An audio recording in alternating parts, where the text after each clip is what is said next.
Chapter 1, The Boy from Kokoyasi Village. Advertisement. East Blue, Kakia West Village. Kyunhee, are we going out to sea today? An old lady was standing at the door of the butcher shop and shouted to a young man. The young man was tall and slender, with a handsome face, nearly 2 meters tall, a stern expression, and his black hair was casually tied up. He had fair skin and was wearing a black robe with a pattern shaped like a ping-pong ball on his back and a pair of brown gloves on his hands. The most unforgettable thing is his eyes, a pair of purple eyes, each covered with circles of black lines, exuding mystery and danger. A smile appeared on the boy's cold face and he nodded to his mother-in-law. The boy's name is Uchiha Chiga, to be precise, he does not belong to this world. He originally came from a planet called Blue Star. He was an orphan who accidentally traveled to the world of Hokage Ninja in the Blue Star comics and became a member of the Uchiha family. There, his parents in his second life gave him the name Uchiha Chiga and then died on the battlefield. Relying on the memories of his previous life, he became friends with the early Namikaze Minato. After learning the Flying Thunder God, he believed that he had the ability to protect himself, and then he took the opportunity of a mission to fake his death and stayed outside Konoha. In this way, he developed in a lowly way outside, relied on the memory of Blue Star and used some information to trade with Orochimaru, and finally with the help of Orochimaru, he successfully integrated the power of Uchiha and Senju and activated his own Rinnegan. Unexpectedly, when he was immersed in the joy of opening his eyes, he was ambushed by Orochimaru. He overdrew his newly born eye power and used the spatial power that he was not proficient in, and then lost consciousness. When he regained consciousness, he was already on an island and his body had regressed to the state of a 6-year-old. Advertisement. He quickly checked his physical condition after the time travel. Fortunately, the Hashirama cells and Rinnegan he had worked so hard to obtain were still there. However, due to the degeneration of his body and the overdraft of his pupil power, he could not mobilize much of the power. After all, this was not his first time traveling through time, so he quickly adjusted his mood, groped around the island for a day, and found the village called Kokoyasi. When he saw a burgundy-haired woman named Belmere with 2 little girls in the village, his distant past life memories reminded him again, and this time he came to the world of the Pirates King. Since he was already here, he decided to make the best of it. The villagers were simple and warm-hearted. Although his eyes frightened them, Lisa, the butcher's grandmother, couldn't bear to see a 6-year-old child wandering around, so she took him in. After that, he settled down in this village, waiting for his body to develop and the strength of his eyes to adapt. It has been 10 years now. This year, he is 16 years old. Almost. Although the overdraft at that time prevented my Rinnegan's exclusive skills from being developed, due to the special food and other aspects of the pirate's world, my body seems to have grown stronger than before. The Hashirama cells have also been perfectly integrated with my body. It's worthy of being a world where almost everyone is a blood cow. Is this a blessing in disguise? Uchiha Chiga thought. Clenching his fists, Kyunhee felt the power surging in his body again, and his heart began to surge. Based on her combat performance in the anime of her previous life, Chiga estimated that without using various special abilities, her strength has reached the level of an ordinary vice admiral in the marine, but she is still a long way from becoming an admiral. However, I believe that with better physical development and subsequent exposure to the power system of the pirate's world, it is inevitable that she will surpass Chiga from her previous life and become the top of this world, and this time will definitely not be long. Advertisement. It's time to go out to sea and explore this world of pirates. Maybe I can make another breakthrough here and become a true sage of 6 paths. In this life, he plans to temporarily join the marine. On the one hand, I joined the marine because, as a former earthling, I already identified more with the military and was averse to being a pirate. After all, although the marines in the pirates' world have some corruption and bad aspects, they are generally good, and the marines are official after all. Except for the protagonists and a few other pirates, most of the pirates are evil people who commit arson, murder, looting and all kinds of evil.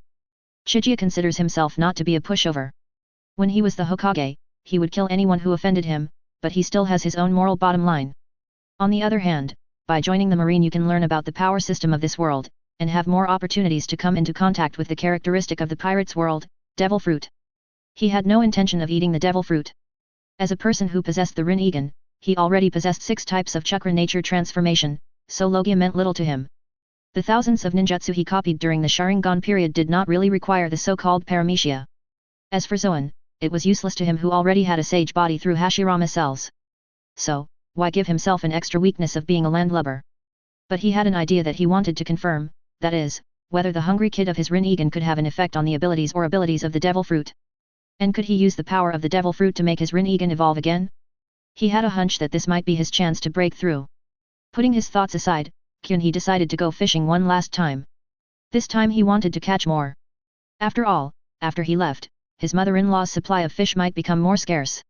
Chapter 2, Rational Use of the Rinnegan. Advertisement. Kyunhee went out to sea in her own boat. He sailed the boat to an area with more fish, then cast a huge net into the sea, and lay down on the boat to take a rest. The fishery resources in Pirates King were relatively abundant, and soon Kyunhee felt his boat begin to shake. Kyunhee pulled the fishing net with one hand and exerted a little force, and the fishing net full of various fish and shrimps was dragged up by him. There were a huge number of fish and shrimps in the net, and they were struggling desperately. Kyunhee raised his hand and used a very powerful lightning-style ninjutsu on the fish and shrimp in the net. Lightning-style new energy fishing net technique. A dense beam of electric current spread out from Kyunhee's palm, instantly covering the entire fishing net. The fish and shrimp in the net were immediately impressed by the new energy fishing net and became well behaved. Well, a good harvest. Kyunhee was about to leave with satisfaction. Suddenly, a huge wave appeared on the sea, and a huge eel head popped out. Then half of its body rushed out of the sea. It was dozens of meters long, and a pair of blood-red eyes stared at Kyunhee and the prey in his hand. Sea kings? It can't be the only one in this sea. Kyunhee looked at the huge creature in front of him expressionlessly and thought to himself. As the weaker East Blue among the 4 sea areas, sea kings are actually quite scarce, especially in such remote sea areas. However, although sea kings look intimidating, in Chigia's eyes they are just bigger fish. After all, after seeing the earth-shattering power of the tailed beasts in the Hokage, the larger sea kings are really not worthy of being compared. Well, I can use you to test the power of these eyes, even though it's a bit of a waste of talent. Kyunhee raised his head and looked at the sea kings. This sea kings was looking at the tiny human beneath it and the pile of prey in his hand, preparing to have a good meal.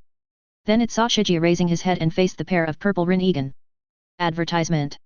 Instinctively, it felt a fear of suffocation and subconsciously wanted to escape, but it was too late. Rinnegan illusion. An invisible wave spread out, and the sea kings was stunned, then its eyes turned into the same Rinnegan pattern as Chigia, and its vitality began to disappear rapidly. Rinnegan, illusion, is a skill that the original Hokage commander used to control several tailed beasts at a glance. It is obviously a dimensionality reduction attack to use it against a sea king that is dozens of meters long. It can't withstand the mental shock at all, and its consciousness is directly wiped out. It falls to the water with a plop and sinks. This is much more useful than Conqueror's haki. But such a big piece of meat can't be wasted like this. Kyunhee looked at the sinking sea kings and raised his hand again. A black vortex appeared in his palm. Universal pull. A huge attraction emanated from Kyunhee's palm, and the dozens of meters long corpse of the sea kings was immediately sucked up. After sucking the body to the stern, Kyunhee turned his head and looked in the direction of the small island where he started from. He roughly estimated the distance, and then opened his Rinnegan slightly. Shinra Heavenly Expedition. Another powerful repulsive force spread out with Kyunhee as the center.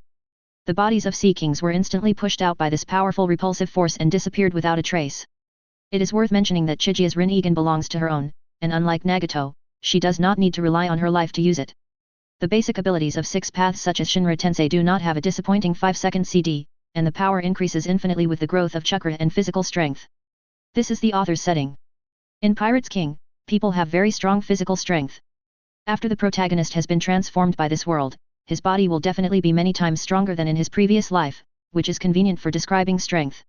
Looking at the sea kings disappearing from sight, Jianhe clapped his hands in satisfaction. Well, this is the saying that food and fodder must be sent before troops move. Chapter 3 The Belmere Family. Advertisement. When Kyunhee drove his boat to the shore in the direction of the sea kings, he found that the body of the sea kings with white eyes had been pushed ashore. A group of villagers were surrounding the body, chattering about the sudden appearance of the sea kings. This is the sea kings, right? Why are they here? I don't know, is it a gift from nature? What a gift from nature! Even if a creature this big was washed up by the waves, it couldn't be pushed so far ashore, right?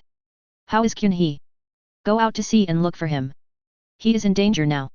Yes, come with me if you are young and strong, and look for me, make sure nothing happens.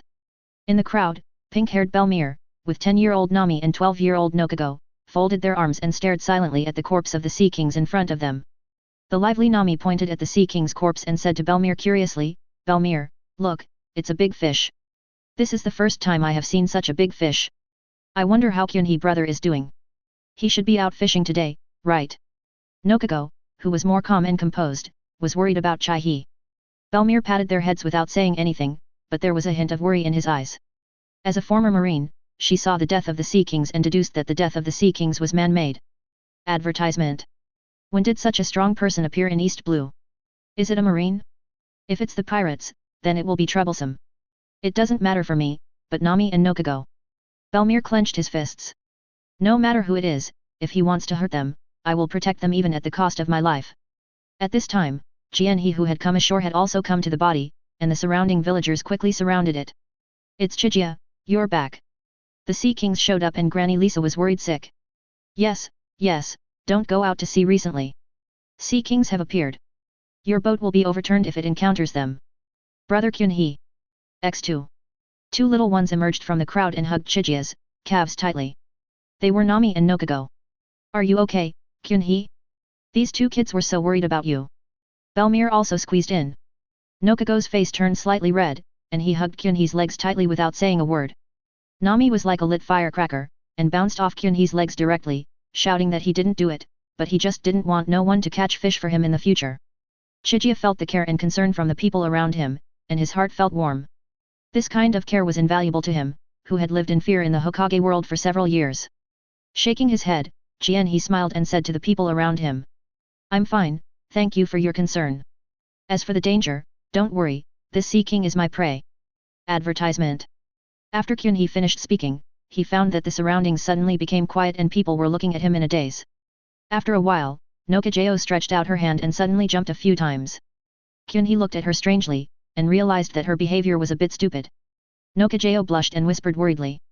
Brother Kyunhee, are you scared silly, or do you have a fever? Nami next to her has the same expression as her, as if saying, me too.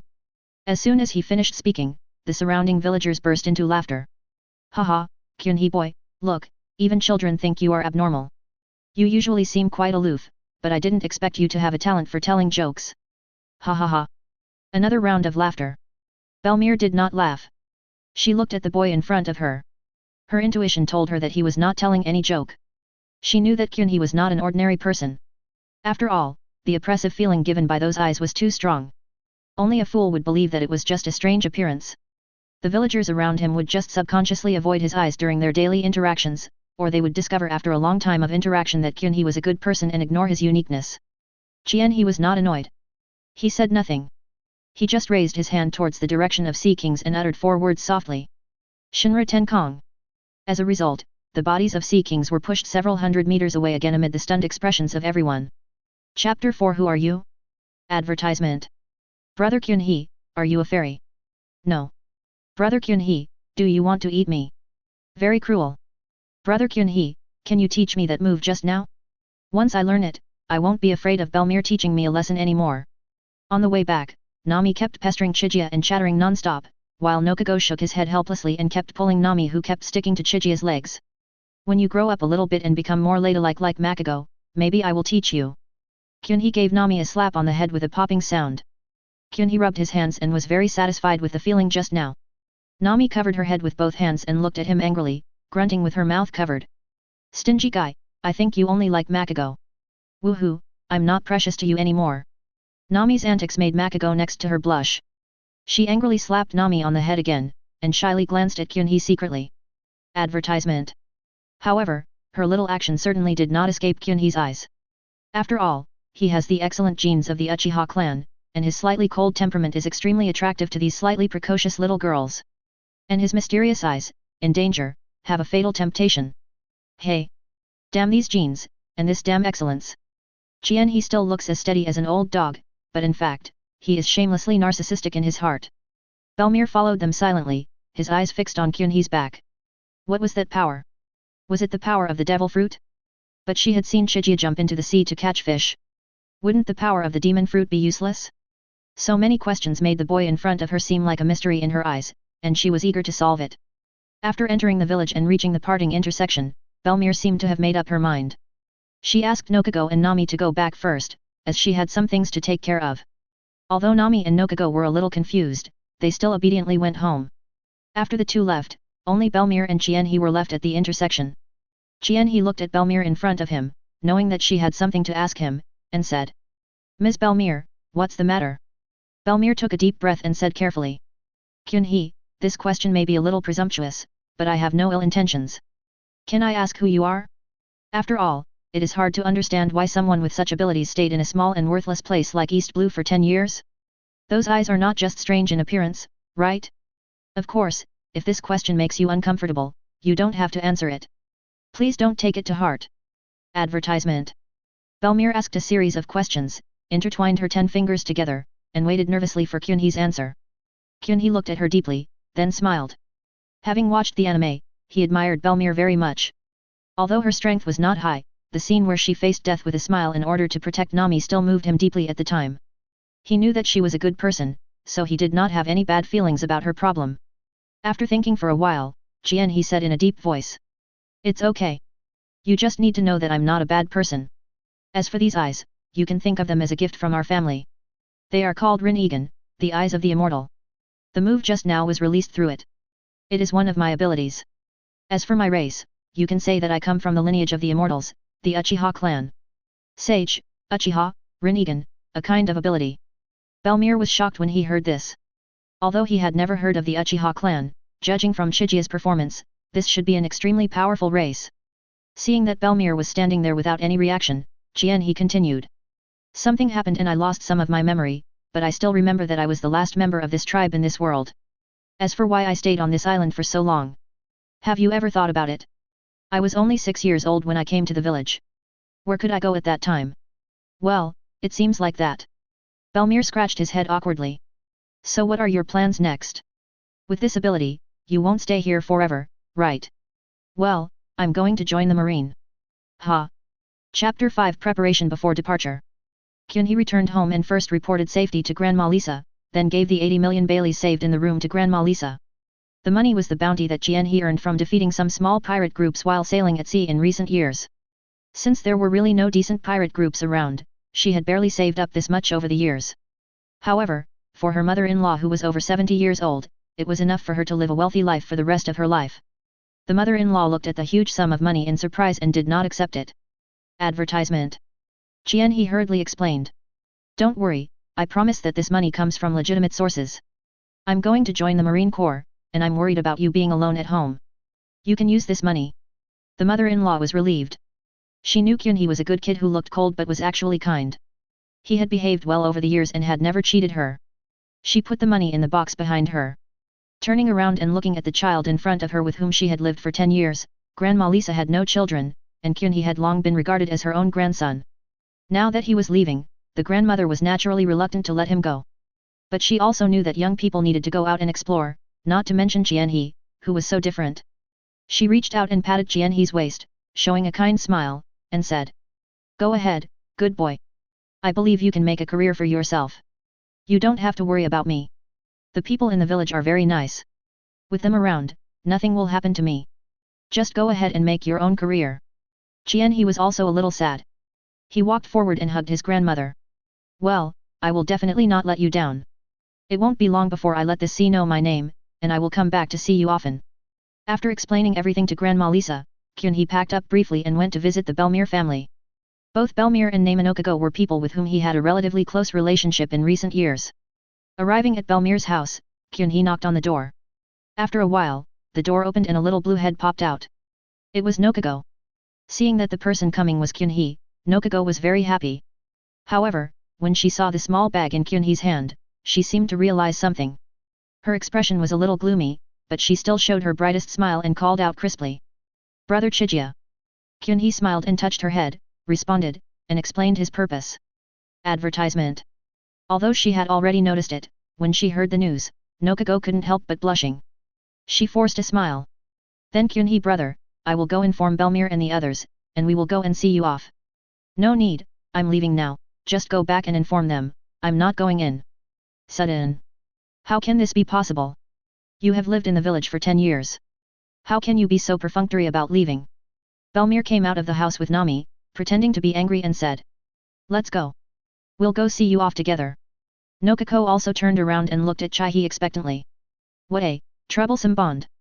There was a hint of trouble in Kyunhee's words, but the corners of his mouth couldn't help but rise. Humph. Damned Sundara. Nami has seen through everything with her insight that surpasses the Rinnegan. After glaring at Nami, Kyunhee walked up and picked up the red-eyed and unhappy Nokago. Hey, brother Kyunhee. Nokageo was obviously embarrassed and struggling. What's wrong? I'm about to leave. Can't you let me hold you for a while? Jianhee said with a straight face. Of course, of course. Nokago immediately quieted down, only her clenched fists revealed her nervousness. Humph. A biased man. How could Nami, the little complainer, be missing at a time like this? This time, he ignored her and prepared to leave. Let's go. Advertisement. Arriving at the shore, he said to everyone. Okay, that's it. Thank you everyone. Let's say goodbye here. Right here. Belmere looked at the empty environment around him and looked at Kyunhee suspiciously. Yes, it's right here. Then, Kyunhee's body floated up out of thin air in the disbelieving eyes of everyone. So, are you really a human? After a long time, Belmere took a deep breath and asked firmly. Namanokago next to him nodded in agreement. There was no answer to this question. After all, Chijia's body had evolved towards the direction of the Tsutsuki clan, so it was no problem to say that he was no longer human. After thinking for a while, Kyunhee took out a peculiarly shaped kunao from his arms, handed it to Nokago, and instructed, if anything dangerous happens to the village while I'm away, you hold this and call my name in your heart. Remember. Nokago carefully put away the kunao and nodded seriously to show that he had remembered it. Kyunhee smiled and touched her head. The kunao was naturally the flying thunder god kunao from the 4th generation of Hokage. With his huge chakra and Rinnegan, he could instantly rush to the vicinity of the kunao no matter how far away he was as long as he sensed the signal. He also left a kunao at Granny Lisa's place, but he still made an extra preparation just in case. After all, there would still be the danger of the fishman pirates in a few years. Feeling relieved, Kyunhee's body began to float upwards. Well, goodbye everyone. Nokago and Nami, you two should eat well. Don't let us still be little kids next time we meet. Yes, I remember, brother Kyunhee, you must remember to come back. Nokijo's face was already filled with tears, and he shouted loudly at Kyunhee in the air. Humph, I don't want to listen to you, let's go. Anyway, you won't care no matter what I become. You biased Chihee. Nami wiped away her tears secretly and said stubbornly with her neck stiff. Come on. Chihee, I look forward to the day when you become Marine Admiral, no, Marshal. Belmere shouted to the sky. With one last look at the people on the ground and the Kokozia village, Kyunhee's eyes were determined, and then, with a burst of repulsive force, he disappeared from everyone's sight in an instant. Marine, here I come. Chapter 6, Door Fruit. Advertisement. East Blue. After flying over the sea for a day, Kyunhee saw a small island, so he decided to rest there for a while. Slowly landing, Kyunhee looked around and found that the surrounding vegetation was quite dense. He thought. There should be some animals on this island. Let's find something to eat first. Kyunhee searched around the island and finally hunted a huge tiger. He then came to an open space, made a fire using the fire style, and prepared to have a good meal. Looking at the huge piece of meat in his hand, thinking of the characters who appeared later in the pirate's world, he complained. The animals in the pirate's world have only one characteristic, they are huge, and their meat is rich in nutrients. No wonder the people here are so sizable. After finishing the food in his hand, Kyunhee stood up and prepared to take a nap. Suddenly, the sound of a cannon caught Kyunhee's attention. Someone's coming to the island? Could it be the pirates? If it's a pirates group, I hope it's a stronger pirates group, so that when I join the Marines, it will be much smoother. Thinking of this, Kyunhee threw the barbecue in his hand casually, controlled the repulsive force and flew up, shooting towards the direction of the sound. On the other side of the island, a huge pirate ship docked at the shore, and a group of pirates were happily cutting up the body of a ferocious beast. Haha, so weak. Compared to the Grand Line, the animals here can be dealt with just a normal cannonball. Advertisement. Indeed, the Marines have put most of their forces on the Grand Line. Our brand pirates are invincible here. On the bow of the pirates' ship, stood the captain of the brand pirates, Brand, yes, the pirates were named after him, and you could see how conceited he was. He was the devil fruit, Paramecia, and the user of the door fruit. The latter fruit was eaten by Bluno of CP9, which means that this guy was also a short-lived person and ultimately could not escape the fate of death. However, thanks to this fruit, he was able to bully others in his hometown and felt that he was invincible. Soon he formed his own group of pirates and set out for the Grand Line. As a result, there were many people with abilities like him in the Grand Line, and he soon realized his own insignificance. In a naval battle with his colleagues, he was almost wiped out. If it weren't for his excellent ability to escape, he would have been buried in the belly of the fish by now. Brand sighed and sorted out his emotions. After all, he had returned from the Grand Line. Although the way he came back was a bit embarrassing, at least he had such an experience. Just like some people on Blue Star who have been to big cities, they always have a sense of superiority when they come back. He shouted to the minions below. All right, guys. Carry the prey to the open space. We'll start the banquet tonight, and tomorrow we'll go visit the national villages in this sea area. I believe they'll welcome us very much, ha ha ha ha. The pirates below were even more excited. They lifted their prey with all their might and prepared to go deeper into the island. At this moment, an untimely voice sounded. So you are a bunch of pathetic losers. I hope your captain's bounty isn't too low. The pirates were furious when they heard this and looked around, shouting that they wanted to find this man and cut him into pieces. But they looked for a long time and couldn't find anyone. Stop looking, you idiots. He's in the sky. Advertisement. After all, Brand on the ship had worked in the Grand Line before. When he heard the sound, he noticed Chigia with her arms crossed in the air. Can fly.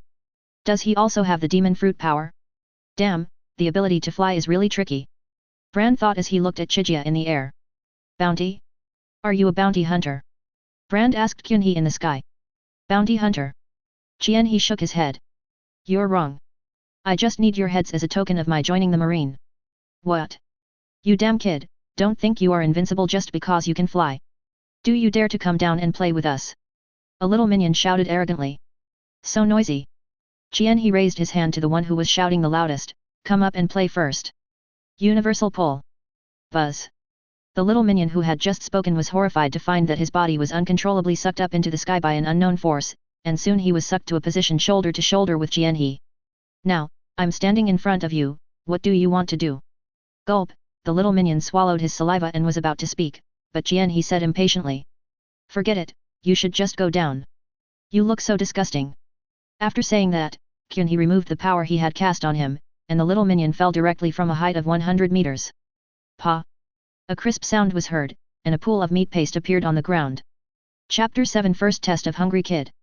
In the blink of an eye, their side had lost a companion for unknown reasons, and the pirates below were no longer calm. Damn, not only can he fly, but he can also make others fly. How do you fight this? You can't even touch it. Why are we so unlucky? We can even run into such a tough guy in East Blue. The pirates were obviously panicking, and some even began to sneak towards the pirates group behind them. Advertisement. Bang. A small leader among the pirates fired a shot into the air, temporarily shocking the rioting crowd. The pirates looked at him one after another. Cheer up, everyone. We have seen all kinds of people with special abilities in the Grand Line. Don't forget that our captain is also a person with special abilities. Just because he can fly doesn't mean he can't be dealt with. A leader of the pirates saw that the morale of the pirates was about to collapse before the fight even started, so he spoke up to calm everyone down. After hearing this, the pirates calmed down a little and began to comfort themselves. Yes, our captain made his way through the Grand Line. He has a bounty of 100 million berries on his head. He must have a way to deal with this flying imp. That's right. Damn flying imp, you'd better not run away, our captain will soon let you see how terrifying the pirates are. Wait. Where's our captain? The pirates were stunned and quickly turned their heads to look in the direction of the pirate ship, only to find that Brand, who had been standing at the bow, had disappeared. Did the captain run away? The pirates couldn't help but think in despair. Advertisement. At this time, Kyunhee in the sky was still floating in the same place and did not take any action for the time being, because when the pirates group started to make a commotion, he saw the captain named Brand open a door out of thin air and jumped in. Suddenly, Kyunhee turned his head to an empty space and said, "Come out, if you're planning on a sneak attack, I advise you to give up the idea." However, there was no response, as if Chigia was just talking to herself. "It seems like you want me to find you out." Chienhee focused his eyes on one place, his gaze slightly fixed. Rinnegan, Yamire Zaka. A spatial ability that Kaguya once demonstrated in Hokage, which is very useful for crossing space. However, the portal cannot be opened immediately, so it is a bit useless in the battle with the strong. Its advantage lies in its powerful functionality, and at the moment it is naturally the most useful ability to deal with a space-based ability user. A black hole suddenly appeared in the space that Kyunhee was looking at, and Brand appeared in the black hole. Brand's face turned pale at this moment. Ever since he obtained the door fruit, even when faced with an invincible enemy, he has escaped countless times by relying on his extremely buggy fruit ability. Just now in the door space, he heard Kyunhee's voice and saw his eyes that seemed to be looking at him through the space, and a trace of uneasiness flashed through his heart. However, relying on his confidence in the ability of his fruit, he temporarily suppressed his uneasiness, calmed down and waited for the opportunity for Kyunhee to relax, ready to strike successfully. As a result, Kyunhee actually opened his door space, exposing him directly. He now felt like a little girl who was pulled out of the boudoir naked and seen naked. This time he was really in trouble. Seeing that the ability he was most proud of was not worth mentioning in front of Kyunhee, Brand had already begun to think of retreating. He knew that with Kyunhee's ability, it was impossible for him to escape. Advertisement. Can you please let me go? I will give you all my treasures, which are definitely more valuable than my bounty. Brand no longer cares about his face, he just wants to save his life. He tilted his head, but if I kill you, all of this will be mine. No. It's different. If I die, you will never find them. Brand said hurriedly. The treasure is naturally placed in his own door space. Once he dies, this space will disappear. Even if the next person with the ability opens it, it will not be this space. This is his last means of survival. But the next scene made him despair. Kyunhee used the same trick again and sucked out countless boxes from a black hole. The boxes were naturally filled with the wealth that Brand had accumulated over the years. Damn it! I'm going to fight you. Seeing that his last trump card was gone, Brand was furious. Arm. Brand's right hand was covered with a layer of black substance and he struck out fiercely at Kyunhee's face. Bang! Brand watched in disbelief as Kyunhee easily caught his full-strength attack in his palm. This is armament haki, it seems you have learned something in Grand Line. Kyunhee looked at Brand's dark fist and gave a little affirmation, but then shook his head and said. Unfortunately, it's too weak. Without giving Brand a chance to speak, Kyunhee changed his palm into a claw and grabbed Brand's neck. Rinnegan Hungry Kid activated. Brand's eyes widened, and he felt his vitality draining away quickly. He wanted to struggle, but his body was clearly no longer under his control. At this moment, he was left with only endless despair. Chapter 8 Megatama Rinnegan, Youth Version. Suddenly, Chiga, who was in the process of activating his ability, stopped absorbing the Hungry Kid because he found that the use of the Hungry Kid did not achieve the effect he expected. Yes, the Rinnegan that Chiga envisioned, Kid, could absorb chakra among Hokage ninjas, and chakra is simply energy, which in the pirate's world is haki and the energy in the body. But Kyunhee was not satisfied with this.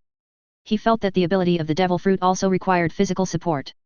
Then why didn't he feel this special power when he absorbed it just now? Could it be that the source of the devil fruit's power is not actually in the body? Advertisement. But where else can it be except in the body? Got it. He suddenly had an idea.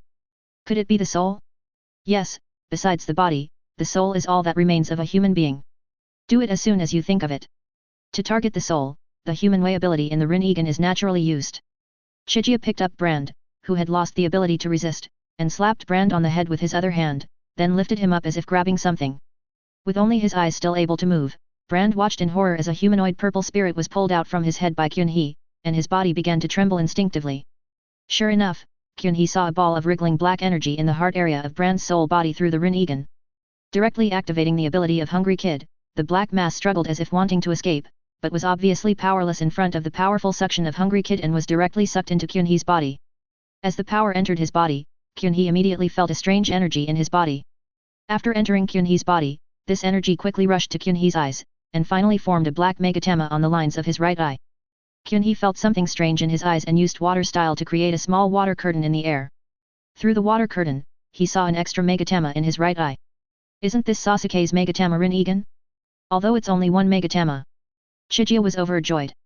She didn't expect that by absorbing the power of the devil fruit, her Rinnegan could evolve again, and it was so easy. According to Sasuke's eyes, one Rinnegan can hold 6 megatama. So I have a pair of Rinnegan, which means I can hold 12 megatama, that is, absorb 12 devil fruits. Chiga was really happy this time, because he found a way to evolve Rinnegan, which meant he was one step closer to the level of Sage of 6 Paths. Advertisement. With a simple stroke of the hand in the space in front of him, a door appeared in front of Kyunhee. He looked at the space door in front of him with satisfaction, thinking, I didn't expect things to go so smoothly. In this way, I can do what Blackbeard did and do it better. This battle yielded a lot of gains. He didn't think any more about it, and came back to his senses to look at Brand in his hand. As his soul was extracted, Brand's eyes turned white and he lost his life. He was dead beyond death.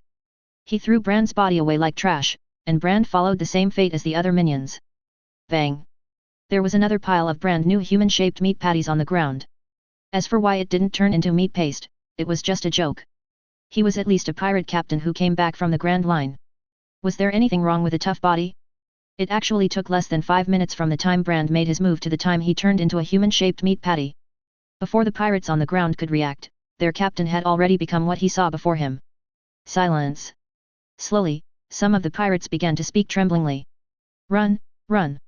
Devil. He is a devil. Why can he use the captain's abilities too? Why do you care so much? If you want to avenge him, go ahead. I'm running away first. The pirates completely collapsed and fled in all directions like a group of headless flies. Tisk tisk, it's so ugly. Looking at the mob below, he felt that it really affected his mood and wondered what ability he should use to clean it up. Well, let's use this trick. He's eyes lit up and he thought of a trick. Advertisement. Putting his hands together and raising his index finger, he took a light breath and then slowly exhaled. Fire style, great fire extinguishment. A beam of flame burst out from He's lips, and instantly turned into a sea of fire that covered the entire pirates group, rushing straight towards the fleeing pirates, and instantly engulfed the entire pirates group. It's fire!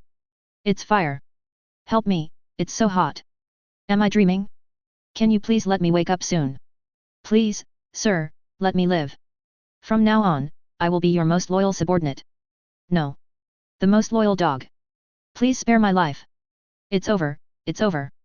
I didn't expect that our brand pirates group would escape the Grand Line, but be destroyed by the weakest East Blue. Ha ha ha ha ha. Desperate pleas for mercy, screams of pain, and insane laughter were heard intermittently in the sea of fire. He frowned, thinking that he had been too gentle just now, so he increased his strength, and then the air became quiet. The flames dissipated, leaving only piles of human-shaped charred ashes on the ground. We have to take these away. They are all meritorious deeds. He felt that he needed to deal with the scene.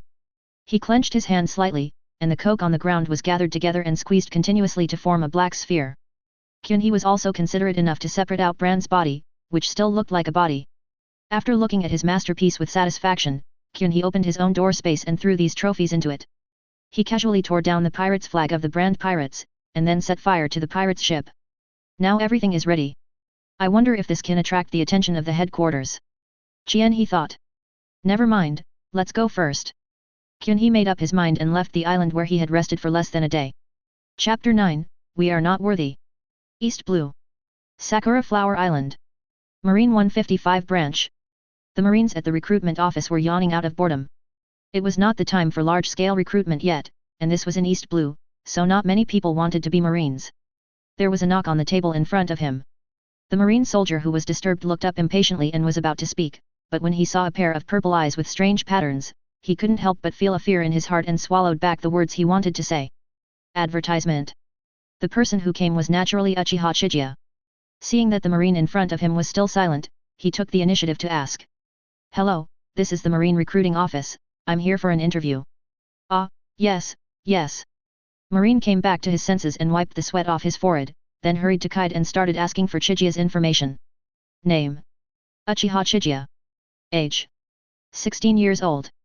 The Marine soldier looked at Uchiha Chiga in surprise and thought to himself that she was really young. Reasons for joining the Marine. It's just my interest. Very honest. Any special abilities? Advertisement. Well, it can fly, breathe fire, make thunder, control gravity, open space doors, a lot of things. After hearing this long list of abilities, the Marine soldier looked at Uchiha with suspicion. If it were someone else, he would have been furious, but the shock that Uchiha's eyes had just given him was too great. Seeing the Marine soldier's expression, he knew that he might think he was talking nonsense, so he simply released a few ninjutsu, then used universal pull to suck the entire branch building into the sky, and then gently put it back in place. Now, can I join the Marine? He turned to look at the Marine soldier and found that the soldier had completely frozen in place, sticking out his tongue like a funny statue. However, the Marine base was in chaos. Enemy attack. Enemy attack. The other party is a person with special abilities. He has very scary abilities. Go out and take a look. This is going to be bad. We can't handle an enemy of this level. For justice. We can't back down, let's rush out and see. A series of hurried footsteps sounded, and all the Marines in the base rushed to the gate of the base, looking around nervously, trying to find the invading enemy. At this time, the Marine in charge of recruiting soldiers had come to his senses. Seeing this situation, he knew that it was a misunderstanding caused by He's ability just now. He suppressed his shock and hurried forward. He saluted a burly Marine and explained. Report to Colonel Rhodes. There is no enemy attack. The commotion just now was caused by Uchiha Chiga who came to join the army. As soon as the words fell, Marine was in an uproar. What? It was caused by those who came to join the army. Are the newcomers nowadays so scary? I was scared to death. Luckily they weren't pirates. I thought I would have to sacrifice myself for justice this time. Colonel Rhodes looked at Uchiha Chiga, who was sitting quietly, and his face twitched. He spoke. I understand, you can go down. Advertisement. Then he walked up to Uchiha Chiga, controlled his emotions, and asked. Hello, I am the highest commander here, Colonel Rhodes. Are you Uchiha Chiga who is here to join the army? Rhodes' tone was cautious. After all, Kyunhee's ability to handle the entire building with care just now really scared him. He also knew that with the power just now, the entire East Blue might not be able to compete. Yes, I'm Uchiha Chiga, and I'm here to join Marine. Chiga responded with a smile. After getting the confirmation and knowing that Uchiha Chiga's attitude seemed pretty good, Rhodes felt relieved and then he was overjoyed. He knew that he couldn't keep such a talented newcomer. He was born to belong to the Grand Line, and he, the Marine branch of East Blue, was not worthy of him. But he could recommend him to the naval headquarters. The credit for recommending such a talent could even get him promoted several levels. Looking at Uchiha Chiga again, Rhodes' eyes were full of fanaticism. Feeling a little uncomfortable under Rhodes' gaze, Kyunhee raised his hand to open the door and threw Brand's body, the pirate's flag and a huge black sphere to the ground. What is this? Rhodes looked at Uchiha Chiga in confusion. This black ball is the corpse of the pirates from the Brand Pirates. The one who looks a bit like a human is the captain. We killed him on the way here. Hiss. Rhodes took a deep breath. He knew that this Brand Pirates group was a group of pirates that came back from the Grand Line. The headquarters had just sent a warning message a few days ago and was preparing to send more people. After all, the damage caused by Brand's strength coming to East Blue would be enormous. But now, Brand, who was able to escape from the Grand Line, has turned into a human-shaped charcoal in front of him, and the other soldiers are not even worthy of maintaining their human form. It's really terrible. Brand once again has a new understanding of Uchiha Chiga's strength. Then you go into the base first and we'll talk slowly. To be honest, with your strength, you won't be able to stay here for too long. When he spoke again, Rhodes' tone was flattering. He knew that if Uchiha Chiga, who had such strength, went to the headquarters, he would definitely be able to enter the elite training camp there. When he graduated from the training camp there, he would be an officer of the headquarters, and his rank would be higher than his. And it was a height that he would never reach in his lifetime, so he dared not neglect him in the slightest, whether in terms of strength or status. Kyunhee smiled and nodded, then walked into the base first. Looking at Kyunhee's back and thinking about his young face, Rhodes couldn't help but sigh in his heart, why is the gap between people so big? Chapter 10 Eager Sengoku. Naval Headquarters Marineford. In the Marshal's office, Sengoku was looking at the military deployment map on the table with his forehead in his hand, his brows furrowed. Following the last words of Pirate King Roger before his death, a large number of pirates began to pour into the Grand Line, and the Marine force was already stretched to its limits. Although the high-end combat power is guarded by 3 Logia admirals, these 3 are obviously problematic people, Kizaru who punches in at work and gets paid monthly, Aokiji who does nothing most of the time, and Akainu who is relatively efficient compared to the above 2. However, some of Akainu's actions were too radical, and Sengoku did not like his absolute justice. Advertisement. Let's talk about pirates. The 4 emperors of the New World are watching covetously. Each of the 4 emperors has the power to destroy a country at will, not to mention the powerful pirates under their command. The Marines need more fresh blood right now, especially talented people. Sengoku thought and sighed. Talent is hard to come by. Boom boom boom. There was a knock on the door, and a soldier from the headquarters walked in. After saluting, he took out a den mushi and said seriously. Report to the Marshal. Colonel Rhodes of East Blue Marine Branch 155 sent a message saying that he has important information to report to the headquarters. East Blue? Could it be that the Brand Pirates group started causing trouble a few days ago? Damn sea garbage. Sengoku's mood became even worse. He nodded and asked the soldiers to go out, then connected to Rhodes' den mushi. Moshi, this is Naval Headquarters, I'm Marshal Sengoku, Colonel Rhodes, do you have any important information to report? Rhodes' den mushi immediately imitated an excited expression and said. Marshal Sengoku, I'm Rod, and we have a very talented recruit in the branch recruitment department. His name is Uchiha Chiga. An extremely talented recruit. Sengoku was a little excited. Hearing this news during this period was really a timely help. Advertisement. However, when he thought of the Marine branch in East Blue, he couldn't help but doubt it.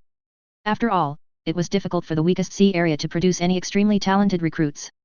He thought that it was probably because Rhodes had stayed in East Blue for too long and was too excited to see a newcomer with some strength. Thinking of this, Sengoku's rising emotions fell back. Well, I see. Can you describe what this extremely strong talent is specifically? This Uchiha Chiga has many abilities. First of all, he has a very strong physique, and he also has the ability to control gravitational repulsion. He can fly, and he can easily lift the entire marine branch building into the sky, and he can also put it down gently. What? Hearing this, Sengoku lost his composure. As the highest commander of the naval headquarters and one of the top fighters in the world, Sengoku naturally knew what was good. Flying, controlling gravity and repulsion, either ability is extremely powerful. Could it be Paramecia's devil fruit? Moreover, the fact that Uchiha Chiga can easily lift an entire marine branch building into the sky shows that he has mastered his abilities very well. Did he really find a treasure? Sengoku was a little bit incredulous. At this time, Rhodes' voice sounded again. The brand pirates have been annihilated by him alone. The captain was turned into a charcoal, and the other pirates were turned into a black ball. He said he has the ability to control fire. And Rhodes paused. He's only 16. Silence. Fight. Marshal Sengoku. Rhodes saw that there was no movement for a while, thinking that Marshal Sengoku felt that he was exaggerating, so he asked cautiously. I am here. Sengoku suddenly came back to his senses, and then his face flushed, and he shouted to Den Mushi. Colonel Rhodes, you did a great job. The headquarters will immediately send a warship to pick him up. During this period, you must make sure he feels our marine's sincerity. Understood. Marshal Sengoku. Advertisement. After disconnecting the Den Mushi, Sengoku took a long breath and prepared to make arrangements for the warship to East Blue. Bang. The door was violently opened. Sengoku. I want to go back to East Blue to see my grandson. The person who came in was the legendary Vice Admiral of Naval Headquarters, Garp. He rushed to Sengoku's desk with a booger in his hand and shouted at Sengoku carelessly. Sengoku looked at his good friend in front of him with a headache. Not only did this guy not do his job properly, but Aokiji also learned bad things from him and liked to harass him and steal his senbei. Just as he was about to reprimand this annoying guy, suddenly, Sengoku's eyes lit up. I can take this opportunity to ask Garp to pick him up.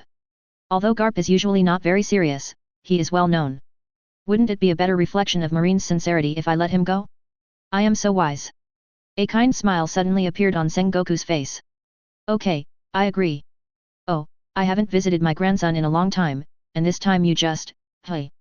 Garp was about to argue, but according to convention, Garp would definitely refuse righteously, and then he would compromise after some persuasion and threats. How come it went so smoothly this time? Garp was confused by Sengoku's abnormal behavior and he stood there in a daze for a while. Sengoku also realized that his behavior was a little abnormal, and he coughed awkwardly twice, then said seriously. I can grant you leave, but you have to pick someone up for me on the way. He's at East Blue Marine Branch 155. Pick someone up?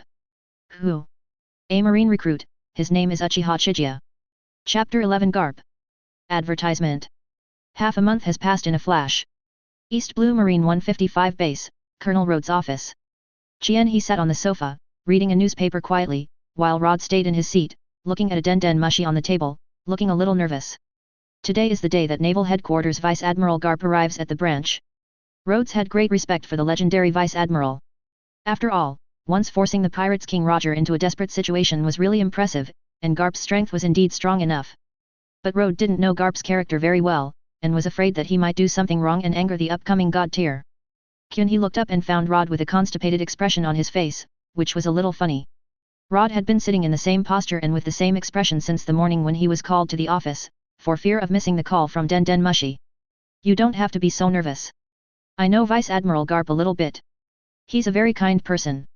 Just behave as you should. He closed the newspaper and said to Rhodes. Rhodes' face immediately turned black. My goodness, you, a newcomer, know more about marine generals than I, who has been a marine for decades. However, he did not dare to show any dissatisfaction. After all, the person in front of him was someone he could not afford to offend. Seeing that Rhodes didn't react, he stood up with a lack of interest and prepared to go out for some fresh air. Suddenly. Advertisement.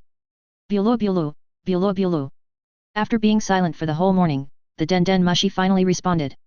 Rhodes immediately picked up the Den Mushi like a camel that finally found a source of water in the desert. He excitedly shouted at it. Moses. This is Marine 155, Colonel Rhodes. Well, this is the HQ-3 battleship, about to land on your unit, please go out to meet it. Yes. Rhodes saluted, stood up and called He, and rushed towards the warship landing point in a hurry.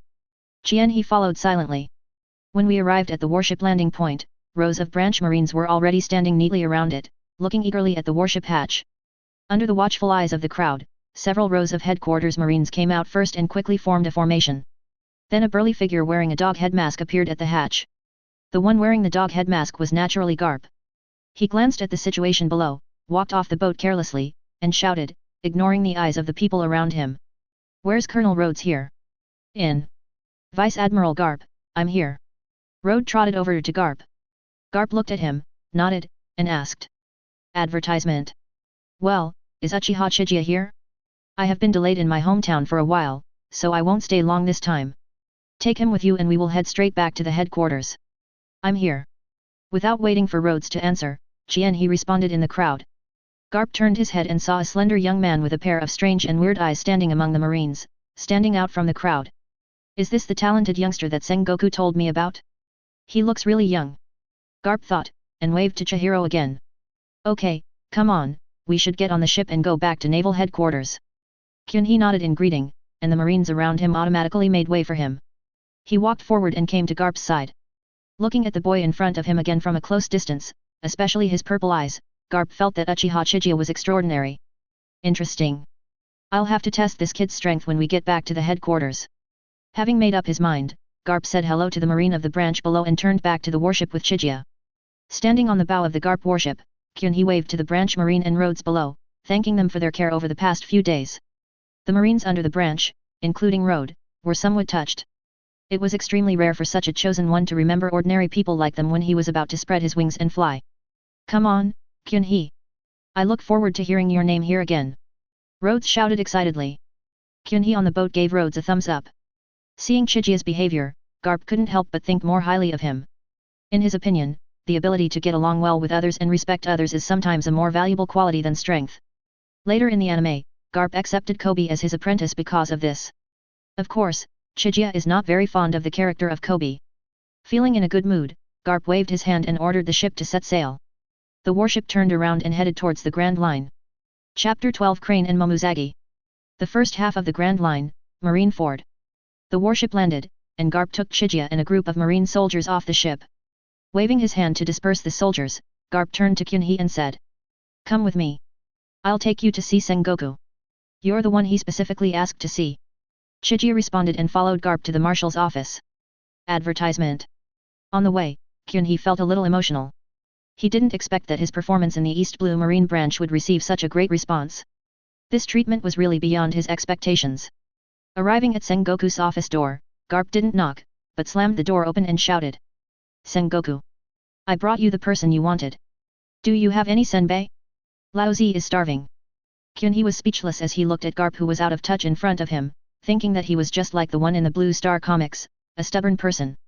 But Chiga didn't hate him, because this kind of person was actually the easiest to get along with, and he didn't have any bad intentions. You have to know that when Chiga was the Hokage, all the Konoha high-level officials and heads of major families were full of evil intentions. It was really tiring to be scheming all day long, not to mention that as an Uchiha, he was not well received by the high-level officials, and he could lose his life if he wasn't careful. As for people like Garp, as long as you are sincere to him, he will not treat you unfairly. Not only him, in fact, many generals in the naval headquarters are easy to get along with. No matter how deviated their justice is, they still tend to be on the right side. This is also an important factor why Chiga prefers marine to pirates. On the office chair, a tic-tac-toe appeared on Sengoku's forehead. He had originally intended to leave the impression of a wise and dignified old leader to Chiga when they first met, but now his impression was completely ruined. Trying hard to control his emotions, Sengoku sent Garp to sit aside in a somewhat unpleasant manner. However, Garp didn't fall for it. He picked out a booger, flicked his finger, and the shiny black booger fell on the face of the lamb next to Sengoku. Immediately, a coquettish beauty mole appeared on the lamb's white face. Advertisement. Garp. Seeing his pet being persecuted, Sengoku could no longer hold back. Just as he was about to lose his temper, a steady female voice sounded. "All right, you two, you're all grown up, so just calm down and stop making fun of this Kyun-hee brother." He leaned his head out and saw an old lady with grey hair sitting on the sofa, and a tall lady was standing next to her. The queen had long black hair casually tied up behind her head, a pair of peach blossom eyes with red pupils, a delicate nose, and a mole just right under her peach-shaped mouth, which brought out her charm to the ultimate. Very beautiful. Kyun-hee silently gave a 5-star rating in her heart, and then thought that the two people in front of her should be the naval headquarters Vice Admiral Tsuru and her stepsister, the future admiral candidate, Momuzagi. These two are also heavyweights in the marine. While Chiga was observing the two, Tsuru and Momuzagi also saw Chigia sticking his head out. At a glance, both of them were attracted by Kyunhee's eyes. What kind of eyes were they? Circles of black ripples were distributed in them like Uzumaki, and purple light flashed in her eyes from time to time. The two of them simultaneously released their observation haki, and then they felt a strong energy fluctuation and a pressure comparable to that of the conquerors from those eyes. Terrible newcomer, the two also gave their evaluation of Kyunhee in their hearts at the same time. It is worth mentioning that Momuzagi's gaze lingered on Kyunhee's face for a while, then he nodded secretly and looked away. Chigia naturally noticed the two people's prying, but didn't care. He walked out from behind Garp, came to Sengoku's desk, and reported to Sengoku. A soldier should look like a soldier. This was the influence he received when he was on Blue Star. Good, very good. Sengoku was very satisfied. What is a model marine? This is a model marine, talented, strong, polite, respectful, and knows how to kill pirates. In comparison, what is that person who just picked his nose? Sengoku said that he didn't know that kind of scum. Then recruit Kyunhee, considering your own strength, I am going to make an exception and arrange for you to enter the Naval Headquarters Elite Training Camp, where you will receive the most brutal and elite education in the Marine. At this point, Sengoku paused, looked directly at Chigia, and asked word by word. Advertisement. So, are you ready? Uchiha Chiga. Kyunhee was in a very good mood at the moment. He came here with the purpose of getting in touch with the pirates' world power system. The Naval Headquarters Elite Training Camp was undoubtedly very suitable for achieving this goal, and becoming an officer would also be a good experience. Yes, I'm ready, Marshal Sengoku. Chigia replied without hesitation. Very good. Then I will arrange for someone to take you to familiarize you with the environment of the headquarters. Let me do it, Marshal Sengoku. I don't have anything to do anyway. What Sengoku didn't expect was that Momuzagi suddenly spoke up and took on the task. Sengoku looked at her in surprise. To be honest, Momuzagi's status in the headquarters was not low. She was also Tsuru's sister.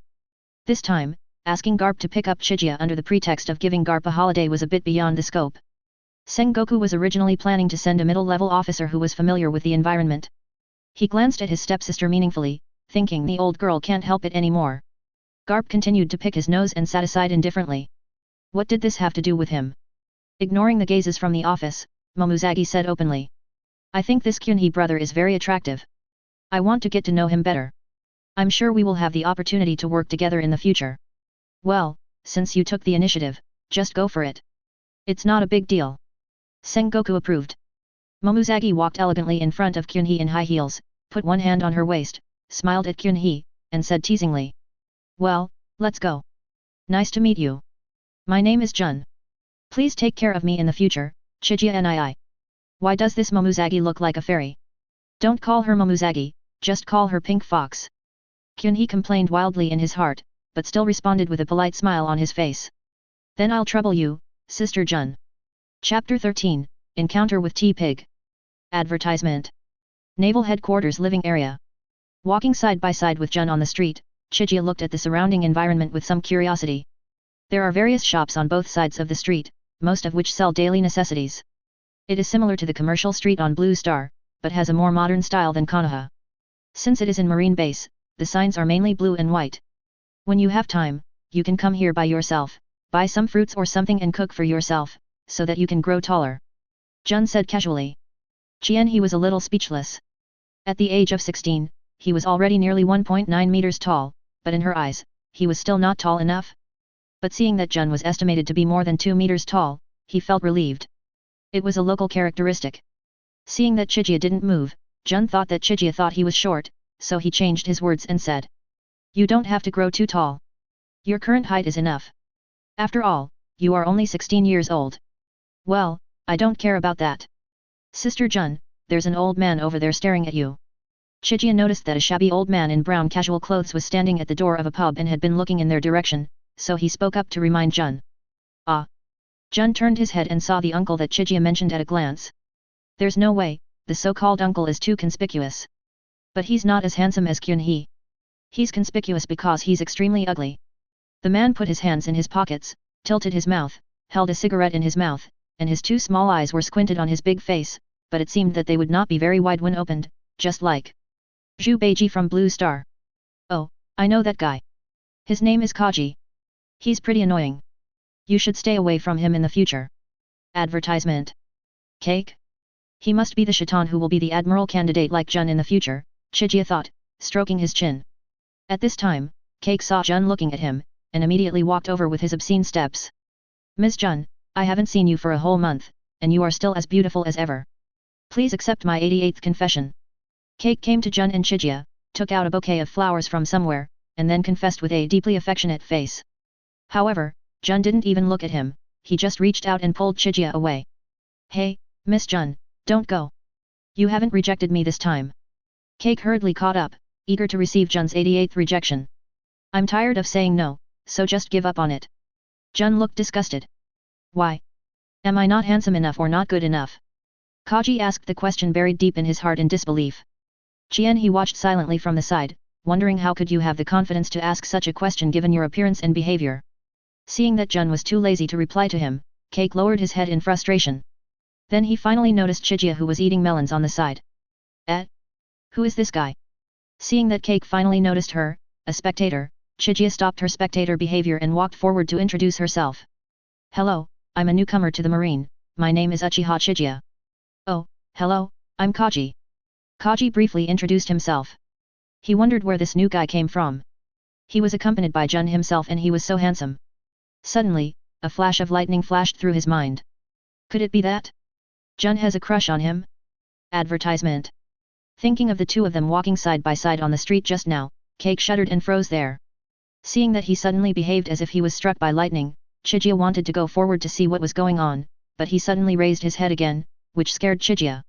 He just stared at Chien-he's face very seriously for a long time, and Chien-he thought that he had failed in his love proposal and wanted to compete with him in the Imperial City.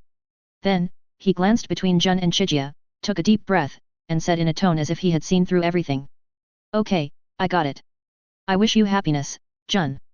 After saying that, he left without looking back, still quite carefree. Where did the water come from? Did it rain? Chigia looked at the water stain on the ground where Kaji left with a puzzled look on his face. Don't worry about him, he understands it again. Jun has become immune to Cake's performance and doesn't take it to heart at all. Oh, Chigia shrugged, turned around and followed Jun away. Arriving at a residential area, Jun pointed to a small building and said to Chigia. That will be your temporary residence for the next few days. We will assign you a residence after you graduate. Then he pointed to a villa with a garden next to it. It's next to where sister he and I live. If you have anything, you can come find me. I'll be at the headquarters for the next few days. Kyun-hee nodded to indicate that he understood. Seeing that Chigia had no objection to her residence, Jun gave a few final instructions and left. Kyun-hee also walked into her own small building, gathered her strength, and waited for news from the training camp. Chapter 14 Deo Power Test. I stayed in my own small building for 3 days, during which time I had dinner with Jun. Coincidentally, he met Cake again in the restaurant. This poor guy saw his goddess with another man and behaving intimately, so he thought, so he didn't even eat his meal and ran out of the door in tears. Of course, Chigia was used to it. Since Jun didn't say anything, he didn't care at all. On the morning of the 4th day, just after Chigia had finished breakfast, Jun came to inform Chigia that the start date of school had arrived and asked him to follow him to report to the training camp immediately. When Chica and Jun arrived at the training camp, they found that there were quite a few recruits reporting in. In the middle of an open space was a machine, which was shaped like a blue star's fist strength tester. In Pirates King, it was used to test the Deo force value. Advertisement. The officer in charge of the test has not arrived yet, and the trainees who have come to register are gathered in groups of 3 or 4, discussing the upcoming test. Everyone had a bit of nervousness on their faces. After all, they had finally arrived at the naval headquarters and got the opportunity to participate in the elite training camp.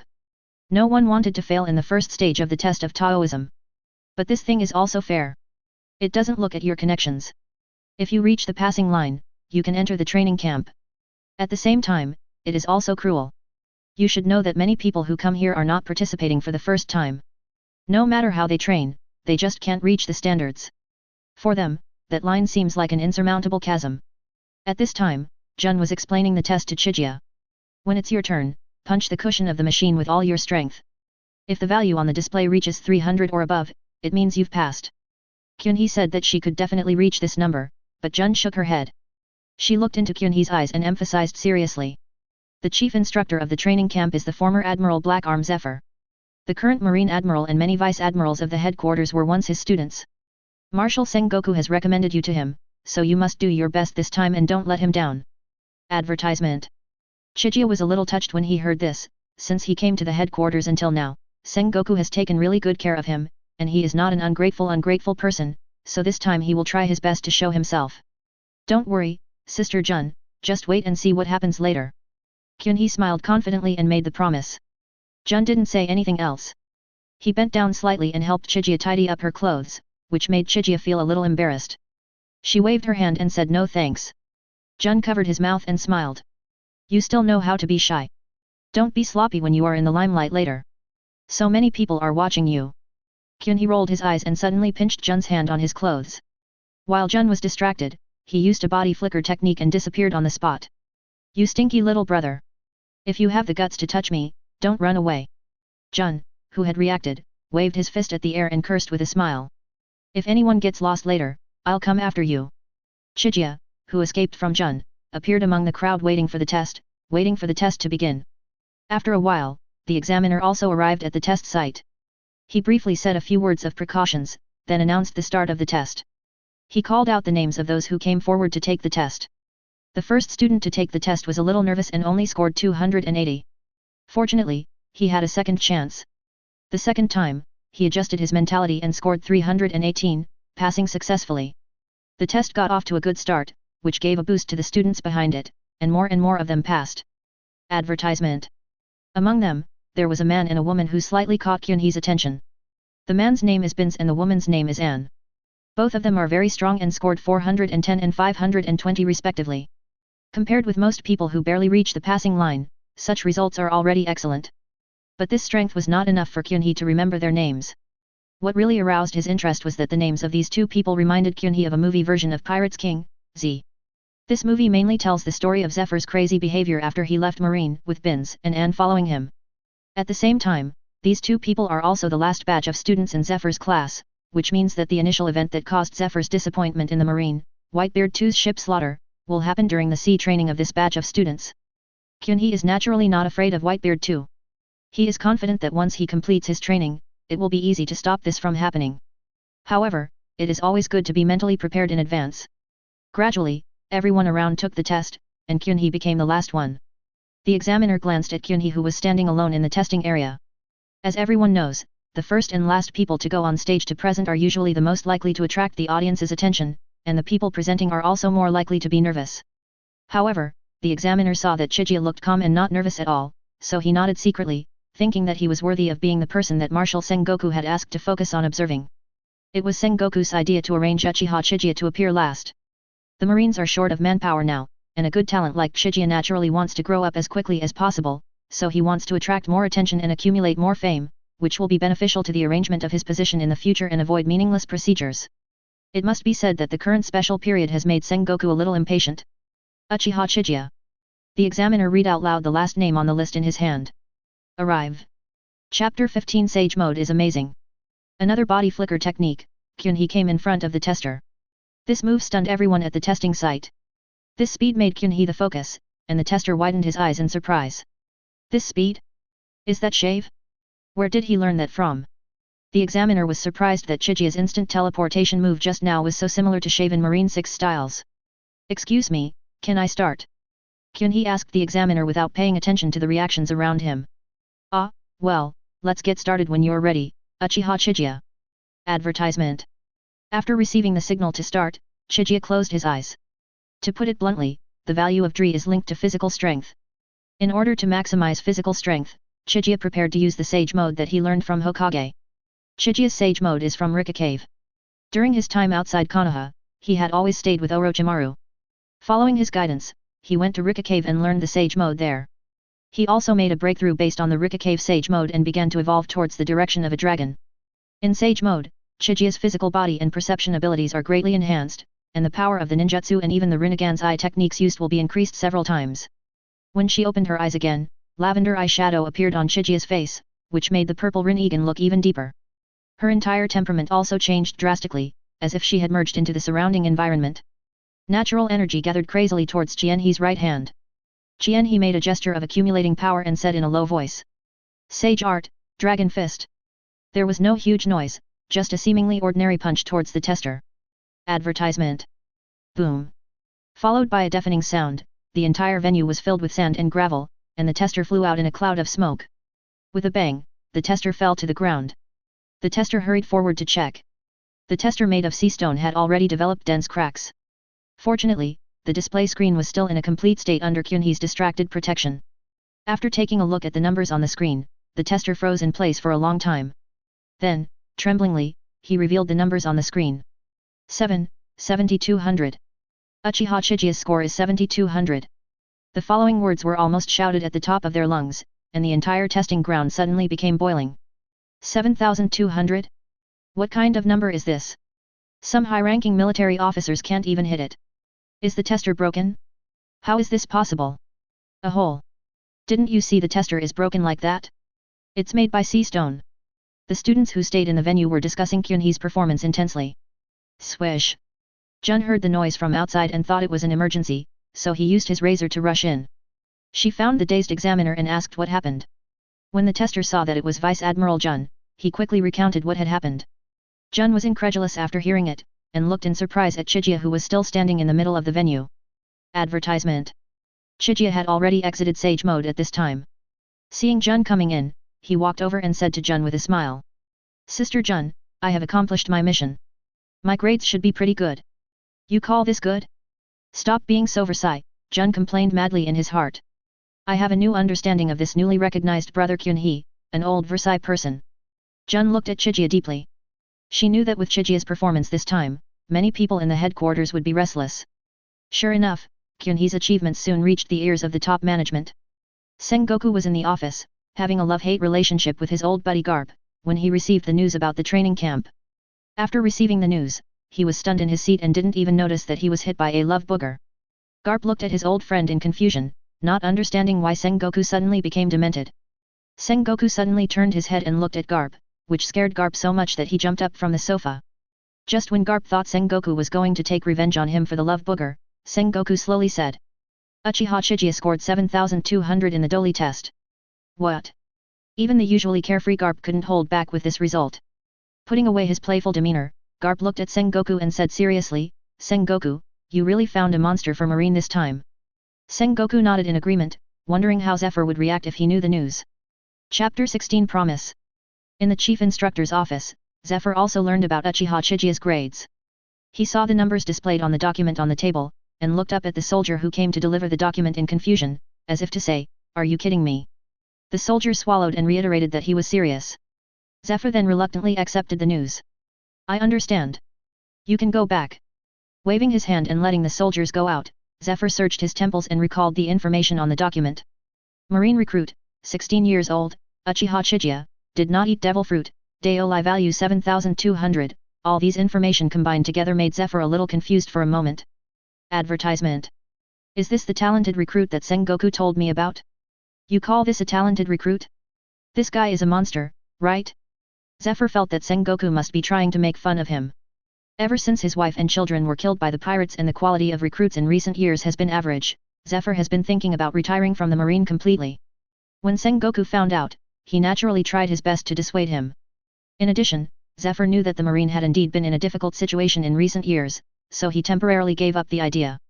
What a bad guy. Zephyr dissed Sengoku viciously in his mind. To be honest, Sengoku was also wronged. In all conscience, he just wanted to let Zephyr know about this person first and teach Chiga well in the training camp so as not to waste his talent.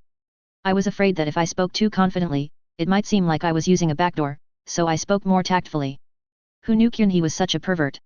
I didn't expect that after Sakazuki and the other three graduated, there would be new talents like this. It seems that there is still hope for the future of Marine. Looking at the photo of Chiga on the file, Zephyr made up his mind to focus on teaching this Uchiha Chiga in the training camp. His talent, especially his character, must not be wasted. There must not be a second Borsellino.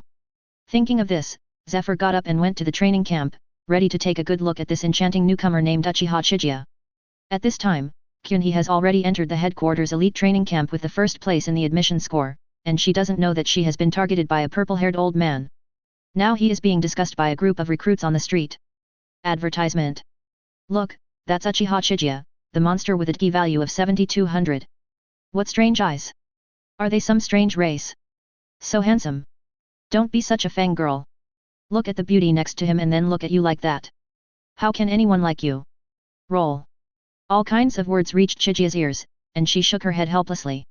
No matter in the world of Hokage or pirates, the atmosphere group and the nymphomaniacs are always everywhere. What's wrong? You must be feeling flattered when so many people like you and adore you, you arrogant and stuffy guy. The one who was speaking was Jun. She also followed Chijia in, under the pretext of sending Chijia to her last stop.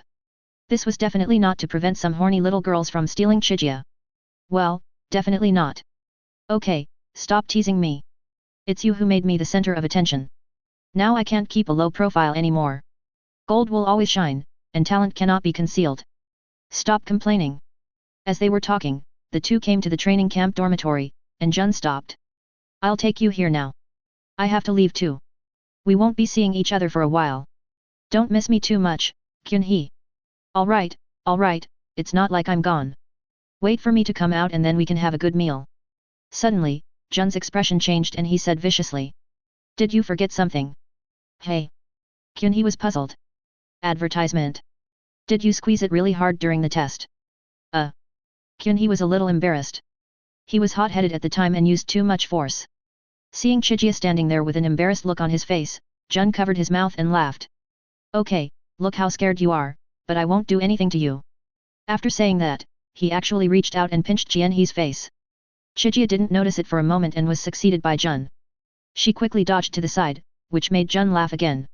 You dodged it pretty quickly. I thought you wouldn't care about this kind of thing. Jun stopped laughing, adjusted his mood, and straightened Chijia's clothes just like he did during the test. This time Chijia didn't say anything. He knew that Jun wanted to face the upcoming separation in a happy state. When you graduate from the training camp, if you can become a commodore, I will agree to one condition of yours, how about that? Jun suddenly said. Chijia looked at Jun quietly, everything was said without words. Haha, that's almost impossible right, Chijia. As if talking to himself, Jun stopped tidying up Chijia's clothes. Kyun-hee walked up to Jun and hugged her, whispering in her ear. Is it that easy? There's no challenge at all. Jun blushed, and hurriedly pushed Chijia away, leaving a message to stop bragging and running away. Kyun-hee looked at Jun's leaving back and the corners of her mouth curled up. Then just wait and see, Sister Jun. Chapter 17 Marine 6 Styles. After Jun left, Chijia turned and went to her dormitory. When I opened the dormitory door, my 3 roommates were already there, and I was the last one to arrive. There is a familiar face among the 3 roommates, that is Bin's. The other 2 did not appear in the original book. When they saw Chai-hee coming in, the 3 were surprised.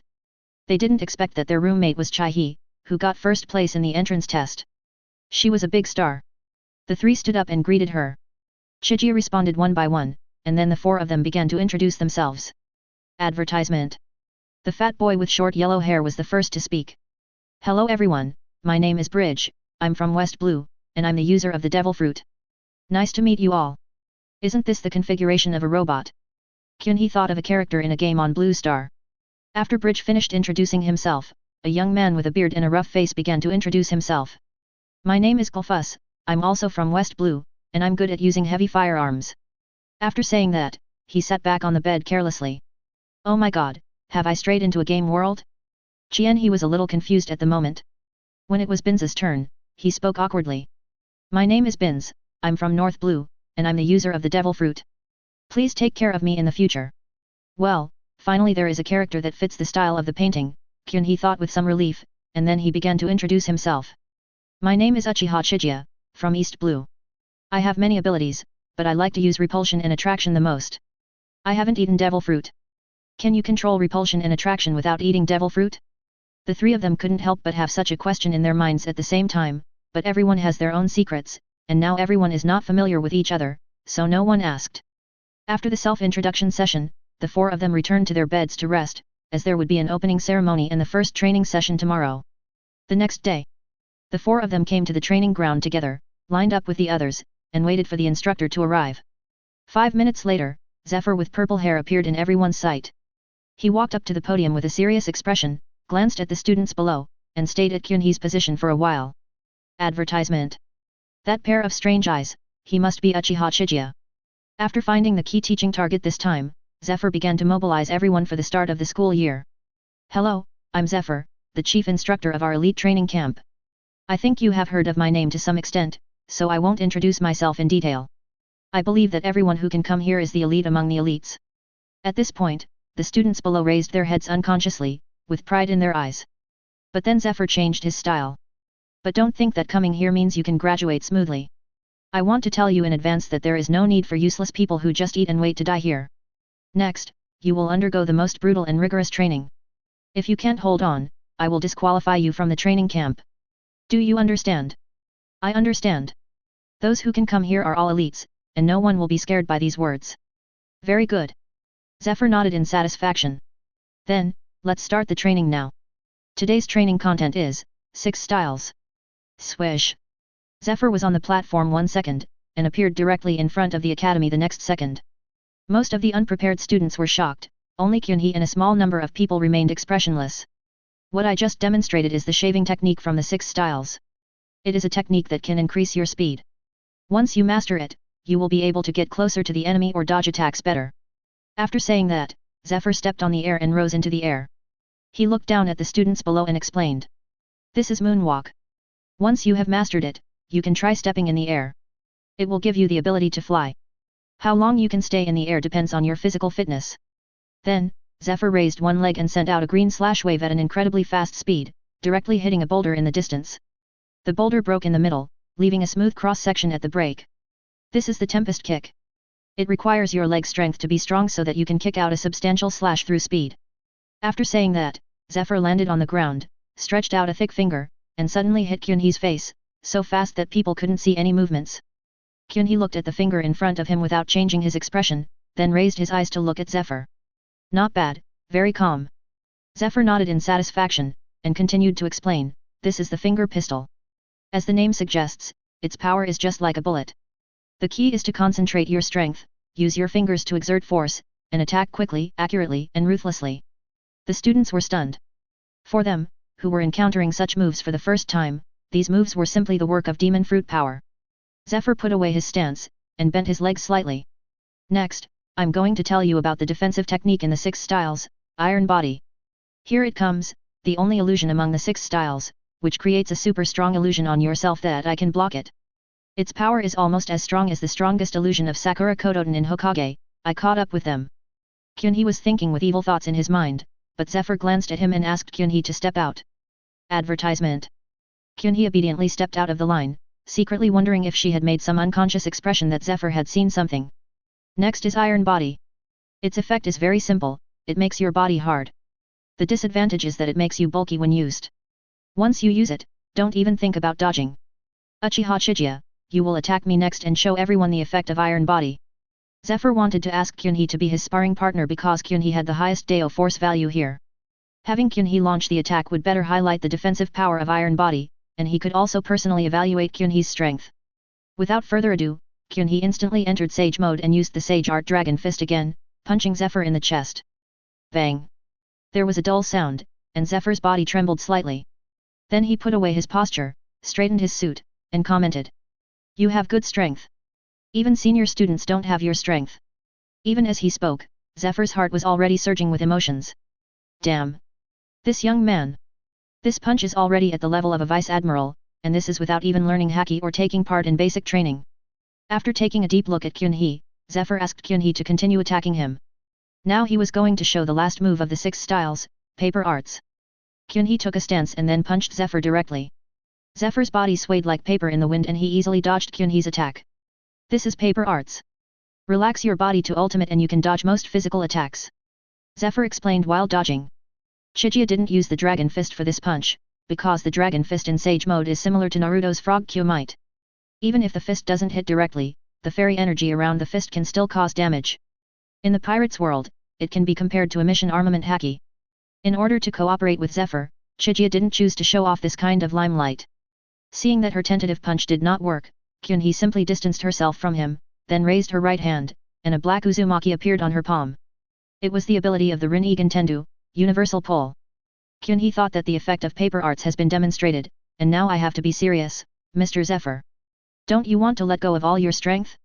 I'll just use gravity to suck you over and see how you resist. As expected, Kyunhee's sudden universal pull caused Zephyr, who was in the Paper Arts state, to fly towards Kyunhee like a piece of paper being pulled by gravity. What? It was also the first time that Zephyr saw Kyunhee display Tiandao's ability. He was in a state of complete relaxation, which allowed Kyunhee to succeed. Seeing that he was about to be caught by Kyunhee, he didn't care about the paper arts display and quickly switched to the iron body state. But when Kyunhee saw that he suddenly froze in the middle of the move, he knew that he had changed his state, so he cancelled the universal pull directly and used Shinra Tensei again. Zephyr was pushed out while maintaining his iron body posture, broke through the wall of the training camp, and disappeared in the smoke and dust. Chapter 18 Zephyr is glad.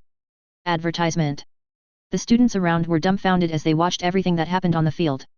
Who was I? Where was I? Was that Uchiha Chiga really a student like us? Is this what Boss Kyunhee said about his ability to control gravitational repulsion? It's so cool.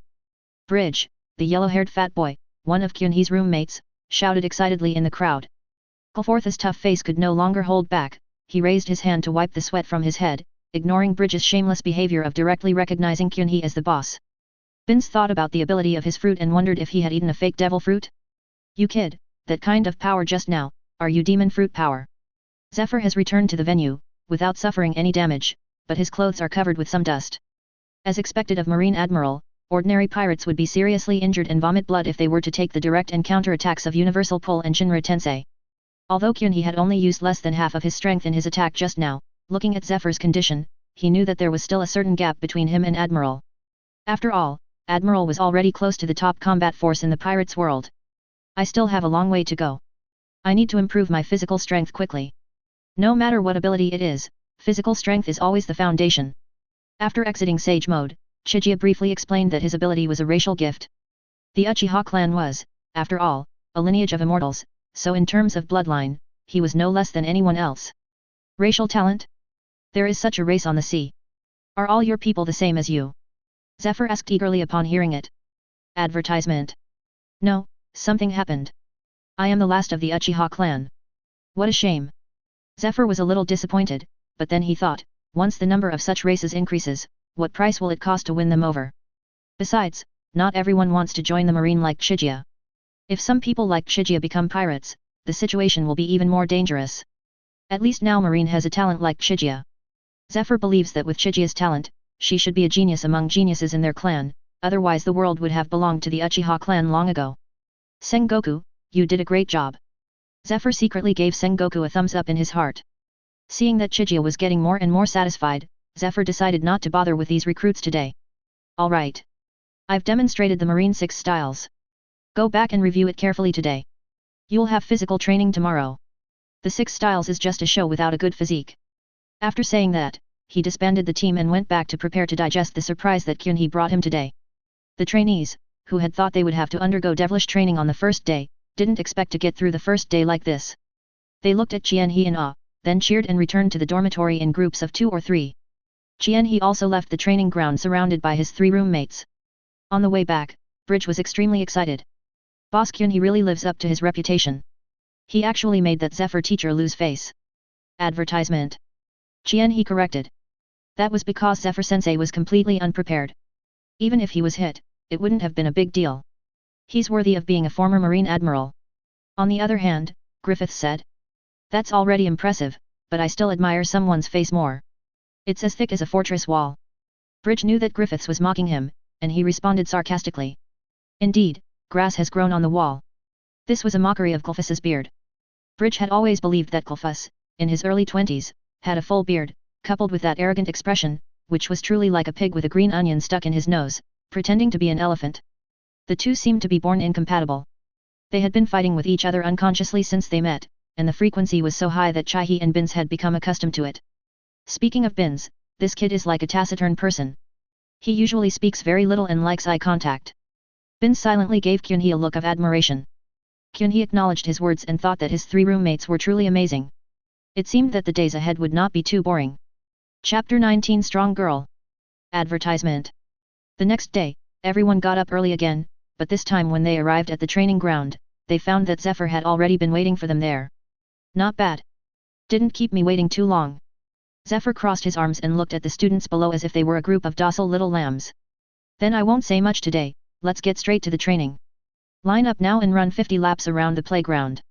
The same applies to both men and women. Everyone was amazed. You know, the playground of the headquarters training camp is simply a large square, with a circumference of more than a kilometer. However, since Zephyr gave the order, no one dared to complain. They all started running with their heads down. Chiga was the first one to run out. He knew the importance of physical fitness. Most of the battles in Hokage were actually based on physical combat. Even if everyone was driving a Gundam, they would still end up fighting face to face in the end. 1 lap, 10 laps, 20 laps. Although the humans in the pirates' world have outstanding physiques, they are still humans after all. Gradually, some people have fallen behind and distanced themselves from the team. After 30 laps, someone fainted due to exhaustion. A group of medical staff immediately rushed over from the side of the track, put the fainted student on a stretcher and carried him away. Who? Anne gritted her teeth and persevered.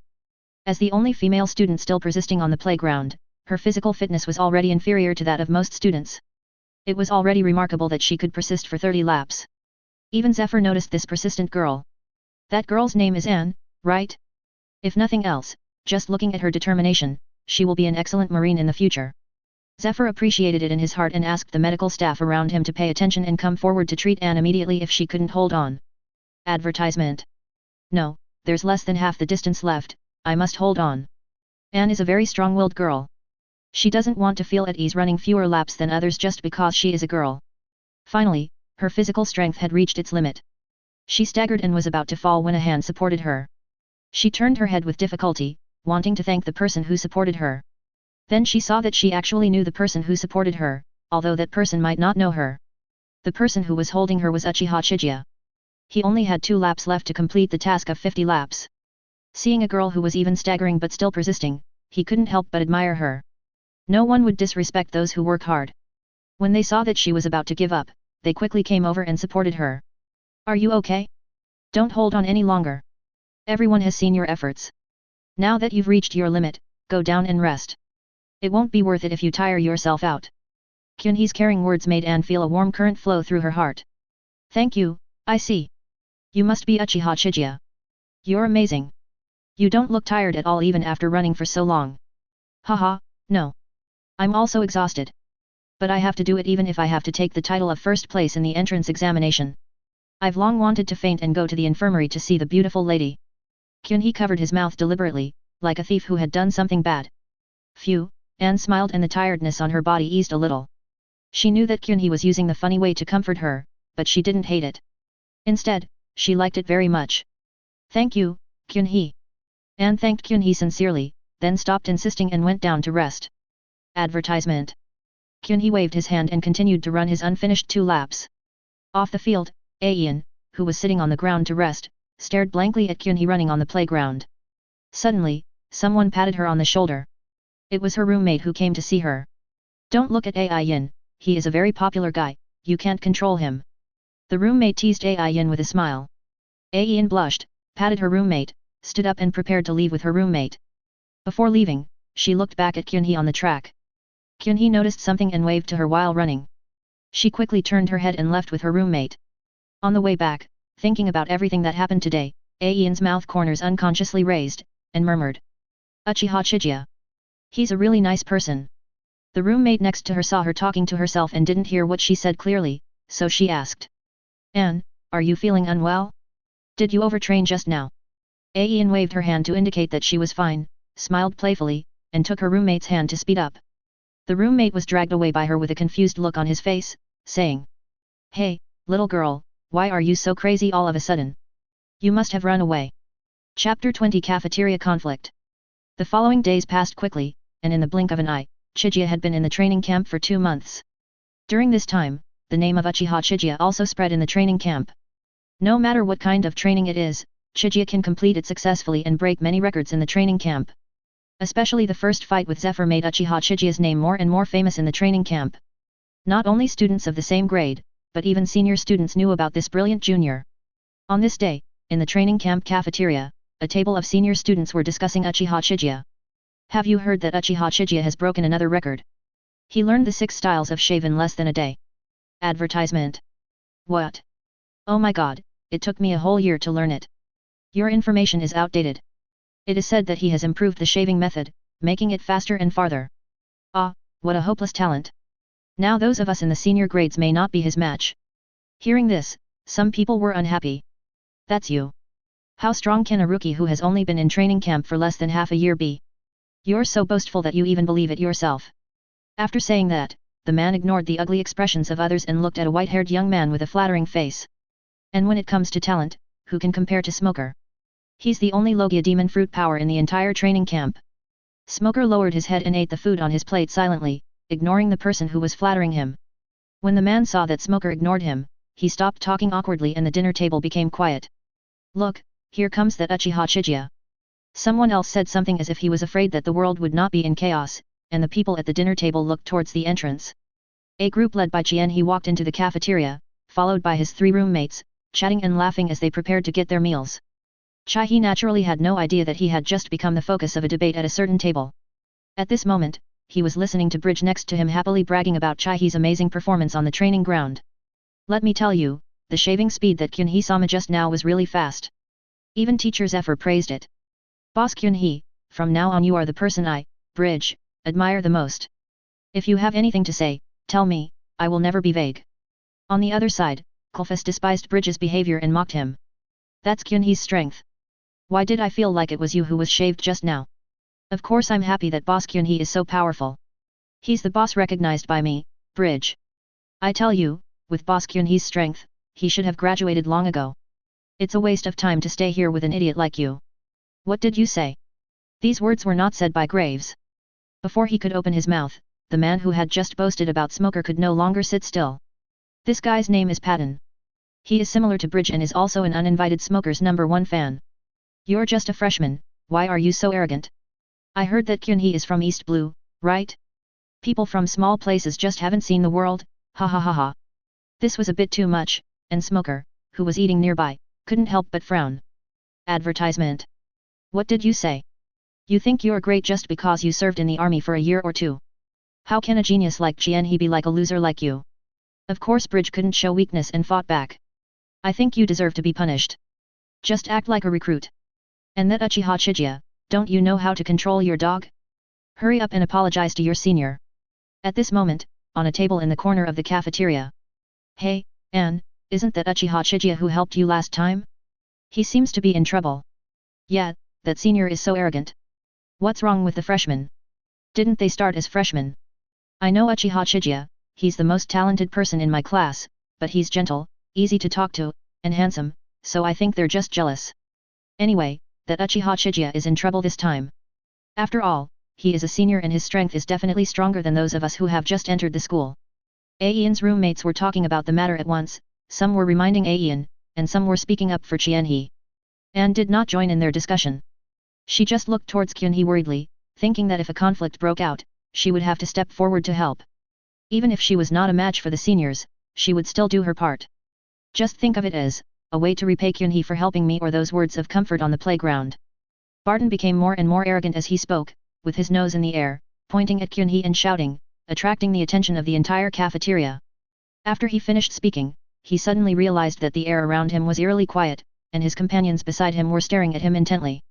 Feeling something was wrong, he turned his head sharply and saw that Uchiha Chiga, who had just been standing at the door, was now standing in front of him. When this thought flashed through the minds of both him and Smoker at a table at the same time. You were really arrogant just now. Qianhe said, then raised his hand and slapped him. Bang! The sound of slaps on the face echoed for a long time in the spacious space of the cafeteria. You, BD. How dare you beat up a senior student? Covering his face and looking at Qianhe in disbelief, Barton shouted hysterically. The companions next to them couldn't sit still anymore. After all, the one who was beaten was also one of them, and Qianhe's action made them feel very uncomfortable. Seeing this situation, Qianhe's roommate also rushed over and confronted him without fear. Some classmates including Aien and other girls also gathered together. They saw what happened just now. It was the seniors who were arrogant and provoked Qianhe. Qianhe has a high reputation among his classmates and is easy to get along with. Many students have received more or less help from him in their training. Seeing Qianhe being surrounded, no one will sit idly by. Oh? Why, are all the seniors as disgusting as you? Disgusting things should be beaten. Qianhe raised his eyes and glanced at the senior students who stood up, and spoke calmly. A hole. I'm going to kill you. Patton, who was beaten, became angry and humiliated. He stood up suddenly, created some distance and delivered a tempest kick. A light blue blade appeared in the air, splitting countless tables and chairs and rushing towards Kyun-hee. The faces of the people around him changed drastically. Advertisement. Oh no. It's Tempest Kick. Damn it, we are all students, this is too much. Something's going to happen. The lethality of Tempest Kick is such that anyone hit will either die or be crippled. Looking at the incoming Tempest Kick, Kyun-hee's expression did not change at all. He raised his left hand and protected his chest. Sizzle. A teeth-grinding sound was heard, and the Tempest Kick was crushed in Kyun-hee's hand, unable to move forward any further. The Tempest Kick didn't last more than 2 seconds before dissipating in Kyun-hee's hands. How could that be? Patton's eyes almost popped out. Before he could come to his senses, Kyun-hee also drew an arc with one leg. Buzz. A dark blue air blade that was wider and longer than before was released. It was Chijia's Tempest Kick. It's over. He definitely couldn't block this level of Tempest Kick. Patton closed his eyes in despair. After a while, he found that he seemed to be fine, so he quickly opened his eyes and found that Kyun-hee's Tempest Kick was blocked by a figure with white hair. The white-haired figure is Smoker. Seeing that the situation is developing in an uncontrollable direction, he finally decides to take action to put an end to this farce. However, it was not easy for Smoker who blocked the Tempest Kick. Kyun-hee's Tempest Kick was not like Patton's low-profile Tempest Kick just now, which dissipated within 2 seconds. Then a strange scene appeared in the center of the huge cafeteria. The white-haired Smoker was holding a deep blue empty blade with his sweaty hands, retreating backwards little by little. Smoker couldn't hold on any longer, so he turned around and shouted at Patton who was still in a daze behind him. Get out of here now. Hearing this, he came to his senses and quickly fled away from the spot. Poof. Smoker's body was split in two, and Chijia's attack flew through Smoker and toward the wall at the end of the cafeteria. After adding a door to the cafeteria, it finally disappeared. This kind of strength is well deserved. Smoker, whose body was split in two, was terrified when he saw the damage caused by Tempest Kick. As a result of his ability of Logia Smoke Fruit, he was of course not really dismembered. He just entered the elemental state to avoid the attack of Tempest Kick. Logia's elementalization? It's quite similar to the water transformation technique of Suijutsu Kizuki. Kyun-hee thought thoughtfully as he looked at Smoker Riko's body that was emitting white smoke. The white smoke gradually merged together, and Smoker returned to his full state. He looked at Kyun-hee and said, "Let's stop here. He was wrong this time and he has paid the price. Students, please stop making trouble." Kyun-hee laughed a few times and looked at Smoker with a mocking look on his face. "You think too highly of yourself. If you really wanted to stop it, where were you just now? Why are you here pretending to be a good guy now? Are you worthy enough?" Smoker's face turned grim. He knew that today's matter might be a bit difficult to handle. Chapter 21 Chigia vs Smoker. Does it have to be this way? Smoker looked serious. He didn't want to fight because the reason for this fight was so dishonorable and even ridiculous. At the same time, he felt very regretful that he did not take action in time to stop Patton's stupid behavior and angered Uchiha Chiga. "You want to end it like this without even an apology? Who gave you the confidence? Is it the so-called Logia Smoke Fruit?" Kyun-hee obviously didn't intend to let it go. Today he wanted to have a battle with the strongest smoker in the senior grade. This would save him a lot of trouble in the future. Advertisement. Smoker also has his own pride, so he got angry after being ridiculed again and again by Chigia in public. "In that case, let's have a fight. Uchiha Chiga." Smoker couldn't help it and challenged Chigia. "Wouldn't it be over if you had said so earlier?" Kyun-hee stretched his body and hooked his finger at Smoker, indicating that he could start. "You arrogant guy. White smoke launcher." Smoker exploded completely, and his lower body turned into a thick white smoke and rushed towards Kyun-hee. White fist. Smoker's vice admiral's arms also turned into smoke, and his fists quickly extended using the characteristics of smoke, revealing their fists, which flew towards Kyun-hee with strong airflow. Chijia's body swayed slightly, and Smoker's attack was easily avoided. "It's not over yet." Smoker was not panicked. His pair of fists emitting white smoke turned around and flew back in the air, hitting Kyun-hee's back. "Chigia! Watch out behind you!" With a cry of surprise, Anne in the crowd saw that Smoker's attack was so strange and hurriedly spoke out to warn. The little sister next to her gently pulled at the corner of her clothes and thought to herself, "My good sister, neither of these two are easy to mess with, so just stay away from it." Chigia still stood there without moving, her Rinnegan slightly opened. Shinra Heavenly Expedition. Bang! Before Smoker's fist even touched Kyun-hee's body, it was shattered into scattered smoke by a sudden shock wave. After a while, the wisps of smoke slowly gathered at Smoker's wrist, and continued to condense and return to the shape of a fist. Paramecia's demon fruit power. Smoker felt that Uchiha Chiga was becoming more and more difficult to deal with. The shock wave just now was obviously very effective in restraining his smoke fruit. "If you think so, then so be it. He was too lazy to explain this to him. A black vortex appeared on his palm and he launched a universal pull towards Smoker. Smoker's body shook and he was suddenly pulled over by He. Damn, what is this? Advertisement. This time, Smoker did not suffer the same fate as the previous people who were sucked in by Chiga, because Chiga did not strangle him this time. When He stretched out his hand to strangle him, he turned into smoke again, and his head separated from his body, performing a split head action on the spot. He expected Smoker to transform into an element, but he was not panicked. He made a few seals with one hand. Wind-style great breakthrough. A gust of wind blew out of He's mouth, and the facilities in the cafeteria were immediately blown all over the place, and some people around were blown down. As the target of the direct attack, Smoker had been blown into countless wisps of white smoke, floating everywhere. After a while, the white smoke gathered into a human figure.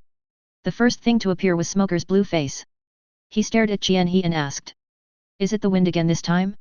It's definitely not the same force as the shock wave just now. Did you eat more than one devil fruit? Smoker was unsure and controlled the white smoke to slowly condense his body. The great breakthrough just now had a great impact on him, a smoke man. You can think of that as a ninjutsu. Chiga did not take the opportunity to move forward to finish off the opponent, but just watched Smoker complete the reshaping of his body. Ninjutsu? Are you a ninja from Wano Kuni? Wano Kuni? Haha, what kind of rubbish is that? How can it be called a ninja? He sneered disdainfully, and then his expression became dangerous. I've had enough fun. Next, let me ask you a question. What? Logia, will it bleed? Hearing this, Smoker instinctively retreated madly behind him, however, He was faster than him. Without any warning, Chiga appeared behind Smoker and grabbed Smoker. It's useless. Without armament haki, no matter how strong your attack is, it's useless. Seeing that He didn't make any special moves this time, Smoker relaxed a little and made a mocking remark. Really? Chiga's hand touched Smoker's shoulder, and then a transparent round shield appeared, covering Chiga and Smoker together. Rinnegan Hungry Kid Sealing Technique Suction Seal. Smoker was horrified to find that the ability of smoke fruit could no longer be used, just like a broken limb with no nerve connection. Let me go. This unreasonable situation made Smoker completely panic. He could only shout loudly to relieve the fear in his heart. Sealing technique absorption is another use of Hungry Kid. Unlike absorbing the opponent's physical strength or chakra, it can absorb the opponent's moves and has a certain sealing effect.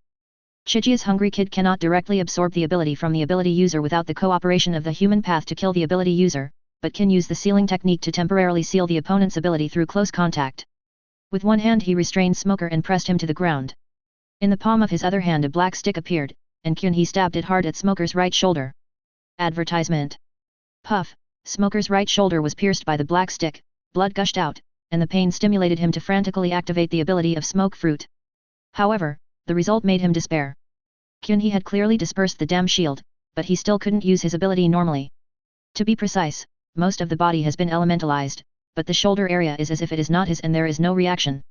When he wanted to pull it out with his other hand, he felt powerless as soon as he touched the black stick, let alone pulling out the black stick that was inserted into his shoulder. The black rod, as a product created by the Rinnegan holder using yin-yang release in the palm of his hand, has the effect of blocking or disrupting the flow of energy in the opponent's body. A Rinnegan wielder can even use it to manipulate corpses, like Nagato, creating a powerful puppet of six paths abilities. Be quiet, your wound will only get bigger if you keep struggling like this. He kindly reminded Smoker, looking at the miserable-looking Smoker on the ground. What happened? Stop it. With a shout, it was Zephyr who arrived at the scene. Seeing the dilapidated cafeteria, Chiga standing, and Smoker lying on the ground, Zephyr felt a headache. Someone come and tell me what's going on. Aeon shook off her roommate's hand, stood up, and said loudly. Teacher Zephyr. It was the seniors who provoked him first. It was Patton who started it first, and Chiga-san fought back. Zephyr nodded and looked at Smoker on the ground. What about Smoker? Sensei, I'm fine. I was just sparring normally with Chiga-san. I'm really sorry for causing such damage. Smoker held back the severe pain and explained word by word. He looked at Smoker unexpectedly, and her attitude towards him changed a lot. After taking back the black stick, he helped Smoker up and explained to Zephyr. Yes, Mr. Zephyr, it's my fault. I didn't control my strength and hit too hard. Zephyr also breathed a sigh of relief. To be honest, both of them were his most proud disciples, and he couldn't bear to deal with either of them. You will take Smoker to the infirmary yourself. Also, you two will bear the consequences of the damage this time. Yes. He and Smoker responded quickly. Part1. You started this trouble, so I punish you by making you run 100 laps around the playground. If you don't finish today, get out of the training camp. Patton, who had been hiding in the crowd, fell face and didn't dare to say anything. He dragged his frightened body to run laps. After glaring at Kyunhee and Smoker, Zephyr dispersed the crowd, flicked his sleeves and left. Chapter 22 Smoker. After the two left, the cafeteria suddenly exploded. That Uchiha Chiga is a monster, Smoker is like a child in front of him. What exactly are his abilities? Both wind and shock waves. Have you noticed his eyes? They are so strange. I feel powerless just by looking at them. No matter what, Uchiha Chiga will undoubtedly be the best in the training camp from now on. Advertisement. Ian and a group of roommates stood there, a little dazed. It's not that I didn't think Chiga would win, but I never expected that Chiga would win so easily. He is from a completely different world from us. A roommate said, looking at the silent Anne and sighed silently. It's a good thing that the person you like is excellent, but it's another matter if he or she is too excellent. Ian bit her lip, turned around and left the cafeteria without calling her roommate. On the other side, Kyunhee supported Smoker. Smoker kept his head down along the way and his expression could not be seen. What I said and did just now was indeed a bit too much. In fact, your last few words made me think that you are a pretty good person. Kyunhee tried to break the awkward atmosphere. No, you are not wrong. This time it is mainly my fault. Smoker finally raised his head and looked forward. I didn't stop Barton in time at the beginning, and I have no right to stop you from teaching him a lesson later. Besides, it's my own fault that I'm not as skilled as you. I have no complaints about being beaten like this. Advertisement. He found Smoker more and more interesting. He stretched out a hand to him. Smoker looked at him strangely. He smiled and said. Let's be friends, let's get to know each other again. My name is Uchiha Chiga, and I look forward to your guidance in the future. Smoker was startled, then quickly held the hand that Kyunhee extended to him. Smoker.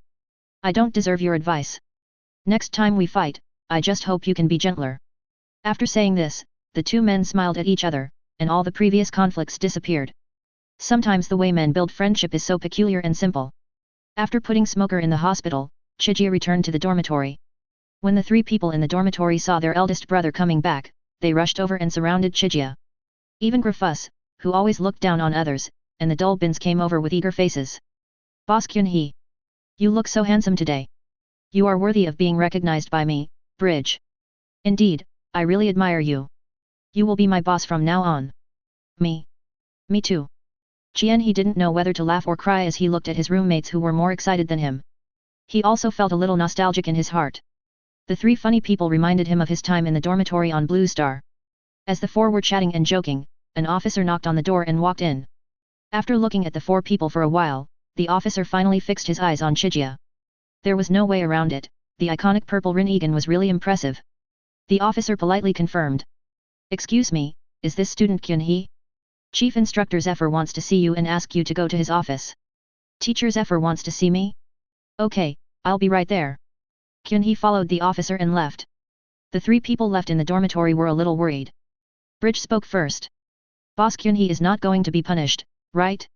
No, I am also responsible for this matter, I have to go and take a look. Advertisement. It's possible. The battle between Kyunhee and Smoker just now did cause quite a lot of damage. Teacher Zephyr is going to settle the score later. This time, Kulfas did not argue with Bridge. No, if Mr. Zephyr wanted to punish Boss Chiga, he would have done it in the cafeteria. He must have been called over for something important this time, so we'd better not go and cause trouble for him. As soon as Bins opened his mouth, Bridge and Kulfas looked at him in shock. They didn't expect that this vegetative man who was always taciturn and didn't make any suggestions would actually speak, and what he said seemed to make sense. Bins felt a little shy when being stared at, so he got up and went to help Kyunhee make the bed. Bridge and Gulliver sat on their beds, staring at each other, not knowing what to do for a moment. After a long while, Bridge shouted. Bins. How could you do my job? Get out of the way. There are some rules for making the bed. What a virtue. Griffiths once again expressed his contempt for Bridge, then he took out a box of cigars from somewhere and went to the bathroom to smoke them. After making the bed, Bridge felt his nose twitch, knowing that Kulfas must have gone to smoke a cigar again. He felt a little itchy in his heart, as he also liked this cigar very much. Moreover, since coming here, he found that the cigar taken from Kulfas tasted more exciting. Secretly activating the ability of his hook fruit, Bridge's left hand turned into a yellow hook, and then separated from the wrist, connected by a thick iron chain. The bridge hook fruit belongs to Paramecia. Its ability is to turn any part of the body into a hook, and it can be extended indefinitely through the chain created by this ability. Objects he touches will leave invisible marks, and the next time he activates his ability, he can track and catch the target with 100% certainty. He had already taken the opportunity to touch Clefus's cigarette case. Bridge smelled the scent, chuckled, and his left hand turned into a hook that slowly extended along the wall into the bathroom. After a while, Clifford was very satisfied and pulled up his pants with one hand. He tried to touch the cigar box on the ground with the other hand, but he only touched the cold ground. He was so angry that he shouted before he even pulled up his pants. Mad. Where's my big box of cigars? Chapter 23, Special Treatment for Kyunhee. The scene changed, and Kyunhee had arrived at the door of Zephyr's office and raised his hand to knock. Boom boom boom. Come in. Zephyr's tone was normal, and he didn't sound angry. Kyunhee walked in slowly, saluted briefly, then found a sofa and sat down, waiting for Zephyr to speak. Advertisement. After 2 months, under Zephyr's special care, Kyunhee has become very familiar with Zephyr. Although Kyunhee's behavior is a bit rude, Kyunhee actually respects Zephyr very much, and Zephyr also likes his disciple very much. Zephyr rolled his eyes at him, feeling a little amused. This Kyunhee was acting as if he wasn't the one who had the big fight in the cafeteria just now. Putting down what he was doing, Zephyr rubbed his temple, looked up at Kyunhee, and asked casually. Did you gain anything from today's battle with Smoker? If other students saw Zephyr's attitude, they would be shocked. Who would have thought that the always serious and rigid teacher Zephyr could be so easygoing? And Uchiha Chiga was fighting in public. He even beat someone unilaterally. It's fine if you don't punish him severely, but are you asking him how he feels? All I can say is that those who are favored are fearless. Kyunhee pretended to think about it, and after thinking for a while, he said. The biggest feeling is that the elementalization of Logia is indeed a bit troublesome to handle. Zephyr nodded, a small smile on his face, that was why he asked Chiga to come over. He wants to give Kyunhee special treatment. The curriculum of the Marine training camp is progressive. Although 2 months have passed, many students still cannot master even one of the 6 moves. The transition to Haki instruction usually has to wait until the end of the 2nd year of school. Zephyr often took time to check on Chiga's study of the 6 styles, and knew that Chiga had now mastered the 6 styles very well, even better than some 6 styles masters who had graduated many years ago and had become general officers. Advertisement. Letting him follow the course progress like an ordinary student would obviously be a waste of Kyunhee's time, or even the time of the entire Marine. So Zephyr felt that his behavior of giving special treatment was justified and the most correct choice. Simply put, it was for justice. Very good, do you know what is the most effective way to deal with Logia? Zephyr laid the groundwork briefly. Yeah, I know. It's armament Haki. Smoker mentioned it himself during the battle. Chiga gave the correct answer directly. Well, very good. I asked you to come here today to teach you how to practice Haki. Seeing that Chiga already knew about armament Haki, Zephyr didn't keep her in suspense and went straight to the point. Come with me to the wasteland in the back and I'll show you Haki. Zephyr said, then stood up and told Chiga to leave. Arriving at a large wasteland behind the training camp, Zephyr found a slightly open spot and threw away the coat of justice he was wearing. Crash! The coat of justice flew away in the wind and landed on a protruding boulder. What a show-off! Kyunhee curled his lips secretly, but he was envious in his heart. Whether it's the 4th generation in Hokage wearing the divine robes or the Marine Admiral and pirates throwing off the coat of justice, they can only be described in 2 words, handsome, showy. When I graduate, I'll make one for fun. Okay, Kyunhee was actually jealous, but he wouldn't admit it. Zephyr on the other side didn't know that he was despised by Kyunhee. At this time, he pulled his collar and stretched out a fist towards Kyunhee. Look, there are 3 types of Haki, and I'm going to use armament Haki next. After saying that, Zephyr's fist was also covered in a layer of black, and he punched the ground hard. There was a loud bang, and with Zephyr as the center, the ground cracked inch by inch as far as the eye could see, and the cracks extended all the way to the distant coast. Chiga looked at the destruction caused by Zephyr and couldn't help but smack his lips. The power felt more than twice as strong as Tsunade's super powerful punch. Advertisement. This is armament Haki. It is a power that everyone is born with. It can be used to attack and defend. Most importantly, it can be used to attack the physical body of a Logia user.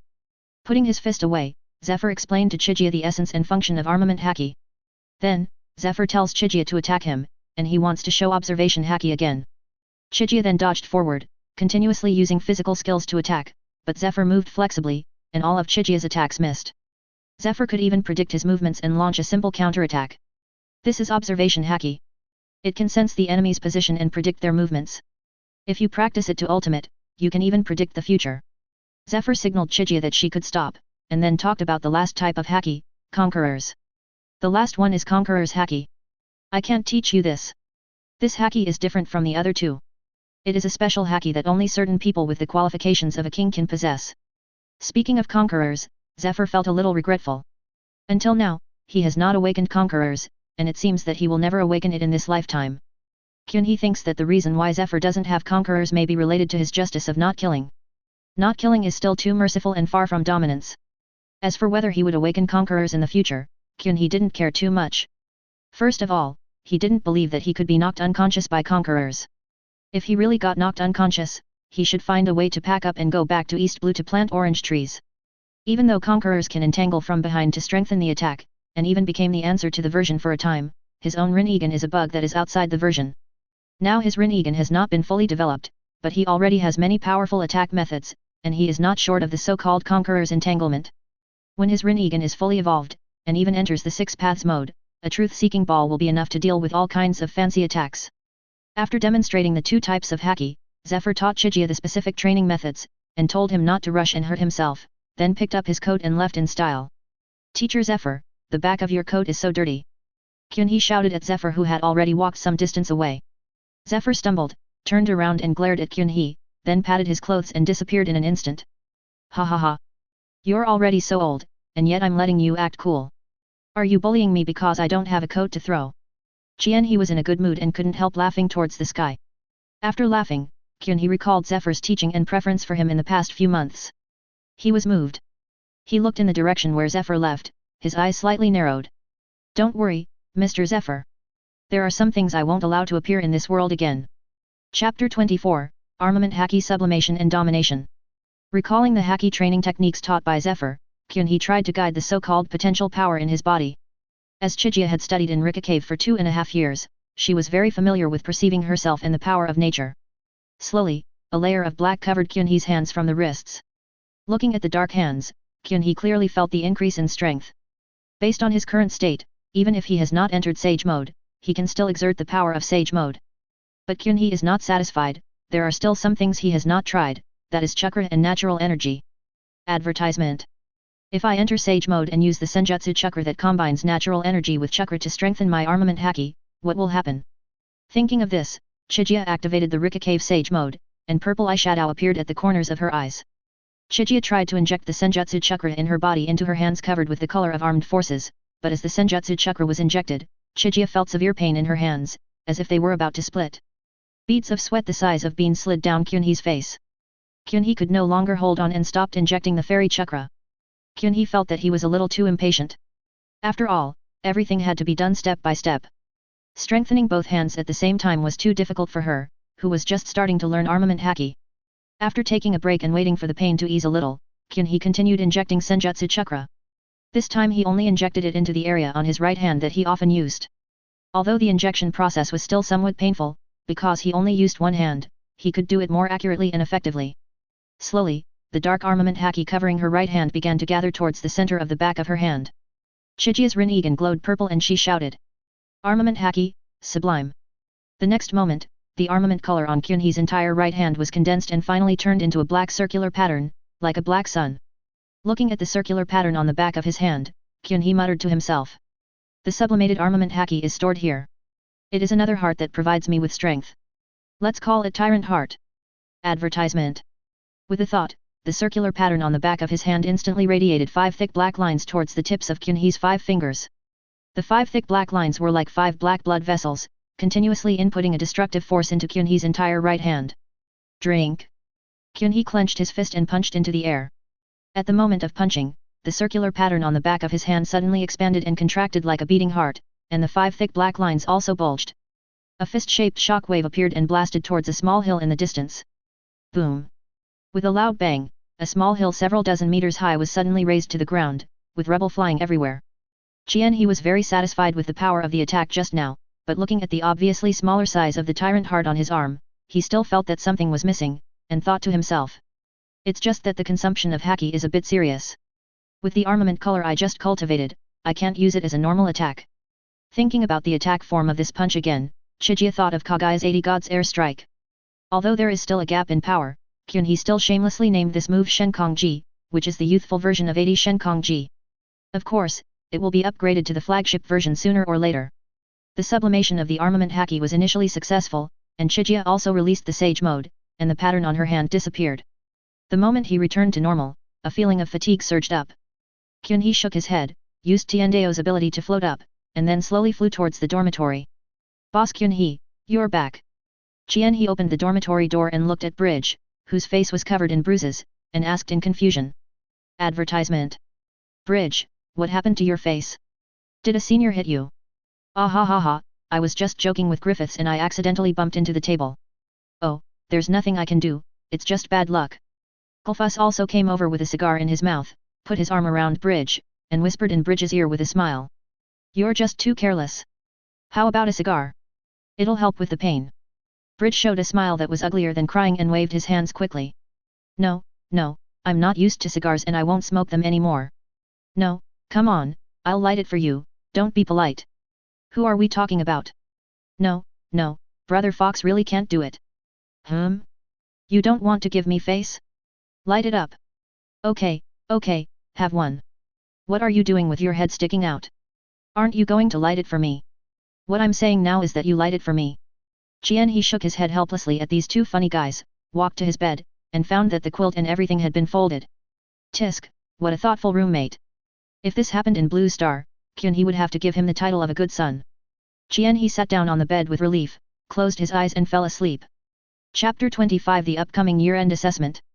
Advertisement. Chigia-san, this is the lunchbox I prepared for you. On the way from the dormitory to the training ground, Kyunhee was blocked. He took the lunchbox from a female student with a smile. When the female student saw Kyunhee take it, she covered her face and ran away without waiting for Kyunhee to say anything. After the female student left, Kyunhee opened the door space and put the lunchbox in his hand. Looking at the various lunchboxes and gifts that took up a large space, Kyunhee rubbed his temples, estimating how much Bridge and the other two could eat. Just as he was about to close the door, a female student came over with a lunchbox. The person who came this time was an acquaintance, Anne, whom Kyunhee met on the playground. Aein glanced at the door space that Kyunhee had not closed yet, a trace of sadness flashed in her eyes, and she put the lunchbox behind her. She joked to Kyunhee. You are so welcome, Chigia-san. I guess I am late. When Kyunhee saw that it was Aein, the smile on his face fell, and he looked at Aein with an expression of grievance. I don't want to either. I feel like I've become a celebrity since I fought Smoker. After saying this, he extended his hand to Anne again. Anne looked at him strangely, not knowing what he was going to do. The bento you made looks good. I haven't eaten yet, so why not give it to me? Advertisement. Of course, Anne's previous series of expressions and behaviors did not escape Kyunhee's eyes. He admired this strong girl and naturally did not want to make her sad. Anne was obviously at a loss. Hey, but don't you still have so many bentos? I don't know those people, so I don't dare to eat anything without permission. I'd rather eat yours. Seeing Aein still standing there in a daze, Kyunhee took the lunchbox in her hand and ran away. From afar, a voice came. Bring it here. Watching Kyunhee's figure leave until it disappears from sight, Aein smiled, like a blooming white orchid. After today's training ended, Zephyr did not immediately announce the disbandment, but instead announced a message to all the students. Your first year of training is about to end. Next month we will conduct the year-end assessment. This year-end assessment will be a practical assessment. The top 3 students will receive rewards such as devil fruit and a good sword. As soon as these words were spoken, the students below were immediately shocked. Everyone is mentally prepared for the year-end assessment, so it's not surprising. The focus is on the rewards. The top 3 can actually get things like devil fruit or a good sword. What is a devil fruit? It can be said that eating a devil fruit is the fastest way to improve a person's strength in the world. What's more, if you eat a powerful devil fruit, it can even make an ordinary soldier rise to the top in one step. Advertisement. There is also a good and sharp sword, which is a more tempting reward for students specializing in swordsmanship than the devil fruit. Which swordsman does not dream of having a good sword as his weapon? Everyone was eager, secretly vowing to get second or third place. As for first place? Wasn't that for Uchiha Chiga? Everyone took it for granted that first place was already Chigia's, including Zephyr. Zephyr had anticipated everyone's reaction. There had been rewards in previous years, but they were never this outrageous. Even treasures of the level of Marine, Devil Fruit and Good Blade were not easy to come by. After thinking about it, I can only think of one possibility, that is, Sengoku is trying to reward Uchiha Chiga in various ways. Over the past few months, Chigia's stunning performances time and time again have made the old man Sengoku lose his patience. Coupled with the relationship between Jun and Tsuru, Sengoku has completely trained Chigia to be the next admiral. But it's also good this way. We should value talents and help them in their growth process as much as possible. Doing these things after they grow up will only be icing on the cake. Zephyr is undoubtedly a traditional and upright marine, but this does not mean that Zephyr is pedantic. After experiencing the murder of his wife and children, Zephyr's ideas have gradually changed. You know, when Kyunhee joined the marine, he turned all the pirates of the brand pirates into a black ball, which was completely contrary to his philosophy of not killing. In the past, he would definitely have some prejudice against Kyunhee, but now, he has no emotional fluctuations at all and even silently supports Kyunhee's behavior in his heart. He also teaches Kyunhee everything he knows. Zephyr believes that Chigia will be able to become a marine admiral or even higher in the future. He has retreated to the second line. Watching Chigia's continuous growth, he has a long-lost sense of accomplishment. Now, Zephyr has regarded Chigia as a kind of sustenance. Kyunhee was also very excited at this time. He didn't need the good sword for the time being, but the devil fruit was a great improvement for him. Since absorbing the Monday fruit, Chigia has not encountered any new abilities to absorb. The devil fruit given as a reward this time will most likely not be bad, and it is enough to open the second Megatama of the Rinnegan. Every time a Megatama is opened, the power of the Rinnegan will be enhanced. Chigia has a premonition that when she has 3 Megatama, her Rinnegan will be able to open exclusive skills like Madara's Rinnegan and Sasuke's Tentiki. At that time, he was ambushed by Orochimaru, causing his eye power to be overdrawn just after his Rinnegan was activated. It has always been a regret for Chigia that he did not develop his own unique skills. He must get the devil fruit this time. Chapter 26 A Visit to Jun, Pretty Boy Chigia. In the following time, Kyunhee helped his roommates train during the day, and went to the wasteland in the back mountain to practice his haki alone in the afternoon. After delivering 12 divine air strikes in one breath, Kyunhee lay on the ground with his arms and legs spread out, gasping for breath. The divine aerial strike is currently Kyunhee's strongest single-target physical attack, and with less than a week left before the assessment, he is already able to deliver 12 strikes. That's enough. There's no way any of the students in this class can take a punch from this move. And since the God air strike is delivered with haki, even Logia can't take it. Lying on the ground, Kyunhee thought about his current training results and felt that he was more than capable of coping with this assessment, so he stood up, patted his butt, and prepared to return to the dormitory early. Advertisement. As soon as I stood up, I saw Bridge running towards me in a hurry, shouting as he ran. Boss Kyunhee, there's a beautiful officer looking for you. Kyunhee was startled and asked. Beautiful officer? Yeah, she said her name is Jun. Well, it turned out to be Jun, whom he hadn't seen for almost a year. Chigia thought that this Jun sister would wait until he graduated before coming to see him. But since she's here, Kyunhee can't just keep letting others wait there. He grabbed Bridge, and before Bridge could come to his senses, he found himself in midair, and immediately screamed. Boss Chigia! You have to hold on tight, I'm not even proficient in moonwalk yet. After landing smoothly and putting the exhausted Bridge aside, Chigia immediately saw Jun standing at the gate of the dormitory area.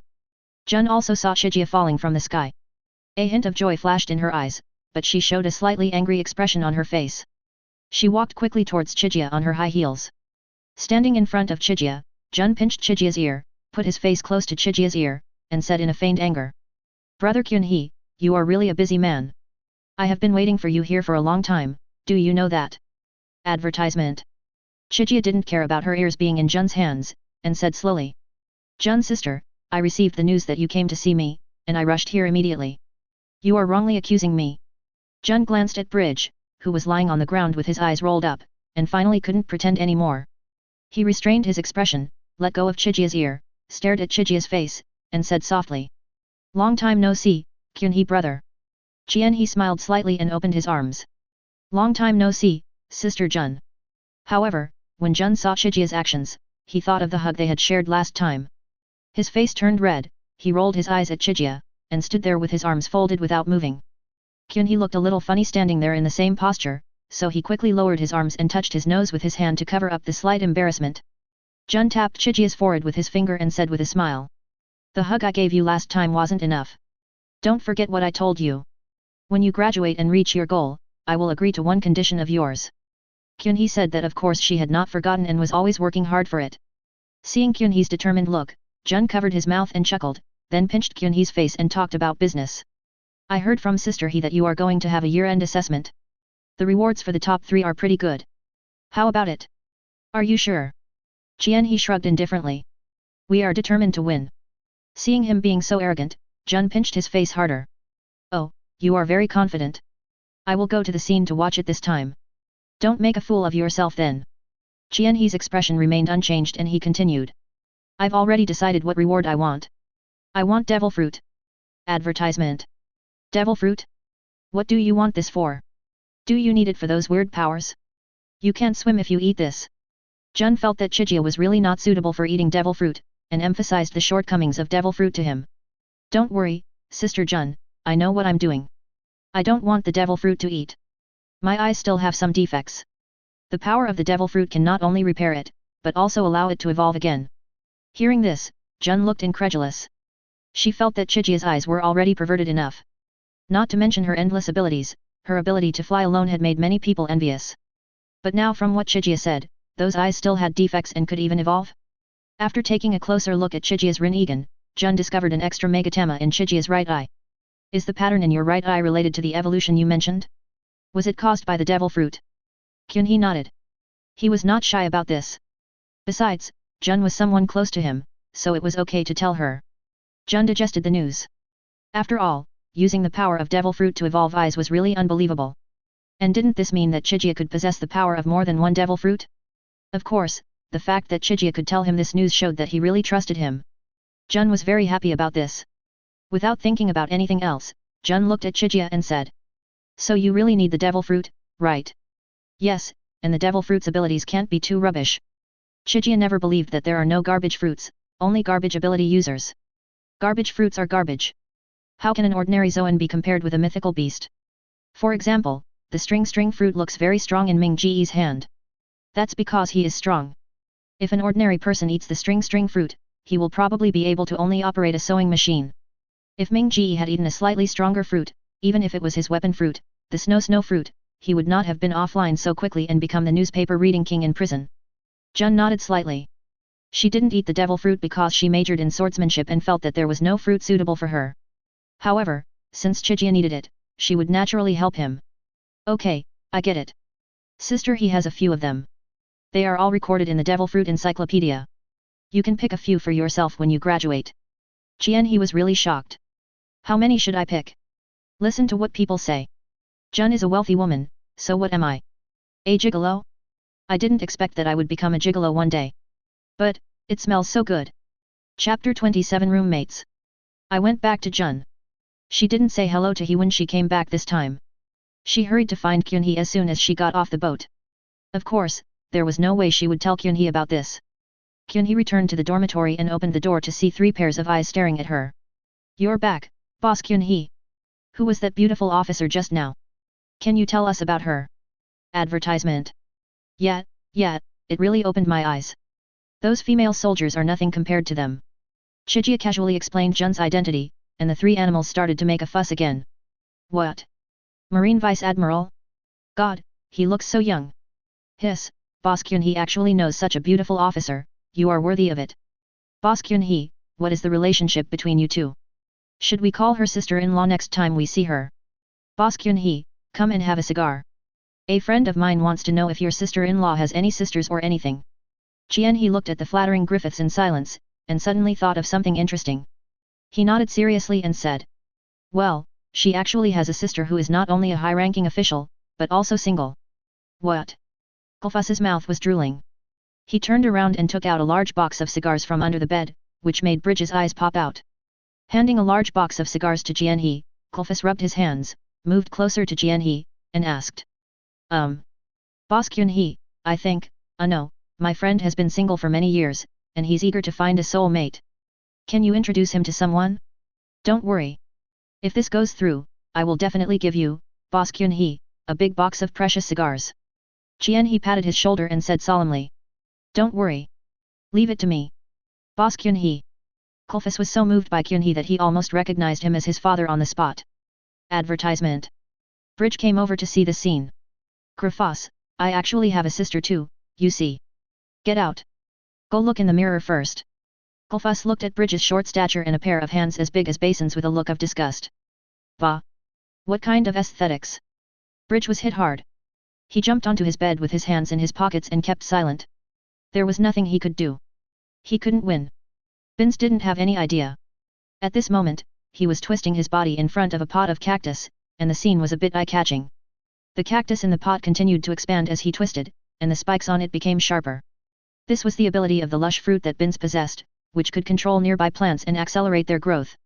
However, this ability seems to be activated by twisting the body. The faster you twist, the stronger the ability will be. Kyunhee doesn't know whether every user of the flourishing fruit has to activate it in this way. However, Kyunhee thinks with evil humor that if a socially anxious person eats the flourishing fruit, he will probably not activate his ability even if he is beaten to death in public. Bins was already sweating profusely from twisting his body, so he stopped twisting, sat down and began to rest. He walked up to him and asked. Bins, are you sure this time? I see you've been the most hard-working person recently. If you win a place, what reward do you want? Bins thought blankly for a while and said. Honestly, I'm not sure. After all, Boss Kyunhee is here. There are only 2 spots left. But if I get one by chance, I want a good and fast sword. A good sword? Kyunhee thought of the movie version in which Bins had a sword with a green handle on his back. Could it be that he got it in a test? Maybe Bins can really achieve good results this time. Kyunhee patted Bins on the shoulder and said. Have confidence in yourself. I think you will definitely get a good ranking this time. Bins stood up somewhat flattered. He didn't expect that Boss Kyunhee would have so much confidence in him. He was deeply moved and thanked Kyunhee repeatedly. Kyunhee asked him to relax a little. Among the 3 roommates, Bins was the most honest. Fortunately, the others were nice and did not bully him because of this. Even Gulfus, who was the most like a bully, only dealt with Bridge occasionally. Of course, it was all Bridge's own fault. After calming Bins down, Kyunhee turned to the other 2 and said. You 2 should work hard during this period. Maybe we can still be in the same boat after graduation. Bridge and Gulfus pointed at themselves with confused looks. Since entering the training camp, one of them has been focusing on smoking cigars, while the other has been focusing on smoking cigars secretly. Compared to Chigia and Bins, they are not as concerned about improving their strength. Advertisement. Kyunhee suspected that apart from himself, the strongest person in this dormitory might be the always taciturn Bins. The ocean is not so safe nowadays. There are more and more pirates, and the casualties in the Marines have been increasing in recent years. If we can be assigned to the same ship after graduation, we can take care of each other. I don't want any of our names to appear on a list in the future. These words were a bit harsh. Bridge and Gulfus fell silent. Even Bins was thinking seriously about what Kyunhee had just said. After a long while, Bridge, who was usually the most unremarkable, spoke first. I understand, Boss Kyunhee, thank you. From now on, I will work hard to practice and smoke less cigars. Griffiths glared at Bridge and thought, where did you get the cigars? Aren't they all from Laozi? Kamui threatened Bridge, and Gulfers also expressed his opinion. Don't worry, Boss Kyunhee. Although I know it's hard to keep up with you in terms of strength, I am still good at operating firearms. It would be great if I could be a gunner on your ship in the future. In his heart, Griffiths had always assumed that Chica's future military rank would be above Vice Admiral, so it was natural for him to have his own warship. Bin said nothing, but nodded firmly. He was also very pleased with the reactions of the crowd. If they still couldn't listen to this, then they wouldn't be able to blame anyone else if they were eliminated by this ocean in the future. Kyunhee also believes that he will definitely have his own warship in the future, so the first group of people entering this warship must be his own people, and their strength cannot be bad, at least they must have their own strengths. The roommates in front of him are good candidates both in terms of affection and strength. Extending a hand, he looked at everyone and said. Very good, then let's work together from now on, don't fall behind. Bridge and the other 2 also put their hands on it and said loudly. Work together. Don't let Boss Kyunhee leave you behind. He looked at the other 3 in astonishment. The others chuckled and said. After all, Boss Kyunhee is so awesome. The fact that we are not dragged down by you is enough for us to walk sideways in the training camp. Kyunhee laughed at this, and the other 3 also laughed.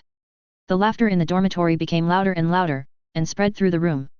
It was already late, and some dormitories were ready to rest. Someone shouted angrily. Mad, you're in heat in the middle of the night? Can't you let me sleep? Chapter 28 Year-End Assessment. The year-end review is coming. The assessment venue was arranged in the central square of Marineford, which would later become the battlefield of the Summit War. In the early morning of the assessment day, the field was already bustling with people, and on the podium were the high-ranking generals of the headquarters. Sengoku, Garp, Tsuru, Jun and some other vice-admirals of the headquarters are among them. Akainu, Aokiji and Kizaru also came to the assessment site today. Advertisement. Akainu sat in his seat, looking indifferently at the noisy crowd below, seeming somewhat out of place with the surrounding environment. Normally speaking, given his status and personality, he would never have participated in the annual recruitment assessment.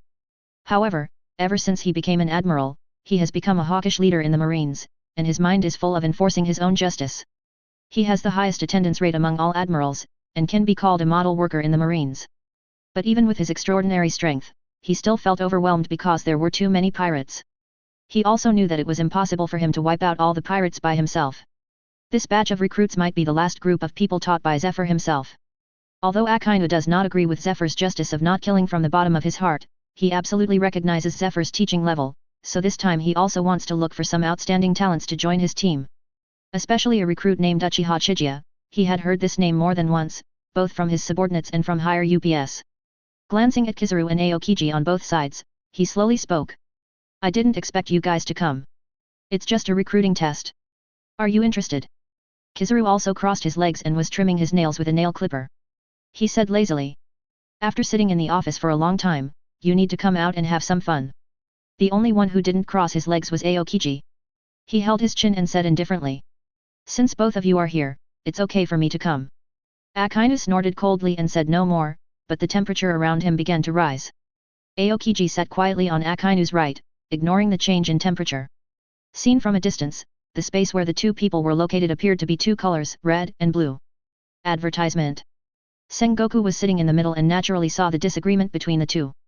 He frowned and tapped the armrests of the chair a few times. The two then quieted down as if nothing had happened. Sengoku sighed slightly. He knew that the reason why Akainu and Aokiji disliked each other was because of the buster call against O'Hara before. It would have been nothing originally. Although Aokiji was not very happy about this matter, he was just following orders. The bad thing was that Akainu ordered the bombardment of the ship full of civilians. Aokiji watched the ship sinking. With his personality, he certainly could not sit idly by. On the way back, the two were on edge and almost came to blows. It was only when he stepped in that the situation was temporarily suppressed. After this incident, Akainu's behavior was favored by the world government and was also an important qualification for his promotion to admiral. Later, Aokiji also became an admiral. As admirals, they shouldered different responsibilities for justice, which created a rift between them. If this gap could not be repaired, it would definitely cause trouble in the future. But it is not easy to repair such a crack. Thinking of this, Sengoku felt a headache. The friction above did not affect the enthusiasm below. Today, not only the students who came to participate in the assessment, but also many officers and soldiers from the headquarters came to watch and discuss this assessment. Have you heard? The rewards for this assessment include a large sword and even devil fruit. I heard that the devil fruit is a secret treasure of the sea. One devil fruit is worth hundreds of millions of berries. I can't afford one even if I work as a marine for my whole life. Who said it wasn't? You know, the reward for this assessment is actually devil fruit. I'll also join the training camp for fun. Come on, those who can enter the training camp are all geniuses, and those who enter the elite training camp are the geniuses among geniuses. You can enter if you want. Okay, stop talking about this nonsense. Do you know who is the favorite to win this time? Uchiha Chiga BA, I'm so tired of hearing this name. That's not necessarily true. Because of this reward, many senior students who have already gone out to sea for actual combat have also rushed back to participate. No matter how strong Uchiha Chiga is, she is just a flower in a greenhouse and lacks experience. Senior students are also participating? Isn't that unfair to those students who have just participated for a year? Who knows, the headquarters has agreed. Maybe the overall level of this class of students has improved a lot. Hey, no matter who gets the reward in the end, it has nothing to do with us, but it's nice to watch these geniuses and broaden our horizons. Indeed, the battle will be exciting. Advertisement. The groups are out, and the assessment is about to begin. Just focus on the game. Chiga was wearing her favorite black robe with the Uchiha emblem today. This assessment allowed her to wear whatever she felt most comfortable in. He had already received the information about his first opponent. After glancing at the information sheet in his hand, Kyunhee casually threw the sheet into the trash can. Bridge saw Kyunhee's actions and came over to ask curiously. Boss Kyunhee, who is your opponent? Kyunhee shrugged and said. I don't know him, I just know his name is Coolus. Seeing Kyunhee's nonchalant look, Bridge immediately flattered him. As expected of Boss Kyunhee, he doesn't care who his opponent is. Kulfas on the side immediately made up for it. Indeed, someone just looked at that broken watch up and down more than 10 times. He probably even knows what color underwear I'm wearing today. Bridge was so angry that steam came out of his forehead. He said to Kulfas viciously. You know nothing. This is called being cautious. Do you understand what being cautious means? Just pray that you are not assigned to the same group with me. This time I will make sure you know why the flowers are so red.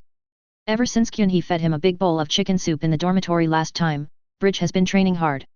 He is currently in the rookie expansion period and does not submit to anyone except Kyunhee. Kulfas raised his eyebrows, forced a mocking smile on his rough face, and said disdainfully. Okay, I'll wait. Let me make this clear first. If you lose, you have to light a year's worth of cigars for me. When you light them, you have to say, boss, I'll light them for you. Bridge was equally unwilling to be outdone and said that he would do the same thing if Kulfas lost, and Kulfas would have to provide him with cigars. Chapter 29, Instant Kill. A cannon shot interrupted the love-hate relationship between Bridge and Gulforth, and the year-end assessment officially began. The host appeared in the center of the venue, and Kyunhee was surprised to find that the host was Cake, whom he had not seen for a long time. Now Cake has finally taken off his brown casual clothes that never changed in 10,000 years and put on a black suit, but due to his body shape and appearance, he looks a bit like a big black pig. Cake struck a pose that he thought looked handsome, and proudly read out the rules of the competition. At the end, he even glanced at Jun on the podium. However, the audience below was a bit disrespectful. Seeing him dawdling on the stage for a long time and not announcing the start of the competition, they forgot that he was a vice admiral after all, and shouted to drive him off the stage. Advertisement. Kaji felt a little embarrassed, and hurriedly said start the game, then went down in shame.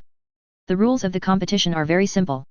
Since there are not many students in the training camp, the contestants are divided into 4 large groups, A, B, C, D, with 2 people in each group competing against each other. The entire venue is divided into 4 areas, and the 4 winners are finally decided and then drawn by lot to compete in groups. The winners of each group will participate in the final, and the 2 losers will decide the 3rd place. Kyunhee, Bridge, and the other 4 were distributed in 4 large groups, which avoided the embarrassment of eliminating their own people at the beginning. Chigia was the first in Group A, and was the first to go on stage to compete. After Shitun announced the start of the competition, a staff member came to inform Chigia to go on stage to compete. Bridge and others also went to their respective groups' competition areas to participate. Kyunhee walked up to the competition ring slowly and stood in the center of the ring. His pair of Rinnegan sparkled in the sun. He raised his head and glanced in the direction of the platform, gently making a reassuring gesture. The marine executives on the platform all looked towards Jun. With their strength, they could naturally tell that Chigia was looking at Jun. Advertisement. Jun didn't care about the reactions of the people around her. When Chigia appeared on the stage, her eyes lit up and her body leaned forward unconsciously. Tsuru next to her glanced at her and thought that her sister might be serious about it. A few days ago, she came to her and asked her to prepare some devil fruits for that Uchiha Chiga. Good man, prepare devil fruit, and a few more. Do you want to listen to what you are saying? Is your good sister treating devil fruit as cabbage? But after all, it is the person that your sister likes. What can you do? You can only agree and regard it as a dowry? However, although he agreed, he still needed to observe Uchiha Chiga carefully, both in terms of his ability and character. Kyunhee on the ring withdrew his gaze and turned to look at his opponent. Kuri's looked grim. As a student in the same class as Chigia, how could he not know Chigia's strength? The miserable condition of smoker in the cafeteria was still vivid in his mind. How could I meet such a pervert? Kuri's thought sadly. Kyunhee naturally had no idea that Kurik had such a rich psychological activity. He stood there quietly, waiting for the signal for the game to start. Finally, the gun sounded and the game began. The moment the gunshot rang out, Kyunhee remained motionless, just raised his eyes slightly, and launched a Shinra Tensei with the lowest power. The next moment, Kuri's was embedded in the wall under the audience seats. The entire match took just 1 second from start to finish, and the players from other regions hadn't even made their first move yet. The game was over before the audience knew what had happened. Some people were still looking around in confusion, searching for Kuri. Jun on the high platform was delighted to see Chigia finish the fight so quickly. He was the first to applaud, and then someone else led the audience to applaud, and gradually the applause filled the entire arena. Although there was no fierce fight, the impact of this absolute strength on others was enormous. Kyunhee's first move also made everyone truly realize that his strength was completely in line with his fame. Kyunhee on the ring was not in a hurry to leave. He used universal pull to suck Kuri's out of the wall and let him land steadily on the ground. Advertisement.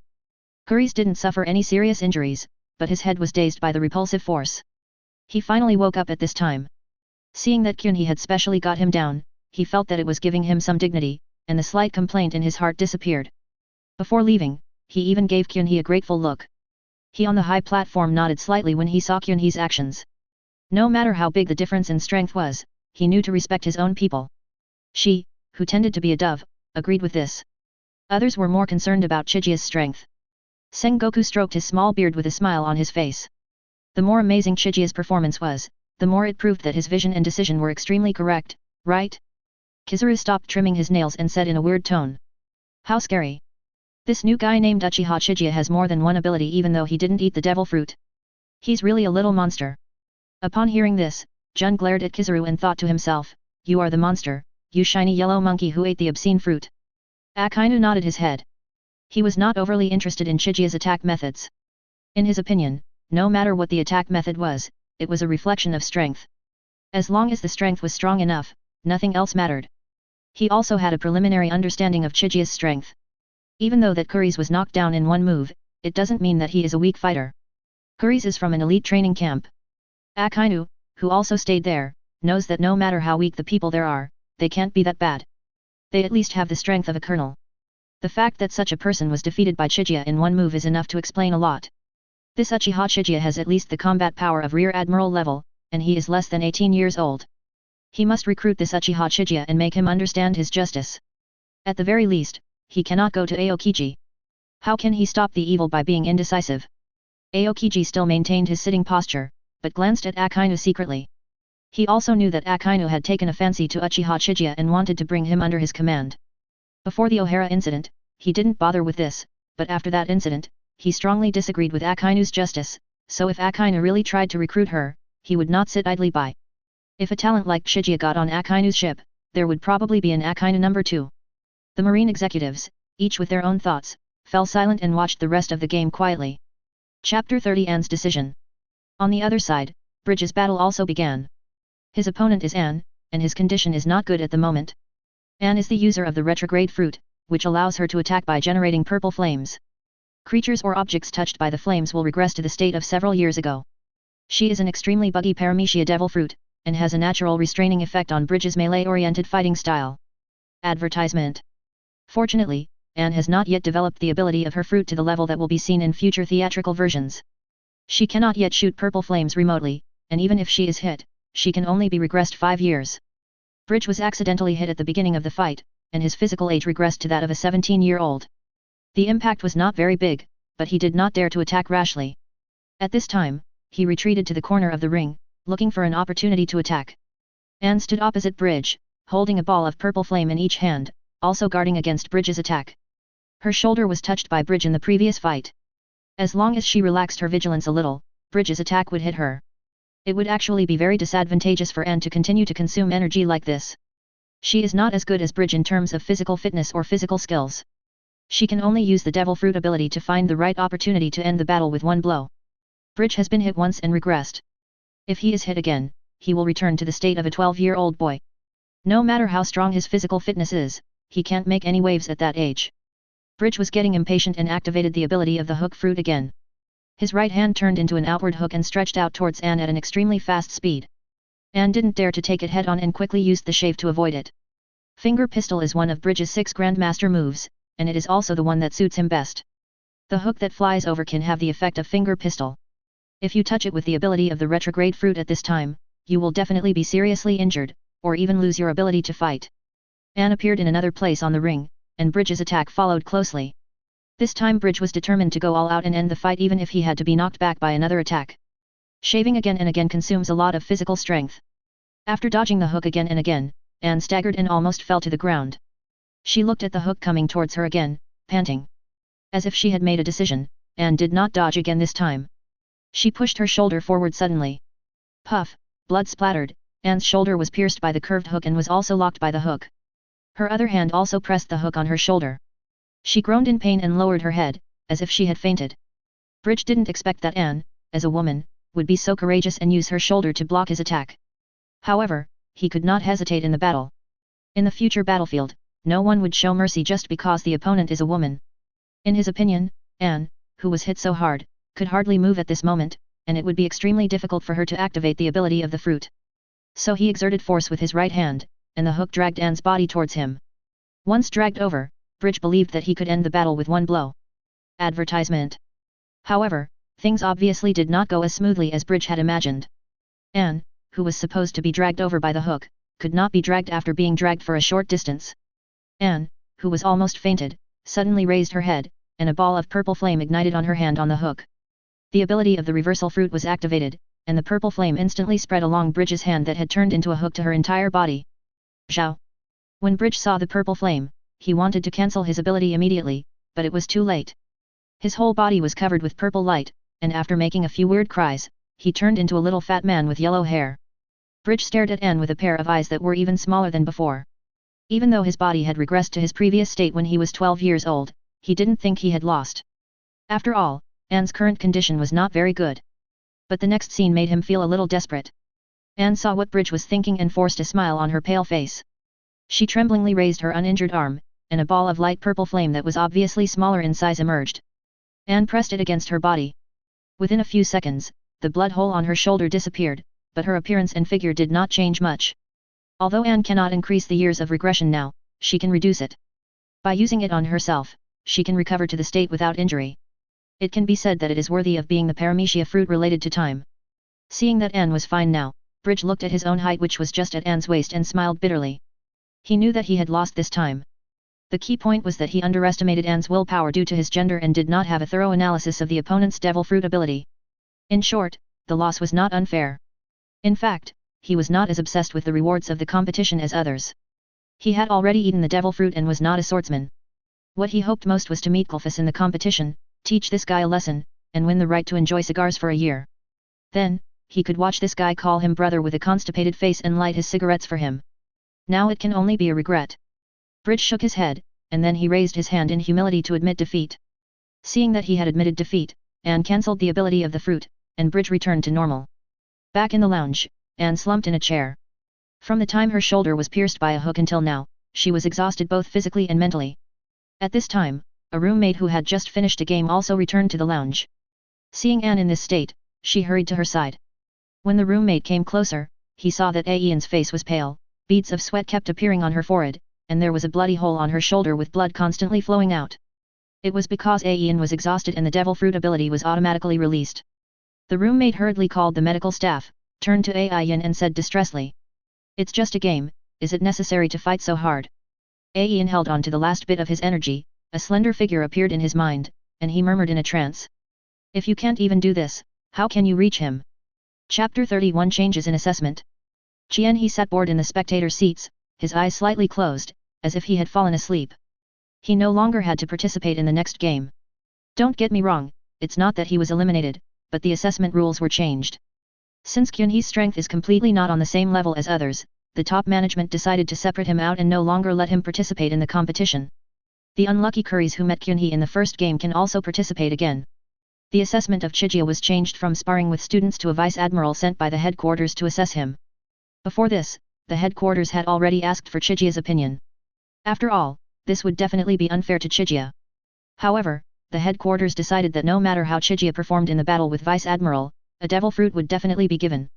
Advertisement. Kyunhee had no objection to this arrangement. It saved trouble and avoided the embarrassment of eliminating acquaintances. Today is the third day of the competition. The 4 contestants who finally qualified from groups A, B, C, D are Anne, Smoker, Bins, and Glovers. In the end, Glover was eliminated, and Smoker, Bins, and Anne ranked first, second, and third respectively. Smoker did not choose devil fruit or the big sword. He made his own request, which was to have a 10-handed weapon embedded with sea stone. Naval headquarters also agreed. After all, Smoker is also a Logia user, and he was the first place in this competition, although Chigia did not participate in the final competition. Bins chose a large, sharp sword with a green handle, called Green Vine Luo. What is puzzling is that Anne, as a person with special abilities, actually chose a devil fruit, and because she was ranked third, she could only choose an unknown fruit that was not in the illustrated manual. Aeon returned to the spectator seat silently holding a devil fruit, and her roommate next to her immediately asked her the reason. Aeon pursed her lips and recalled a conversation she had with Kyunhee before the test. "What kind of reward would you like for this assessment? Anyway, I can't think of anyone else who can take first place except you. Devil fruit, this one has a special meaning to me." "Special meaning? Haha, keep it a secret. I can only say that it has been very helpful in improving my strength." "You want to eat? Don't eat it. If you eat it, you will become a landlubber." "Who are you talking about?" Advertisement. Sorry. Forget it, this is your secret, but I know it." "What do you know?" "Hehe, it's a secret." Putting away her thoughts, Aeon turned around and said to her roommate with a smile. Because there's really nothing left to ask for. Maybe devil fruit can be exchanged for money in the future. My roommate thought about it and felt that it was right, so he stopped dwelling on the issue and continued. Well, you are still a little money grubber. Let's watch the game. The next one is the highlight, the showdown between that Uchiha Chiga and the Vice Admiral of the headquarters. Tisk tisk, this has never happened before. This Uchiha Chiga is really a monster. He is not on the same level as us at all. When Anne heard her roommate say Chiga was a monster, she gave her a reproachful look. Then the roommate remembered that this person was almost the little fang girl of Uchiha Chiga, and she was caught red-handed. With an awkward smile, she quickly said. Oh my, look at the game is about to start. Anne wasn't really angry. She put away the devil fruit in her hand and quietly waited for the next game in her seat. At this time, the venue had been almost cleaned and repaired, and Cake, wearing a coat of justice, appeared on the stage. Today he was no longer wearing the black suit, but instead wore a brown casual suit that he felt most comfortable. Kaji took the microphone, cleared his throat, and announced to the people around him. The following will be a battle between Uchiha Chiga and the Vice Admiral of the headquarters. Considering that Uchiha Chiga's strength is somewhat inferior to that of other students, this arrangement has been made, and his consent has been obtained. Everyone in the room had already known the news, so there was no special reaction. Seeing that the scene was calm, Kaji continued. In this competition, regardless of the outcome, student Kyunhee will receive a devil fruit as a reward, and if he wins, then. At this point, Kaji deliberately kept the audience in suspense, wanting to whet their appetite, but the audience didn't buy it at all. After a while, a lot of banana peels and eggshells appeared next to Kaji. Wiping the cold sweat from his head, Kaji didn't delay any longer and hurriedly said. If Cadet Chiga wins, he will at least receive the rank of Commodore when he graduates. As soon as these words were spoken, the crowd went into an uproar. Before, even the first place in the elite training camp could only obtain the rank of Colonel at most, and there was an insurmountable gap between Colonel and Commodore. You have to know that Commodore has already stepped half a foot into the upper echelons of naval headquarters. This Uchiha Chiga is only 17 years old this year. A 17-year-old Commodore? Advertisement. But on second thought, the prerequisite is to defeat the Vice Admiral, which is even more outrageous. Winning the naval headquarters means actually entering the camp of the naval headquarters senior management. Although his performance in the anime is a bit disappointing, he still has the strength. Maybe it was just a big pie drawn by the top management of the headquarters as a gimmick, everyone present thought so. Not only the audience, but also many marine executives on the podium thought so, except Zephyr and Sengoku. When Tsuru heard the news, he looked at Sengoku in surprise and asked.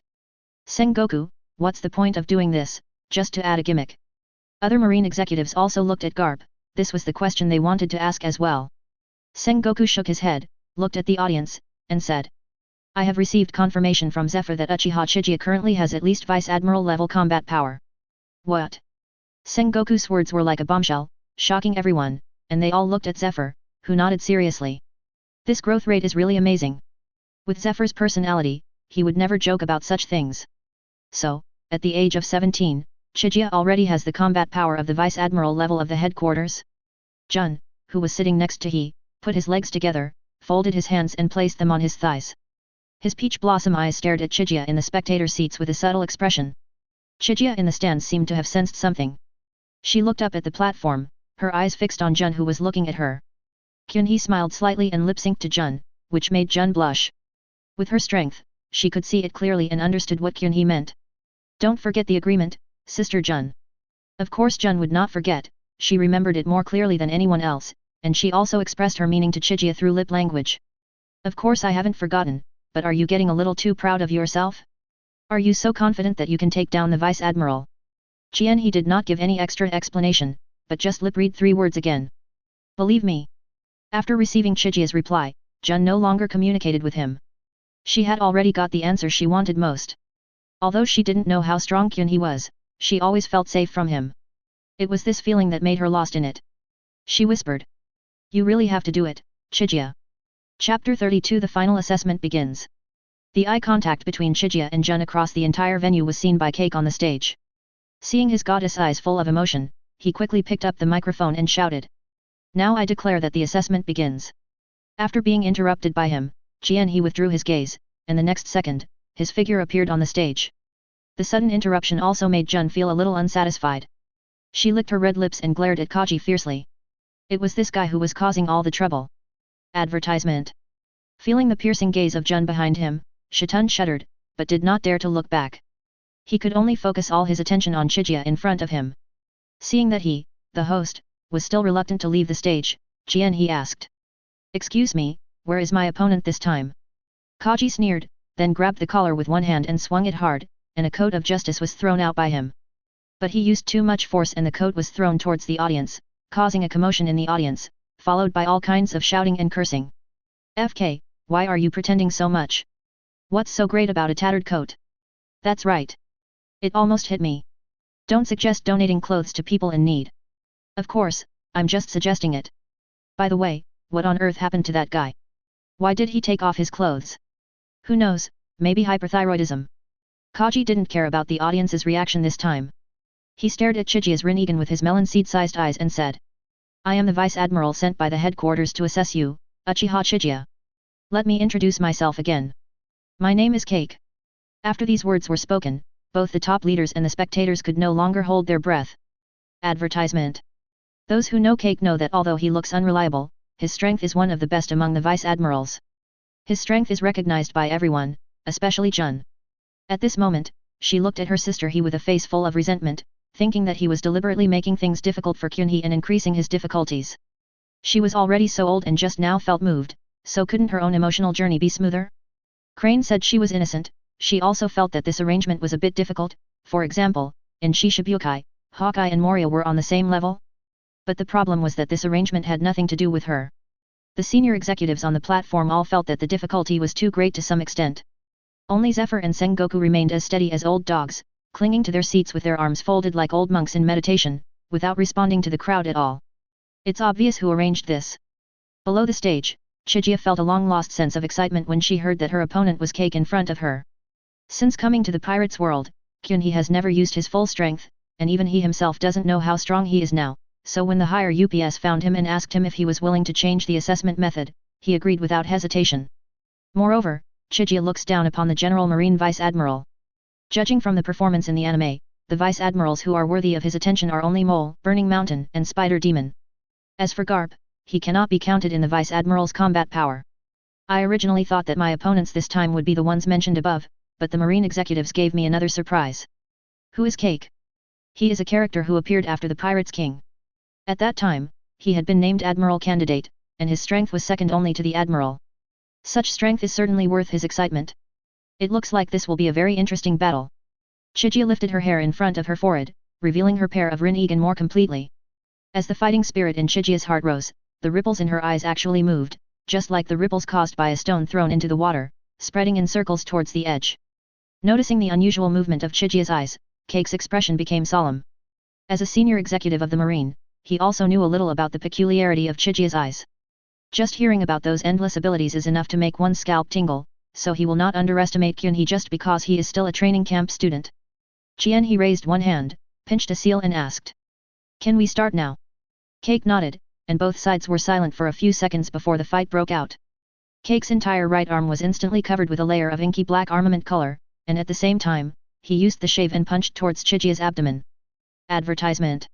Chigia also directly used Shinra Tensei, but this time the Shinra Tensei did not push the opponent away instantly like usual, it just slowed down Cake's movements.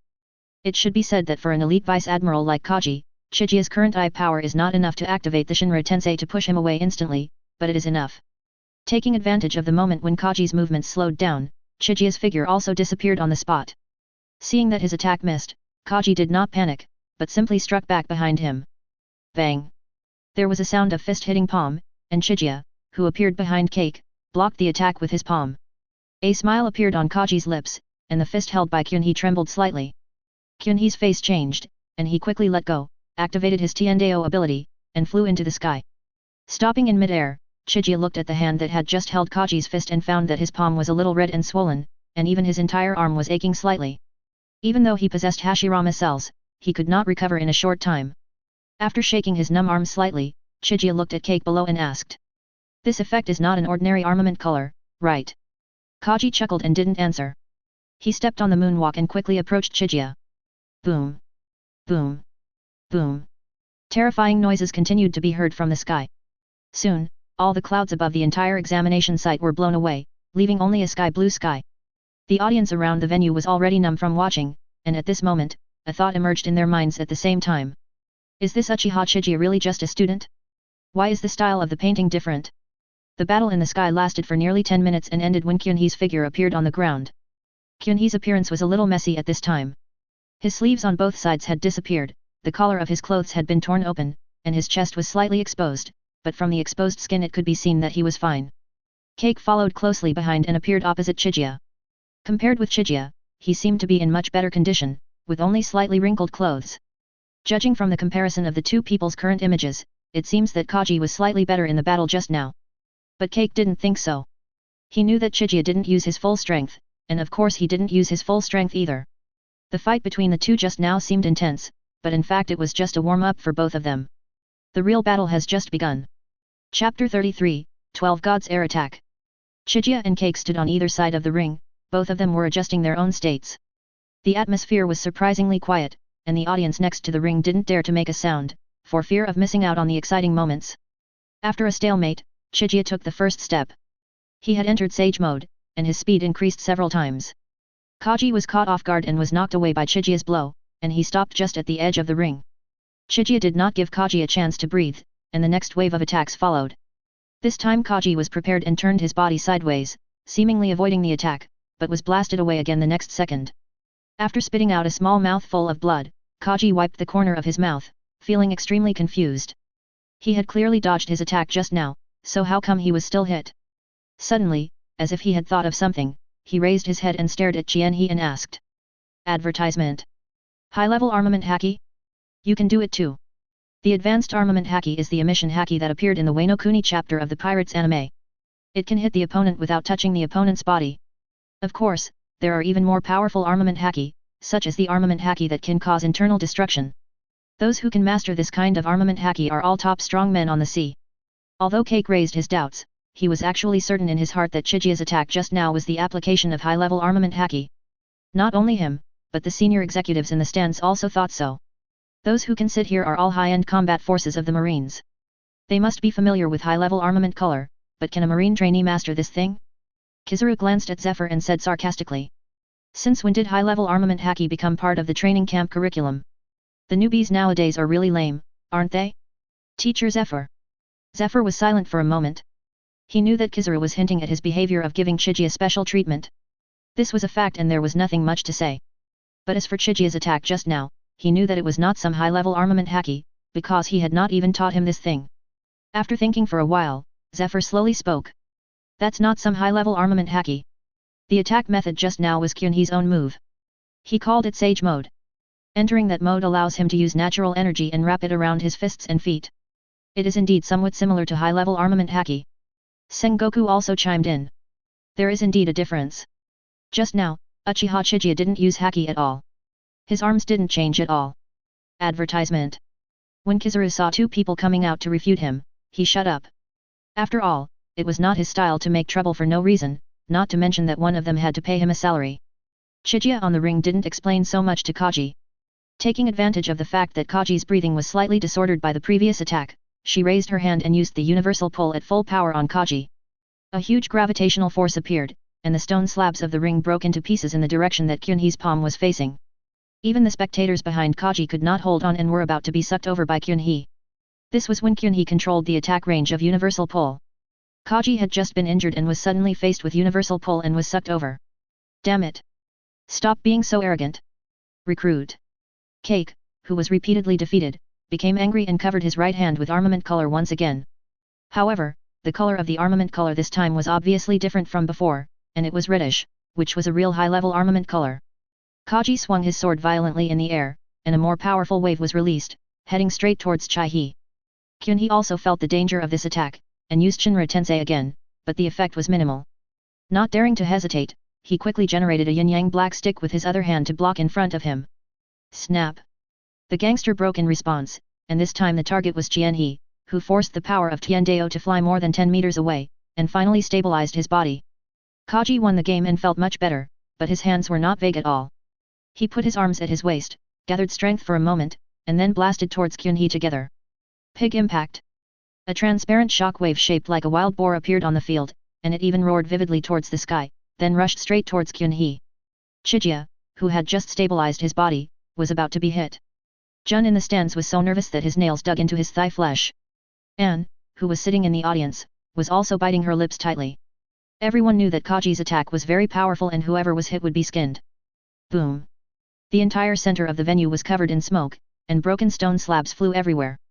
The marine officers guarding the ring tried to stop it, avoiding casualties among the spectators. Chiga! A shout was heard, but no one else paid much attention to it. Instead, Jun on the high platform looked in the direction of the sound. The one who shouted was Anne, who was sitting in the audience.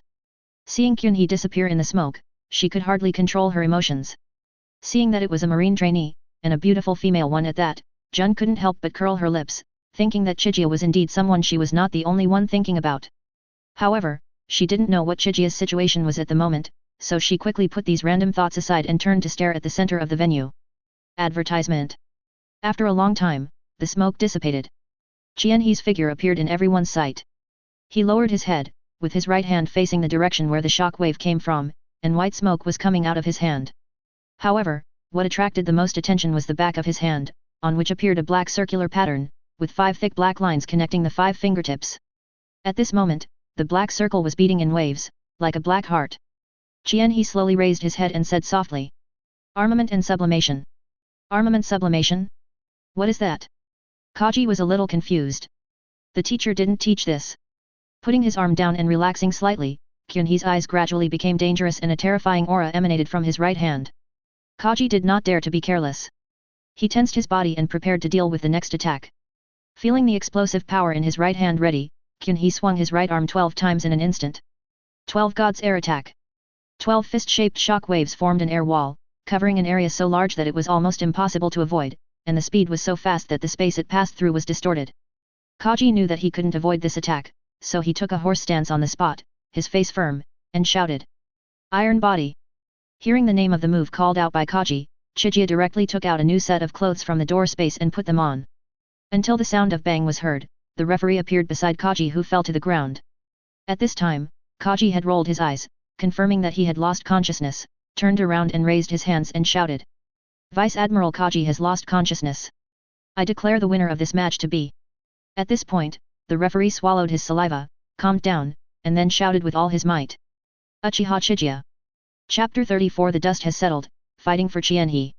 The referee's voice echoed throughout the venue, and after a brief silence, a tsunami of cheers broke out from the audience. "Great job! It's really wonderful! It's this kind of battle that's really fun to watch. This Uchiha Chiga actually defeated the Vice Admiral of the headquarters. Is that Vice Admiral a fake? Get lost! I know that Vice Admiral. He's one of the best even among all the Vice Admirals." Advertisement. No matter what, we are witnessing the birth of a legend. Kyunhee, I want to give birth to a monkey for you. Compared to the audience below, the marine executives on the stage seemed calm, but of course, they only looked calm. Akainu patted the armrest of the chair and said in an unquestionable tone, "I want this Uchiha Chiga." Aokiji didn't buy it at all. He continued to hold his chin and said 2 words lightly. "Reason." Akainu's right arm turned into magma, and the dripping magma made a sizzling sound on the ground and billowed black smoke. He said coldly, "Because I'm a marine admiral." Aokiji sneered disdainfully and also transformed his arm into an element, emitting a bone-chilling cold air. He had no intention of seduce Akainu at all. He looked at Akainu and said word by word, "Then I am also a marine admiral. I will give you the person if you ask for it." Advertisement. It seems that you are deliberately making things difficult for me. Haha, how dare I go against you? After all, you can kill a whole ship of civilians just like that, right? Naive, for the sake of justice, sacrifice is inevitable. Ridiculous, how can killing innocent people be considered justice? The 2 men became more and more excited as they talked, and the situation was about to get out of control. Kizuru was the closest to them, but he had no intention of stopping them. His body even began to transform into photons. If the 2 started fighting, he would be the first to leave the scene. Sengoku certainly couldn't let this happen. Otherwise, what would happen if the students below saw it? Where would Marine's face be? His face darkened and he shouted angrily, "That's enough! Do you want to bring shame to Marine?" As he finished speaking, a momentum mixed with black lightning burst out from Sengoku's body. In order to calm the situation in the shortest possible time, Sengoku used Conqueror's Haki. As the supreme commander of the entire marine, Sengoku's Conqueror's strength was naturally not low. Akainu and Aokiji, as the primary targets of this haki, also had a sudden change of expression and fell silent again. Sengoku saw that the two had quieted down, so he put away his conqueror's release and said coldly. No one can interfere with Uchiha Chiga's destination after graduation. It's his own choice. Akainu wanted to say something else, but Crane, who had been silent, gave him a cold look. Seeing this, he could only swallow what he wanted to say. No matter how tough he was, he couldn't beat Sengoku and Crane. The Marines were still dominated by doves. He could only endure it this time. He clenched his fists and thought unwillingly. Damn it, if I were the Marine Marshal. The conflict that almost broke out between the two Marine admirals did not affect Jun. At this moment, she only had eyes for Chigia in the center of the venue. She wished she could rush down and hug Chigia tightly right now. Not to mention one condition, even several conditions didn't matter. She had already recognized this younger brother who was more than 10 years younger than her but always brought her surprises and a sense of security. However, age was never a problem. Strictly speaking, Chigia was more than 17 years old. Anne in the audience covered her mouth tightly with her hands, tears welling up in her eyes. To her, Kyunhee's final victory and the miracle of Marine made her more excited than if she had done it herself. At this moment, she was only happy for the boy in her heart. Jianhee, who was still standing on the field, naturally sensed the two passionate gazes coming from opposite directions. He certainly knew who the owners of the two gazes were. He also heard Anne's voice in the smoke just now. Even a piece of wood would understand what this girl meant. But the problem was that he had Jun. Of course, he didn't have it yet, but wasn't this a foregone conclusion? Kyunhee admires Aein very much. This strong and positive girl who speaks up bravely in the cafeteria has left an indelible impression on Kyunhee's heart. What a pity. Kyunhee sighed softly, raised his head and gave a thumbs up towards the platform. Zaiwan on the platform smiled charmingly, opened his red lips slightly, and said in lip language. Advertisement. After the game, I'll wait for you at the dormitory entrance. Hiss. She must have been given the wrong title, she is actually Pink Fox. Jianhee shouted in her heart, but she was thinking about getting the reward as soon as possible and rushing back to the dormitory. It turned out that the real reward was behind. I have to say that the evaluation of a certain childhood friend of mine is correct, pertinent and to the point. Aein, who was in the audience, naturally saw this scene. She felt her heart tighten suddenly, as if she had lost the most important thing. Aein's face turned pale instantly. Seeing this, her roommate hurriedly asked. Anne, what's wrong with you? Did the old injury from that battle relapse? Can I help you go back and rest? Aein forced a smile, waved her hands, and said weakly that she was fine and asked her roommates not to worry. Then she fell silent, staring blankly at Kyunhee who was standing on the stage with his back to her, with 2 lines of tears running down her cheeks. No matter how hard she tries, the gap between her and Chigia is still so huge. In her opinion, perhaps only the powerful and well-connected Vice Admiral Jun is worthy of Chigia. This year-end assessment ended successfully after Sengoku stood up and gave a speech. Chika was also taken to Sengoku's office by the referee after the match. The other marine executives have been sent away by Sengoku, especially Akainu and Aokiji. God knows if these two will start fighting again when they see Chigia in person. Putting aside the 2 guys who gave him a headache, Sengoku liked Chigia more and more as he looked at her, who had brought him so many surprises in less than a year. I heard that the girl from Jun has a special liking for this boy, so why don't you act quickly? How could the person I like be bad? Sengoku could only think about this in his mind, he would never say it out loud. Of course it wasn't because of Crane, absolutely not. Seeing that Sengoku didn't speak for a long time, Chigia, who was standing next to him, pretended to cough twice to remind Sengoku. Sengoku also came back to his senses and coughed twice to ease the awkwardness. It must be said that coughing twice is always effective in breaking the awkward situation. Sengoku regained his usual serious demeanor, took out 3 exquisite boxes from the cabinet, and pushed them in front of Chigia. These 3 boxes are the rewards that Naval Headquarters prepared for Kyunhee, 3 powerful devil fruits to choose from. Chapter 35 Fruit Selection. Marine Headquarters, inside the Marshal's office.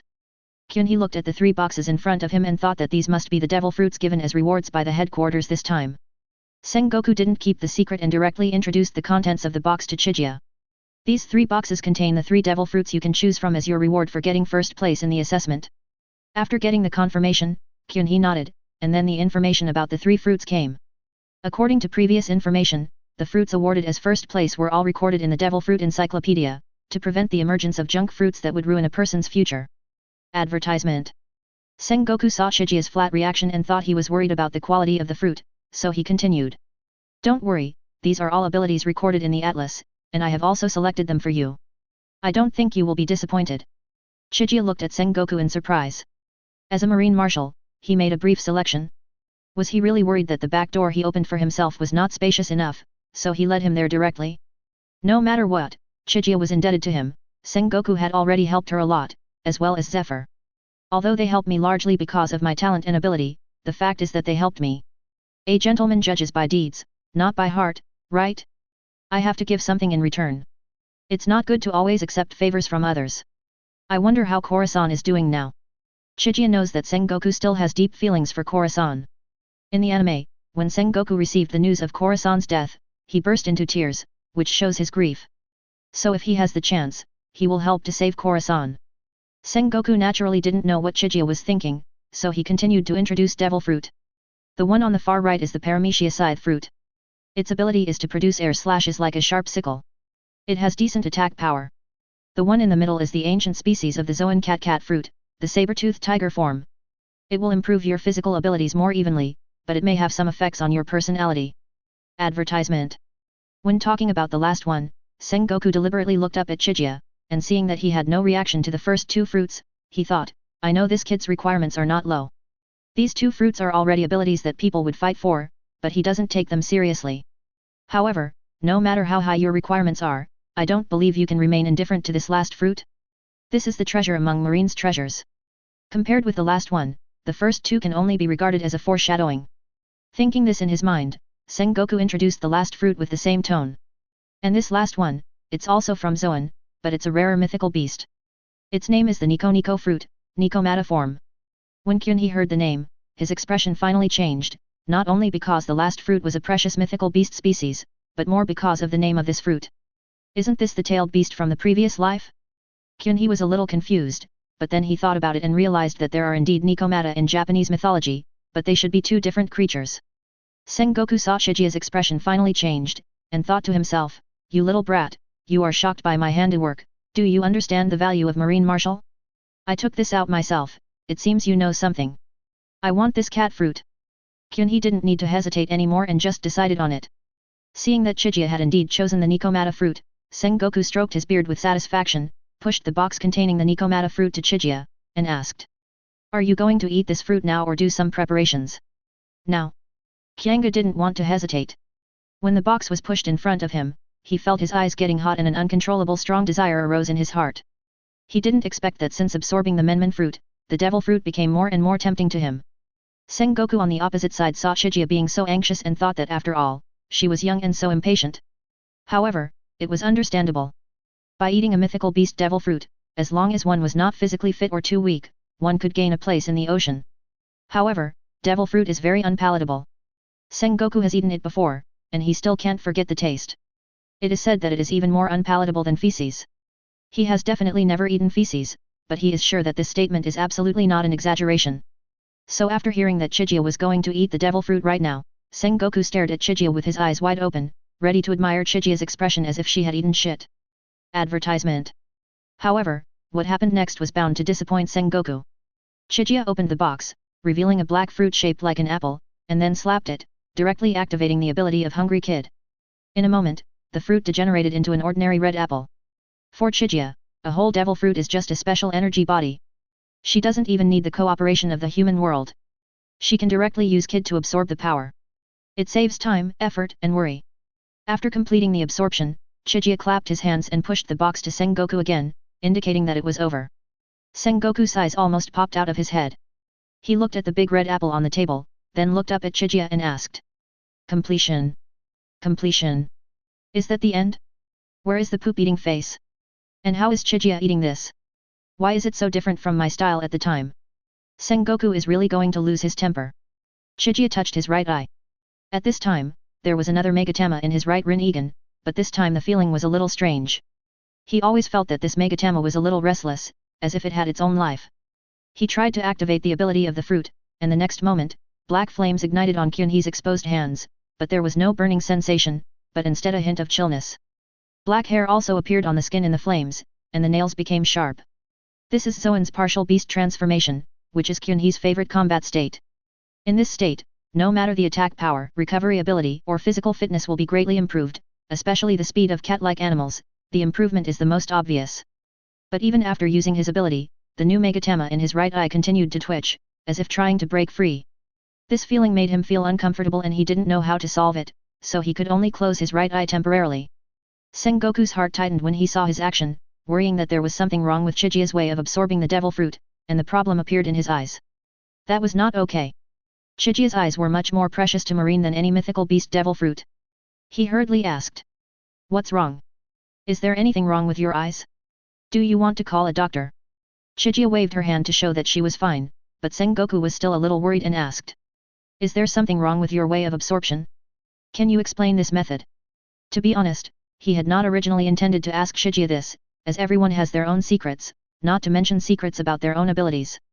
However, he asked this because he was worried about Chijia. It can be said that apart from Kora-san, Uchiha Chiga is the junior that Sengoku cares about the most right now. Chapter 36, Cat and Media.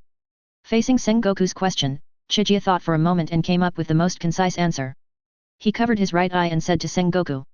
I'm fine, Marshal Sengoku, thank you for your concern. You can think of this absorption method as my eyes eating the devil fruit. Chijiya is not afraid of being taken away by the world government for human experiments if this secret is exposed. He is now well protected by Sengoku Zephyr and others in the marine, and his own strength is enough to protect himself. Whether it's the Flying Thunder God, the Gate Fruit or the Yomi Birei Zaka, Chijiya is fearless. It can be said that if he wants to leave, few can stop him. Advertisement. However, Sengoku immediately had a question mark on his face after receiving such an answer. He was thinking, eyes can also eat devil fruit?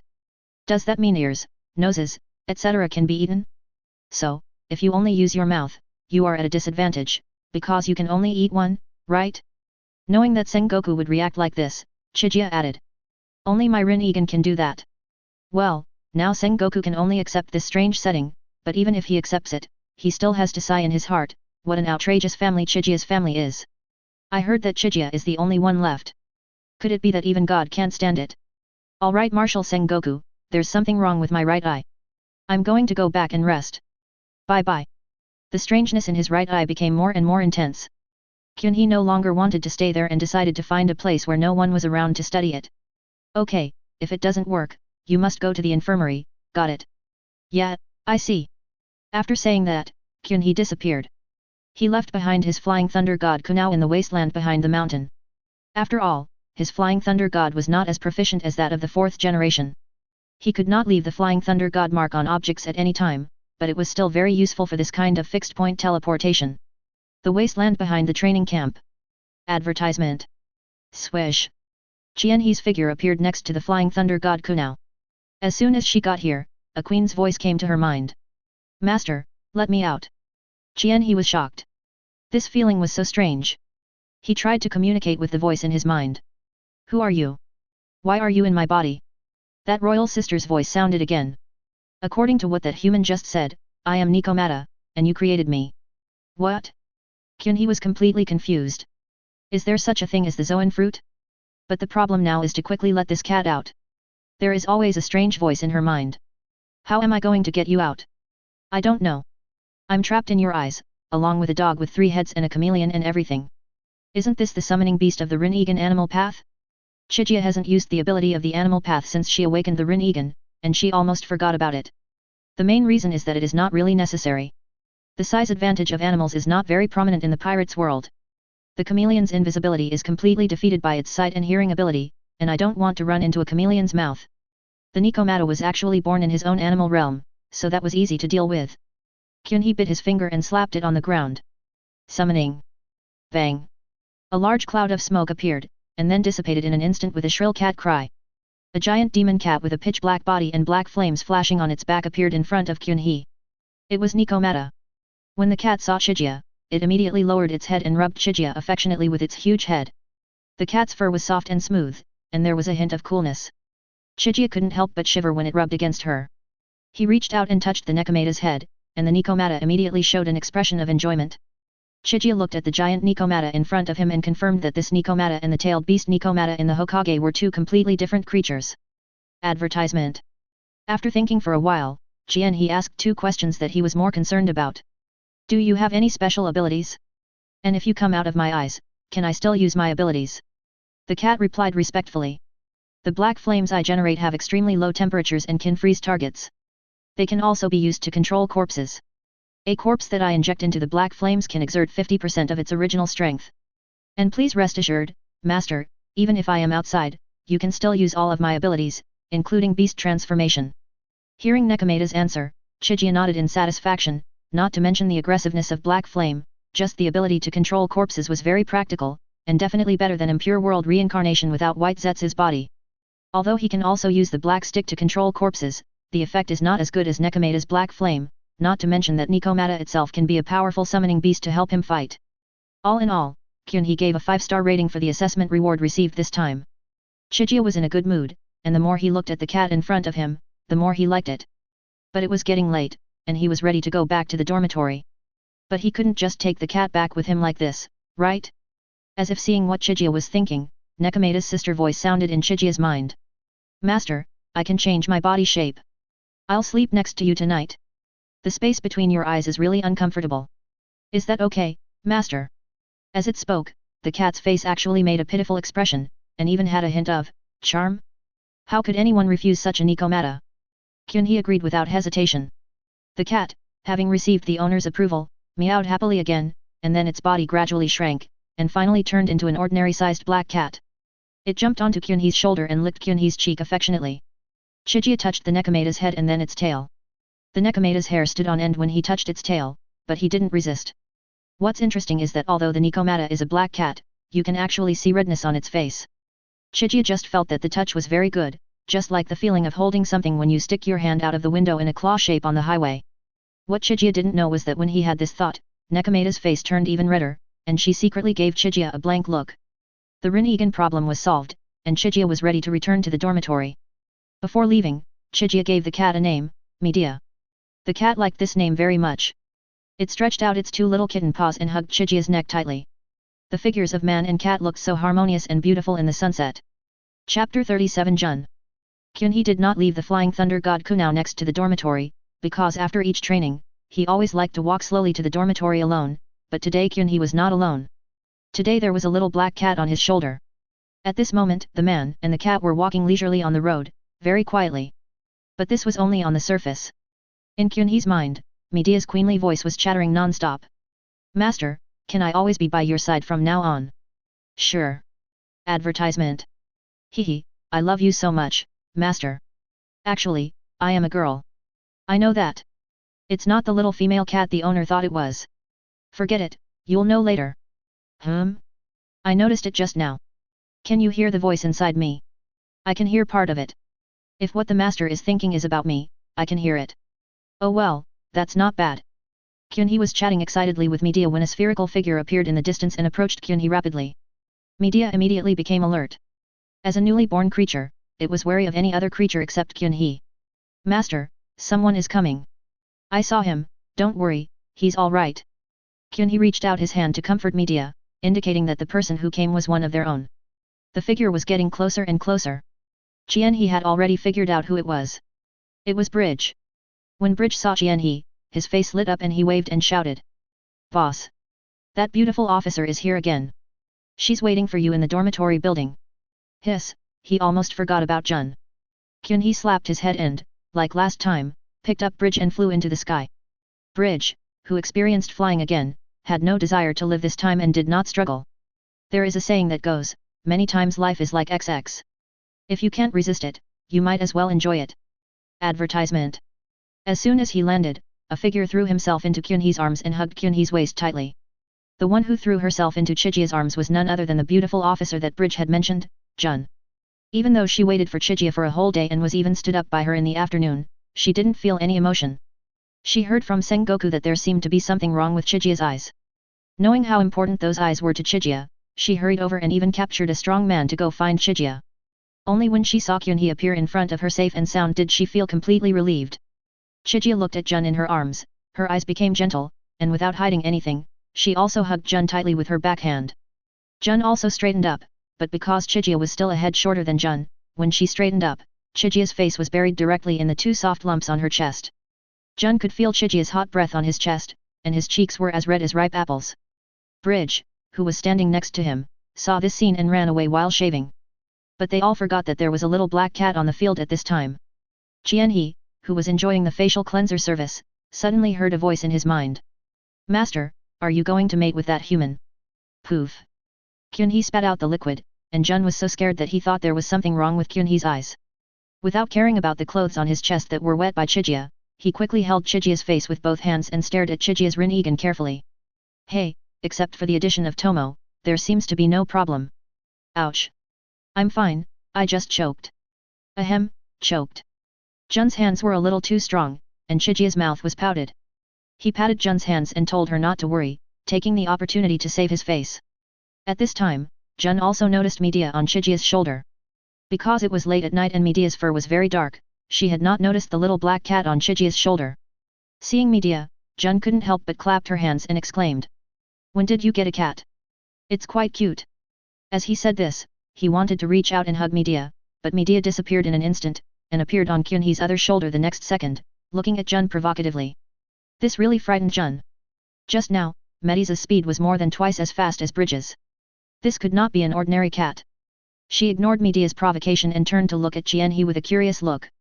Kyunhee did not hide it from her. The person closest to her in the entire marine was Jun. What could she hide from her? She simply told Jun about the birth and identity of Medea. It took a long time for Jun to accept everything she had just heard. If the person who told her this was not Chigia, a man who could not be judged by common sense, she would have just slapped that man and sent him to see the big Buddha. Taking a deep breath, Jun slowly spoke. So, you're saying that this black cat is the real body of the mythical beast devil fruit, Nikomata? Advertisement. Yes, I named her Medes. Medes? That sounds nice, so she's still a little female cat. Ah, yes. Chigia looked at Jun in some confusion. As a cat, does it matter whether Medea is a male or female? Of course, Jun didn't think so. The anthropomorphic expression and actions of Medea just now made her, as a woman, feel a sense of crisis. This sense of crisis was not the kind of crisis in battle. But I can't compete with a cat like this, right? Shaking his head, Jun stretched out his finger and tapped Kyunhee's chest, and said with a hint of temptation. Okay, brother Kyunhee, do you remember what I promised you? Of course I remember. Here it comes. The final reward is here. Kyunhee was a little excited, and subconsciously hugged Jun's arm tighter. You hurt me. Jun patted Chigia's arm in amusement and anger. Chigia also realized that he was a little impatient and quickly loosened the strength on his arm. It's not Kyunhee's fault. This is his third life as a human being, and this is definitely his first time. I am an orphan on the blue planet, and even my own food and clothing are a problem. In Hokage, my life is in danger at any time. How can I have the energy to think about these things? Of course, Jun didn't really blame him, and continued. Just remember it. You have already done what you said at the beginning, so just tell me what conditions you have. After saying that, she was a little afraid to look into Kyunhee's eyes and turned her head to look away. Kyunhee loosened his arms around Jun, and gently pinched Jun's chin with his hands, asking her to turn her head to face him, and then said seriously. My condition is that I want you to be mine. Is this condition, okay? Jun looked at him blankly. There was no doubt that this was the condition she wanted to hear most. In fact, when she proposed that goal to Kyunhee at the dormitory entrance, she just wanted to confirm Kyunhee's feelings. After all, she had already developed feelings for him at that time, but she was a little unsure about Kyunhee's feelings. In a fit of excitement, she proposed that goal that she thought was a little too difficult. Unexpectedly, Chigia achieved this goal in just 1 year, and now she has turned around and said the conditions that she most wanted to hear. At this moment, Jun felt only full of happiness. Being shy is not her character. After Kyunhee stated her conditions, she was attacked by a few red lips. After a brief moment of distraction, Kyunhee did not hesitate and gave the most intense response. The only witness of this moment was Medea on someone's shoulder. She put her pair of little paws in front of her, but the slightly separated gap seemed to indicate that this little cat was not being honest. Chapter 38, Training Camp Life ended early. The next day, Kyunhee appeared at the training ground refreshed. Bridge beside him whispered to Graves. Boss Kyunhee, this is a blessing in disguise. Look how good his mood is today. Graves glanced at Bridge and said nothing. He didn't dare to discuss this matter of Kyunhee. He still remembered that Kyunhee promised to introduce the beautiful officer's sister to him. My god, judging from the looks of Miss Jun, how bad can her sister be? It makes me excited just thinking about it, so I must draw a clear line with Bridge at this time. Seeing that Graves didn't want to pay attention to him, Bridge closed his mouth in dismay, turned his head and looked at Binz, telling Binz with his eyes. Advertisement. Ask me. Ask me what happened last night. As expected, Bins remained silent. Well, you guys are great, you are so noble, you don't even listen to 8 trigrams, right? I'll just savor it in my heart. Zephyr appeared on the platform as usual, glanced at the people below, and said. I have 2 things to announce today. The first is to congratulate Jianhe for winning first place in the year-end assessment. After he finished speaking, thunderous applause broke out from the audience. Many students' faces turned red, as if they were the ones who won first place. You have to know that the participants this time are not only from their class, but many seniors also participated, and the first place in the end is still from their class, which is a very glorious thing no matter how you look at it. At least you won't hear classic remarks like you are the worst class I have ever taught. When the applause died down, Zephyr continued. The second thing is that student Kyunhee will temporarily leave our training camp. The headquarters has decided that in view of student Kyunhee's ability, student Kyunhee will be assigned to another position for the next year. After saying the last thing, Zephyr looked towards Kyunhee in the crowd with pride and reluctance in his eyes, but more of relief. Advertisement. Kyunhee is his most satisfied student, and now this student has grown wings ahead of schedule and is ready to fly to the sea. As a teacher, all he can do is encourage and support him. The roommate next to Kyunhee was even more reluctant to let him go. Bridge hugged Kyunhee directly, crying and shouting, "Don't leave, big boss Kyunhee." This made Metis, who was lying on Kyunhee's shoulder, touch his fat face with her little paws with a look of disgust, not wanting his snot to dirty Kyunhee's clothes. Graves was no longer shy about the venue and silently took out a cigar and lit it, while Bins kept staring at Kyunhee, expressing his reluctance with his eyes. Jianhe was a little speechless. He pushed away Bridge who was clinging to him and said with his hands spread out. What's wrong with you? We will meet soon. Maybe in less than a year, you will appear on my ship. Do you believe it? The other 3 were stunned. Bridge reacted the fastest. Yes, with Boss Kyunhee's strength, wouldn't it be a sure thing for him to get some merits? Wouldn't he be promoted all the way to heaven? Well, the phrase chicken and dog is not quite right, but that's what it means. The emotions of the 3 people soon stabilized. Kyunhee patted their shoulders and suddenly looked in one direction. Bridge asked what was wrong, and Kyunhee shook his head to indicate that everything was fine.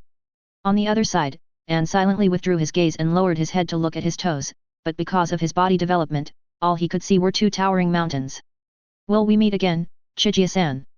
After saying these 2 things, Zephyr announced that everyone in the training camp would have a day off to celebrate their good performance. The trainees cheered and the atmosphere of farewell was diluted. After the end, Kyunhee was called to Zephyr's office again. This time, Zephyr was no longer as serious as usual. As soon as Kyunhee entered the door, he saw Zephyr looking at him with a smile, with a hint of kindness. Mr. Zephyr, what can I do for you? Nothing important, I just wanted to see you again. After all, you may be busy for a while from now on. Looking at Zephyr like this, Kyunhee felt his loneliness and felt a little uncomfortable. Those damn pirates. The more Chigia came into contact with Zephyr, the more he disliked pirates. This was the admiral who was previously known as the one who would not kill. How could those scum have the heart to do this to him? Advertisement. With some emotions agitated, Jianhe suddenly said to Zephyr. Teacher Zephyr, what is your current attitude towards the pirates? Hearing this question, Zephyr was stunned, and then remained silent for a long time. He did not answer the question directly, but asked back. What is your idea of kindness? Jianhe thought for a moment and said in a deep voice. Kindness must have an edge. Unlimited softness will only make the other party take advantage of you, unprincipled kindness will only make the other party do whatever they want. Does kindness have to have an edge? That's a good point. Zephyr shook his head in self-mockery. He now agreed with Kyunhee's words. He also knew that this sentence actually denied his previous justice to a certain extent. But what if he denied it? Could the justice of not killing bring his wife and children back to life? Could it make those pirates truly repent? Jianhee's words were not only a wake-up call for him, but also for the doves in the marines. The justice of many doves is already too lenient. Although Akainu's justice is often too radical, you have to admit that the ocean nowadays cannot do without marines like Akainu. Being able to say such things shows that Kyunhee has his own justice, and everyone's justice cannot be said to be right or wrong. But at least, Zephyr recognized Kyunhee. Now he is certain that Kyunhee's future will not be limited to admiral. He will definitely become marine marshal, or even higher. I really hope I can see that day. For this, I must live well. Since he no longer serves as admiral, Zephyr once again feels full of energy. He must use all his remaining energy to send Chigia to the peak that belongs to him. Thinking of this, he stood up and patted Jianhee's shoulder. Don't worry, Kyunhee, the teacher will always be your strongest support in the headquarters. Chapter 39 Headquarters Arrangements. Naval Headquarters, Marshal's Office. Chigia, this is the commission letter from the headquarters. You haven't graduated yet, but the headquarters decided to make an exception and give you the rank of colonel. You will be stationed in Sabody archipelago temporarily. Sengoku handed Chigia a document and a colonel uniform and waited for Chigia's response. After scanning the documents in her hand for a few times, Chigia looked up and said to Sengoku. Got it, Marshal Sengoku, I'll leave now. Advertisement. Yes, it has been delayed for a while. This time, it is not only the headquarters' intention to have you stationed in Sabody, but also the will of the world government. You have to pay more attention. He raised his eyebrows. Has he been noticed by the world government? He asked. World government? What instructions do they have? Sengoku shook his head, indicating that there was no clear instruction, but he still guessed something, thought for a while and said. You have shown great potential in the marine. The world government probably thinks you will have a high position in the marine in the future and wants to test you. You should know that celestial dragons often go there to buy slaves. Your attitude towards them is very important to the world government. It has to be said that after so many years in the marine, Sengoku has dealt with the world government a lot, and he can figure out many of the world government's ideas. However, this did not affect his inner disgust towards some people, but as a marine marshal he could not show it at all. Chigia nodded thoughtfully, and Sengoku continued to emphasize. If you encounter celestial dragons, be sure not to provoke them. If you really don't want to deal with them, just avoid them. They generally have no interest in marines. Sengoku was really afraid that young people like Chigia would become too excited after seeing some of the practices of celestial dragons, do unwise things and ruin their own future, so he kept telling Chigia these things. In fact, Chigia's mental age is not young anymore, and he understands what Sengoku said, so he also promised Sengoku that he will not cause any trouble during his stay in Sabody. Sengoku felt relieved after getting Chigia's assurance, so he waved his hand to indicate that Chigia could leave. Coming out of Sengoku's office, Chigia ran into Garp, whom she hadn't seen for a long time. When Garp saw that it was Chigia, he immediately put his arm on Chigia's shoulder and said casually. Isn't this Chigia? Come on, I'll treat you to some senbei at Sengoku's place. Advertisement. Chigia smiled and waved her hand to indicate that she had just come out from there and would not go to eat Sengoku's senbei. Seeing this, Garp did not force her. Seeing Chigia holding the documents in her hand, he asked. Is this a letter of appointment? You graduated early? Where will you be assigned to work? He replied. I didn't graduate early. It was just an internship. I was stationed on Sabody Island. Sabody Island? Why would they ask you to go to that place? Celestial dragons often go there, and they're not good things. Garp shouted loudly. In his opinion, although the place was not far from the headquarters, it was full of all kinds of shameful things, especially the celestial dragons. Garp was very disgusted with that group of people. Garp. What the hell are you talking about? Get in here now. Sengoku in the office had already heard Garp's heaven-defying remarks and hurried to stop him. If he continued talking nonsense, the people of the world government might hear it. Garp curled his lips, made a funny expression towards the office, and then seriously instructed Kyunhee. Anyway, be careful when you take up a position there, and try to avoid contact with celestial dragons. Although Garp is usually careless and doesn't pay attention to details, it doesn't mean that he is a completely reckless man. To him, you should be rough when it is necessary to be rough, and meticulous when it is necessary to be meticulous. That's the right way. He also accepted Garp's kindness, said goodbye, and left. As soon as he left the building, he used the power of the heavenly Deo to fly towards the port. On the way, Medes, who had been lying on his shoulder obediently, suddenly asked. Master, what are celestial dragons? Why did I tell you to be careful of them? Are they very strong? He shook his head disdainfully and said. They are just a bunch of trash. Sooner or later I will carry a few bags of rice to the Red Line. Carry a few bags of rice? What do you mean, master? Why do you still need to bring them food?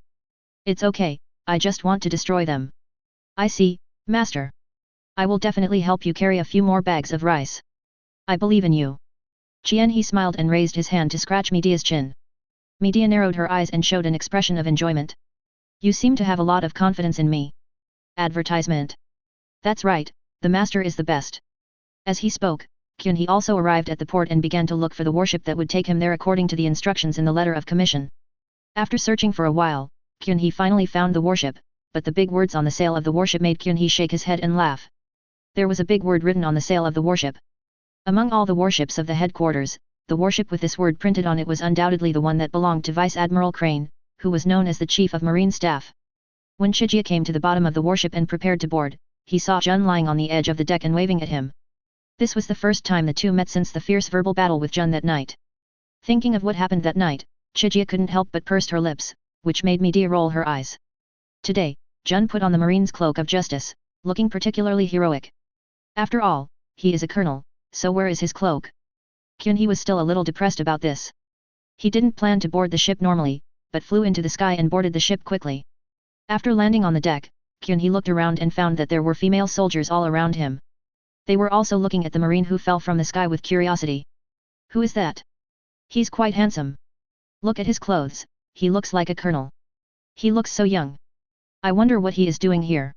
Does he have a sweetheart here?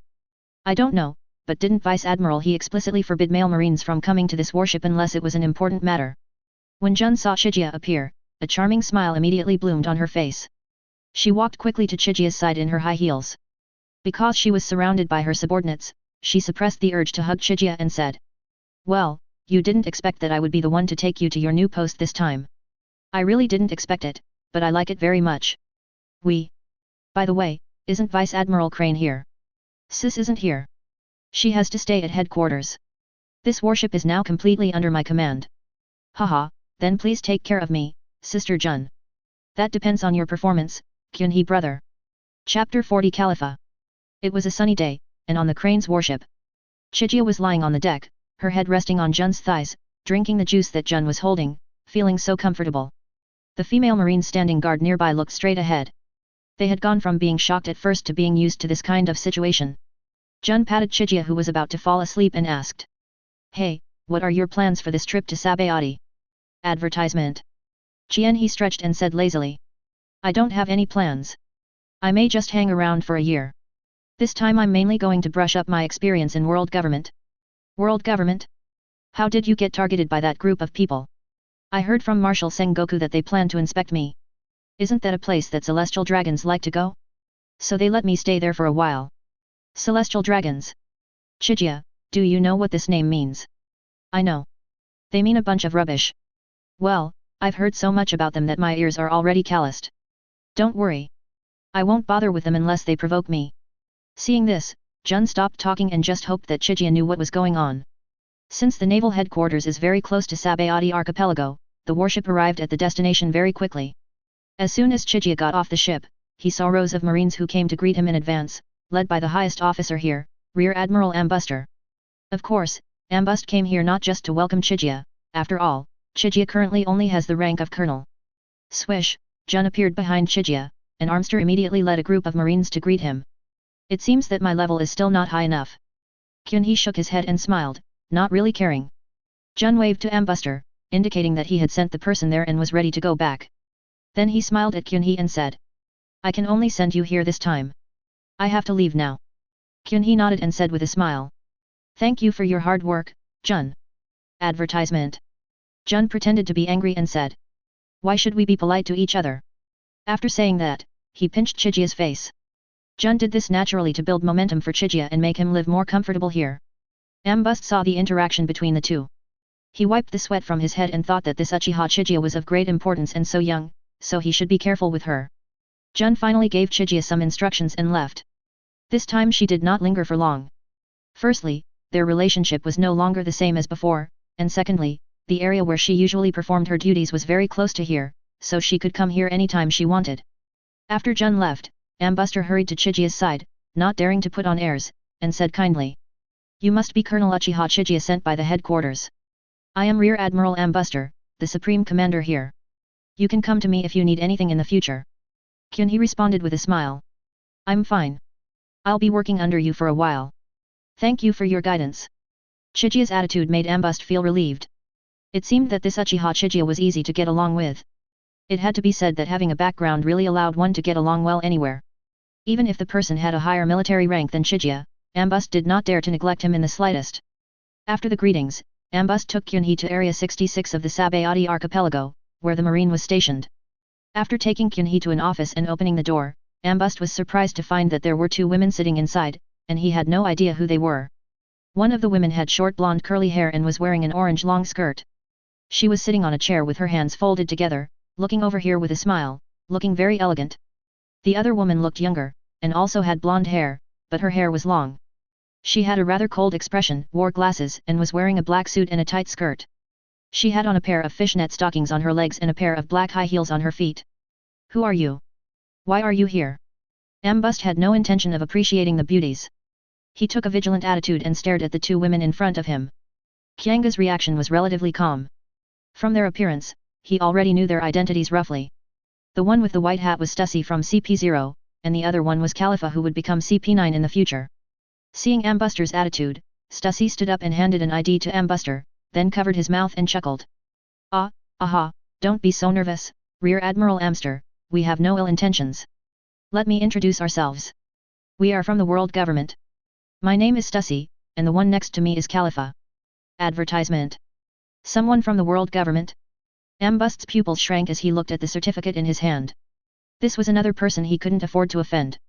What was the identity of this Uchiha Chiga? Why did these gods who were rarely seen come out as soon as he came? However, no matter who it was, he, as a rear admiral, could not afford to offend, so he could only bear it silently. After calming down, Ambust respectfully returned the certificate to Stussy and said. It's Miss Stussy. Excuse me, but what instructions do you have for coming here in person? Stussy returned to his seat, crossed his legs elegantly, picked up a cup of hot tea, blew on it gently, put it to his lips and took a sip, which made Medes quietly complain to Kyunhee. Master, this old woman is really good at putting on airs. I really want to give her a claw. Qianhee comforted her and said in his heart. Forget it. This woman is quite powerful and is likely coming for me. Let's see what she wants to do first. Stussy took a sip of tea and put down the cup. He didn't look at Ambuster again, but focused his eyes on Kyunhee behind him. He still kept smiling and said. I came here to see our Marine's rising star, Captain Uchiha Chiga. It turned out to be him. All right, you big shots can have fun slowly, just don't involve me. When Ambust saw that he was not here to see her, he immediately turned around and left the office, and when he left, he was considerate enough to close the door gently. As soon as Ambuster left, Kyunhee spoke up. I wonder what Ms. Stussy wants from me. Stussy smiled and shook his head, pointing a finger at Khalifa next to him. Although I also want to come and see this year's Marine Rising Star, I am not the protagonist this time. My mission is to bring her to you. Let me introduce her. Her name is Khalifa, and she will be your secretary during your time in Sabody. When Khalifa was introduced, he immediately stood up and walked in front of Kyunhee and bowed 90 degrees. From Kyunhee's perspective, he could see a deep gully. Nice to meet you. Please take care of me in the future, Colonel Chiga. Qianhee did not answer but looked at Stussy. Stussy knew that this was indeed a bit abrupt. After all, Qianhee was only a colonel now, and it was a bit ostentatious to have a secretary. However, she had also thought of an explanation. The government arranged for Khalifa to be your secretary. She will be responsible for your daily food, clothing, housing, transportation, and work matters. After all, you just came out of the training camp and have no experience. Sabody is a very special place. This is also the government's kindness. Oh, it sounds good, but in fact, they are here to monitor me, to see if I have the potential to be a loyal dog. However, even though I know it, I have no reason to refuse now. Thinking of this, Kyunhee helped Khalifa, who was still bowing in front of him, up and stretched out his hand to her. Khalifa looked at him with some doubts. Kyunhee smiled and said. I'll have to trouble you to take care of my life from now on, Secretary Khalifa. Chapter 41, Lawless Zone Number 16. Seeing Kyunhee's behavior, Stussy couldn't help but nodded with satisfaction, thinking that Kyunhee was very tactful, and his evaluation of him became higher. The main task has been completed, and Stussy is ready to leave. Before leaving, she hands Kyunhee a card, winks at her, and leaves a message telling her to come find her when she wants to relax in Happy Street, and then leaves. After Stussy left, only Chiga and Khalifa were left in the office. Khalifa, as expected of an intelligence agent who had received special training since childhood, quickly got into the role of a secretary. She brought Chiga a cup of hot tea, then stood aside respectfully and asked Chiga if she had any instructions. Advertisement. It was also Kyunhee's first time to experience the service of a secretary, which was a bit novel. Although this secretary was actually a spy, she still got all the necessary experience. After thinking about it, Kyunhee asked Khalifa to sort out all the major and minor events that have happened in Sabody archipelago. He wanted to have a general understanding of the current situation. He couldn't just stay here and wait to die for a year, right? After receiving the task, Khalifa went down quietly to organize the documents. After a while, she brought in documents half a person's height and placed them on Kyunhee's desk. I have to say that the efficiency is amazing. Kyunhee thought that if she was not from the world government, she would definitely make her real secretary. Shaking off all the random thoughts, Kyunhee lowered his head to examine the information compiled by Khalifa, through which he also obtained a lot of useful information. For example, areas 1 to 29 of the Sabody archipelago are mainly where grey trades exist, such as human trafficking and illegal areas, and celestial dragons also like to go there to buy slaves. After reading for a while, Kyunhee closed the information in his hand, stood up and said to Khalifa, "Get ready and follow me to Area 16.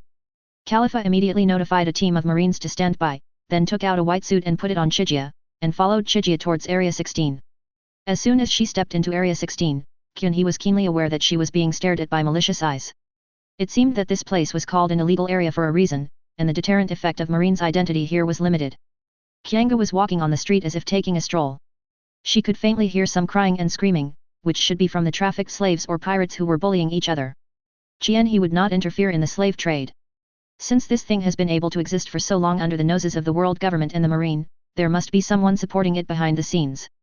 Neither the celestial dragons nor other world government officials would allow anyone to disrupt this transaction. Advertisement. All Kyunhee can do now is to be a good marine first, and he will be able to take care of the rest when he has more power and a higher status in the future.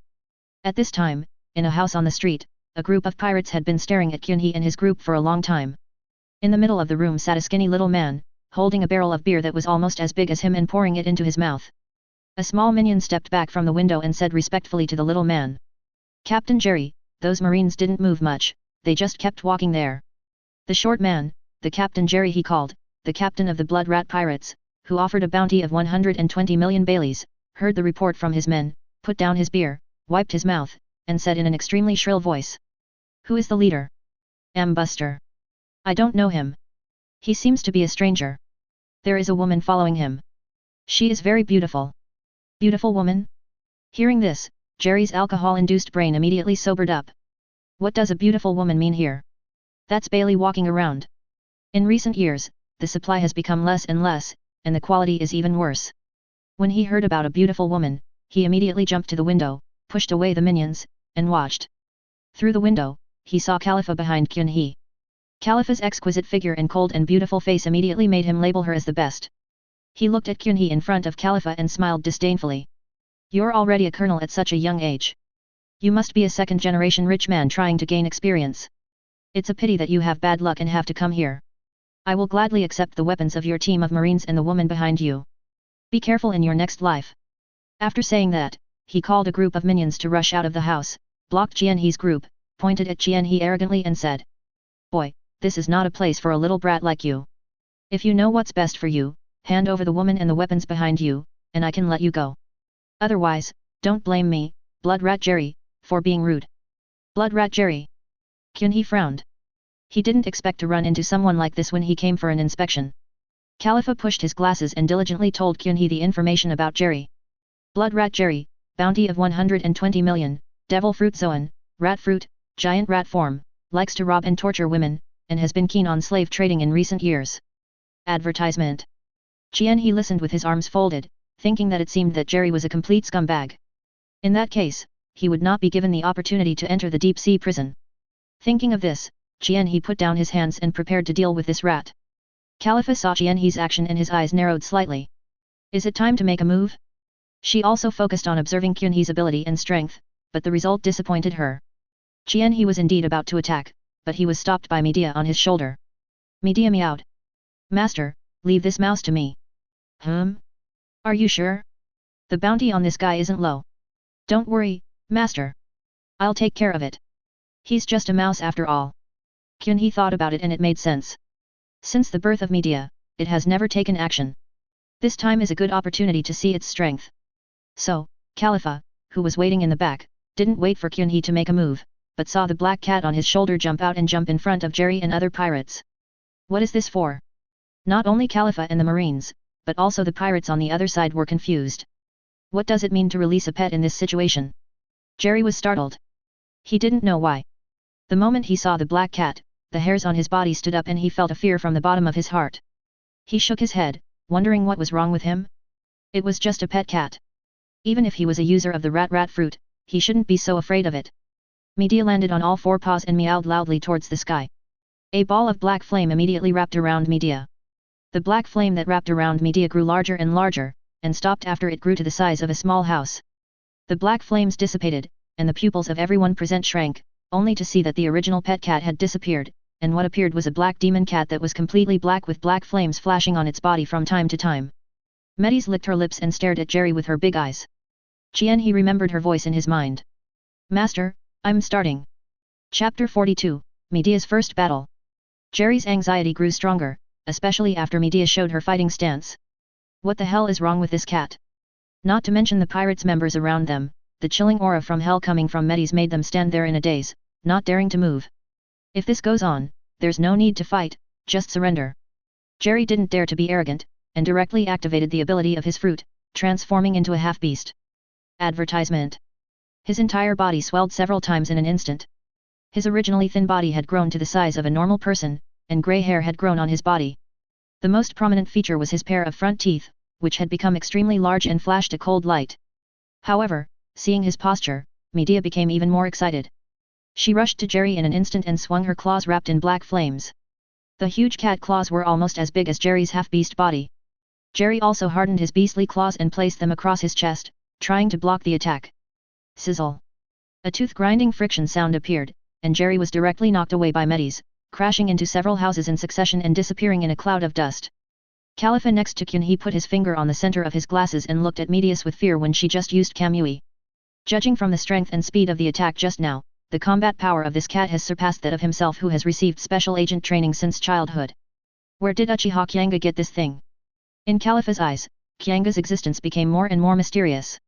Back to the battle. An explosion sounded, and Jerry jumped out from a pile of rubble and bricks. He looked extremely miserable at this moment. His shirt had been blown away by his beastly body, leaving him with only a pair of trousers. Now his trousers were almost scrapped and could not even cover his buttocks. The worst thing was his chest, where there were several deep scratches, but the strange thing was that no blood flowed out, as the wounds had been sealed by a layer of solid ice. The ice was not there to stop his bleeding. Only Jerry himself knew that bone-chilling chills were invading his body from the wounds. He now felt that the blood flow in his body had slowed down and his consciousness was a little blurred. After a slap on the face, Jerry felt a little more sober. He looked seriously at Medea, who was licking her paw slowly not far away. He knew that if the battle dragged on, he would die here today. The young marine behind him had not made a move yet. If a pet cat is so strong, how strong must its owner be? He didn't dare to think about it anymore. All he could do now was to use his strongest moves to quickly end this battle and then find a chance to escape. Advertisement. Thinking of this, Jerry activated the ability of the fruit even more frantically. His body swelled even more, his eyes became red, his nose protruded, his ears stretched, his pair of front teeth became incredibly large, and his whole body became in all fours. This is the complete beast state of Zoan devil fruit. At this time, Jerry has completely turned into a giant grey rat with huge incisors. There were 2 sharp squeaks from his mouth, and that pair of white front teeth was covered with a layer of black armament haki, which was his strongest move, blood rat black tooth. He aimed at the direction of Medea's neck, kicked his hind legs hard, and rushed forward like an arrow. His speed was so fast that no one present could see his figure clearly, except Kyun-hee of course. Kyun-hee looked at Jerry, who had completely transformed into a big grey rat, and thought that Zoan's physical fitness had improved significantly after his complete beast transformation. At this speed, she had to focus a little to see clearly. However, facing Jerry's skyrocketing strength, Medea was not at all panicked. She meowed twice in disdain, and all the hair on her neck turned into denser black flames, pouring out in all directions. Jerry's front teeth were frozen as soon as they touched the black flames, and the ice spread along his front teeth to his entire body. This situation frightened him to death. Seeing that the ice was about to spread through his front teeth to the facial area, he made up his mind, stopped the attack, and suddenly aimed at the ground. Crack! The pair of big front teeth that Jerry was so proud of turned into pieces the moment they hit the ground. Due to the disappearance of his front teeth, he landed directly on his face.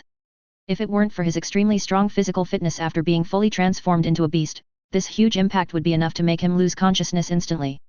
But even though he was still conscious, the loss of his front teeth and the injuries on his body had made it impossible for him to maintain the ability of the devil fruit. He retreated from his complete bestial state and crawled miserably on the ground, gasping for breath. Seeing their boss become like this, the minions of the blood rat pirates dropped their weapons and turned to flee. It must be said that pirates are pirates, and loyalty is something that most pirates do not have. Like boss, like subordinates. Kyun-hee certainly won't let these scum get away like that. Her Rinnegan flashed a purple light, and Kyun-hee raised her hand to give an exclusive package of universal pull and Shinra Tensei. The pirates of the blood rat pirates who were desperately trying to escape suddenly had their bodies shaken violently, and then they began bleeding from all their orifices, and fell to the ground limply like rotten cotton. Advertisement. This method of application is very suitable for clearing out these kinds of miscellaneous soldiers. Using the two positive and negative forces of Shinra Tensei and Universal Pull, the internal organs of these pirates can be crushed invisibly, leaving them no chance to even scream. Kyunhee's attack was so fast that before Khalifa next to him could react, all the pirates in front of him were dead. Thinking that this ability might only be the tip of the iceberg of Kyunhee's strength, Khalifa broke out in a cold sweat. He secretly glanced at Kyunhee's purple eyes and thought, "Is this what he is capable of? What a scary man. I can't believe he is only 17 years old." The marine soldiers behind her who had been acting as spectators from the beginning till now all had red faces. No one expected that this Colonel Chiga, who came from the headquarters and looked too young, was so powerful. Only such a commander could convince them. Jerry, who was crawling on the ground and watching all his men being killed, showed a smile that was uglier than crying and murmured nervously, "You are so short-sighted. So short-sighted. Ha ha ha ha." Puff. The sound stopped abruptly. Medea had appeared above Jerry without anyone noticing. The half-beast Jerry was about the same size as Medea's claws, not to mention Jerry who had returned to human form. Medea raised her front paws and slapped them hard. The blood-curdling rat Jerry, who had a bounty of 120 million Baileys, completely disappeared from this world, leaving only blood. Looking at the pieces of meat on the cat's paw pad with some disgust, Medea urged the black flames to freeze the filth, then she let out a light breath, and the filth completely turned into ice chips and disappeared with the wind. With two proud meows, Medea's body shrank back to the state of a little black cat. She kicked her legs and jumped back onto Kyunhee's shoulder. Khalifa and some marine soldiers next to her quickly moved away from Kyunhee. Looking at Medes who was happily rubbing Kyunhee's cheek, they really found it hard to associate it with the giant cat demon who had just killed the blood rat Jerry with one claw. Gently pinching Medea's little butt, causing her to meow shyly, Kyunhee turned around and gave orders to the marine soldiers behind him. "The battle is over. Stop standing there and go clean up the battlefield." Everyone then woke up from their dream, and rushed to count the corpses and spoils. They had not contributed much in the battle, and they must not let this young commander down at this time. Chapter 43 Model Secretary. After the Marines finished dealing with the battlefield, Kyunhee ordered the whole team to leave. On the way back, Khalifa had an expression as if he wanted to say something but was hesitant to do so until he followed Kyunhee back to his previous office. After helping Kyunhee take off his suit and put it on the hanger, Khalifa slowly walked behind Kyunhee and began to massage his shoulders consciously. Closing his eyes and enjoying Khalifa's massage, He thought that no wonder the bosses on Blue Star liked to hire secretaries when they got rich, especially beautiful young female secretaries. What a corrupt life. He opened his eyes slightly and saw Khalifa staring at him. When he saw that he had opened his eyes, he quickly looked away. He felt amused and said, "Advertisement. If you have any questions, please ask immediately. If you miss this opportunity, you will miss it forever." Khalifa hesitated for a moment and then asked, "I heard that Chigia-sama defeated the Vice Admiral in the year-end assessment and received a Zoan devil fruit. Excuse me, didn't you eat this fruit?" As expected, the world government was well informed. However, the devil fruit of the mythical beast type was still very rare, not to mention that they gave me such a recruitment. He thought about it and made up a reason. "Well, I didn't eat it myself. I fed the fruit to my pet cat. Look, it's the one on my shoulder. You can see it." Kyunhee pointed at Medes on her right shoulder and added, "By the way, its name is Medea." Khalifa looked at Medea on Kyunhee's shoulder again with a serious look, nodded secretly, and thought to himself that it was true.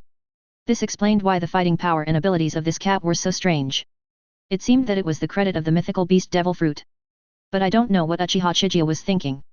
If a mythical beast devil fruit was placed in the sea, it would probably cause the cat to break into pieces, but he actually gave it to his pet cat? How generous!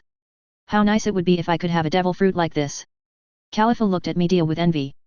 Kyunhee noticed Khalifa's envious look, and thought that Khalifa at this time probably hadn't eaten the devil fruit yet, so he casually said, "You haven't eaten the devil fruit yet, have you?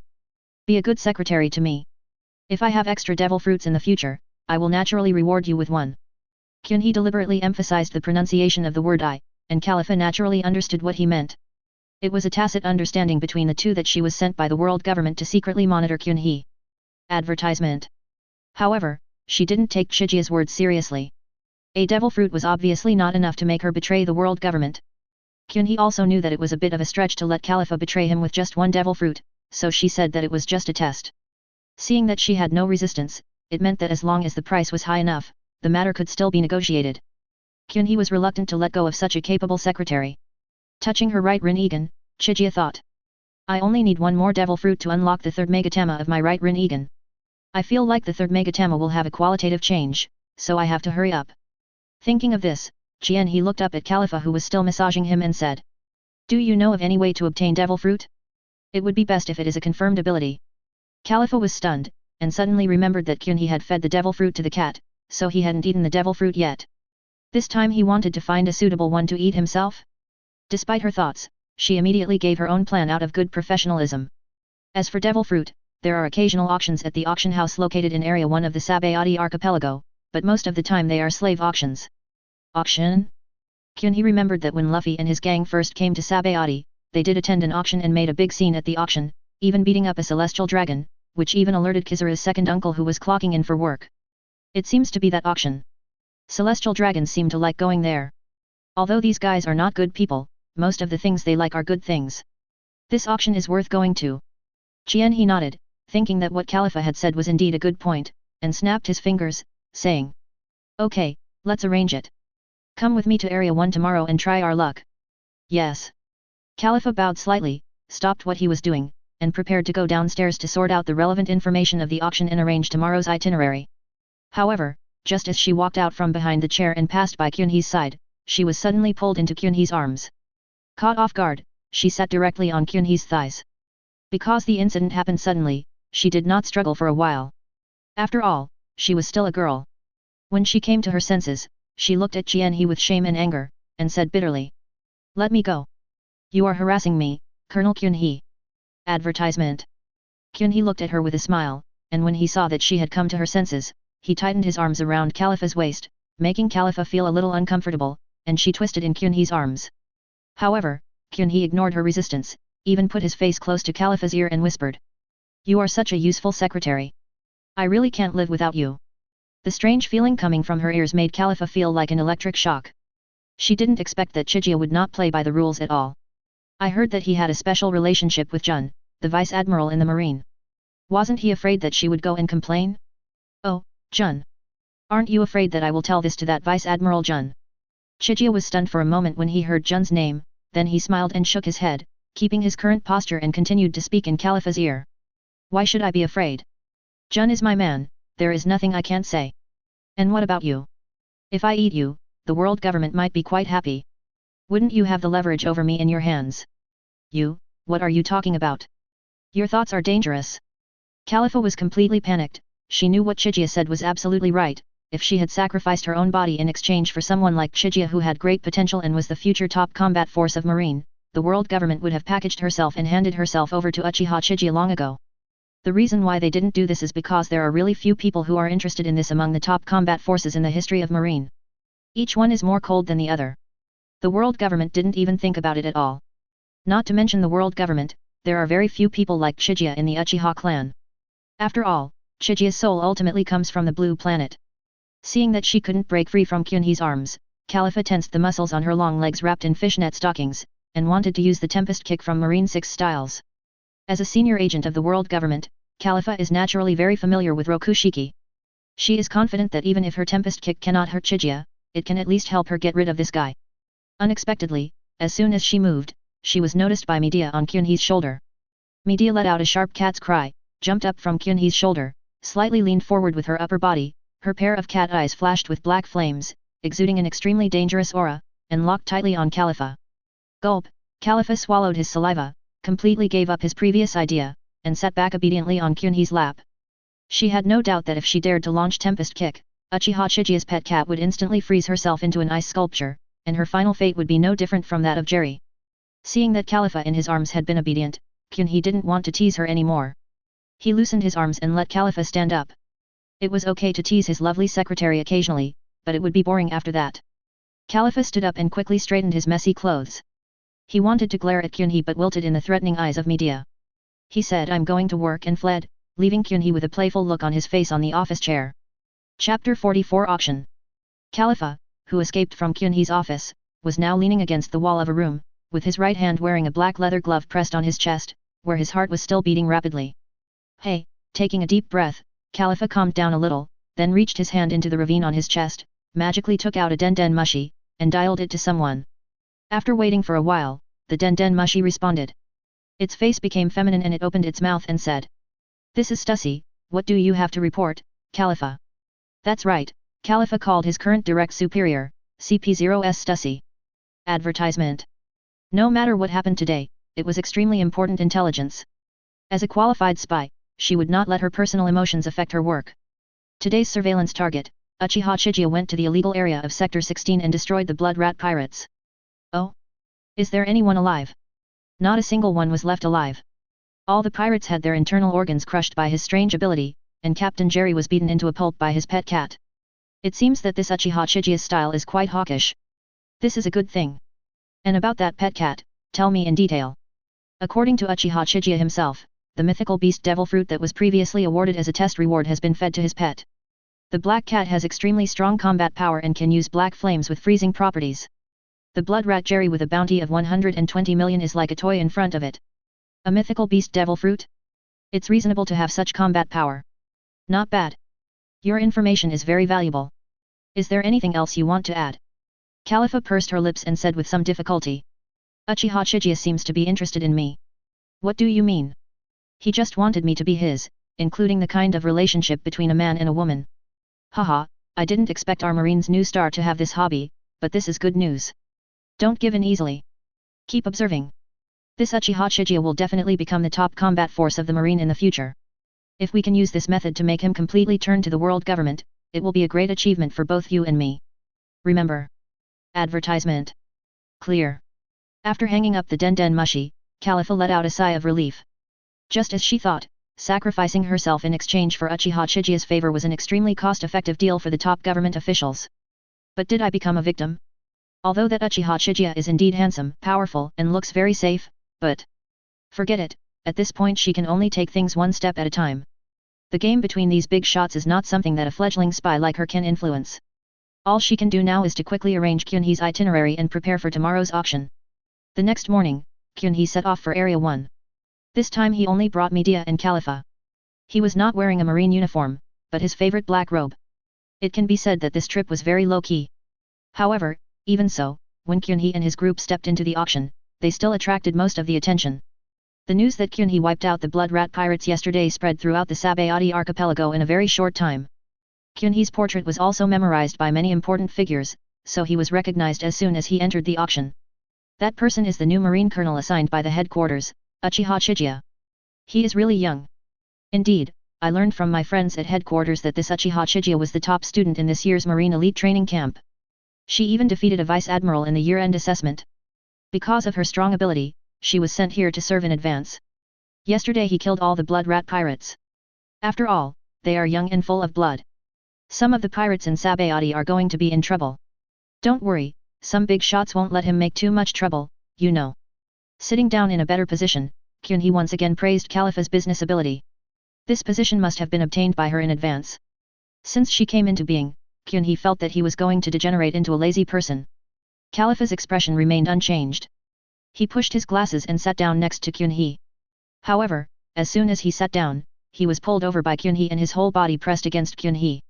This time Khalifa twisted a few times symbolically and stopped resisting. She just turned her head and glared at Kyunhee. Kyunhee smiled, patted Khalifa's shoulders and said. The auction is about to start, so be honest. It's obviously you who is dishonest. Khalifa adjusted her posture helplessly and looked at the stage below. After an opening dance, a host came on stage and announced the start of the auction. Advertisement. The first person to be pushed onto the stage was a mermaid girl who was soaking in a water tank. She was only average looking, but rare things are valuable. The fishtail on the lower body of a mermaid is a big plus in the eyes of many nobles with special hobbies. After the host announced the start of bidding, many people rushed to increase their bids. Soon the mermaid girl's worth exceeded 100 million, which made Kyunhee stunned. These people are really rich. Khalifa glanced at Kyunhee and said. Are you not interested? They are mermaids. Even the auctions here don't happen every day. Pa. Khalifa was hit hard on a certain part of her body by Kyunhee. She screamed, her face flushed as she looked at Kyunhee and said in a low voice. Colonel Kyunhee, you are harassing me. I'll just punish you a little bit. Who do you think I am? What do you think? Well, in Khalifa's mind, Kyunhee's name has been completely linked to LSP. On the stands again, after several waves of slave auctions, finally, a purple fruit with strange patterns was pushed out by the auction staff on an exquisite tray. It was a devil fruit. It's finally here. As soon as the devil fruit appeared, Chiga withdrew her arm from Khalifa, leaned forward slightly, narrowed her Rinnegan, and looked at the devil fruit on the stage. Judging from its appearance, it should be a Paramecia devil fruit, and its own Rinnegan also fluctuated more violently this time, so it seems to be a good devil fruit. Sure enough, the host's next words confirmed Jianhe's premonition. The next item to be auctioned is the secret treasure of the sea, devil fruit Paramecia gravity fruit. Hearing the name of this fruit, Jianhe laughed. It turned out to be the gravity fruit. You know, as the opponent's strength becomes stronger and stronger, the basic heavenly ability has become a little powerless. If you absorb this fruit, your own heavenly ability will definitely be greatly enhanced. Jianhe clenched his hand towards the devil fruit and whispered. I, Uchiha Chiga, will take this devil fruit. Chapter 45 Pluton Rayleigh. Compared to slaves, the response caused by a devil fruit was not that high. It might also be that Jianhe was lucky. Almost no one who came to the auction today was interested in this devil fruit. However, there were still bids, but they were not as high as the price of slaves. After several rounds of bidding, Jianhe successfully won it at a price of 280 million, which was considered a bargain. According to the general market price of devil fruit, the average value of one devil fruit is 100 million belly. The final transaction price of this gravity fruit was already quite high. At least for Jianhe, the price of 280 million almost emptied his family fortune. He is still poor. With a helpless smile, Jianhe stopped worrying about it. After all, money is just external things, and improving one's strength is the most real thing. Advertisement. Soon, a waiter respectfully brought the gravity fruit to Jianhe. At this auction, there was no need to worry about anyone daring to cause trouble. Based on the information Chiga has, the background of this auction is likely related to Doflamingo, one of the Shishibukai. After receiving the fruit, Jianhe casually threw the gravity fruit into the door space. He would definitely not use Kid's absorption ability here. Any big movement would easily attract the attention of Khalifa, the little spy next to him. The secret of Rinnegan can only be known by herself and people she trusts. If anyone else knows it, Chiga will have to silence them, even if it is her current secretary Khalifa, who is very handy. Sure enough, seeing Jianhe's actions, Khalifa immediately asked. Don't you want to eat? I already have the ability of gravity, so I'll keep this one for now. Hearing this, Khalifa stopped asking questions. She was afraid that this would give Jianhe an advantage and he would do something to her. Now she really had no capital to resist Jianhe. After getting the devil fruit, Jianhe lost interest in the following auction items. He leaned back in his chair and looked like he was about to fall asleep.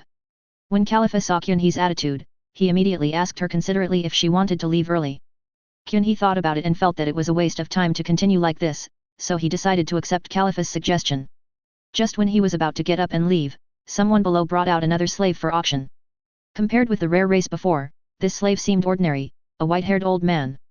The only thing that attracted people's attention was the expression on the slave's face, which was different from the desperate expressions on the faces of other slaves being auctioned. Advertisement. He always had a smile on his face, as if he didn't care about his situation at all. If you didn't know him, you would think he was here for tourism.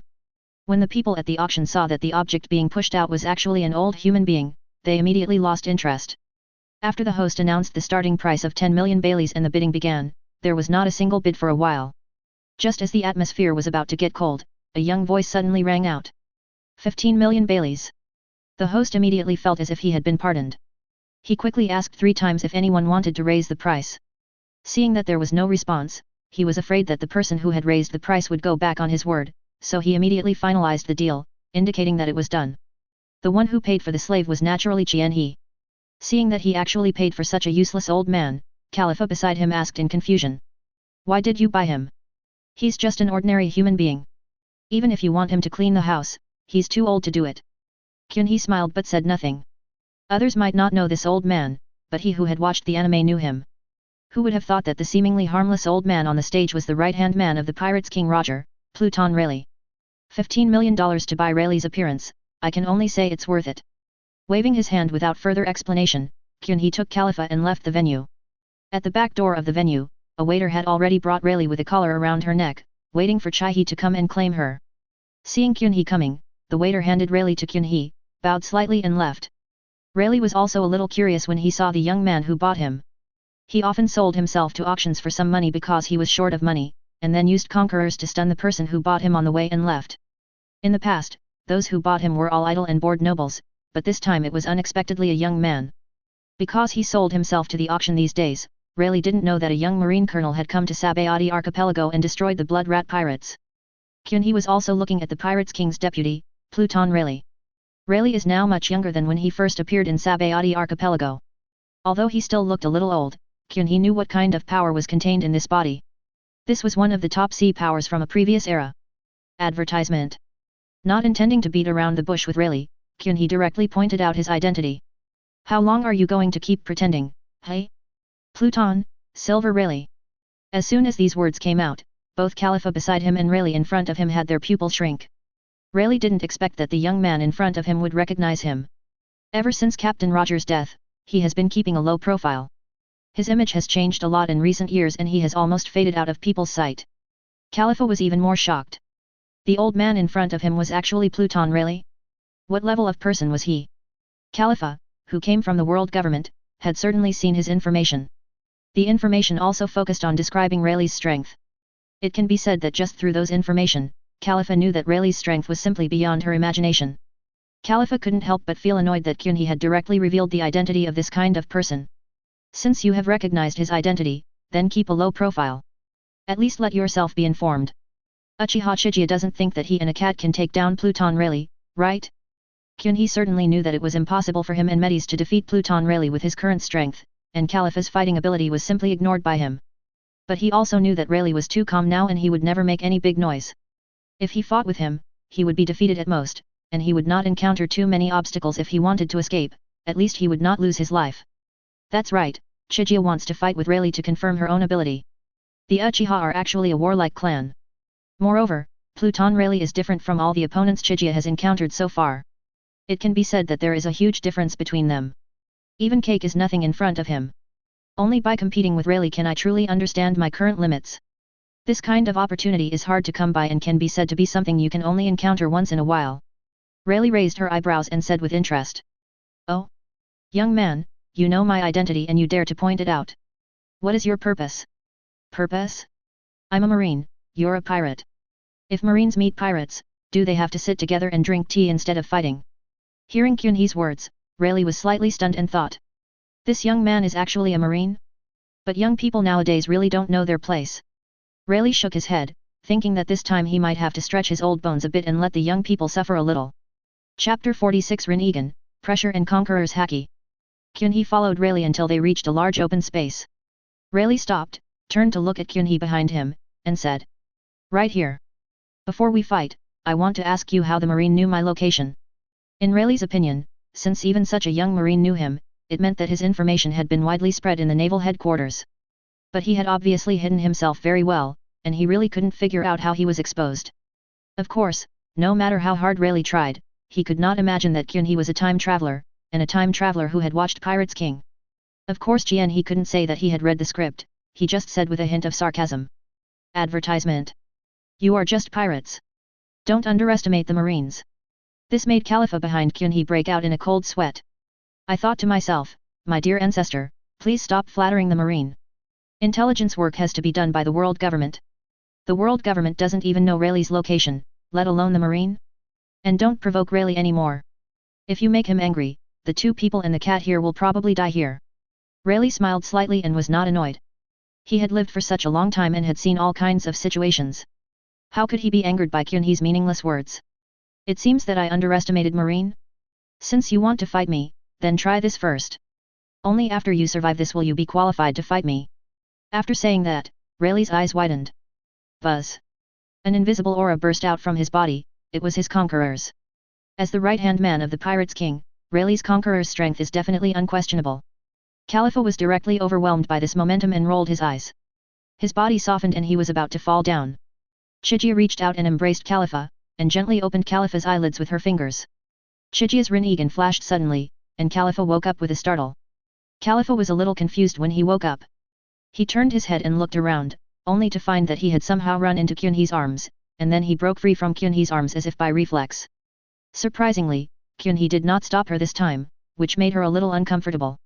However, it also reminded her of what happened just now. She was knocked unconscious by Rayleigh's invisible attack, and it was Kyunhee who supported her and woke her up. Advertisement. Thinking of this, Khalifa blushed and said to Kyunhee shyly. Thank you, sorry to trouble you. This sentence made Kyun-hee stunned for a moment. He didn't expect that his cold and arrogant secretary would actually give in. However, it felt good to make her give in. But Kyun-hee still didn't look at her, he just waved his hand to indicate that it was okay. That was Rayleigh's conquerors. You can't interfere in the battle that's going to happen. Stay away from it. Khalifa is not the kind of unreasonable woman. She also knows that her strength is of no help in this kind of battle and may even drag down Kyun-hee. So after hearing what Chigia said, she immediately found a relatively safe corner with her shaved head, lay on the ground, and stared at Chigia and Rayleigh in the field. Rayleigh on the other side did not stop this.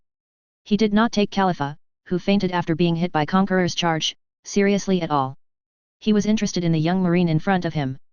You know, the strength of the Conquerors just now was enough to stun many rear admirals of the headquarters, even the vice admiral level would be affected, but what about this young marine? He treated his Conquerors like a breeze? Kyun-hee saw that Khalifa had reached a safe place, turned to look at Rayleigh, and said with a smile. That was Conquerors, right? As expected of Pluton Rayleigh. I almost fainted. Rayleigh smiled and responded. Liar, I don't think you can take it easy. Putting away his smile, Kyun-hee's eyes became serious, and the purple light in his Rinnegan flickered. In his right eye, 2 black megatamas slowly rotated around the pattern. So, how about this trick? The same momentum burst out from Chigia. It was Chigia's Conquerors. After being hit by Rayleigh's Conquerors just now, he also awakened his own Conquerors. Rayleigh remained calm, folding his hands in front of his chest, accepting the impact of this momentum lightly, commenting. Advertisement. Yes, it seems that you also have the qualities of a king, which is quite rare in the Marines. Kyun-hee's mouth corners raised, he didn't expect that his newly awakened Conquerors would be able to influence Pluton Rayleigh who had been immersed in this for many years, he just felt uncomfortable because he didn't release it after it just awakened. And his Conquerors is not limited to this extent. The fluctuations in Chigia's Rinnegan became more and more violent. Suddenly, Chigia's aura increased several times, and even countless blade-shaped shock waves burst out in a 360 degrees angle around her with Chigia as the center. Many of the surrounding trees that were hundreds of meters high were hit by these blade-like shock waves and were immediately cut in half like tofu. Rayleigh was also shocked by the terrifying momentum in front of him, and had to rely on his observation haki to dodge the incoming shock waves. While dodging, he thought to himself. Is this Conquerors too? He has actually done substantial damage, how is this possible? Isn't he the Conquerors who just awakened? But the strength just now can't be faked. Chigia's sudden surge in momentum and the shock wave that appeared were naturally not pure Conqueror's haki, but an ability in his Rinnegan. This move is called Rinnegan, pressure, and it can amplify his Conqueror's strength, not only increasing the momentum, but also unleashing a shockwave with substantial damage. The release of the ability lasted for 5 minutes. When Kyun-hee stopped, everyone, cats, present was stunned. As far as the eye could see, all the 100-meter-tall trees were cut in half, and the ground was covered with countless crisscrossing gullies. The entire area that was green and lush just a moment ago became dilapidated in the blink of an eye. Medea, who had been lying quietly on Kyun-hee's shoulder, looked at her master adoringly, thinking that he was worthy of being the master who created her, and he was the god in her heart. Khalifa in the distance was completely stunned. Everything in front of her was beyond her understanding. Chien-hee didn't even raise his hand, but the surrounding environment was destroyed like this. Is this Chien-hee's strength? Is this really just a mere marine colonel? Rayleigh also put away his relaxed attitude. He slowly drew out his sword from under his cloak, looked at Kyun-hee in the field, and said seriously. Young man, your strength has been recognized by me. Tell me your name. Chien-hee raised his hand and gently lifted the loose hair that was blocking his forehead, and said. Uchiha Chiga. Chapter 47 3 Megatama Rinnegan, Single Eye. Uchiha Chiga. After saying her name, purple eyeshadow appeared at the corners of Chigia's eyes, and Hajin appeared on the backs of both her hands at the same time. Since the battle with Kaji, Chigia has been able to put both hands into the state of sublimation of armed color at the same time. There is no doubt that Chigia has entered his strongest fighting state at this time. After all, his opponent is Pluton Rayleigh. If he is not careful, even Chigia will be defeated on the spot. After making sure that he was in the best condition, Kyun-hee immediately used the 12 Gods' air attacks. 12 fist-shaped shock waves wrapped in armed color instantly blocked Rayleigh's movement trajectory, leaving him with no way to escape. However, Rayleigh is Rayleigh after all. Facing this move that once could have killed Kaji instantly, he was not at all panicked. Advertisement. He just held the sword in one hand and swung it lightly seemingly casually, and the air wall formed by the 12 divine air strikes was cut in the middle. Kyun-hee's attacks passed by Rayleigh on both sides and disappeared in the distance. Although it seemed that Kyun-hee's attack was easily resolved by Rayleigh, in fact, only Rayleigh knew the power of that move. Suppressing the shaking sword, Rayleigh hesitated for a moment and said. After compressing the armament haki, are there other powers added? This is becoming more and more interesting. It can be said that he is worthy of being a powerful man who has been famous on the sea for a long time. He felt the extraordinary power of the divine airstrike at the first sight. Seeing that Chiga didn't say anything, Rayleigh stopped talking and disappeared from the spot in a flash. The speed was so fast that even Chiga, who possessed the Rinnegan, felt unclear for the first time. However, the danger perception and observation haki's prediction under Sage mode still made Chiga subconsciously dodge. With the repulsive force burst and shunpo, Chiga's speed was maximized and his figure appeared directly 100 meters away. Boom! The next second, a crack with no visible edge appeared on the ground where Kyunhee was standing. The dark gap made it difficult to tell its depth. Rayleigh kept swinging the sword and smiled at Kyunhee. Jianhee in the distance looked at the crack with lingering fear. That was a close call. It would have been troublesome if I had been hit. It was clearly just a basic attack. For a warrior of Rayleigh's level, his moves have already returned to the basics. Often, just a random chop, swing, or slash of the sword in his hand can cause terrifying damage. Especially for swordsmen, those who have watched the anime can see how powerful Hawkeye's basic attack is.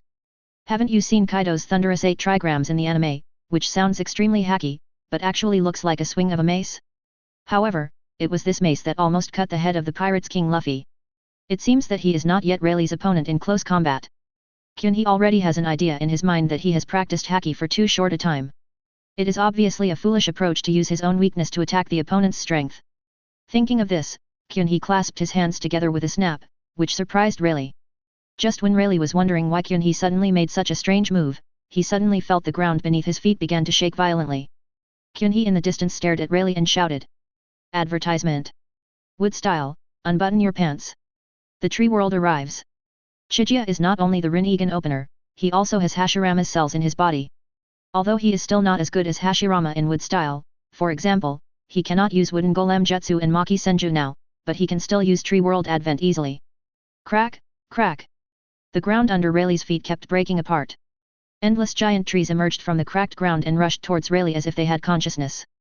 The outrageous scene in front of him made Rayleigh unable to react. The vines spreading from the giant tree entangled his waist. And the moment he came into contact with the vines, Rayleigh found that his physical strength began to flow out along the vines. While Rayleigh was temporarily restrained by the vines, Kyunhee had already formed a seal. He pointed his palms at Rayleigh, with his index finger and thumb facing each other. He took a deep breath and exhaled suddenly. Fire style, great fire extinguishment. A beam of flame spurted out of Kyunhee's mouth, and when it came into contact with the air, it instantly turned into a raging sea of fire that covered the entire forest. Especially when the flames fell on the trees, the fire became even more terrifying. I'm boiling. Kyunhee's continuous strange moves made the usually calm Rayleigh couldn't help but swear, and then he was engulfed in a sea of fire. Not only Rayleigh, but also Khalifa who was watching the battle from a distance had the burning forest reflected on his glasses and his pupils dilated under the glasses. It can be said that every move of Kyunhee seemed so unreasonable to her. The rapid change of the fighting style had completely shocked the poor lady and made her forget everything. At this moment, she had only one thought in her mind. Who am I, where am I, is that Uchiha Chiga still human? Buzz. A burst of energy erupted from the sea of fire, and the flames that were burning wildly just now were extinguished in an instant. Then there were a few more terrifying blows, and a wide passage was directly cut out of the impenetrable forest. Rayleigh appeared at the end of the passage. He no longer had the calm and relaxed look he had at the beginning. The clothes on his upper body had been burned into pieces, hanging on his body in wisps. Only a pair of shorts was still intact. It should be because he deliberately protected it. Who doesn't have some idle baggage, right? Whoosh. A large puff of black smoke blew out of his mouth, and Rayleigh looked at Jianhee coldly. It was impossible for him to be nice to Jianhee after being arranged like this. It seems that you have a lot of secrets. Where do you come from, Marine? Jianhee spread his hands and said. Actually, I'm a ninja. Advertisement. Ninja? Are you from Wano Kuni? Do you know Kojiki Oden? Here we go again, when it comes to ninjas, most people here will think of Wano Kuni, but the question is, can those people also be called ninjas? If you wear some serious clothes and call yourself a ninja, you are a ninja? Then if you spit a little, will you become water style? Jianhee pouted and said with disdain. Don't compare me to that Wano Kuni shit, a hole. And what the hell is Oden? Trash among trash. What did you say? After all, Kojiki Oden was once a companion of Rayleigh on the same boat. Rayleigh was also enraged when he heard his companion being insulted. Rayleigh changed from holding the sword with one hand to holding it with two hands. He was really angry. His feet exploded several times faster than before. He instantly appeared above Kyunhee and chopped down Kyunhee's head with the sword in his hand. Kyunhee also saw that Rayleigh was really angry this time, but this also achieved his goal, because next he needed Rayleigh's fighting ability to test his new strength. He shouted loudly in his heart. Medes. Understood, master. As a summoning beast that was in tune with Kyunhee's thoughts, Medea naturally understood what her master meant without Kyunhee saying much. She raised her head, opened her mouth and spurted upwards. A large ball of black flames immediately surrounded Rayleigh and directly froze Rayleigh. The black flames ice naturally couldn't trap Rayleigh for long, but it was enough for Kyunhee. A door appeared out of thin air beside Kyunhee. He reached in with one hand and pressed on the gravity fruit he had just obtained from the auction. No one could see what the hand was doing, and the Hungry Kid ability was activated, and the power of the devil fruit was absorbed into his body. As new power entered his body, Kyunhee's pupil power immediately surged, and the strong fluctuations made him subconsciously cover his right eye. With a crack, the ice that trapped Rayleigh shattered. Rayleigh flipped over and landed not far in front of Kyunhee. He looked at Kyunhee solemnly. His intuition told him that during the short period of time when he was frozen, some dangerous changes had taken place in Kyunhee's body. Ha, ha ha ha, ha ha ha ha ha ha ha ha ha. Kyunhee covered his eyes and laughed wildly. Rayleigh, who didn't understand why, just felt weird and clenched the sword in his hand unconsciously. After laughing for a while, Kyunhee slowly lowered the hand that was covering his right eye. In the right Rinnegan, a black Megatama suddenly appeared. A cold voice came out of his mouth. The fun has only just begun, Pluton, Rayleigh. Chapter 48 Super Shinra Tensei and Tengei Shinsei. Looking at Chigia's strange behavior, Rayleigh didn't dare to act rashly for a moment. After all, Chigia's endless moves really left an indelible impression on him. Chigia, on the other hand, was taking the time to digest the power of the gravity fruit he had just obtained. Kyunhee discovered that after absorbing the gravity fruit this time, the most significant effect was the surge in pupil power, especially the ability of Tiendeo. He is confident that with his current Tendo abilities, if he uses Universal Pull or Shinra Tensei on an opponent of Cake's level, he will suffer heavy damage in the first place even if he uses Armament Haki to protect his internal organs. And Chigia looked up at the sky. He could feel that the power of the Rinnegan could already penetrate the atmosphere and reach the universe. This meant that he could use some skill with extraordinary destructive power. Advertisement. Without letting Rayleigh wait too long, Kyunhee raised his hand and activated the Universal Pull once again. This time the Universal Pull was so powerful that even Rayleigh could not withstand it. He thrust his sword into the ground, using the resistance of the soil to prevent Rayleigh from being sucked in by the Universal Pull. However, the giant trees and rubble behind him did not have the same ability as him, and all of them quickly gathered in the direction of gravity. During this process, Rayleigh's back was constantly hit and shattered by various hard objects, forcing him to cover his back with a layer of armament color. After all, he is old, and he cannot withstand attacks of this frequency for a long time with his body. Countless giant tree fragments gathered in front of Kyunhee's palm, and finally compressed and condensed into a huge sphere. Kyunhee's eyes widened, Shinra Tensei erupted, and the giant sphere was instantly pushed out and smashed towards Rayleigh. Seeing this, Rayleigh did not dare to be careless. He pulled out his sword from the ground, swung it horizontally and released a stream of sword energy, which collided with the giant flying sphere. It seemed easy for Rayleigh to split the ball made of rotten wood and gravel with this blow, but was it really so? The sword energy left a deep sword mark after hitting the sphere, but the sphere was not split in half and was still flying towards Rayleigh rapidly. Damn, is this extremely dense object created through powerful compression? He figured out the reason, but the giant sphere was about to come into close contact with him. Rayleigh's face darkened, and a stream of energy flowed down his sword-holding arm and wrapped around the sword. The sword wrapped in the energy began to flash red and black lightning continuously, emitting an extremely terrifying aura. Pluton Splitting Void. A slash mixed with black lightning and with several times the power was launched, colliding with Kyunhee's attack again. This time, the sphere was shattered the moment it came into contact with the slash. After shattering the sphere, the slashing blow continued with unabated force and slashed towards Kyunhee. This power is Conqueror's Entanglement, right? I, Uchiha Chiga, recognize you. Among the enemies I have encountered, I would like to call you, okay.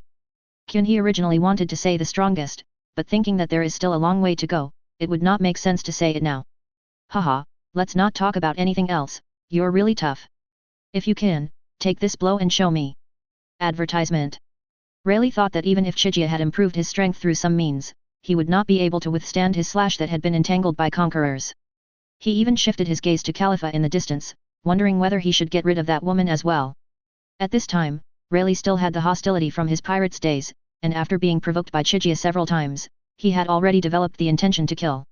Khalifa felt a chill in her heart. She could sense Rayleigh's murderous intent. Her heart was about to stop beating as she was locked in Rayleigh's gaze. But she had an inexplicable confidence in Kyunhee, that is, nothing would happen to her today, and she didn't know where this confidence in Kyunhee came from. But whenever Kyunhee's eyes appeared in her mind, she would have a strong sense of security. Dragging her stiff body, Califa retreated hundreds of meters again.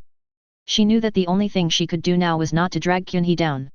If Rayleigh wanted to stop him, she could at least delay him a little and buy Chigia some time, even if it was only for a few seconds. As long as Kyunhee is alive, everything will turn around. If Kyunhee fails, she will not be able to escape the fate of death on her own. Looking at Kyunhee again, facing the oncoming attack, Kyunhee stretched out his arms in a straight line, and terrifying pupil power brewed in his eyes. Finally, when the slash was about to hit Kyunhee, an extremely strong repulsive force gushed out from Kyunhee's body. Super Shinra Tensei. For a moment, time seemed to stand still, and the terrifying repulsive force swallowed up all objects within a radius of thousands of meters around it like an ocean wave. No grass grew wherever it passed, leaving only a bare expanse of land. After a long time, the attack stopped, a pile of rubble suddenly exploded, and Rayleigh jumped out of it. As soon as he appeared, he spat out a large mouthful of blood with a wow. Even though he used the armament haki to protect his body in the first moment, the Super Shinra Tensei just now still caused him considerable internal injuries. But he was not in the mood to care about his injuries. At this moment, there was only one thought in his mind, which was to kill Kyunhee. If a young marine with this talent is allowed to grow up, he will be a more terrifying monster than the current Marine Admiral 3. Conqueror's haki rushed towards the sword in Rayleigh's hand frantically. The sword made a low hum, and the blade shook continuously. More dense black lightning covered it. Rayleigh was determined to kill Chihee with one blow. However, Kyunhee would not give him the chance to accumulate strength this time.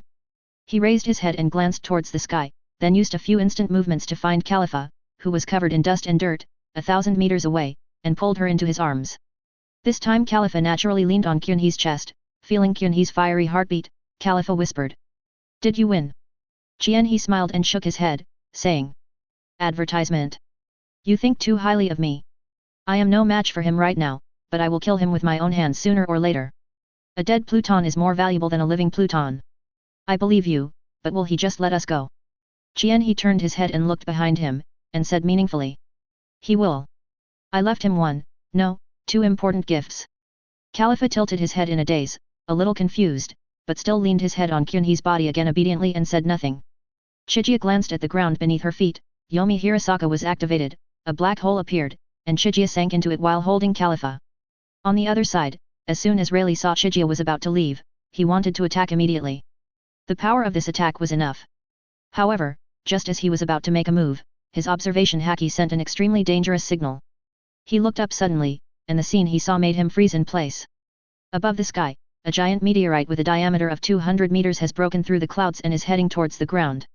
This catastrophic phenomenon was not only seen by Rayleigh, but also by people from other areas far away. "Look, what is that? Oh my god, it's a meteorite. Why is there a meteorite here? It's so scary." Compared with ordinary people, some powerful people hidden in various areas feel that things are not that simple. Meteorites never appear in Sabody, so the occurrence of this phenomenon itself is weird. Sure enough, the next scene confirmed their guess. When the meteorite was about to fall to the ground, a terrifying slash appeared, instantly splitting the meteorite in two. The one who made the slash was Rayleigh, and that slash was originally intended for Chigia.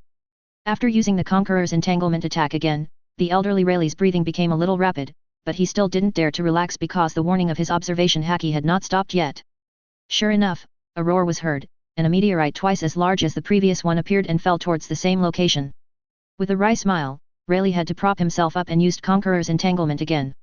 This time, since the meteorite was larger, he had to chop it twice in a row. As the two slashes were launched, the second meteorite also shattered and fell to the ground, making a deafening sound.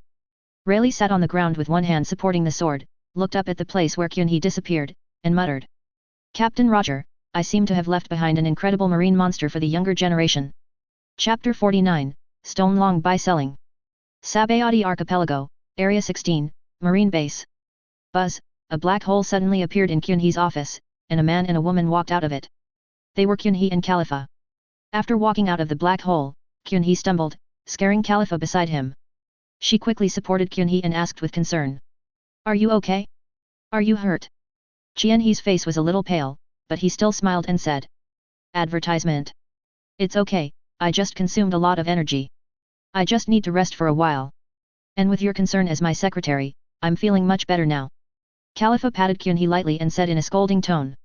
You still have the energy to joke around after all this? Go and take a rest.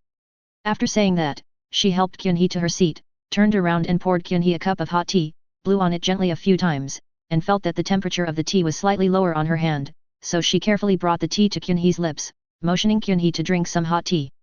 Kyunhee cooperated and took a few sips. Seeing this, Khalifa couldn't help feeling a little tender. She walked to the back of the chair and started massaging Kyunhee, wanting to help Kyunhee relax his muscles.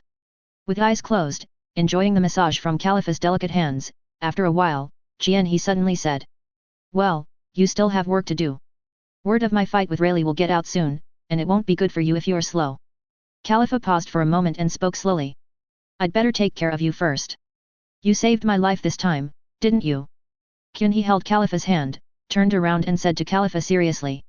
I'm fine now. Go do your job. Besides, it would be a good thing for me to let the government know my current strength.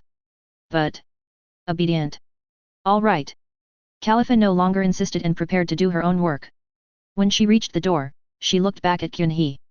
Kyunhee gave her a reassuring smile. She quickly turned her head, closed the door and left. Advertisement. After Khalifa left, Chiga closed his eyes, and when he opened them again, the three megatama in the right Rinnegan suddenly enlarged and then shrank back to their original size. Kyunhee's pale face instantly turned rosy, and he looked full of energy, without any trace of weakness from before. The effect was caused by the pupil technique of Chiga's right eye during the Meijiki period, called Ishikohime.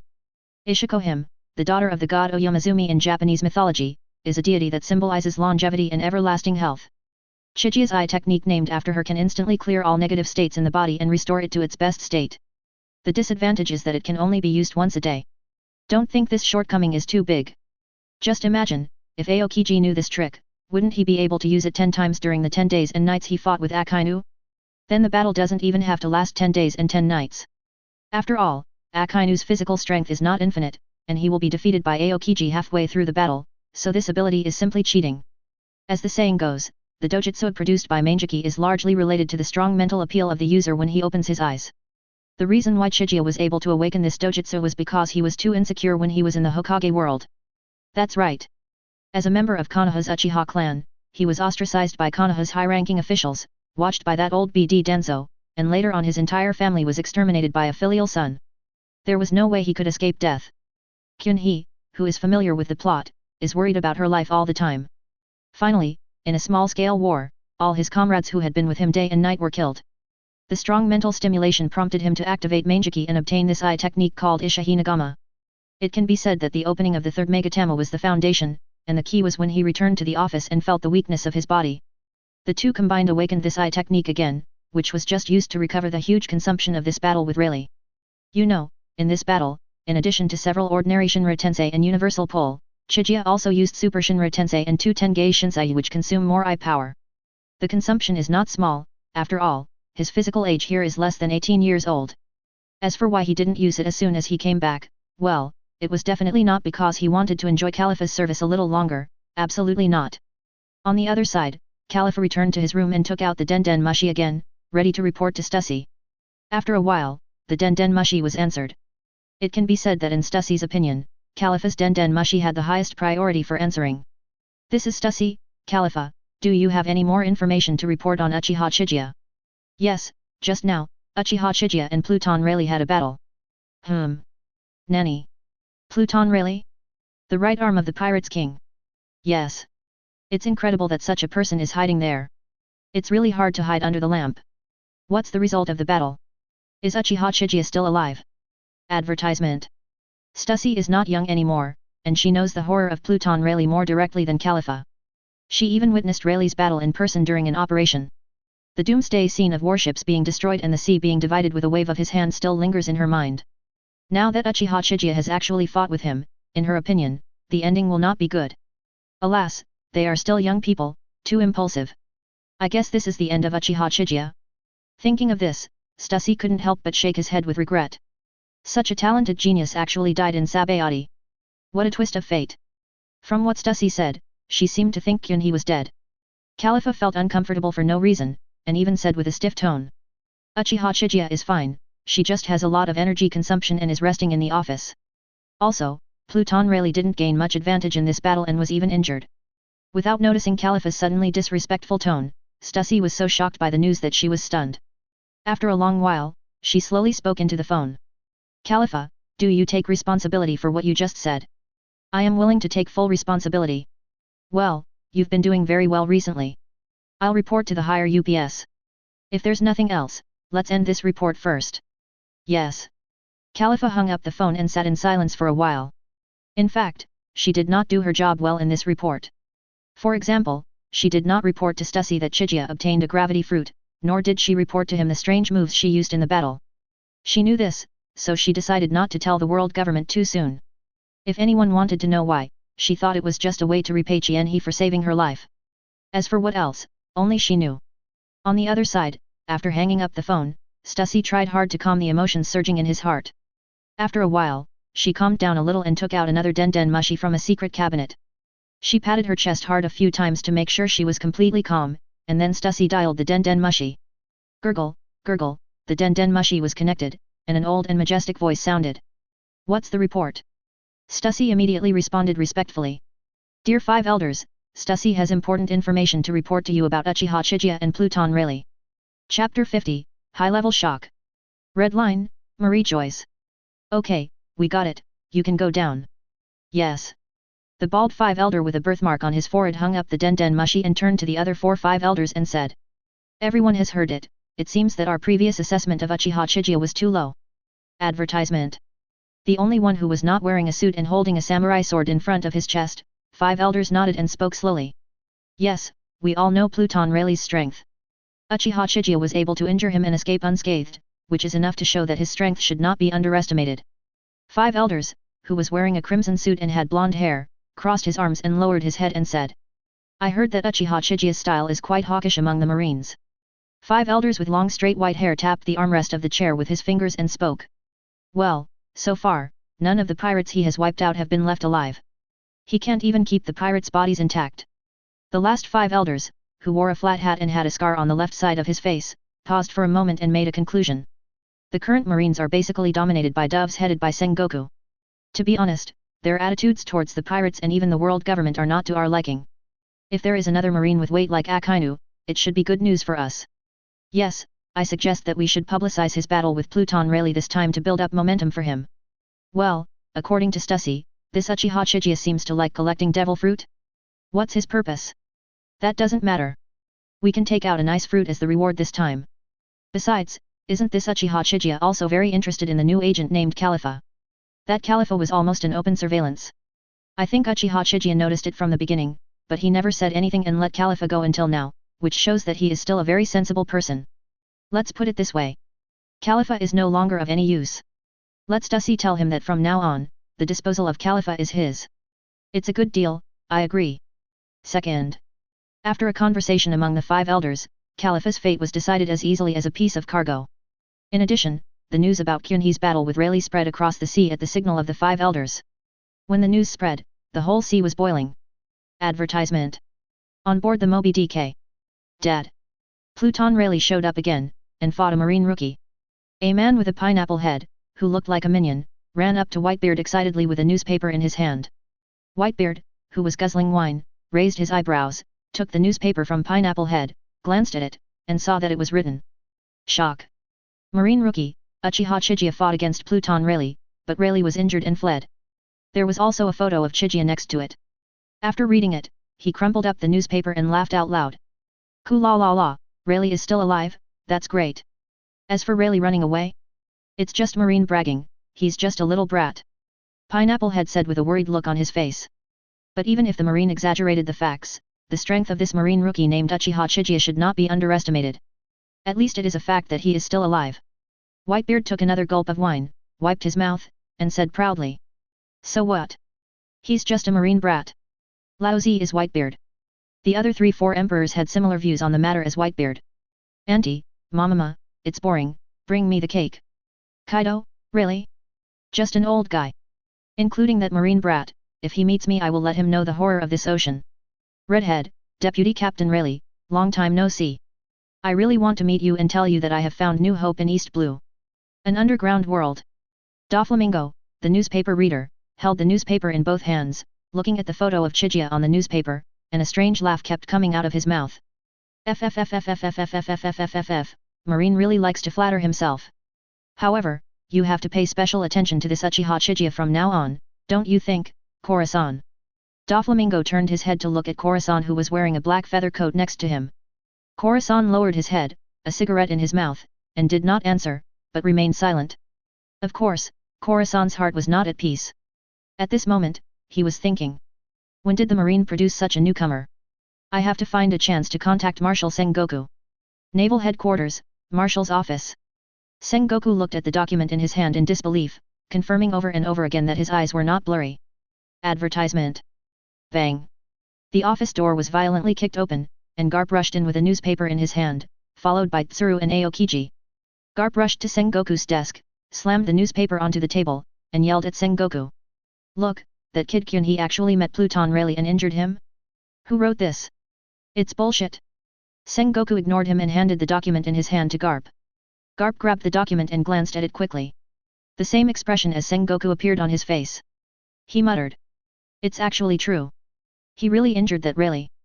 Tsuru stood behind him with his arms folded. Seeing Garp calm down, he said to Sengoku. Sengoku, Chiga's strength has reached this point. What do you think about this? Aokiji beside her also looked at Sengoku. To be honest, this incident also shocked him a lot. Sengoku thought for a while and expressed his opinion. The 5 elders specifically released this news, and they also said they wanted us Marines to publicize this matter.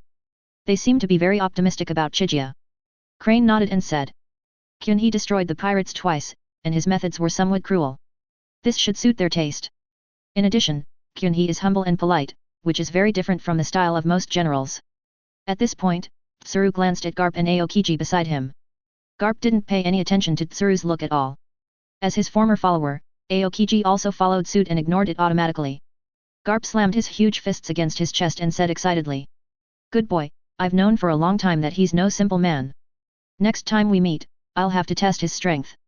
Sengoku ignored Garp's sudden excitement and said to Crane. Let's hand this matter over to the propaganda department and have them focus on promoting it within the Marine Corps. This is also what the world government wants. Crane nodded and pulled Garp and Aokiji away. After Garp and his group left, Sengoku fell silent again, looking down at the picture of Chiga hanging on the newspaper that Garp left behind. In the picture, Chiga has a smile on her face, and her pair of Rinnegan are particularly eye-catching. She is facing the camera with her palms, and a black uzumaki appears in her palms. I don't know how the picture was taken. Sengoku whispered to Chiga's photo. Is it good or bad for you to be exposed to the world so quickly, Chiga? Chapter 51, Dragon Pirates. Marine Training Camp. Zephyr also received the news about Chihee. He was also surprised at first, but when he calmed down, what remained was a strong sense of pride. Yes, he was proud of Chihee. Recalling the moments he had spent with Kyunhee at the training camp, Zephyr couldn't help but shake his head and chuckle, muttering to himself. I didn't expect you to have come this far. Keep going. The ocean of the future belongs to you, Kyunhee. In the girls' dormitory, her roommate excitedly handed a newspaper to Ayin and said. Advertisement. Anne, look, something bad has happened to that Uchiha Chiga. Hearing this, Anne, who had always seemed to be in a bad mood, suddenly widened her eyes. Her roommate's words were obviously ambiguous, and she thought Kyunhee was in danger of his life. She snatched handfuls of newspapers from her roommates, looked at them with some trembling, and nervously read every word of the contents. Anne finally felt relieved and let out a long sigh. I'm glad Kyunhee is okay. The roommate was a little surprised by Ayin's reaction, and said unwillingly. That Chiga injured Rayleigh, that Pluton Rayleigh. The Pirate's King's right wrist. Ayin remained indifferent and just nodded to show that she understood. Seeing this, her roommate also lost interest and returned to his bed to rest. After her roommate left, Ayin sighed softly and quietly picked up the newspaper in her hand. Kyunhee's face was reflected in her eyes. As she looked at it, Ayin unconsciously raised one hand and gently stroked the photo, muttering. Are we from 2 different worlds after all? Can you please walk slower? It's so hard to catch up with you. So hard. On a warship. Jun also gently stroked the photo of Chiga in the newspaper, then pressed that photo tightly against his chest, thinking. The battle must have been very dangerous. I'm so sorry I couldn't be by your side. East Blue, Kakia West Village. Little Nami, who had grown a little taller, hurried home with the newspaper in both hands and shouted to Noki, who was taking care of the orange tree. Sister Nochijo, there's news about brother Kyunhee. Pa, Noki was so excited when she heard Kyunhee's news that she accidentally cut off an unripe orange. Under normal circumstances, she, who loved oranges the most, would have been heartbroken, but this time she had no time to pay attention to the poor little orange. A pair of small hands quickly patted the little apron, and Nojiko eagerly took the newspaper from Nami and read it carefully word by word. Nami put her hands together in front of her chest and said with admiration. Advertisement.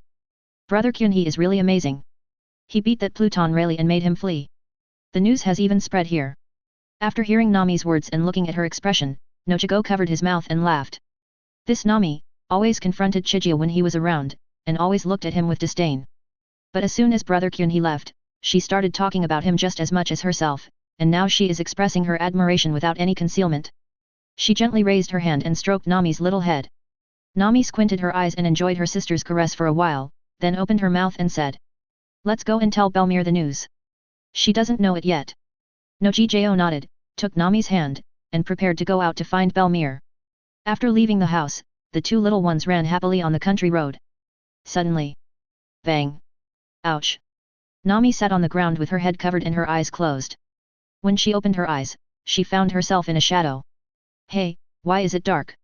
With tearful eyes, she raised her head to see what was in front of her, but when she looked up, Nami was so frightened by the creature in front of her that she was speechless. It was a humanoid creature nearly 3 meters tall with a shark face. Standing in front of Nami was like a wall. Behind him stood a fish-faced creature similar to him. The pungent fishy smell made Nami feel a little nauseous. Nojiko, who followed, was also frightened by the creature in front of her, but her identity as a sister gave her the courage to walk to Nami and help Nami up. Nami stood up and looked at the creature that was still blocking her way, and said tremblingly. You, who are you? The creature lowered its head and looked coldly at Nami and Nakago, causing the two to shiver. After a short stalemate, the creature opened its mouth, revealing rows of sharp jagged teeth, and uttered a cold voice. People? Laozi is a noble fishman, you lowly human, go and gather the people of this village together to welcome the noble dragon pirates. Otherwise, I will kill all the humans in the village without a single one left alive. Hearing Arlong's words, Nokijo's pupil shrank. He pulled up the frightened Nami and turned around and ran towards the village. Arlong, the leader of the pirates, crossed his arms and looked at the two little ones running away with an evil smile on his face. He waved his hand. Young men, follow me into the village and teach those lowly humans a lesson. Let them know how powerful we fishmen are. Oh. Advertisement. A group of fishmen followed Nami and Nojiko and walked towards the village in a mighty procession. Belmere. Oh no. A bunch of monsters are entering the village. Woohoo. Nojiko found Belmere at the village chief's house, along with the village sheriff, Kensuk. As soon as he saw Belmere, Nojiko couldn't help but burst into tears. After all, she was still a 13-year-old girl. There was no adult around her just now. As a sister, she couldn't cry. What would happen to Nami if she cried? So when she saw Belmere, she couldn't hold back any longer. Holding Nojiko in his arms and patting her back gently, Belmere turned around and asked Nami. Nami, what exactly is going on? What is the monster that Nojiko was talking about? Nami, who had been standing blankly beside him, came back to her senses. She replied tremblingly. They are all so tall and have fish faces. Oh, and they also say they are the dragon pirates. Fish face? Dragon pirates? Belmere's heart sank. She already knew where the other party came from. This was a group of pirates made up of fishmen. She also knew a little about the Murlocs. They were born with physiques that were many times stronger than humans. It was said that their arm strength was generally 10 times that of humans.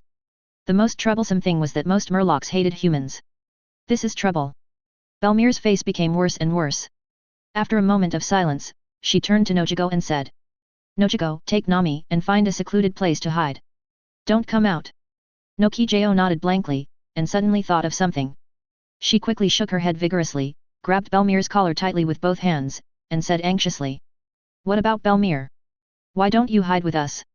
Belmere tried to look relaxed and said in a very gentle tone. I'll come find you guys in a minute. I have to notify the other villagers first. Nojiko obviously didn't believe it, and her intuition told her that something terrible might happen next. Seeing that Nojiko refused to leave, Belmere became anxious. She shouted at Nojiko. Be obedient. Take Nami away quickly and don't let me down.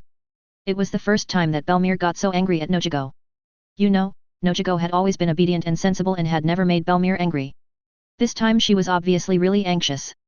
Nojiko also knew that Belmere was worried about them, and if he and Nami stayed, they would only be a burden to Belmere. After wiping away her tears, Nojijo silently pulled up Nami, who was standing beside her in a daze, and ran towards her home with all her might. Behind them, Belmere looked at Nojigo and Nami's backs with a loving smile on her face, and murmured. Nojigo, Nami, my lovely daughter, you must live. Chapter 52 Crisis. Kyunhee arrives. Nojigo, where are you going? Let's go home. Go home? But didn't Belmere ask us to hide first? Aren't we too conspicuous? Nojigo did not continue to answer Nami's question, but fell silent and pulled Nami to speed up. Finally, the two returned home. Advertisement. Nojiko rushed into her bedroom and took out the Flying Thunder God kunao that Kyunhee had given her from under her pillow. Nami looked at Nojiko in disbelief and said. At this time, are you still thinking about the kunao that Kyunhee gave you? Nojiko shook her head, and her mind echoed what Kyunhee said to her when he left. If anything dangerous happens to the village while I'm away, hold this and call my name in your heart. She hugged the kunao tightly to her chest. Although she didn't know what the use of doing so was, the only one who could bring hope to Nakiko was the brother Chigia in her heart. Nami was a little anxious, and she stepped forward and grabbed the corner of Nakiko's clothes, shouting. Don't waste any more time, let's find a place to hide first and don't let Belmere down. Hearing Nami's call, Nojiko nodded as if waking up from a dream, and the two turned around and were about to leave this house that could no longer give them a sense of security. However, at this moment, several gunshots were heard and the two were frightened to the point of standing still. After a while, Nami said tremblingly. It's gunshots, coming from the village chief's house, Belmere is still there. Snap. Nojiko grabbed Nami's hand again and ran madly towards the village chief's house. The village chief's house. Almost all the villagers in the village have gathered here. At this moment, they are looking at the group of fishmen in front of them with devilish grins on their faces in fear. Arlong was holding a gun in his hand, pointing the muzzle at the villagers in front of him, stepping on Belmere's head, and laughing wildly towards the sky. There were several corpses of villagers around him. Ha ha ha, you are such a weak race. In front of the noble fishmen, you are just a group of ants. After saying that, he bent down, put the muzzle of the gun to Belmere's head, whose face was covered in blood, and said coldly. You damned human woman, how dare you run away with this gang, and even dare to resist the noble fishman? What? Don't you welcome the great fishman? Belmere, who was being held to the head by a gun, spat out a large mouthful of blood, coughed violently a few times, and said without fear. What noble fishman? You are just a bunch of damn pirates. Sooner or later, the marine will capture you all and lock you up in the deep-sea prison. When Arlong heard about the deep-sea prison, his face turned extremely ugly, because he had just been released from there. Belmere's words reminded him of some horrible memories of his time in prison. It was not only the physical torture he suffered, but more importantly, the mental devastation. In there, he always felt like he was going to die. No one treated him as a living being. It can be said that his experience in the deep-sea prison has become a nightmare that will haunt him for the rest of his life. How dare this woman open up his scars again and even mention the marine he hated the most? Advertisement. Thinking of this, Arlong increased the force of his foot, and the severe pain made Belmere scream miserably. But she quickly held back and bit her lips so hard that blood even oozed from Belmere's lips. Arlong couldn't help but feel annoyed when he saw that this human woman was so stubborn. In his opinion, the harder this human woman resisted, the more he felt the contempt of humans for the merfolk. Suddenly, Arlong thought of something very interesting. Didn't this woman just mention marine? It seems that her hope comes from marine? That's very interesting. With an evil smile, Arlong's shark face looked even more sinister and terrifying, and he bent his body even lower. Looking at the Belmere at his feet, he said in a playful tone. Human woman, it seems you have confidence in marine. Belmere opened his eyes with difficulty, squinted at Arlong, and said firmly. Justice will surely come, and that will be the end of you pirates. Ha ha ha ha ha ha ha. Hearing this, Arlong covered his face and laughed out loud, even crying. After laughing for a while, he looked up and glanced at the villagers in front of him. He could feel that these humans were obviously more excited after hearing Belmere's words. Hee hee. With a disdainful sneer, Arlong deliberately raised his voice and said to Belmere at his feet. How ridiculous. Do you know that I was able to come here with the tacit approval of you marines? You must know about the rat colonel in charge here, right? With just a small box of treasure and a few threats, he happily pointed to a village for me. And that village happened to be right here. What did you say? Belmere opened his eyes wide, unable to accept this cruel reality. Ha ha ha, how pathetic. The marine you placed high hopes on turned out to be the culprit who betrayed you? How ugly. Humans, aren't you just a bunch of lowly races who love to betray others? Tears flowed from her eyes. The feeling of collapsed faith made Belmere completely desperate. Her tense body relaxed and she no longer had the fighting spirit she had before. Seeing that Belmere was completely desperate, Arlong felt relieved. Boss Tiger, did you see that? I have avenged you. I will also let these humans taste the feeling of being betrayed. For him, nothing is more satisfying than destroying human beings spiritually. Since the human woman had given up, Arlong was not going to waste time with her. He gently exerted force on his fingers and deliberately pulled the trigger slowly, wanting to torture this hateful human woman one last time. Belmere also felt the coming of death, but she was not afraid of death. The only things she cared about now were Nojigo and Nami. Closing his eyes, Belmere said to himself. Nojigo, Nami, this may be the end of me. I'm really sorry that I couldn't grow up with you. I'm not a competent mother, but I still hope that you can live well. I love you. However, the next two childish cries made Belmere completely disheartened. No. Let go of Belmere. This voice, is it no Kaijaji Nami? Belmere prayed madly in her heart, praying that she was dead and the voice she just heard was an illusion. However, the truth is always so cruel, and today is destined to be the most desperate day for Belmere. Oh? Aren't these the two little brats from before? I almost forgot about them. I didn't expect them to show up at my doorstep now. Arlong stopped what he was doing, put his finger in the trigger frame and turned the pistol, looking at Nojiko and Nami who rushed in front of him with an amused look on his face. Just as he was about to speak, the Belmere under his feet suddenly burst out with a huge force, broke free from under his feet, and rushed towards Nojiko and Nami. Advertisement. Pa. Pa. Two crisp slapping sounds were heard, and a bright red slap mark appeared on the face of Nakago and Nami. Belmere's face was covered in blood and tears, looking a little scary. She screamed at Nojiko and Nami. Why are you so disobedient? Why did you come back? Master Noki held Kyunhee's kunao tightly in his hand, covering his slapped face without saying a word, while Nami shouted loudly. Because you are our mother. Belmere was stunned and stood still. Oh? I didn't expect these two little ghosts are your daughters. That's so interesting, ha ha ha. Arlong didn't care about Belmere's sudden outburst because he thought of something more interesting. He slowly walked up to the three Belmere people, grabbed Nami's neck, and lifted her into the air. Let me go, Belmere, save me. I'm in so much pain. Nami slapped Arlong's arms frantically, but her strength was barely enough to tickle Arlong. Ignoring Nami, Arlong looked at Belmere with a wicked smile and said. Do you want me to let her go? If you do, kneel down here and yell that Marines are trash and humans are the lowest race, then commit suicide in front of me. How about that? Your life in exchange for the lives of these two brats and that group of humans should be a good deal, right? No need to thank me, I'm just that kind. No. Belmere, don't promise him. When Nami heard such cruel words, she immediately stopped struggling and just eagerly asked Belmere not to agree. Belmere looked at Nami who was lifted into the air by Arlong, then turned to look at Noki and the other villagers. A hint of determination flashed in her eyes. She slowly stood up and walked towards Arlong. No. Belmere, I beg you, no. Somebody come and save us, with you. Nami was shouting frantically, while Arlong was looking excitedly at Belmere who was walking towards him step by step. Nojiko, who had been silent the whole time, stared at Belmere's back, and he didn't know when the flying thunder god kunao in his hand was deeply stabbed into her thigh. Seeing Belmere picking up the pistol and about to kneel down, she couldn't bear it any longer and pulled the kunao out of her thigh. Blood immediately spurted out of Nakago's leg, but she didn't care at all. Nojiko closed his eyes and shouted to the sky with all his strength.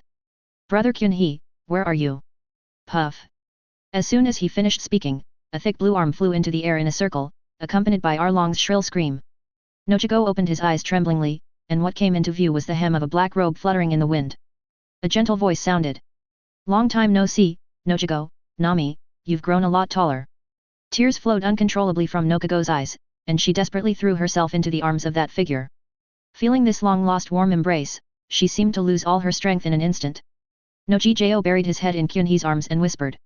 Long time no see, Chihei-kun. Chapter 53, Murloc? That's it. Brother Chijia. Nami, who fell to the ground, saw Chijia appear and immediately rushed over and squeezed into Chijia's arms. Kyunhee held the two little ones in each hand and waited quietly for them to calm down.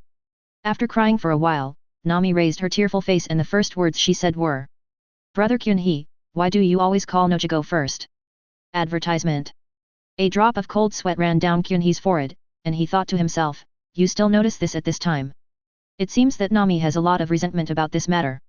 Nojijo also raised his head from Kyunhee's arms and looked at Kyunhee infatuatedly. Noticing Nojiko's eyes, Kyunhee gave her a reassuring smile, then he gently put the two little ones on the ground. Then, Kyunhee turned and looked at the group of fishmen behind him, his Rinnegan was terrifyingly cold. Arlong covered his shoulder with his right arm missing, looking pale. When Qianhe turned around, he stared at him and said, "Who are you? How dare you attack me?" Qianhe ignored him and just turned to Medes on his shoulder and said, "Medes, do you like fish?" "Meow meow, master, these fish look so disgusting, I can't eat them." Qianhe nodded, as if talking to himself. Pity. Arlong lost some of his mind when he saw that the human in front of him had cut off his arm and was ignoring him. He opened his mouth wide and used his only remaining arm to take out the sawtooth in his mouth. The magical thing was that after the sawtooth was taken out, a new sawtooth actually grew in its original position. Holding the saw in his hand, Arlong suddenly rushed towards Qianhe, pointing the saw in his hand at Qianhe and yelled, "Die, human, iron teeth kung fu." Boring. In Qianhe's eyes now, Arlong's speed was no different from that of a snail. The armament color instantly covered his right hand, and the entire right hand became extremely black, flashing a metallic luster. Qianhe raised his hand and struck out at Arlong's hand holding the sawtooth. Advertisement. At once, the sound of bones breaking and flesh bursting could be heard. Arlong, who was sprinting just now, fell to the ground in the blink of an eye and fell flat on his face. Ah! Not only did he lose both of his arms, but the second one was shattered so violently that the severe pain caused Arlong to roll around on the ground like crazy. Swoosh! Qianhe appeared beside Arlong, with a black stick in his hand. He thrust it into Arlong's shoulder. Arlong screamed a few more times, but before he could finish, another black stick appeared in Qianhe's hand and stabbed into Arlong's other shoulder again. Two black sticks pierced through Arlong's shoulder blades and stuck into the ground. A strange energy came from the black sticks, constantly impacting Arlong's spirit. Chijia's pair of Rinnegan actually appeared in his mind. This strange situation made him even more frightened. Puff, puff. Two more sounds of flesh being pierced were heard, and a black stick appeared on each of Arlong's legs. Clapping his hands, Qianhe looked at Arlong, who was lying on the ground like a dead dog, and deliberately showed a surprised expression on his face. He walked in front of Arlong, squatted down, grabbed Arlong's head, lifted it up, and let his somewhat sluggish eyes focus on his Rinnegan. A devilish whisper came out of Qianhe's mouth. "What's wrong? Is this all the noble fishman has done? Did I make you faint?" After saying that, a purple light flashed in Qianhe's Rinnegan. Arlong's eyes immediately widened, as if he had seen something horrible. After he woke up and saw Qianhe's Rinnegan, he screamed in horror. Qianhe covered his ears in annoyance, then punched Arlong in the mouth. The punch was so powerful that after Qianhe retracted his fist, a handful of white debris spurted out of Arlong's mouth. Those were his shattered teeth. However, Arlong's racial talent is really good. Even if his teeth are smashed into pieces, a new row of teeth will appear in his mouth after a while. Qianhe raised his eyebrows, feeling that these teeth were indeed pointing at him. A ball of black flame appeared on his hand, and the hand burning with black flames was pressed on Arlong's mouth in front of his horrified eyes. Arlong's big mouth was sealed by a layer of solid ice after being touched by the black flame, and he couldn't open it no matter how hard he tried. Satisfied, Qianhe took his hand back and continued to look at Arlong's face. After looking for a while, he felt that the long nose was really an eyesore. So, Qianhe's hands were covered with the armed color that made Arlong's heart palpitate again, and he grabbed Arlong's nose. Chijia began to exert force on his hands little by little, slowly rotating them counterclockwise as if turning the throttle of a motorcycle. This inhuman pain made Arlong's veins bulge. He wanted to faint but couldn't, wanted to scream but couldn't open his mouth. He could only express his pain through violent shaking of his body. The fishmen who had been standing there in shock for a long time finally came to their senses. It must be said that these fishmen were quite loyal. Several of them bravely picked up their weapons and approached Qianhe step by step. Advertisement. Qianhe turned his back to the fishmen and continued to focus on turning the accelerator. Nami Nakako, who was watching from the side, became a little anxious. They thought Qianhe didn't notice the danger behind him, so they hurriedly reminded him. "Brother Qianhe. Behind us. Danger." Hearing the reminder from the two little ones, Qianhe didn't want to let them down, so he slowly turned his head and glanced indifferently at the fishmen approaching behind him. After being glanced at by Qianhe, the group of fishmen holding weapons immediately stood still as if the pause button was pressed. The weapons in their hands fell to the ground one after another, and then they fell down one by one. The fishmen behind hurried forward to check on their companions, and they were horrified to find that their companions lying on the ground had become cold corpses. The fishman who came up to check sat down on the ground, staring blankly at his companion's body, talking to himself like a madman. "The devil, he is not a human being, he is a devil." Without paying any more attention to the group of fishmen, Qianhe continued to turn the accelerator. At this moment, Arlong on the ground felt that he hated his nose as much as he did now. He hated why his nose was so strong. The pain continued, and everyone present watched this cruel scene in silence, with no one stepping forward to dissuade it. Arlong's behavior just now has completely angered everyone present. At this moment, they only have one feeling in their hearts, that is, it feels great. Kaba, finally with a crisp sound of bone cracking, Arlong's nose was finally twisted off by Kyunhee. Arlong rolled his eyes and trembled violently. Kyunhee stepped on his head and played with Arlong's nose. Nami saw this and ran to Kyunhee, hugged Kyunhee's thigh and said, "Brother Kyunhee, can you give me this thing?" Kyunhee looked down at Nami and said with some confusion, "What do you want this for? It's dirty." Nami bit her lip and glanced at Belmere, whose face was covered in blood. She seemed to have made a decision. She looked at Arlong, who was already dying, and said through gritted teeth, "I'm going to use it as a weapon and kill all the pirates in the future. I hate them." Kyunhee frowned, wondering if Nami had turned evil. But on second thought, there is nothing wrong with hating the pirates. If I, as a marine, still have sympathy for the pirates, then Chigia will not tolerate this, and I am specifically mentioning Kobe here. If Kobe dared to come to her and bully her in the future, Kyunhee felt that he would crush him to death without hesitation. As for Shanks's face? "Sorry, what is that?" Kyunhee touched Nami's little head and said, "This thing is too bloody and dirty. How about I ask someone to make a dagger for you later?" Nami nodded vigorously and hugged Chigia and stopped talking. Chapter 54, The Destruction of the Dragon Pirates.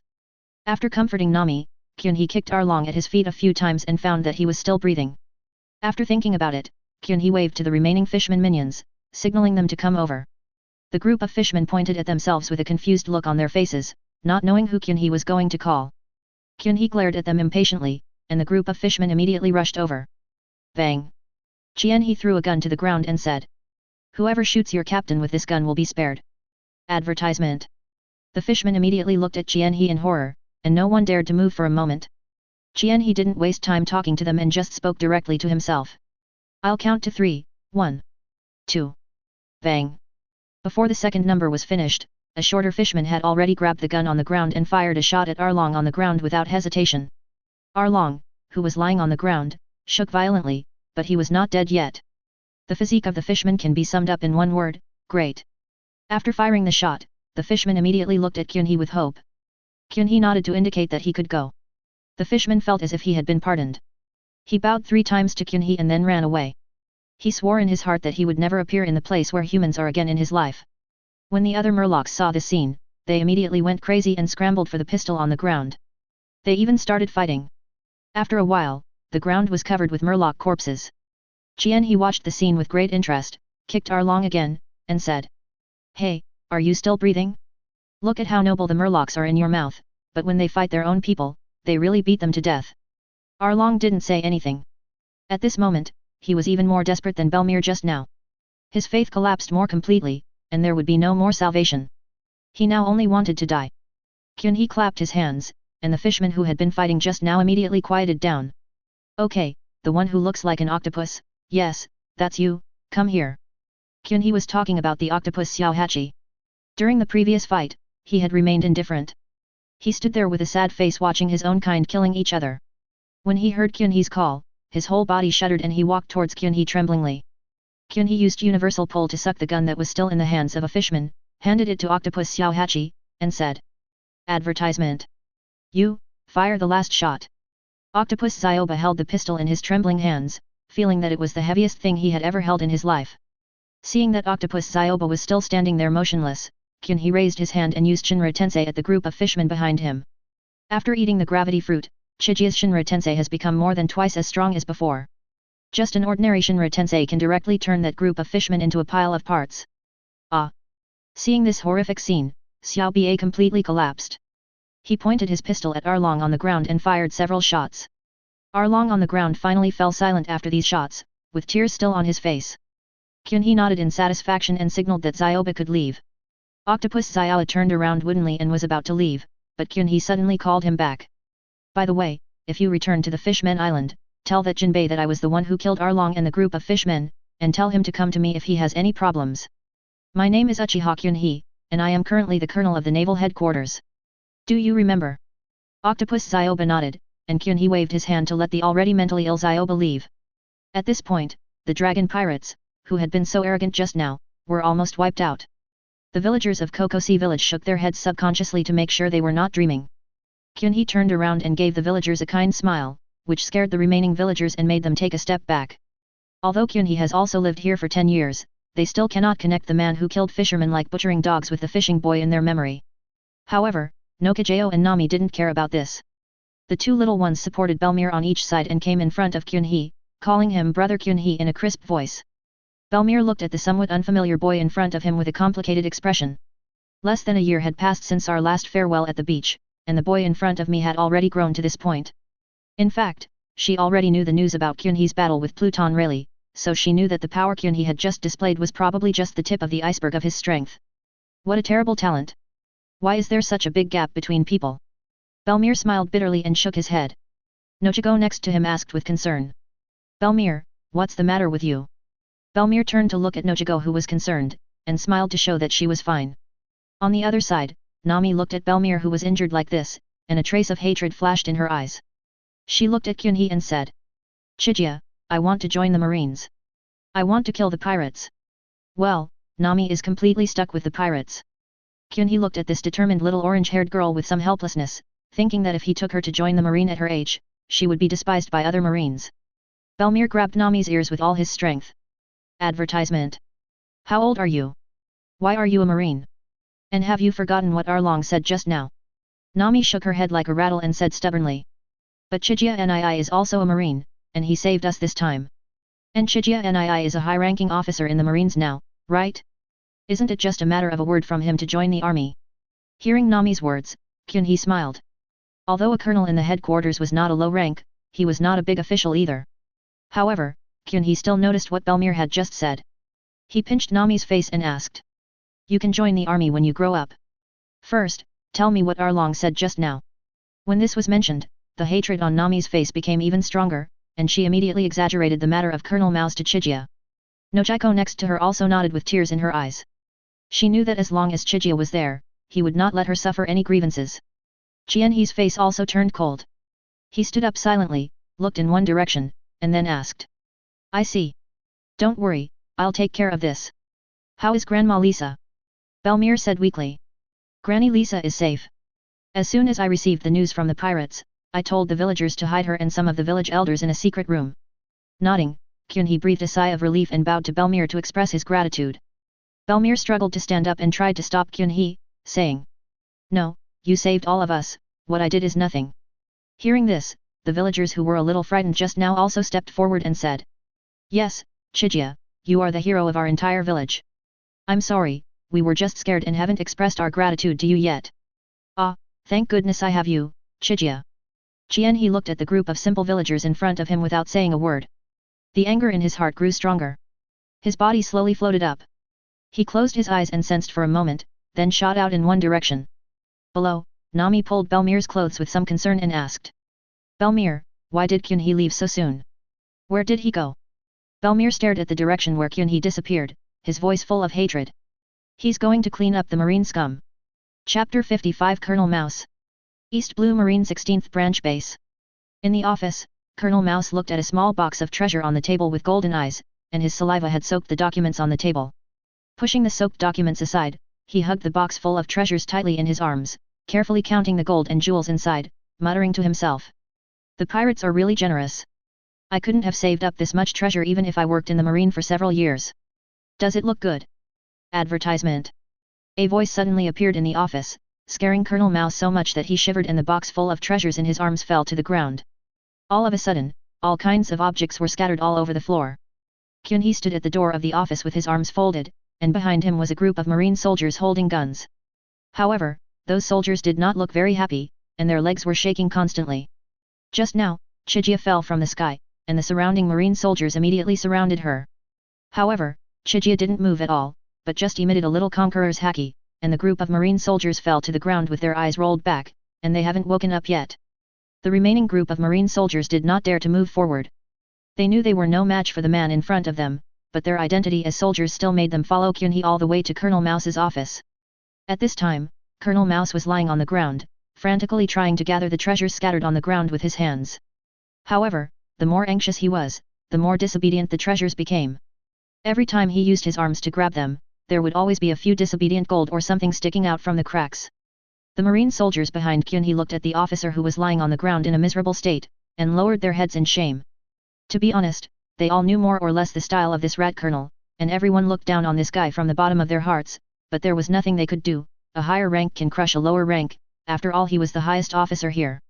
Seeing that using his arms was not efficient, Colonel Mouse began to pick up the gold on the ground one by one with his hands. As he was picking, his hand touched a pair of shoes.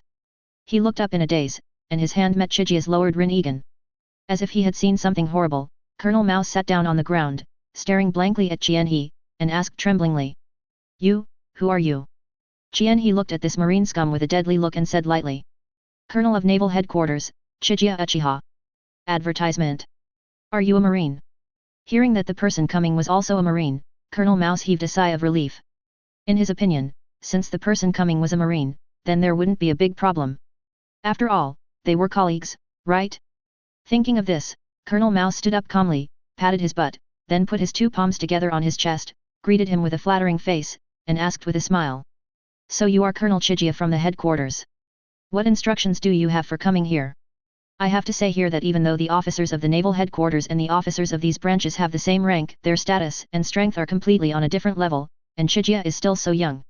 If he doesn't know the importance of Chigia, then all these years have been wasted. You know, he was able to get to the position of colonel in the Marine Division by relying on his ability to read people's expressions and flatter others, otherwise with his poor ability, he would have to slowly gain experience and eventually become a lieutenant junior grade. Moreover, in his opinion, no matter how high Kyunhee's status was, he was just a young man. If he flattered him a few words, he would become arrogant and forget himself, and maybe even make his career further up the ladder. However, what responded to him was Kyunhee's slap in the face. Bang! A loud slap echoed in the small office. The mouse colonel turned 10 times before he stopped. When he finally stopped, he covered his face that was swollen like a football and looked at Qianhe in disbelief. What are you doing? I'm a marine. Hearing that this guy actually dared to say that he was a marine, Qianhe was so angry that he laughed. Kyunhee took out a jagged nose from the door space, with some undried blood still on it. Kyunhee took the nose and waved it in front of Colonel Mouse. When Colonel Mouse saw the object in Kyunhee's hand, his pupils suddenly shrank. He recognized that it was Erlong's nose. At this point, even someone as smart as him understood the purpose of Kyunhee's visit to him, and he fell silent for a moment. Qianhe pinched Erlong's nose, stared at him and said. Marine? Why does this word make me so sick when it comes out of your mouth? Let me ask you, when you accepted bribes from the pirates, did you ever remember that you were a marine? Advertisement. As soon as these words came out, the marines behind Qianhe also widened their eyes.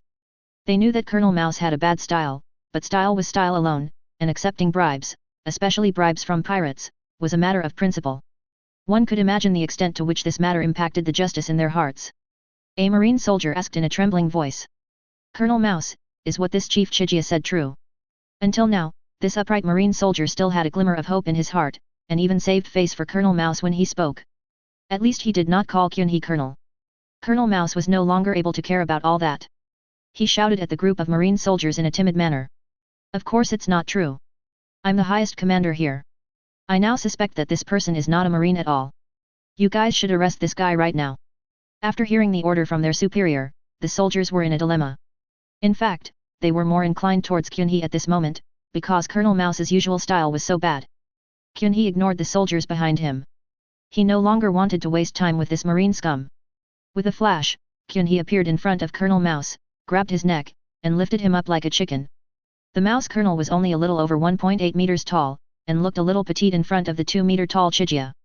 Now that he was held in the air by Chigia, he could only kick his legs randomly, and kept yelling. Let me go, let me go. Even if you are from our headquarters, you have no right to deal with me. Oh? I have no right. Qianhe looked at the scum in his hand with disdain, and took out a den mushi from his arms with his other hand and dialed it in front of everyone present. Gurgle gurgle.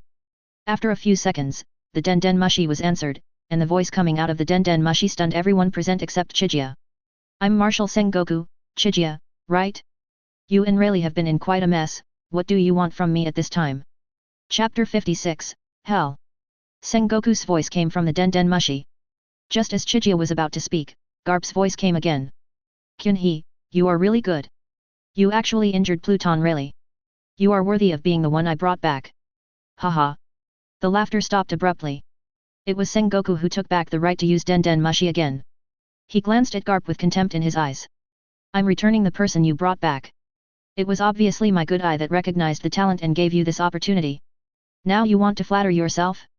What were you doing before? You can watch your grandson for 2 more days. After despising Garp, Sengoku calmed down in front of the Den Mushi, waiting for Chijia's reply. In his opinion, Chigia was always calm and confident in doing things, and this time she suddenly came to him for something very important. Advertisement. However, Kyunhee's next words made his expression change drastically, and even Garp behind him also looked gloomy. Marshal Sengoku, I'm very disappointed in Marine right now. Hearing this, Sengoku actually felt as if he was falling into an ice cellar. If someone else said this to him, he would definitely scold him immediately. After all, as a Marine, how could you say that you are disappointed in Marines?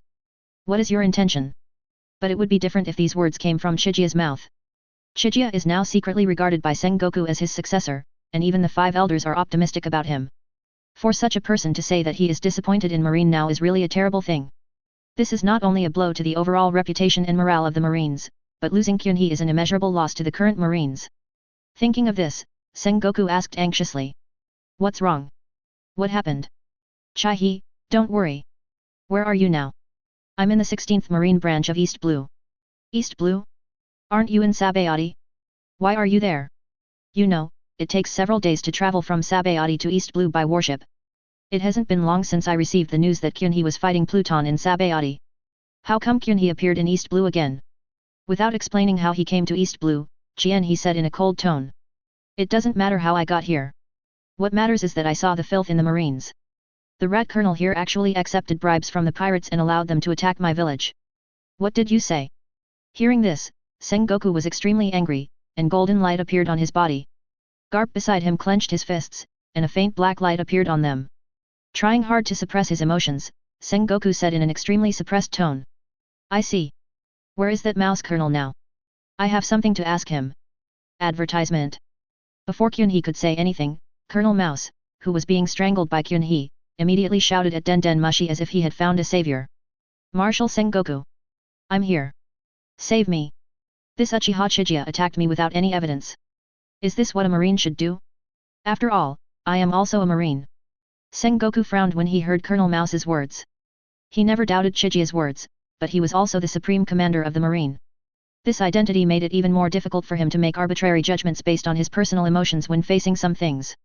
For example, when Akainu ordered the shelling of civilian ships, although Sengoku was as angry as Aokiji, from the perspective of the Marine and the world government, Akainu's behavior was understandable. Thinking of this, Sengoku couldn't help but sigh, feeling a little embarrassed for a moment. Garp beside him didn't care about all this and slammed the table with such force that the entire table broke into pieces. Sengoku stared blankly at the ruins in front of him. After a while, he came to his senses and glared at Garp. Garp was really angry at this time. He found the Den Mushi from the debris and shouted. Jianhee, don't worry about what this BD says. You can do whatever you want with this scum. If anything goes wrong, it's my fault. Damn it. Sengoku looked at the emotional Garp with a complicated expression, opened his mouth to say something, but finally held back. He acquiesced to Garp's actions. However, it was impossible for Garp to be blamed for the accident. He, Marine Marshal Sengoku, had to take responsibility for this matter. He is just a branch colonel. No matter what his background is, executing him without evidence will have no impact. It doesn't matter. This time he chose to believe in Chigia unconditionally and support her. You know, Sengoku was once a passionate Marine youth. Listening to the voice coming from the Den Mushi, Chijia's gloomy mood improved a lot. These 2 cute old guys actually trusted him so much, so he would not make things difficult for them. Don't worry, Marshal Sengoku, Vice Admiral Garp, I will make him tell everything. After saying that, Jianhee slowly turned his head, locked his Rinnegan on the mouse colonel in his hand, and said indifferently. You have no secrets in front of these eyes. Being locked by Chijia's Rinnegan, the mouse colonel was so scared that he began to struggle desperately again, shouting that this was against the rules and asking the Marine soldiers present to come and rescue him quickly. However, no one responded to him. The only response he got was the cold words from Jianhee. Hell, the judgment of the King of Hell.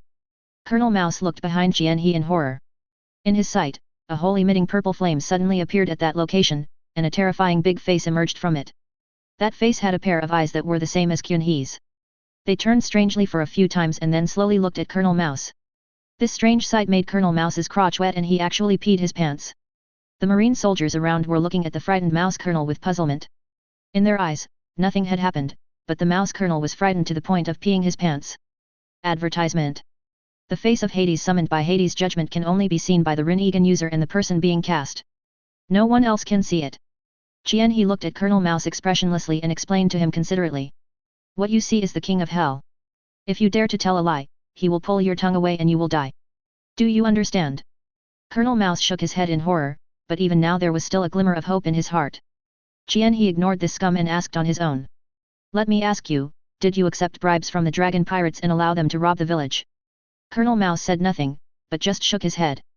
However, the king of hell would not tolerate such a guy. A long purple tongue stretched out from the mouse colonel's mouth uncontrollably, and then was grabbed by the tentacle-like hand that stretched out from the king of hell's mouth and slowly pulled into his mouth. Colonel Mouse widened his eyes. He had a premonition that as long as his tongue was put into the mouth of that terrifying face, his life would be over, and even his soul would not be at peace. I'll tell you. I'll tell you. I did it all. The treasure that Arlong gave me is right there, and everything Uchiha Chiga said is true. I'm a marine scum, I deserve to die, please let me go, it's so scary, I don't want my tongue to be eaten by this thing. After hearing Colonel Mouse's words, both the soldiers present and Sengoku Garp on the phone breathed a sigh of relief. No one wanted Chiga to have her future affected by this. Colonel Mouse finished speaking in one breath, looking at Qianhe with hope, and said flatteringly. Master Qianhe, I have said everything I need to say. Can you let me go now? Qianhe smiled and said. Okay. An expression of ecstasy suddenly appeared on Colonel Mouse's face, but before he could be happy for a moment, the king of hell behind Qianhe suddenly exerted force on his hands. With a snap, Colonel Mouse's tongue broke in his desperate eyes. Crunch, crunch. The king of hell was chewing hard in front of him. Every chew seemed to be gnawing at his soul. He was in such pain that he couldn't even open his mouth to cry out. Finally, with a gulp, the king of hell swallowed Colonel Mouse's tongue. Colonel Mouse had already rolled his eyes at this time, with disgusting saliva flowing from the corners of his mouth. He was completely dead. After letting go of his hand, Colonel Mouse's body fell to the ground like garbage. Qianhe looked at the body on the ground indifferently and said lightly. I can let you go, but you have to die first. After saying that, Qianhe turned around and left the sinful office under the awestruck gazes of the Marines. Chapter 57 Human Fruit Mythical Beast Ashura Form. After clearing out the marine scum, Qianhe returned to the Kokosi village and prepared to say goodbye. This time he came here rather suddenly, and it was even a bit like deserting his post, so he could not stay in East Blue for long. When they were leaving, Nami's eyes were red from crying, and Nojiko also lowered his head and sobbed softly. Helplessly, Nami felt better only after Chiga promised her that she would let her join the marine when she turned 18. As for Nakiko, Chiga is even more troubled by this quiet little loli, because Nakiko is much more mature than Nami, but the more mature she is, the harder she is to coax. Sighing, Qianhe walked to Nojiko and picked her up just like she did when they parted last time, which made Nami pout again. Advertisement. It must be said that people in the pirates' world grow relatively fast. In just 1 year, Noji has grown to 1.6 meters tall. Of course, it is still not tall enough in front of Chiga who is more than 2 meters tall. Nojiko cried in Qianhe's arms for a while, until her tears soaked Qianhe's clothes. Then she raised her head belatedly and smiled shyly, somewhat embarrassed. Qianhe reached out and hooked Nakiko's nose, and said gently. Okay, stop crying. If you also want to join the Marine Corps, you can also join the military after you turn 18. Nojiko pointed at himself in surprise, hesitating. Hey, can I do this too? I'm so weak. Qianhe waved his hand to interrupt Nakiko's words. You are not weak. Weren't you brave enough to face Arlong? And don't worry, I'm here for you. Nokai responded crisply, and a smile finally appeared on his face. After calming the two little ones, Qianhe gently put Nakiko down, turned around and waved to the villagers headed by Belmir who came to see him off, and said with a smile. Well, goodbye, everyone. After saying that, Qianhe's figure disappeared in front of everyone. Advertisement. Looking at the place where Chiga disappeared, both Nami and Nojiko secretly made up their minds in their hearts, that is, they must join the marine when they grow up, so that there will be no more separations. Sabody Archipelago Area 66, Marine Base Office. Swish. Qianhe's figure suddenly appeared in the office, startling Khalifa who just came in to deliver documents, and the documents in his hand fell to the ground. Giving Qianhe a reproachful look, Khalifa bent down to pick it up, inadvertently showing off her charming curves. Qianhe felt a little embarrassed. When he received the Flying Thunder God signal, Khalifa was sitting on his lap and feeding him oranges. Now that he disappeared, Khalifa must have fallen to the ground. Thinking of this, Kyunhee raised his hand and activated a low-power universal pull. All the documents on the ground were sucked onto the desk, and under Kyunhee's precise control, they were neatly stacked together. Seeing that the documents had been delivered to the table, Califa stood up, pulled her black skirt, walked slowly behind Kyunhee, and naturally started to massage Kyunhee. Kyunhee squeezed Califa's hand, signaling her not to do that. Turning her head to look at this diligent and responsible little secretary, Kyunhee felt a little emotional. She suddenly disappeared this time, and the work in her hands was probably handled by Califa's help. It was indeed very hard. You must have had a hard time during this period. Didn't you ask me what I did? Califa tilted his head and said. It doesn't matter what you do, as long as you come back safely. Califa relaxed after receiving the news from Stussy that he had been given to Kyunhee by the 5 elders. Although she seemed to be treated as a bargaining chip by the 5 elders, she was not averse to this arrangement, because if it belonged to Kyunhee, then things would be good, right? I have to say that Califa's words were quite powerful, and Kyunhee admitted that he was deeply moved. Pulling Califa into his arms, Kyunhee slowly lowered his head. Califa, sensing Kyunhee's intention, naturally closed his eyes, looking forward to what was about to happen. Suddenly, bang! The door was roughly opened, and 2 men in black suits and black sunglasses walked in carrying a box. Advertisement. The 2 men in black walked to Jianhee's desk, put the box in their hands heavily on the table in front of Jianhee, and said arrogantly. You must be Uchiha Chiga, right? This is the devil fruit bestowed upon you by the 5 elders.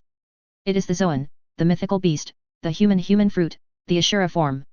After saying that, one of the blonde-haired men in black glanced at Califa in Kyunhee's arms with a playful expression, which made Califa feel extremely uncomfortable. The other one with a buzz cut was relatively honest. After handing the fruit to Kyunhee, he called his companions and turned around to leave.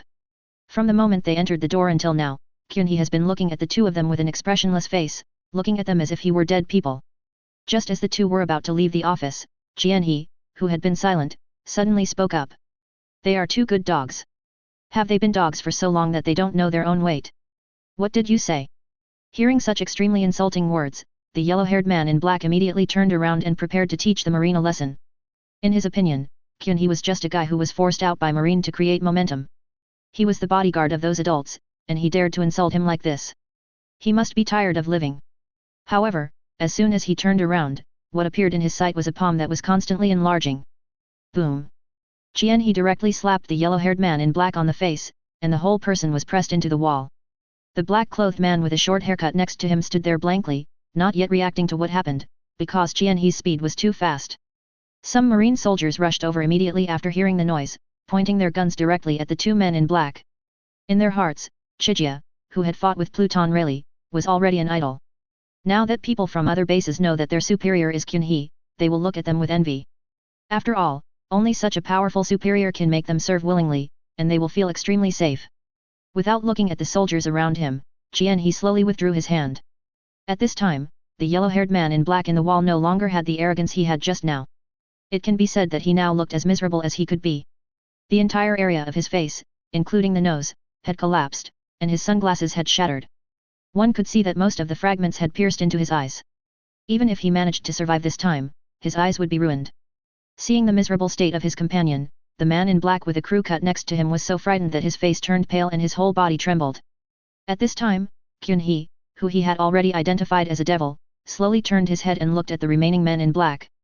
Under Kyunhee's gaze, the man in black with a crew cut immediately stopped shaking, and his knees softened and he knelt directly on the ground. Chapter 58 Califa, My Califa. Kyunhee walked up to the kneeling man in black with a crew cut and looked down at him condescendingly. The black-clothed man with a crew cut was so frightened that he kowtowed repeatedly and kept saying, I'm sorry, I shouldn't be disrespectful to you, please don't kill me. Seeing that this guy was so humble and had behaved quite honestly just now, Kyunhee lost interest in dealing with him. He just squatted down, patted his shoulder and motioned him to look up. The man in black raised his head blankly, with a pleading look on his face. He thought Kyunhee was going to take action. Advertisement. Let me ask you, are you and that guy guards of the 5 elders? No. We are not worthy to be the guards of those adults. We are from the Logia Palace. The 5 elders instructed her to take that fruit out of the collection and give it to you as a reward. So what was the matter with your performance just now? The black-clothed man with a crew cut was stunned for a moment, then realized that Kyunhee was referring to their arrogant attitude just now, and he stammered. Lord Logia feels that giving you this fruit is inappropriate, so we should be careful about our attitude. At this point, Kyunhee understood what he meant, that is, this celestial dragon's named Logia Palace was dissatisfied with his collection being given as a reward to a mere marine colonel, and wanted to make these two minions disgust him. With a sneer on his face, Kyun-hee stood up, signaled the marine soldiers around him to retreat, then walked past the kneeling man in black and returned to the office. Although Jian-hee left, the man in black kneeling there still didn't dare to move, for fear of giving Jian-hee an excuse to attack him, until Jian-hee's voice came from the office. You can go now. Remember to tell your master that I am very satisfied with her devil fruit. I will visit her tomorrow night and thank her in person. Yes. Yes. I remember, Master Chigia. Go away. Hearing these two words, the man in black with a crew cut felt as if he had been pardoned. He carried his companion, who was still breathing, on his back and crawled out of the marine base. After the man in black left, Kyun-hee stood in the center of the office with his arms folded, thinking about how to deal with the celestial dragons named Logia Palace next. I almost offended her to death this time. There is a high probability that she will turn against me tomorrow night.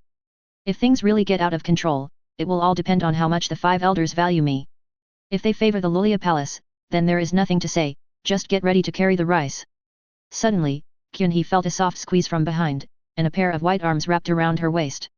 Turning around, Kyun-hee saw that the person hugging her was her secretary, Khalifa. Khalifa had never felt such warmth in her heart as she did today. Advertisement. She was sent to the world government by her father to be trained as a spy when she was young. It can be said that her childhood was cold. Everyone around her was equally cold-blooded and ruthless, and no one helped her. Growing up in such an environment, and being sent to Kyun-hee to monitor his every move, she almost became a machine-like existence. However, in getting along with Kyun-hee, she found that the ice in her heart was constantly melting. Then he was saved by Chigia again from Rayleigh. That was Pluton Rayleigh. In that kind of battle even Chigia would die on the spot if he was not careful. But he would still distract himself and take her away with him. It can be said that from then on, she became dependent on Kyun-hee from the bottom of her heart. Now, he was even more determined to teach that guy a lesson because of his disrespect to him, without considering that they were the guards of that group of people. Just because of such a ridiculous reason, just because of an insignificant person like myself. Khalifa buried her head behind Kyun-hee's back and laughed. As she laughed, tears came out of her eyes. Sensing the wetness on his back, Jian-hee frowned and said in a deep voice. What's wrong? Are you not feeling relieved? Or are you worried about the revenge of Logia Palace? Don't worry, they can't do anything to me. There was a strong sense of confidence in Kyun-hee's tone, and this kind of Kyun-hee made Khalifa more and more fascinated. Raising her head from Kyun-hee's back, Khalifa's eyes were filled with tenderness like the sea, which made Kyun-hee's heart tremble. She stood on tiptoe, slowly moved her pretty face towards Kyun-hee, and kissed Kyun-hee's lips. Experiencing this scene again, Media's eyes rolled around and she squatted on Kyun-hee's shoulder to watch quietly. After a long time, the lips parted. Khalifa reached out and stroked Kyun-hee's face. Although tears were still on her face, she was still blooming with a kind of heart-pounding beauty. She opened her red lips slightly. Boss, I'm yours from now on. Kyun-hee was still immersed in the feeling just now and couldn't extricate herself. She finally came back to her senses when she heard Khalifa's voice. But at this moment, his emotional intelligence seemed to have been sucked away by the kiss just now, and he asked a somewhat disappointing question. Why do you call me boss? Khalifa didn't expect that Kyun-hee, who was always quick to react, would suddenly become so slow. But looking at Kyun-hee like this, she just felt that Kyun-hee was so cute, and she couldn't help but cover her mouth and laugh. Because I was sold to you. Aren't you my boss? Ah? Oh, okay, hello, boss. Jian-hee's emotional intelligence finally came online at this moment. After he reacted, he felt that his performance just now was a bit disappointing. He could only speak vaguely to cover up the embarrassment just now. Khalifa just stared at Jian-hee for a long time, as if he couldn't get enough of it. Jian-hee felt a little scared and touched his face unconsciously and asked. Advertisement. What's wrong? Is there something on my face? Khalifa narrowed his eyes and said seriously. Nothing, I just think the boss is so handsome. I can't get enough of looking at him. Well, at this time Khalifa's fighting power was too strong. Even Chigia, who was fighting with Pluton Rayleigh, felt that she couldn't withstand it and was directly silenced. Seeing that Jian-hee was silent, Khalifa stopped her attack and gently helped Jian-hee brush off the dust on his clothes. She asked. Boss, what are you going to do about the meeting with that guy tomorrow night? When Chigia heard this question again, he felt that it didn't matter. What worried him more now was what to do with Jun. Thinking of Jun, Chigia felt a headache again and frowned again. Seeing Kyun-hee's expression, Khalifa thought he was also upset about this matter, pursed her lips, and said with some concern. What's wrong, boss? Are you worried about tomorrow night? It's all my fault. I've implicated you. He looked at Khalifa in surprise, then realized that his secretary had misunderstood and quickly explained. No, that group of people is nothing. What I'm thinking about is, well, I'm thinking about Jun. Ah. Khalifa was stunned when she heard Kyunhee's words. She didn't expect that Kyunhee was still thinking about this matter at this time. This weird idea made her laugh. Kyunhee looked at Khalifa in confusion and said. What are you laughing at? Khalifa smiled for a while, then stopped smiling and pointed a finger at Kyunhee's chin. What are you worried about? You are my boss and I am just your secretary. Chiga fell silent. He knew that Khalifa was telling him not to worry and that she would not destroy his relationship with Jun. In other words, she put herself in a very low position. Oh, my Khalifa, he couldn't help but curse himself in his heart. I am such a scumbag. Well, this is a strange story even in the Uchiha clan. After all, among a group of pure love warriors, there is actually a scumbag like Chiga, which is considered a glory for the family. Chapter 59 Logia. The next night, Kyunhee and Khalifa appeared in front of a luxurious palace. Tonight, Chiga was wearing his favorite black robe with the Uchiha clan seal printed on it, instead of the marine uniform, so that it would be more convenient if he really needed to run away with the rice later. Khalifa was still wearing mainly black, and she nervously held Kyunhee's hand. Kyunhee let go of her hand, patted her on the back, gave her a reassuring smile, then turned and walked into the palace. Khalifa hurriedly followed. There were two men in black standing at the gate of the palace. When they saw Kyunhee and Khalifa, they stretched out their arms to block their way. Advertisement. Who are you? This is the residence of Lady Logia Palace. This is not a place for untouchables. Get out of here. He didn't say anything and walked inside on his own. You're looking for death, you. With a thud, the two men in black suddenly rolled their eyes and fell to the ground. Seeing this scene, Khalifa sighed secretly. It seemed that the boss was ready to turn against him. Who is it? As expected of the Celestial Dragon's palace, the security level is quite strict. The two men in black at the door fell silently, but the moment Kyunhee stepped in, countless men in black appeared around Kyunhee and Khalifa, looking at them with unfriendly expressions. He had lost his patience with these loyal black dogs. He narrowed his eyes and burst out with a domineering aura. All the men in black present followed the footsteps of the two men in black at the door, leaving only a thin man in black standing there in a daze. Khalifa behind Kyunhee looked at the men in black lying on the ground, and couldn't help but think of how he had lost consciousness due to Pluton's attack before. It's this again, the move that Pluton rarely called conquerors. I didn't expect the boss to have mastered it so well. He looked at the remaining thin man in black and said indifferently. Go inform Logia that I, Uchiha Chiga, am here. The thin man in black turned around and went to inform his master without saying a word. Advertisement. After a while, the thin man in black came back. This time his face was covered with blood, as if he had been severely beaten. When he saw he hurriedly said. Lady Logia asked you to go see her. I will lead the way for you. When he opened his mouth to speak, Kyunhee noticed that this guy had lost all his front teeth. It seemed that he was caused by that Logia. He was really as arrogant and domineering as the rumors said, and did not treat others as human beings. Nodding, Kyunhee followed the thin man in black to meet the so-called Logia. Entering a hall deep inside, there was a wide red carpet on the ground that led all the way to the depths of the hall. Led by the men in black, Kyunhee and his companions walked to the end of the red carpet, where there was a high platform. Kyunhee raised his head slightly and saw Logia sitting on the top of the platform. Beside her were two more burly men in black and a panting pug. The woman was wearing Celestial Dragon's iconic spacesuit. Her orange hair was combed to the top of her head in a slightly exaggerated way.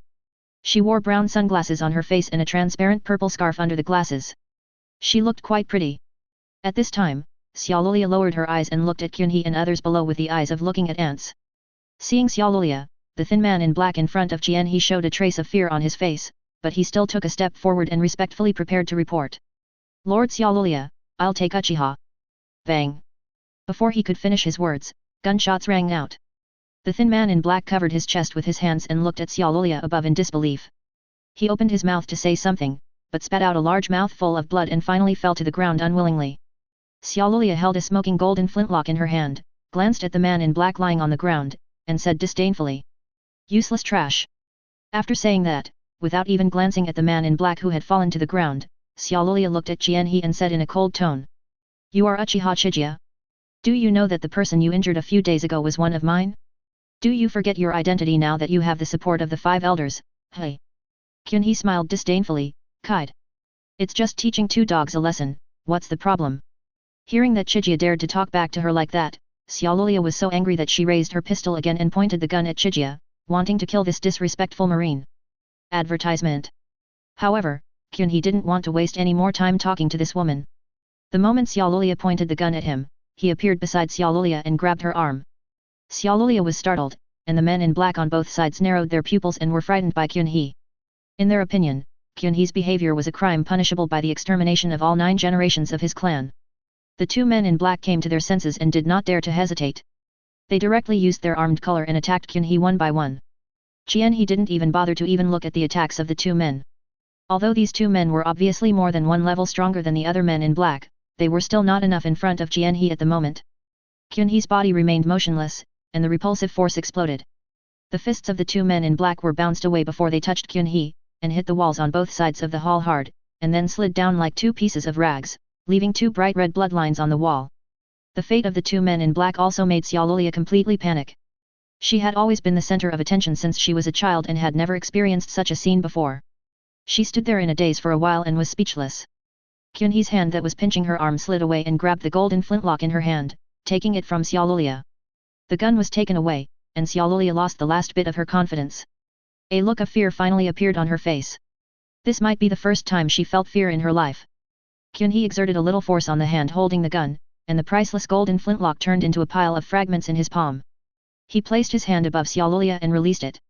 The fragments of the gun sprinkled on her transparent bubble hood like snowflakes, coating her hood with a layer of gold powder, which sparkled and looked quite beautiful.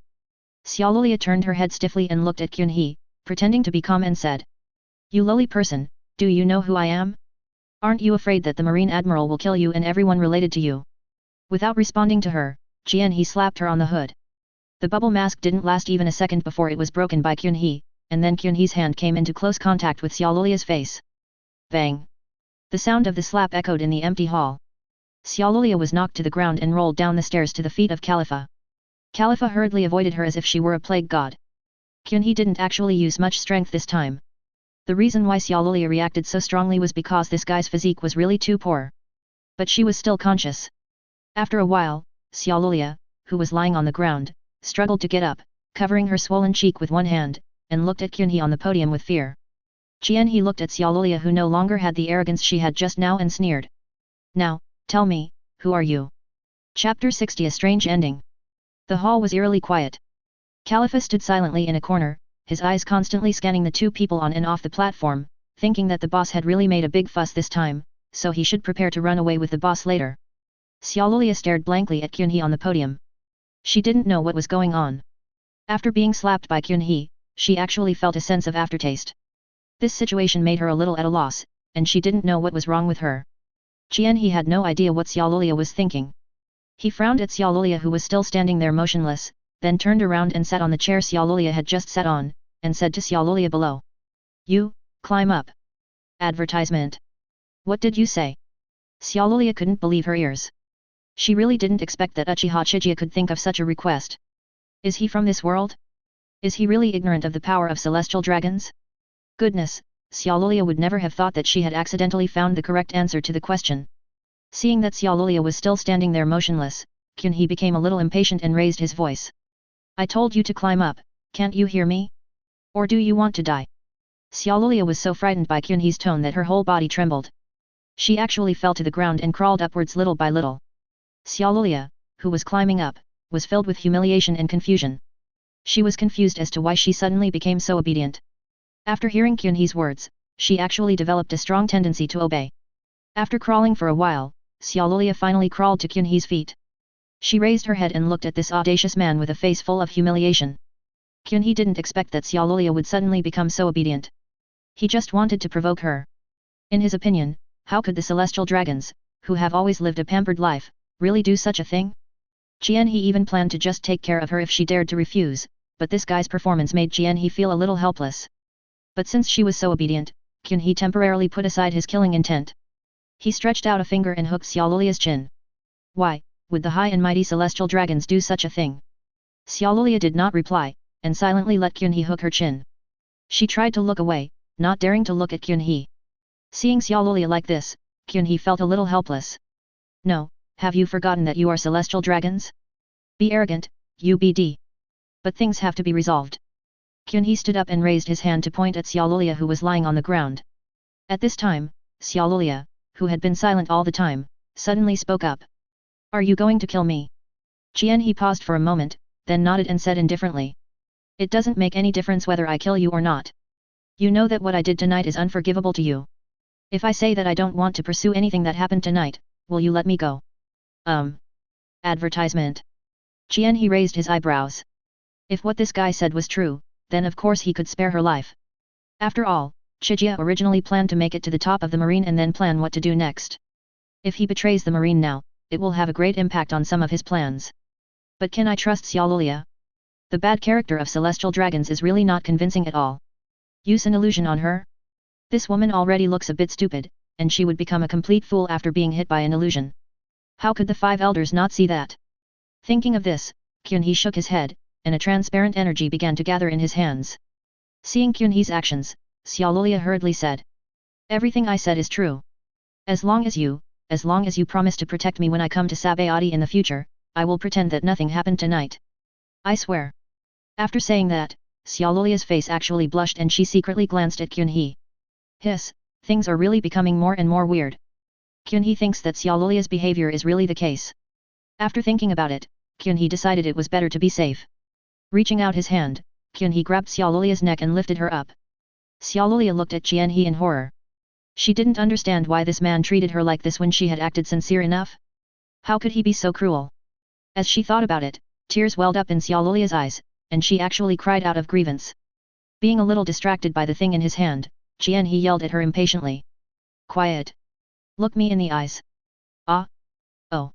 After being yelled at by He again, Xiaolulia stopped crying immediately, looked into He's eyes obediently, and muttered. 1 2 3. He looked at her suspiciously and asked. What are you doing? Xiaolulia hurriedly stopped counting and stammered. Your eyes are so beautiful. I want to count the circles in your eyes. He didn't know how many times he was speechless tonight, so he activated his ability. Hell, the judgment of the king of hell. A terrifying big face emerged from the hole behind He that was emitting purple flames.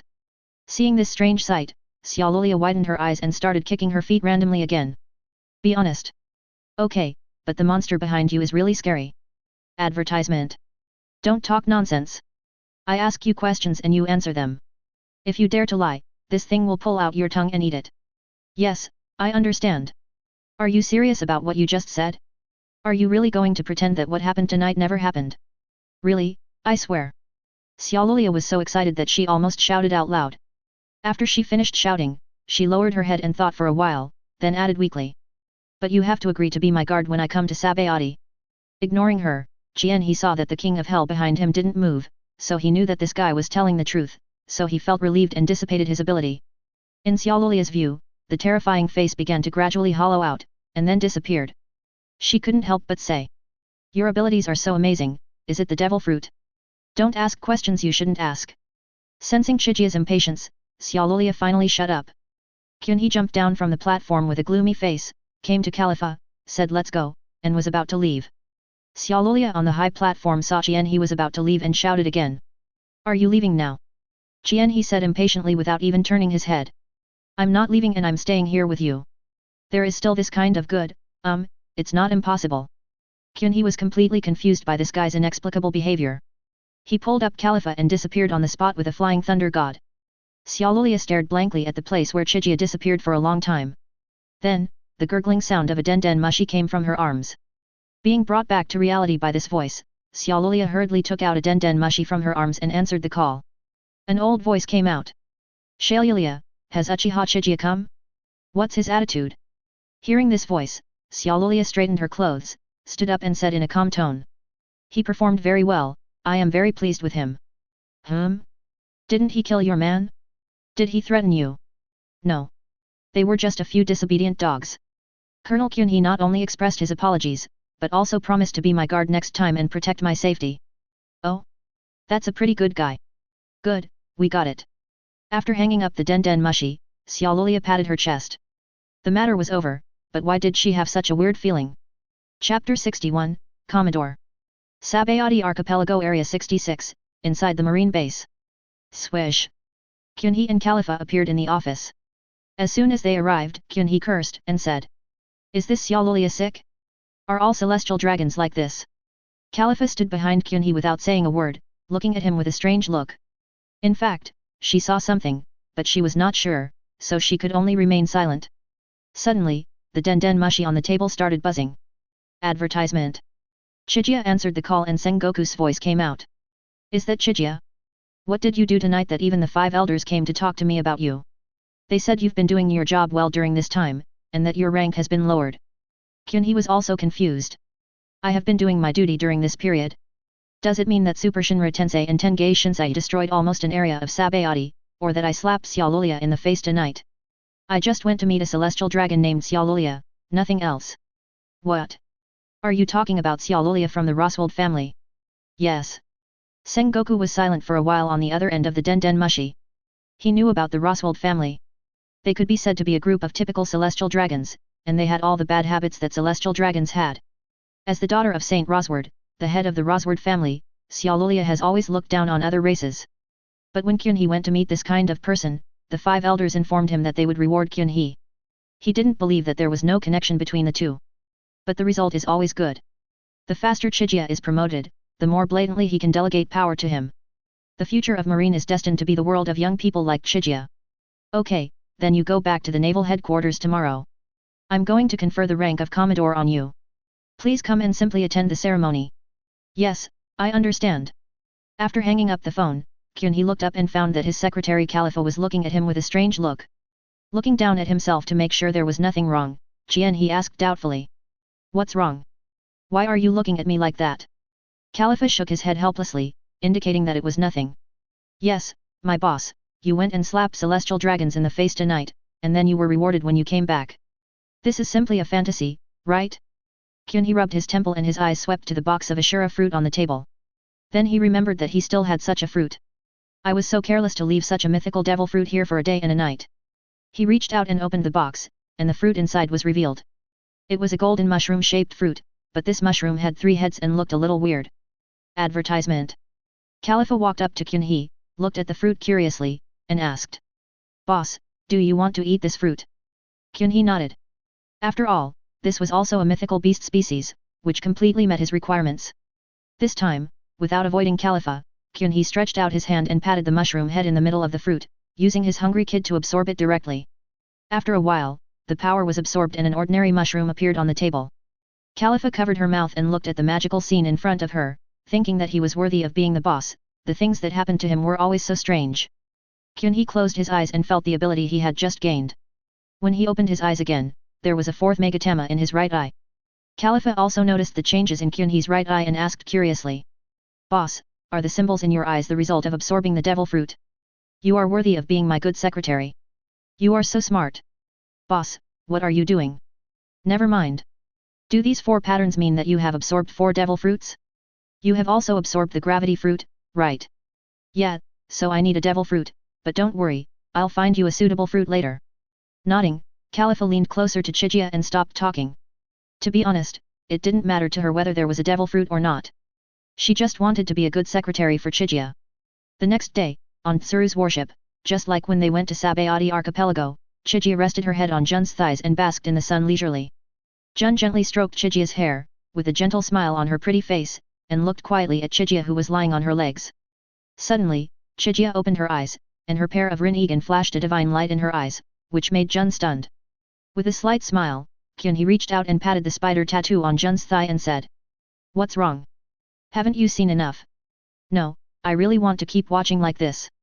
Smiling, Kyunhee stood up and stretched, then turned around and said. When I become admiral, I will transfer you to my ship and let you watch it every day. I want to see if you can get tired of it. Jun also stood up, walked to Chigia, helped Chigia pull the slightly wrinkled marine uniform, and said with a smile. Okay, I'll wait for the day when you become an admiral. Don't make me wait too long. Don't worry, that day is not far away. Advertisement. In the Marine Marshal's office. Boom boom boom. Come in. The door was pushed open, and Chigia walked in with one hand in her pocket. Seeing Sengoku buried in the documents, she smiled and said. Long time no see, Marshal Sengoku. As Chigia spent more and more time in the Marine, his relationship with Sengoku and others became very close, and he didn't need to be too polite when talking to them. It's Chigia, come here, here are your Commodore shoulder straps and uniform. Sengoku pushed a small box and a coat with the word justice on the back to Chigia. Without looking at the box containing the epaulets, Kyunhee's eyes were attracted by the coat. I believe most people who have watched Pirates King prefer the marine officer's coat with the word justice printed on it. Wearing it is like the fourth generation wearing the royal robe. In one word, cool. Kyunhee had been envious of the one Zephyr wore before, and now she can finally wear it. Without hesitation, he grabbed the coat's shoulders with both hands and pulled hard. Crash! Chigia put on the marine coat. After Chigia, who was over 2 meters tall and had long black hair, put on the coat, a sacred and majestic aura came over her. Sengoku was stunned for a moment, then came to his senses and thought shamelessly. He's quite handsome, but not as good as I was back then. He's probably 10 times more handsome than Garp. Shaking his body vigorously, Kyunhee found that the clothes were really sturdy when put on. No wonder those marines in Summit War jumped up and down without even their cloaks flying away. After the experience, Kyunhee remembered that she should go and see Teacher Zephyr when she returned to the headquarters this time.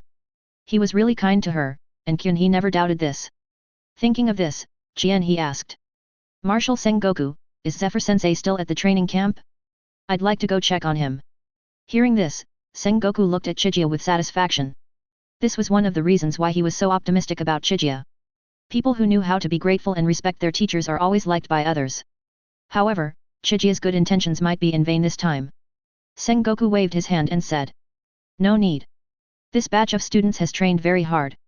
Zephyr is going to take them out to sea for drills in advance. They have already set off. What? Chapter 62, History that has not changed? Sengoku also didn't know why Chigia had such a big reaction after hearing the news that Zephyr was going out to sea. It was just a sea exercise, was it that serious? However, out of trust in Jianhee, he still asked. What's wrong? Is there any problem with this voyage? Of course there are problems, and they are huge. In the movie Z, it was mentioned that when Zephyr was taking the last batch of students out to sea on a training ship, they were attacked by Whitebeard too. In the end, only Anne and Bins were left on the ship, and Zephyr even broke an arm. Advertisement. Although history has changed and Zephyr has set out to sea earlier, there is no guarantee that Zephyr will still encounter Whitebeard too. It would be fine if the result is good, but what if the result is worse? Thinking of this, Jianhee's face became even worse, and he asked hurriedly. Where is Mr. Zephyr? I don't know the exact location. I'll use Den Den Mushi to ask him. As he said that, Sengoku dialed Zephyr's Den Den Mushi, but after waiting for a long time, the Den Den Mushi was not answered. This abnormal situation made Sengoku's face darken. He looked up at Chigia and asked. What's going on? Kyunhee, do you know something? There was no time to explain further, as the southeast direction was too general. However, Chihei could not afford to think too much at this point, so he directly opened the window of Sengoku's office, activated his Heavenly Deo ability, and soared into the sky.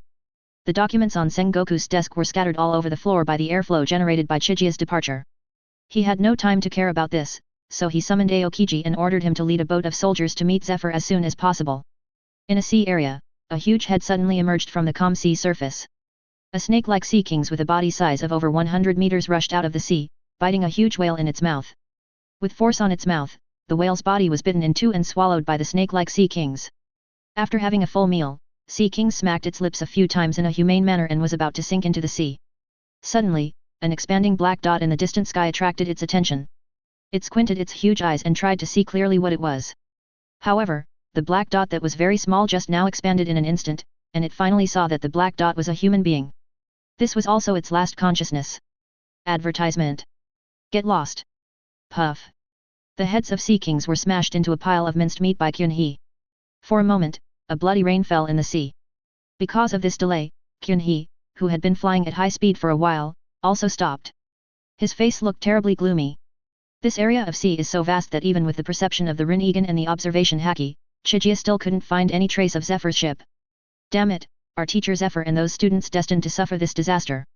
He hated himself for not leaving a flying thunder god for Zephyr. Was it because of Zephyr's strength that he neglected it? Kyunhee punched the sea surface fiercely, and hundreds of tons of seawater were immediately blasted into the sky and turned into a curtain of rain falling down. Jianhee's body trembled when the seawater dripped onto his face, and suddenly a technique that he had overlooked emerged in his mind, which was the Yuhuziaize technique.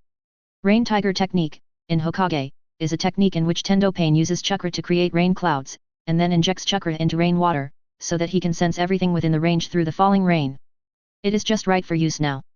Kyunhee closed his eyes, interlocked his fingers, raised his middle finger and index finger, and activated the Yahoo Free technique. As the spell was activated, the sky over the sea within a radius of hundreds of kilometers was clear 1 second, but became covered with dark clouds and heavy rain poured down the next. After calming down and sensing for a while, a small ball of life energy appeared in one place, and one of the fluctuations was already very weak. After receiving the information, He immediately opened his eyes and activated his Heavenly Deo ability again. His figure instantly disappeared above the sea. In another sea area, on a lifeboat, a group of marine soldiers in blue and white vests were gathered together. Among them were many familiar faces, including Bridge, Glover, and Binns. At this time, their bodies were all covered in blood to varying degrees, obviously having just experienced a fierce battle. However, none of them cared about their own injuries. They just looked sadly at a blonde female marine hugging another navy-haired female marine and crying. The two female marines are Anne and her roommate, whose name is Alice. Advertisement. Anne, who was held in Alice's arms, was in a very bad condition. She half closed her eyes, and her long eyelashes kept trembling because of the pain in her body. There was a horrible wound across her lower abdomen, and blood was constantly gushing out. No, Anne, don't sleep. We will be back to the headquarters soon. Damn it, why is it raining suddenly? Alice kept yelling at Anne, with rain and tears mixing on her face. She tried desperately to stop the bleeding with one hand, but the wound was too big. No matter how hard Alice tried, blood kept seeping out from between her fingers. Some of the other students couldn't bear to watch any longer, and some even turned their heads away and cried silently. It can be said that Anne deserves a lot of credit for the fact that the remaining students were able to hold on until now. It was just a sea exercise, and with former Marine Admiral Zephyr leading the team, no one expected something like this to happen. When they were sailing to a sea area, they met Whitebeard 2 Edward Weeble and Miss Barkin. When Weeble saw the ship full of recruits, he took action under Miss Bacon's instructions, but was stopped by Zephyr. However, Zephyr is old and in poor health after all, and he also has to protect the students behind him.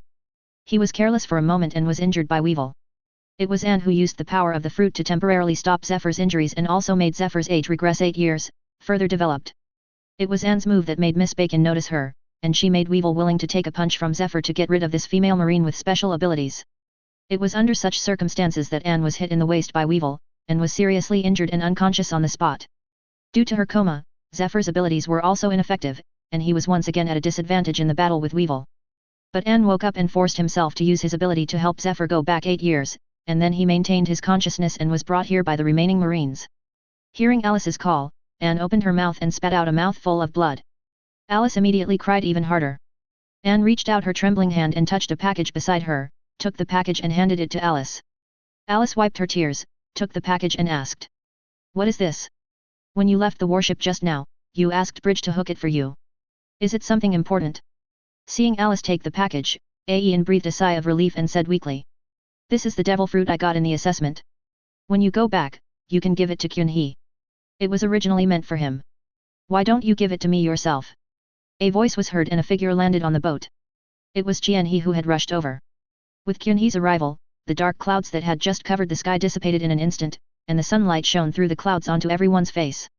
Chapter 63 Whitebeard 2. It's Uchiha Chiga. Boss Kyun-hee. Everyone on the boat was stunned for a moment when they saw Chiga suddenly appear. Then, when they came to their senses and recognized Chiga, the students and roommates rushed up one after another. Seeing Kyun-hee at this time was like seeing a savior to them, but Kyun-hee still waved his hand, pushed everyone away, and came to Anne. Holding Anne's already cold hand, Kyun-hee said gently. Advertisement. I'm sorry I'm late. Ian forced a smile, her eyes full of congratulations. It's not your fault. I'm still too weak and will never be able to catch up with you. Shaking his head, Kyun-hee carefully took Anne from Alice's arms and let her lean against him. Anne moved her head slightly, her consciousness became increasingly blurred. She took a few deep breaths, raised her trembling hand and stroked Shang Kyun-hee's face, using her remaining strength to make a sound, for she was afraid that it would be too late if she didn't say some words. I think I've stopped here, Kyun-hee. In fact, I have always had a yearning for you. Stop talking, I know what you mean, now you just need to look me in the eyes. Even though she was about to lose consciousness, Anne still subconsciously obeyed Kyun-hee's words and tried to open her eyes wide and look at Kyun-hee. The 4 Megatama in Chijia's right Rinnegan suddenly shrank, and Ishikobime was activated. 4 Megatama briefly appeared in Anne's eyes, and she felt a cool breath instantly filling her whole body. The others on the boat stared in amazement at Anne in Kyun-hee's arms. In their sight, the horrific wound on Anne's lower abdomen was healing at a speed visible to the naked eye, and her pale face turned rosy. In their eyes, this situation could be called a miracle. As the person involved, Anne suddenly sat up from Kyunhee's arms and looked down at her lower abdomen in disbelief. Although the blood was still there, she could still see that the skin there was intact. Okay, if you have anything to say, just wait until you get back to naval headquarters and tell me in person. Got it. Anne looked at Kyunhee blankly and nodded subconsciously. Just when she was about to say something, a loud noise attracted the attention of everyone on the boat. Advertisement. Kyunhee turned his head to look in the direction where the voice came from. Anne beside him said worriedly. It's Mr. Zephyr. He's still fighting with the pirates. The pirates are very powerful. I wonder how Mr. Zephyr is doing. Hearing this, Kyunhee turned around, patted Ai Yin's shoulder, and said with a smile. The battle may spread here, so leave here quickly. After hearing Kyunhee's words, before Ai Yin could speak, the others on the boat hurriedly spoke up. Boss Kyunhee, that pirates is really powerful. Even Teacher Zephyr has a hard time dealing with it. Let's go find reinforcements together. Yes Chigia, you are Mr. Zephyr's favorite student, he wouldn't want you to face such danger. Since everyone else said so, Anne didn't say anything else. She just looked at Kyunhee with a pleading look in her eyes. Having witnessed the battle between Weevil and Zephyr, she had a certain understanding of Weevil's strength and was the last person Chigia wanted to face such an opponent. But Kyunhee certainly couldn't do as they wished. Helping Zephyr to survive this disaster was the goal he set from the beginning. How could he give up just because the enemy was so strong? For the Uchiha clan, who place the greatest emphasis on emotions, this is absolutely impossible. Kyunhee turned his back to everyone and raised a hand to signal them to stop talking. The marine coat on him fluttered in the sea breeze, and the two big words justice were particularly eye-catching. I'm leaving. After leaving behind these three simple words, Kyunhee rushed directly into the sky and flew towards the direction where the voice came from. On the other side, there was another loud bang, and a deep crack appeared on the sea surface. Two figures fell from the sky and stood on the deck of a badly damaged warship. Zephyr panted heavily, looking solemnly at the seemingly tireless monster in front of him, and was worried about Anne and his group who had just left under his cover. Opposite Zephyr, Whitebeard too, Edward Weeble, shouted with an idiotic look on his face. Mom, this guy is so strong, it's hard to deal with him. Advertisement. On a small boat beside the warship, Miss Bacon, who was short and wearing a leopard print coat, laughed disdainfully and shouted to Weeble on the warship. My dear son, he is the former Marine Admiral after all. But don't worry, he is definitely no match for you. You are the son of the strongest man in the world, Whitebeard. Yes. I'm Whitebeard's son. I will definitely kill this guy. After hearing what Miss Bacon said, Weeble suddenly became energized. He hit his chest hard with one arm, and his two legs, which were extremely small compared to his body, exerted force suddenly, and the whole person disappeared on the spot. Seeing that Weevil was attacking again, Zephyr quickly cheered up and used his observation haki to the maximum, trying to predict Weevil's next attack. However, after a long battle, Zephyr was injured while protecting the students. Although he had the power of Anne's fruit, he was still a little overwhelmed in the battle with Weevil. Poof! Zephyr didn't predict Weevil's move and was hit hard on the back. Zephyr didn't hesitate and used the razor blade to quickly leave the battlefield. Standing in the corner of the deck, Zephyr staggered and almost fell to the ground. The injury just now was really serious and had seriously affected his combat effectiveness. Miss Bacon below was overjoyed when she saw this, and shouted at Weevil to rush up and finish off Zephyr while he was injured. Weibull roared excitedly again and slashed at Zephyr with his knife. Zephyr had no choice but to drag his injured body to narrowly avoid the attack. However, this time, Weevil seemed to have suddenly become smart. He did not use much force in the previous attack, so there was basically no afterswing. He knew that with Zephyr's current physical condition, it was already a stretch for him to dodge once, and it was basically impossible for him to dodge twice in a row.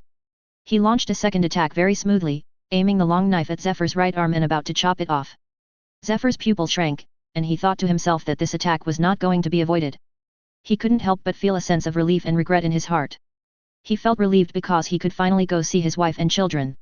It was a pity that he was not able to witness his proudest student, Chigia, ascend to the throne of Marine Marshal. Just as Weebull's knife was about to hit Zephyr's arm, a laser came from a distance and hit the blade. Weibull's attack deviated from its trajectory under the laser and hit the fence next to it, creating another huge crack on the side of the already damaged warship. Miss Bacon below narrowed her eyes and thought. Laser? Is Kizuru here? We need to find a way to retreat. Although Weevil was strong, he could never withstand the combined efforts of Zephyr and Kizuru. She was well aware of the strength of her idiot son. Chapter 64, Shura Fruit, Law of Heaven and Earth. Not long after the laser appeared, a sound of breaking through the air was heard, and Kyunhee appeared above the deck. Chigia? Why are you here? Zephyr was not surprised when he saw Chigia appear, but was horrified. I just risked my life to save some students and now I am covered in wounds. Can I still save Kyunhee in my current state? In his opinion, although Kyunhee had injured Rayleigh, that was obviously an exaggeration of some of the battle conditions, and it was just an injury. Advertisement. The monster in front of him was definitely not as strong as Rayleigh, but that monster's physique that was tireless and insensitive to pain was, in a sense, more troublesome than Rayleigh. Miss Bacon was relieved when she saw that it was a young Marine who came. She said to Jianhee in a sarcastic tone. Oh? So you're a Marine kid? You're young but your rank is high. You seem to be a Marine genius. You should stay here with Zephyr today. With Zephyr accompanying you, you will become famous in the sea. Jianhee glanced coldly at Miss Bacon on the boat and was disgusted by her face and dress. Raising his hand, universal pull was activated, and Miss Bacon was immediately sucked up, shouting in fear. Damn it, is he a person with special abilities? Come save me, son.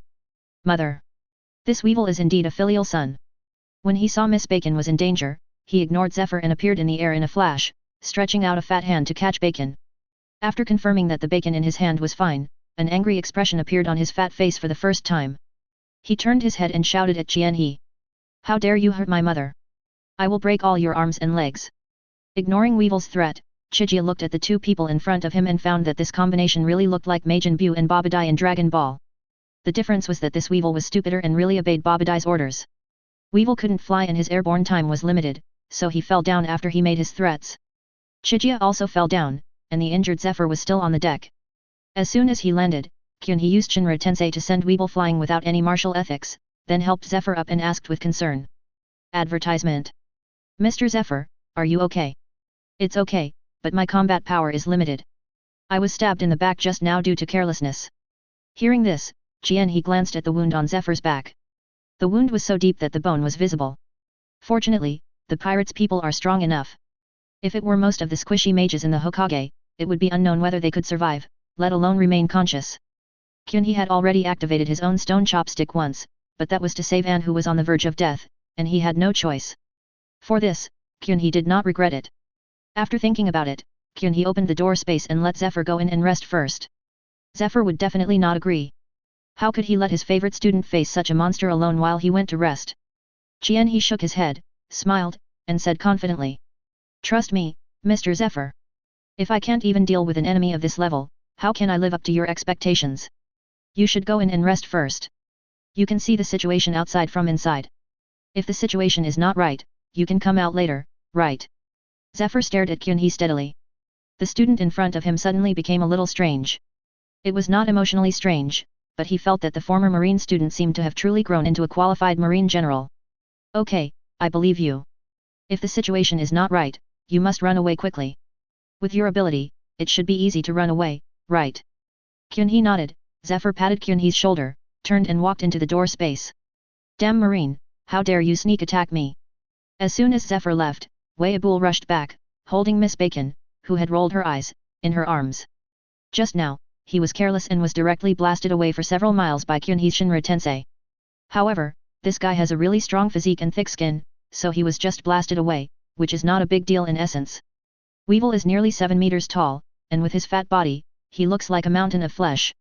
Even when Chigia stands in front of him, she can only reach his waist, and that's because Weevil's legs are too short. With nothing to worry about now, Kyunhee didn't waste time talking to Weibul. He activated Sage Mode and weapon upgrade at the same time and punched Weibul. Weibul reacted quickly enough, protecting Bacon with one hand and punching towards Kyunhee's fist with the other. Buzz. The moment their fists collided, a strong shock wave spread out, and the warship under their feet could no longer bear the weight, breaking into pieces of iron plates floating on the sea. Advertisement. After a stalemate, the two separated at the same time. Kyunhee fell directly on the water and shook the arm that had just punched him. He felt a tingling sensation in that arm. No wonder Kizaru mentioned in the anime that this guy has the power of Whitebeard when he was young. He is truly a monster. It seems that Kizaru was not talking nonsense. Chigia, who had experienced it personally, said that what Kizaru said this time was true. On the other side, Weibul carefully placed the bajin in his hand on an iron plate, turned around and shouted. You're really strong, little thing, but if that's all, you'd better prepare to die. Little things. Jianhee raised his eyebrows. At his age, his height of over 2 meters was not considered short. It was just that this guy looked too deformed. However, this name still made Chigia feel a little disgusted. The fourth Megatama in the right Rinnegan began to tremble continuously, and a dazzling golden light suddenly burst out from Chigia's body, enveloping him. Weevil's eyes, which were flashing with golden light, felt a little uncomfortable, and he subconsciously raised a fat arm to cover his eyes. When he took his arm away, the person who appeared in front of him made his eyes widen. At this time, Kyunhee's height has exceeded 20 meters. The Justice cloak and pants have grown larger as his body size has increased, and the two big black words Justice on the cloak have also been coated with a layer of gold. The clothes on the upper body were torn by the 4 newly grown arms, revealing the golden inscriptions on the body. The 4 arms were covered with sublimated armament color, but they also turned into gold. Hey, exhaling, Kyunhee opened his eyes, and his Rinnegan was bright and dark, giving a feeling of light and shadow interweaving. His current state is the ability he gained after absorbing the Ashura fruit. He calls it the law of heaven and earth, and this is his first time using it. The Ashura fruit has the same ability to grow in size as Sengoku's Buddha fruit, and his body size of over 20 meters was deliberately achieved by him. This fruit greatly increases strength, but there is still a limit. The current size is most suitable for fighting with Weibo. A lot of saliva flowed out of Weibo's mouth, and he pointed a finger at his chin and asked stupidly. Who are you, and where is that guy just now? No one responded to him, and what greeted him was a huge fist shadow that fell from the sky. Boom! This punch created a bottomless hole on the sea surface, and the surrounding sea water poured in. Miss Bacon turned into a handful of debris while she fainted, and Weeble's figure also disappeared into the hole. Chapter 65, Planetary Devastation and Shura's Attack. Chigia in Ashura form floated in the air, quietly looking at the bottomless black hole below. He was not naive enough to think that he could defeat Weevil, who was said to have the strength of Whitebeard when he was young, with just one punch. Sure enough, after a while, 2 black shadows, one big and one small, rushed out of the black hole. The black hole was gradually filled with seawater around it, returning to its original appearance. Weevil's knife was nowhere to be found. He held a huge sea king with its eyes rolled back in his hand. As soon as he emerged from the water, he threw the sea king out and used it as a stepping stone. Standing on it, Weevil looked around anxiously. Where's my mom? Advertisement. Good guy, he is really a filial son. Chien he kindly reminded him. Your mother may have been sucked into your stomach. What? Bah. Bah. Weevil's IQ was still not enough. When he heard Kyunhee's words, he immediately opened his mouth and spit, trying to spit out Miss Bacon. Seeing this scene, Chien he was also a little speechless, and said it more clearly. Don't vomit, your mother is gone. Wei Abul paused, then suddenly looked up at Kyunhee and said through gritted teeth. It's you who killed my mother. I'm going to kill you. After saying that, Weevil's body actually began to swell, and the muscles hidden under the fat protruded one by one. In a short while, he turned from a mountain of flesh into a muscular monster, and his height had grown to the level of Chigia's chest. As his appearance changed, Weevil's intelligence seemed to have increased, and his voice sounded deeper. Die! With his legs slightly bent and then suddenly exerting force, Wei Abul rushed towards Chai-He in the air like a cannonball, and a huge bloody hole was trampled on the Sea Kings under his feet by this kick. Boom! Facing the angry Wei Abul, Kyunhee did not dare to be arrogant. He used all 6 arms to block Wei Abul's angry attack. The power transmitted from the palm made Chigia in Ashura form feel a sense of exhaustion. No wonder this guy could beat Zephyr to that extent. Although Zephyr's strength cannot be compared with the 3 admirals now, he was once an admiral after all. However, Weevil has no ability to fly, so his strength will quickly dissipate in this situation. No matter how strong he is, without a point of force, Chai-He will be at his wit's end in the air. However, the next scene made Kyunhee's face change. He saw Weevil's short legs suddenly kicking quickly in the air, and a puffing sound was heard. It was Moonwalk. Wei Abul smiled strangely, looked at Kyunhee and said. Advertisement. Are you surprised? That guy named Zephyr just used this trick. Unfortunately, I have already learned it. After saying that, taking advantage of the momentum of Moonwalk, Wei Abul shouted loudly, tensed the muscles in his arms, and suddenly exerted force, and Kyunhee was blasted directly from the air into the sea, stirring up huge waves. Looking at Chigia being blasted into the sea, Weevil grinned and dived directly into the sea. Kyunhee used the Shinra Tensei to prop up a spherical space in the sea. Wei Abul, who rushed into the sea, punched the vacuum boundary. The spherical space continued to tremble. Kyunhee quickly formed several seals with his hands. Water-style water dragon bomb technique. The sea water around Kyunhee immediately formed 2 water dragons, crossing and rushing towards Wei Abul. What the hell? Faced with 2 sturdy water dragon bombs, Weevil had to free his hands and punch one of the water dragons. The first water dragon that rushed up was immediately defeated. But another water dragon hit him immediately, and rolled him in the sea water. Seizing the opportunity, the sublimated weapons on Kyunhee's 6 arms lit up with golden light, and they all blasted towards the rolling Wei Abul. Ashura's fury. The 6 arms concentrated on one point and struck frantically. Intensive water explosions were heard. All the sea water in the entire space evaporated under this move, and a large vacuum area briefly appeared in the surrounding environment. The attack stopped, and white smoke continued to emerge from Kyunhee's 6 fists, and the golden-armed light on them also dimmed. Blood continued to flow from Weevil's body, which had almost no scars until now, and dyed the sea water around his body red. From Kyunhee's perspective, it looked like a blood-red sphere. After floating for a while, Weebil, who seemed to have lost consciousness, trembled all over, then straightened his body and seemed to have recovered a lot. Seeing this, Kyunhee's face darkened. This guy's recovery ability is also very perverted. Is he a cyborg? The reason why Kyunhee thought so was because there was a series of stitches on Weebil's neck and wrists, especially the one on Weebil's neck, which looked like it had been cut off by someone. Weebil shook his head and looked at Kyunhee and said, "You are very strong.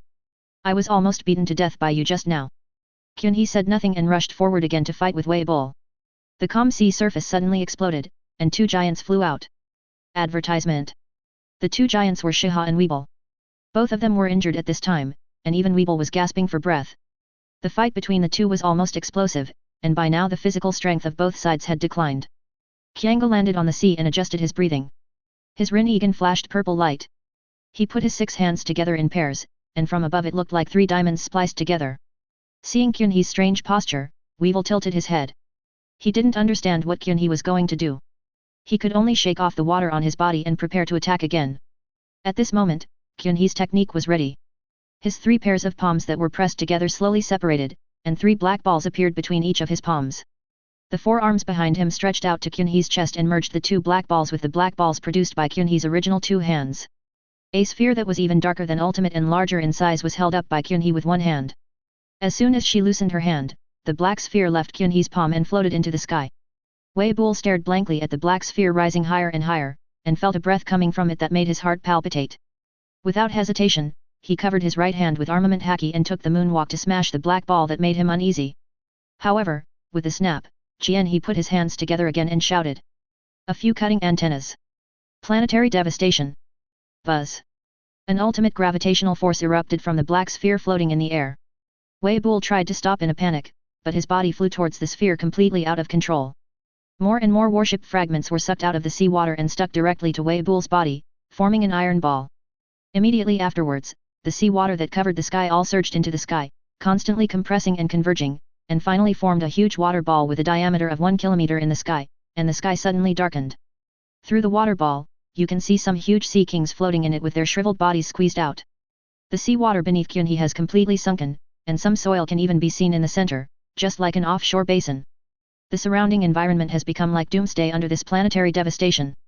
Narrowing his eyes, Kyunhee felt that the center of the water ball was trembling slightly, but very weakly. It seems that Weevil is still alive. Thinking of this, Kyunhee's body was shining with golden light, and his body size increased again, rising to 50 meters. The 4 arms behind him turned into 4 cannon barrels with a mechanical clicking sound, which was the ability of Shuridu. Aiming at the water ball in the sky, the 4 gun muzzles emitted dazzling light, and terrifying energy continued to gather, eventually condensing into 4 sky blue energy balls. Ashura's attack. 4 energy rays were fired directly, converging into a thick beam in mid-air, which directly blasted the water ball in the sky through the center. There was a deafening explosion, and the huge water ball produced by the planetary devastation began to collapse. Sea water fell from the sky, like a waterfall rushing down from the sky and merging into the sea below. A fat figure also fell rapidly from the air. It was Weebil. There was no healthy spot on his body at this moment. His entire body was stained with blood. He was completely lifeless. Chapter 66 The First Pain. On the other side, the lifeboat that Anne and others were on also met Aokiji, who came to support on the way back to the headquarters. As soon as they got on the ship, Anne hurried to find Aokiji and told him everything about Chijia's trip to support Zephyr and fight against Whitebeard too. Hearing this news, Aokiji, who looked lazy, also became serious. He had also heard of Whitebeard too, a brutal and ruthless man whose bounty alone amounted to 400 million, and his strength might be even more than 400 million.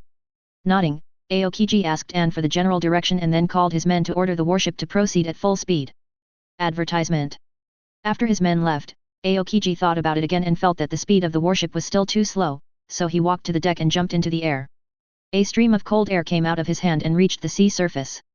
Aokiji also turned into a human-shaped ice sculpture and melted into it, and soon disappeared from the sight of everyone on the boat.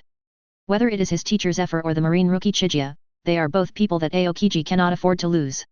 Some people commented that Aokiji has the warmest heart but ate the coldest fruit, which can be said to be very correct. Zephyr walked out of the portal space and was dazed when he saw Weeble's body floating on the sea. He had witnessed the entire battle of Kyunhee in the portal space and he was still a little dazed. He knew that Kyunhee was very strong, but he didn't expect that his student was so strong. Judging from the combat power that Kyunhee just demonstrated, it was enough to list him as an admiral candidate. Chigia also released her Ashura form, and her body returned to normal size, but her shirt had been torn by the forearms just now, so she had to be shirtless for the time being. He let out a breath and to be honest, this was definitely the toughest battle Kyunhee had ever fought. The opponents I met before were either too weak and were killed instantly, or they were too strong to be defeated. This time, I was really fighting for my life with a strong opponent, so the battle was still very dangerous. With a flash, Kyunhee stood on the water next to Weibul's body. Black flames rose from his right hand and he slapped Weibul on the chest. Zephyr looked at Kyunhee's actions with some surprise, wondering if Kyunhee also had the habit of whipping corpses. However, the next scene scared Zephyr so much that he covered his wrists below with armament color again and entered combat mode. What made Zephyr so nervous was that Weevil, who was already dead, actually opened his eyes and twisted his neck stiffly to look at Kyunhee. Advertisement. Chigia is in danger. Zephyr didn't care about his injuries anymore and rushed towards Weevil who was still floating on the water. His fist covered in armed colors was about to hit Weevil's fat face. Bang! Kyunhee crossed her arms to block Zephyr's attack. Kyunhee, who blocked the attack, couldn't help but smile bitterly as he felt the pain coming from his forearm. He was still a little weak after just fighting with Weibul, and this attack was taken in vain. Teacher Zephyr, you misunderstood. Weevil is completely dead. What is he doing? Qianhe sighed, rubbed the red skin on his forearm, and said helplessly. This is one of my abilities, controlling corpses. Control the corpse. Hearing this, Zephyr was once again speechless at the strength of Chigia's 8-gate. What was this ability to control the dead? As far as he knew, the one who had this ability was Mariah from the Shishibukai. You killed Mariah? No. Chigia had no choice but to explain that this ability was obtained from the Nikomata fruit obtained in the assessment, and there was no need to hide it from Zephyr. Zephyr nodded as if he understood. This ability sounded a bit evil, but if it was in Kyunhee's hands, he would think it was very reasonable and just. If anyone dares to say anything about this in the future, Zephyr will be the first to punch him in the face. While the two were talking, the joints of Weeble on the water surface moved more and more naturally. Seeing this, Kyunhee nodded with satisfaction, opened the door space, and threw Weeble's huge body in. Zephyr asked. What are you going to do with him? Put it aside for now. A corpse controlled in this way only has 50% of its original combat power. I will have to transform it after I return. Advertisement. Does this mean that Weibul will be your humanoid weapon from now on? You could say that when I have more power, I will place him in an organization affiliated with the Marine. Oh. Kyunhee looked at the old Zephyr in front of him and was touched. He patted Zephyr on the shoulder and said. Teacher Zephyr, don't you think the existence of Shishibukai is a bit redundant? Hearing Chigia's words, Zephyr was stunned for a moment. After all, as a person who had served as an admiral, he quickly understood what Chigia meant.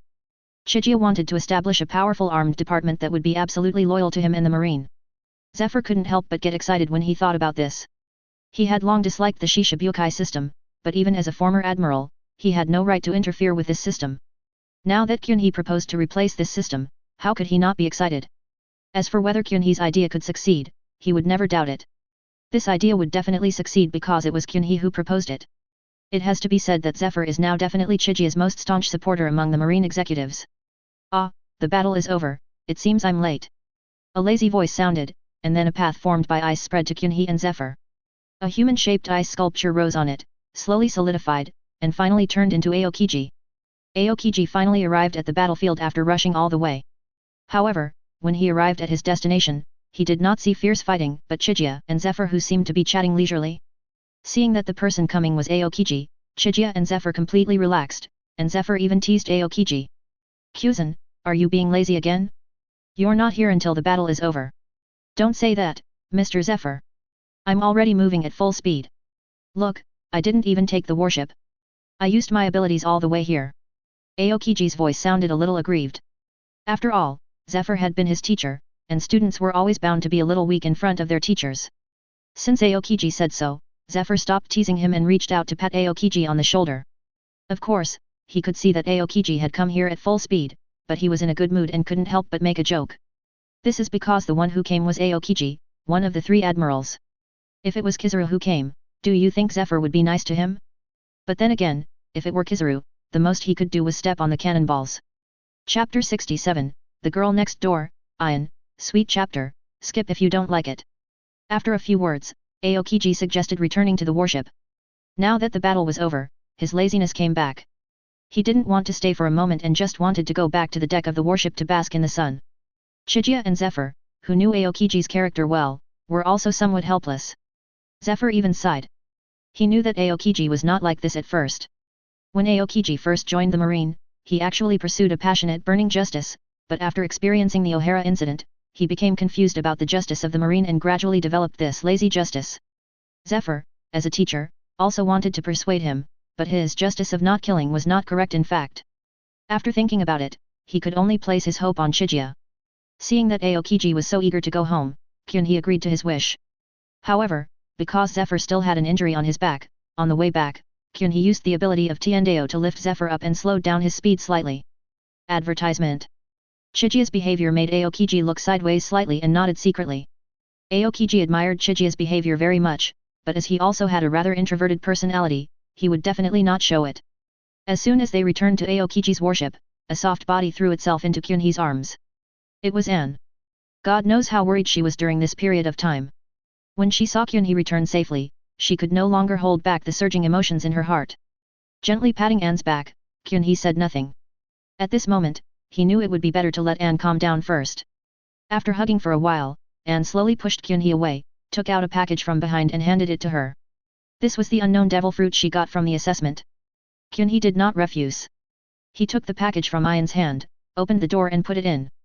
When Anne saw Kyunhee accept the fruit, a faint smile appeared on her lips, just like a girl next door, so natural and beautiful. She quietly looked at Kyunhee who was standing in front of her. When she saw Kyunhee's upper body, Anne's small eyebrows couldn't help but frown. At this time, some shallow scars could still be seen on Kyunhee's body. After all, Weevil's haki is not a joke. When haki is cultivated to a certain level, attacks will cause some hidden injuries.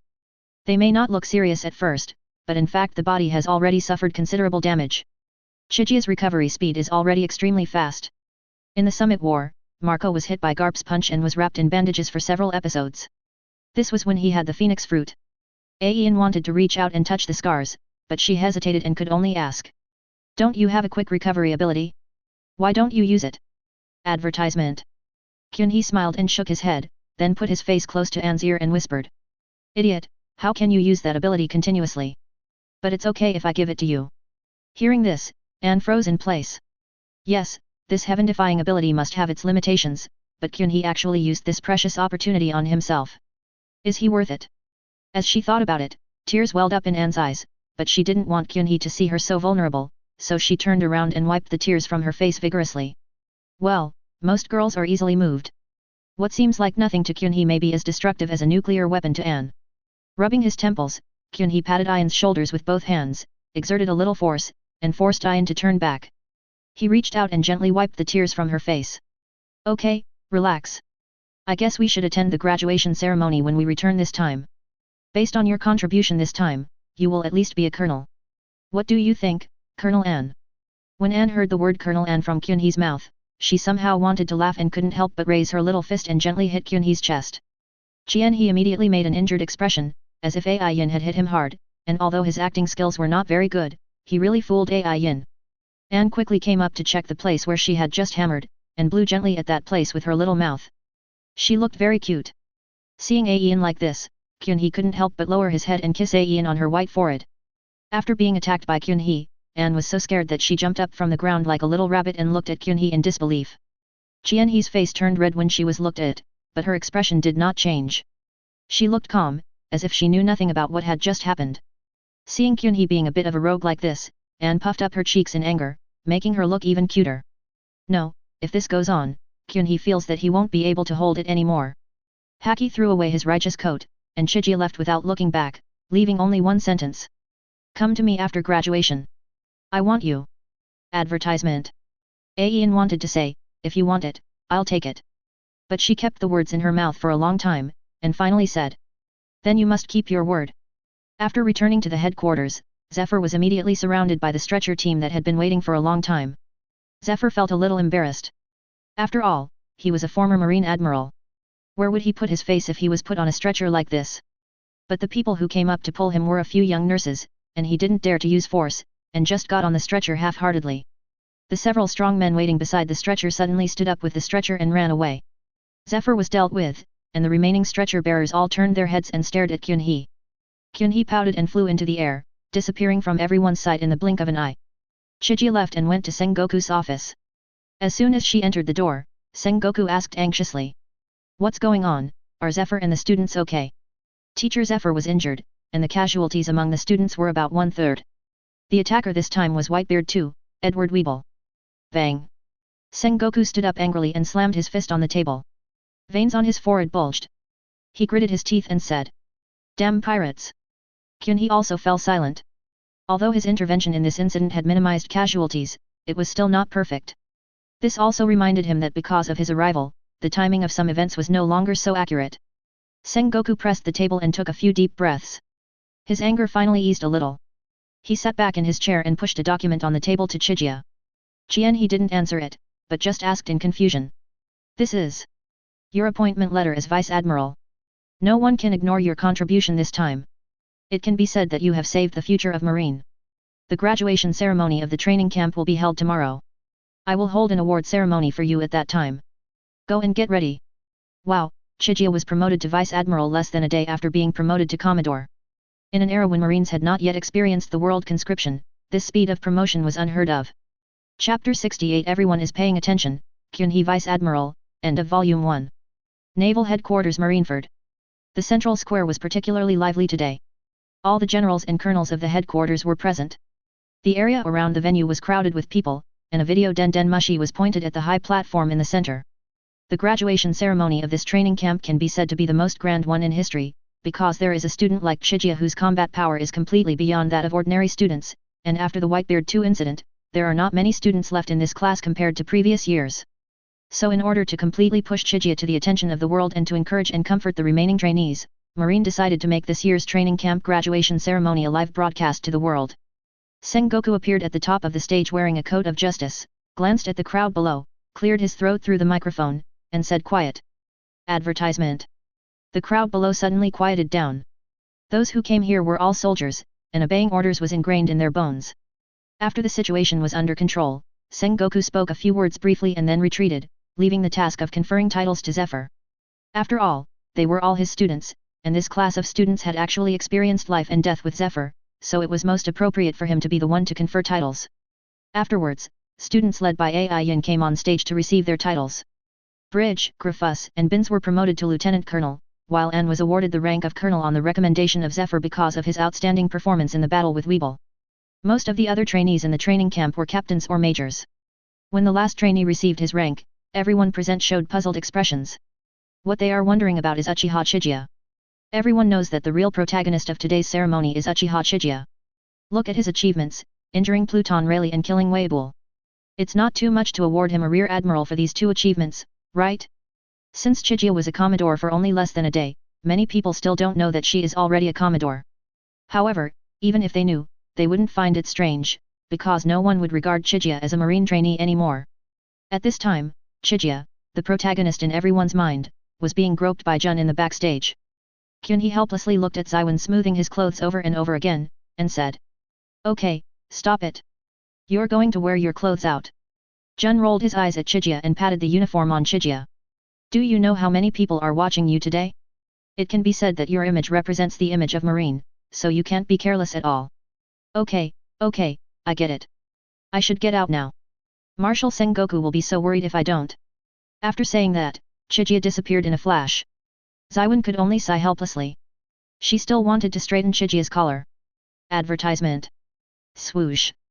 Kyunhee's figure suddenly appeared beside Zephyr, startling everyone present. Zephyr came to his senses and lowered his voice. Where have you been? You don't know how important today's ceremony is. Sorry Mr. Zephyr, I'll be more careful next time. Seeing that Kyunhee's attitude was quite sincere, Zephyr didn't say anything else. He took a new Marine Justice coat from the soldier next to him and put it on Kyunhee. This coat of justice is a special one. Most Vice Admirals' coats of justice have a circle of crimson on the cuffs and the epaulets are of similar style. Only a few Vice Admirals or Admirals of higher ranks wear coats that are specially made. For example, the cuffs of Chijia's shirt are mainly purple, the color of his iconic Rinnegan, and the epaulettes are also long strips with a purple edge and gold tassels. Everyone who saw the style of the coat through the video Den Mushi were shocked. As Marines of the headquarters, they all realized the specialness of this coat. Only generals above the rank of Vice Admiral were qualified to wear it, and they could not be ordinary Vice Admirals. They already had a guess in their minds, but no one could believe that it was true because it was too outrageous. However, what Zephyr said next completely stupefied them. In view of the strength and achievements of Uchiha Chiga, the headquarters has decided to award him the rank of Vice Admiral. As soon as these words were spoken, the whole audience was in an uproar. Not only the audience below, but also the three admirals Akainu and others who came here together were all confused. Even they did not know this news. At this time, Sengoku stood up again. Silence, Uchiha Chiga's military rank has been approved by the world government and is completely compliant. Even Marine Marshal Sengoku said so, and everyone could only suppress their curiosity and applaud. No matter what, the appearance of a combat force like Chiga in the Marine was a good thing. The Marine executives also quickly acquiesced to this matter, if for no other reason than that Chiga saved Zephyr this time. You know, almost all the Vice Admirals and Admirals present were once Zephyr's students, and no one wants anything to happen to their teacher. So even if some people don't know much about Kyunhee, at least they won't have any bad feelings towards her. Seeing that no one came out to raise objections, Sengoku breathed a sigh of relief. To be honest, Chijia's promotion speed was indeed too fast, and he was worried that someone would feel uncomfortable, but he didn't expect that things would go so smoothly. Just like that, witnessed by all the headquarters Marines, Chiga turned around wearing this special coat of justice and faced everyone present as a Vice Admiral of the headquarters. This scene was also transmitted to all parts of the world at the same time through the video Den Mushi. Advertisement. At this time, people around the world who were watching the live broadcast also saw the Marine Vice Admiral named Uchiha Chiga on video for the first time. On the Mobi DK, Whitebeard squinted his eyes and looked at Chiga in the picture. At this moment, he really took this Marine newcomer seriously. The other 3-4 emperors have different opinions. And, what strange eyes. This Marine kid must be from some strange race. Mamama, you can have a baby with him. Redhead, is this the new Marine who fought with Vice Captain really? His growth rate is amazing. Kaido smashed the video Den Mushi in front of him with a stick and said disdainfully. Boring. Nojiko and Nami, Chigia-kun is so handsome. In the holy land of Marie Joyce, Xiaolulia looked at Kyunhee in the picture, her feet restlessly rolling on the ground. Charlos beside her asked in confusion. Sister, what's wrong with you? I'm fine brother, this Marine named Uchiha Chiga looks pretty good right? Hey? Isn't he just a Marine? Hearing Charlos' disdainful tone, Xiaolulia felt a little uncomfortable. She stood up angrily and left, leaving Charlos sitting there confused. When the dust settled, Kyunhee flew to a warship and looked at the warship in front of him. The warship overall looks larger than Tsuru's, and its sails are printed with its own unique logo, just like Tsuru's. Tsuru's ship has her handwriting printed on it, while Chijia's ship is naturally printed with the Uchiha family's emblem, which is a ping-pong racket. This is the exclusive warship that the headquarters arranged for Chiga after he became the Vice Admiral. It is named Six Paths Samsara. There is no other way, because if it is called Uchiha, it would seem to be out of place. He looked at it for a moment and thought it was a good idea. This way, he wouldn't have to fly there himself for everything in the future.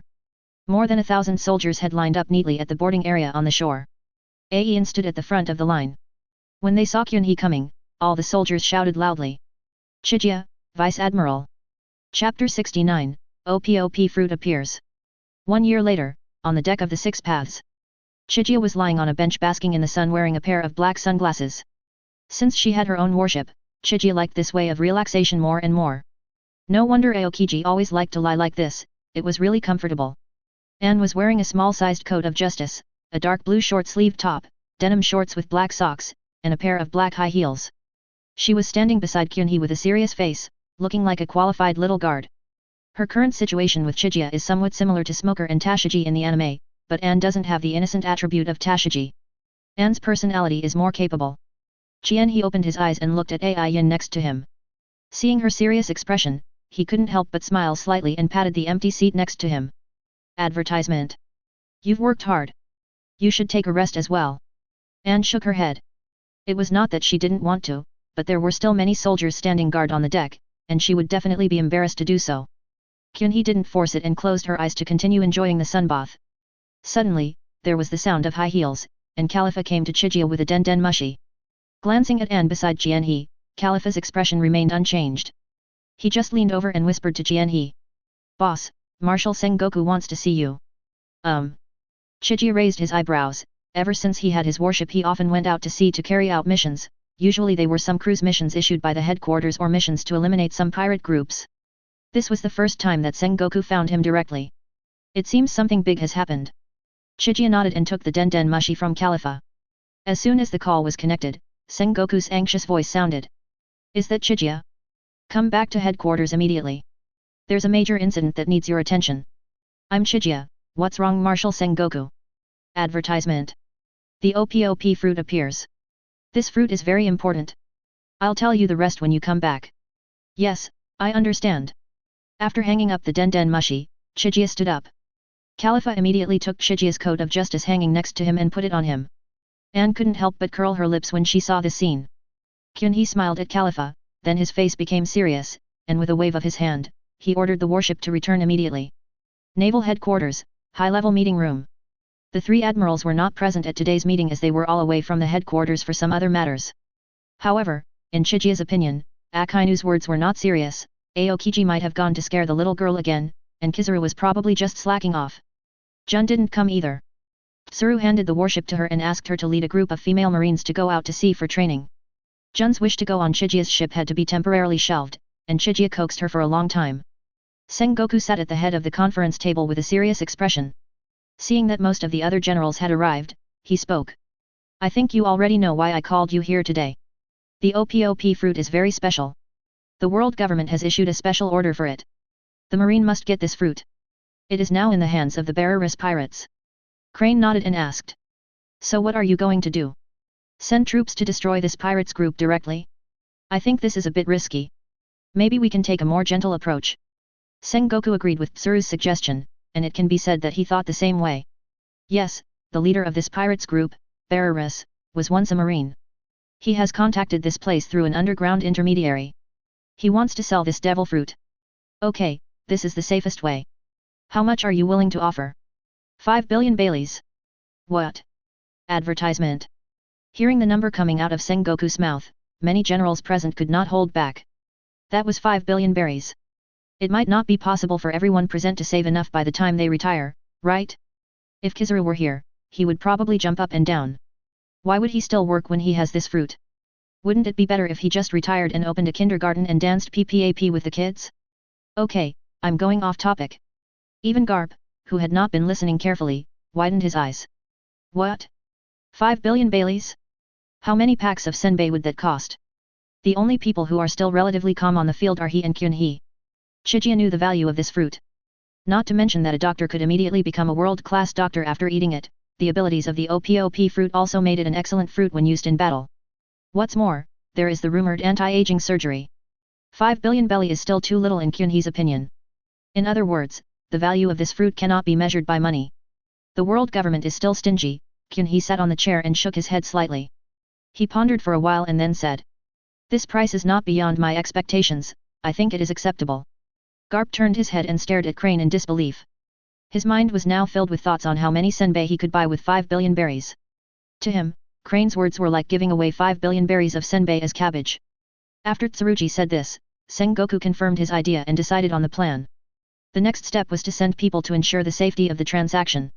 When it came to the candidate for this mission, Sengoku's eyes scanned the scene and finally stopped on Chiga. In Sengoku's opinion, among all the people present, Chiga is the only one who meets both the conditions of being powerful and having a reliable character. Even though there are only these two conditions, there are very few people who can meet both of them. Just like being handsome and rich often cannot be concentrated in the same person, in reality, the only people who can achieve this are most of the readers of a certain egg and the author who starts with a certain north. Don't hit me. Chiga also noticed Sengoku's gaze, and stood up and raised one arm consciously, indicating that he had taken on this mission. Seeing that Chiga was so worry-free, Sengoku couldn't help but smile like an old father. Look, this is the person I'm most optimistic about. What species is this guy next to him with a stupid face? Garp. Chiga sat back and began to think about the details of this incident. He was originally planning to participate in this event because he wanted to save Khorasan and get the Ope-Ope fruit. He didn't want to be the one to take the blame in the end. Chapter 70, Gather the Team, Target, Kayan Island. This time the meeting finally decided that Kyunhee would lead the team, together with Crane, Flying Squirrel, Fire Mountain, and Spider Demon. When walking out of the meeting room, he called out to Kyunhee.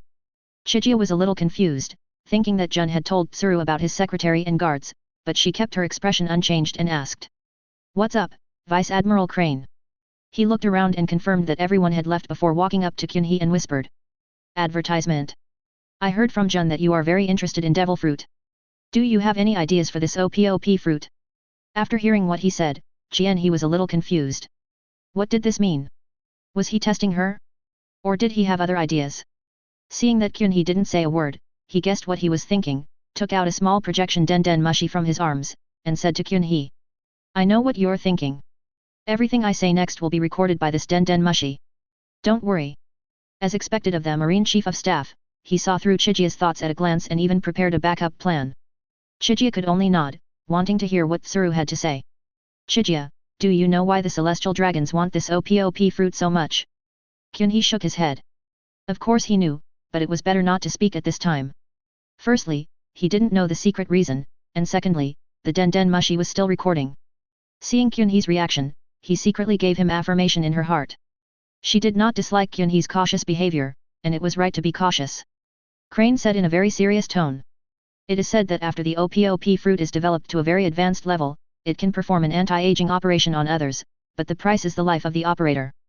Kyunhee already knew this, but under the current circumstances he still showed a surprised expression on his face. Advertisement. Anticipating Chijia's reaction, Tsuru continued. I guess the rumor is very likely true, because even I don't know how long the current 5 elders have lived. If these people continue to exist like this, including the celestial dragons, they will only become an increasingly heavy burden on the world. This time he finally couldn't hold it in any longer. Oh my god, what did I hear? Is it okay to say such a thing? And it came from Crane's mouth? After saying this, he turned off the video den mushi and handed it to Chigia. Kyunhee accepted it silently, then looked at Crane, wanting to know what Crane wanted to do. When Tsuru saw Chigia taking the den mushi, his expression relaxed and he said. Okay, I just want to say that this fruit is very special, you have to protect it well. When saying the word protect, he deliberately emphasized the tone, and the meaning was self-evident. After saying that, she walked around Kyunhee and left. Kyunhee stood there, sorting out the information he had just obtained in his mind. To be honest, this matter was beyond his expectations. Finally, we came to the conclusion that there are many Marines who are rebellious against celestial dragons. Garp is one of them in the open, and now the ones in secret have also come out. On the other side, Sengoku returned to his office, and the den mushi on the table suddenly rang. Sengoku answered the den mushi and heard a voice coming. Big Senbei, I am Xiaomi Guo. Hearing this voice, Sengoku's expression softened. This was the secret code for him to contact his adopted son Kora-san. Next, Kora-san told Sengoku that Doflamingo already knew about the Ope-Ope fruit and was preparing to seize the Ope-Ope fruit. Sengoku also told Kora-san the transaction location. But before ending the call, Sengoku reminded Kora-san. The person in charge of connecting with the Beareress pirates this time is Vice Admiral Chigia. You can trust Chigia completely and do not act on your own. Chigia, Vice Admiral? Hearing this name, Kora-san immediately thought of the World Live broadcast a year ago. Chigia with a pair of Rinnegan left a deep impression on him. Advertisement. What's more, Kyunhee has the horrific record of injuring Rayleigh and killing Weibull. But this did not make Kora-san feel at ease, because he needed this fruit to treat Luo's Ope-Ope disease. It seemed that he had to act in advance, at least to get the Ope-Ope fruit long before the transaction between the two parties. At this time, Kyunhee did not know that history had changed again because of his existence. He was mobilizing troops and preparing to go to the transaction location in advance. Arriving at the warship berthing area, Kyunhee glanced at the warships docked there. There were a total of 5 warships participating in this mission, and Kyunhee's warship was parked in the middle. To be honest, this configuration is almost as good as Buster Call. Since Tsuru's warship was temporarily given to Jun, she was assigned another warship. Flying Squirrel, Fire Mountain and Ghost Spider were already waiting here. When they saw Kyunhee, they came forward and greeted him. After saying hello, they each walked towards their own warships. Kyunhee narrowed his eyes and looked at the backs of the 3 vice admirals, analyzing them based on the information he got from the anime. The Flying Squirrel is a good person and cares a lot about the lives of his subordinates. In the anime, he went to summon the Empress, but all his subordinates were wiped out. He protected his subordinates for several days alone, and in the end he did not forget to ask the Empress to release them from petrification. In Z, when he saw Zephyr die, he shed tears. It is not difficult to see that he is a passionate soldier with feelings and righteousness. As for Hua Shaishan, he always has a smiling expression on his face, giving people a feeling that he is very easy to get along with. The comics describe him as having a strong sense of justice, but being rather lustful. Later on, when they were besieging the Empress, he was actually petrified. This can be said to be a black spot that he cannot wash off. In short, the Flying Squirrel and Huashiashan are relatively easy to get along with and will not cause too much hindrance to Kyunhee's actions. The one that really needs to be paid attention to is the Demon Spider. This person has a very extreme personality and will even hurt his own subordinates in battle. He can be said to be a die-hard supporter of Akainu. This kind of person's thinking cannot be analyzed using common sense. If he notices that something is fishy, it will be very troublesome. Fortunately, among the other 4 people in this operation, the only one who needs to be paid attention to is Ghost Spider. If he really becomes an obstacle to his work, then Kyunhee can only take some unconventional measures. Of course not to kill him, after all, Spider-Man is also a Marine, but it would be reasonable to let him get injured inexplicably in the battle, or let him faint, right? After all, fists have no eyes in a fight, so it is unknown who you are fighting with and why you are fighting. Chapter 71, Saving Marine Khorasan. North Blue, aboard the 6 Paths. Chien-Hee stood at the bow with his arms folded, frowning as if thinking about something. Seeing this, Khalifa asked softly. What's wrong, boss? Are you worried about this? Well, I still feel like things are not stable enough. Well, I'll go ahead. You and Anne go inform Vice Admiral He and the others. With the Zephyr incident as a precedent, Chigia felt that she could not rely too much on the information in the anime. Her arrival had greatly affected the trajectory of this storyline. Advertisement. After saying that, Kyunhee rushed directly into the sky and flew towards Kayan Island. On a nearby warship, he squinted his eyes and watched Chien-Hee gradually disappear into the sky, and said silently. I hope you can succeed, Chica. Kayan Island. Khorasan handed a heart-shaped fruit to Luo with an excited look on his face. It can be seen that Khorasan was in good condition at this time and things were going exceptionally smoothly. At least he was not injured while stealing the fruit. Luo. This is the Ope-Ope fruit. The Marine is coming soon. Eat it quickly. You can cure your lead disease by eating it.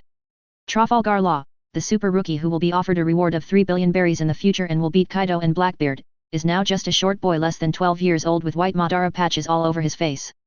Looking at Khorasan, who was happier than himself, it was impossible for Luo not to be moved. But with his current personality, he couldn't express anything.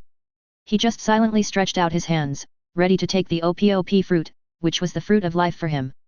Just as Luo's hand was about to touch the Ope-Ope fruit, an invisible attack passed through the gap in the middle and hit a rock behind, directly splitting the rock in half, with the cut surface as smooth as a mirror. The sudden attack startled Khorasan and Luo. Khorasan, who had reacted, immediately turned his head in fear and looked to the side. Luo also looked over stiffly. A tall figure in a pink feather coat was walking towards them step by step with his hands in his pockets. It was Khorasan's brother, Doflamingo. Now his steps are still within the scope of normal people's understanding, and he has not yet gotten over the feeling of not recognizing his relatives. Behind him, there are 9 cotters of the Donquixote family. The current 9 cotters are baby 5 and others in their childhood. At this moment, the blood vessels on Doflamingo's forehead were beating violently. He usually liked to laugh strangely, but now his face was terribly gloomy. It could be said that he had not been so angry for a long time. Khorasan just mentioned that the Marine was about to arrive. How did he know that the Marine had left early? Advertisement. It was only because of the existence of Virgo, the undercover agent, that he knew that the Marine had set off early, so Khorasan's undercover identity had been revealed. That's right, one thing Chigia neglected was that he forgot the existence of Virgo in Marine. After all, it had been a long time since he last watched anime, so there would always be omissions. This time, Virgo has not yet arrived at Kayan Island, but he has already told Minga the news of Marine's early arrival. Doflamingo could ignore Khorasan giving the Ope-Ope fruit to Law. If Law really ate the Ope-Ope fruit, the most he would do is punish Khorasan and then brainwash Law into his puppet. However, if Khorasan was Marine's man, the nature of the matter would be completely different. It would be a complete betrayal. Thinking of this, Doflamingo clenched his hands tightly in his pockets. Luo, eat this fruit quickly. Khorasan hurriedly grabbed the Ope-Ope fruit and was about to stuff it into Luo's mouth, but the next second Doflamingo suddenly appeared and stepped on the ground, and the Ope-Ope fruit was also held in his hand. Mr. Khorasan. Seeing Khorasan fall to the ground, Luo ran forward angrily and punched with all his strength, hitting Doflamingo's calf again and again. Don't disturb the young master, Luo. A ball of mucus appeared under Luo's feet, wrapped him up, and spread to Luo's mouth, causing him to fall to the ground. It was Torbil who used the ability of his sticky fruit to control Luo.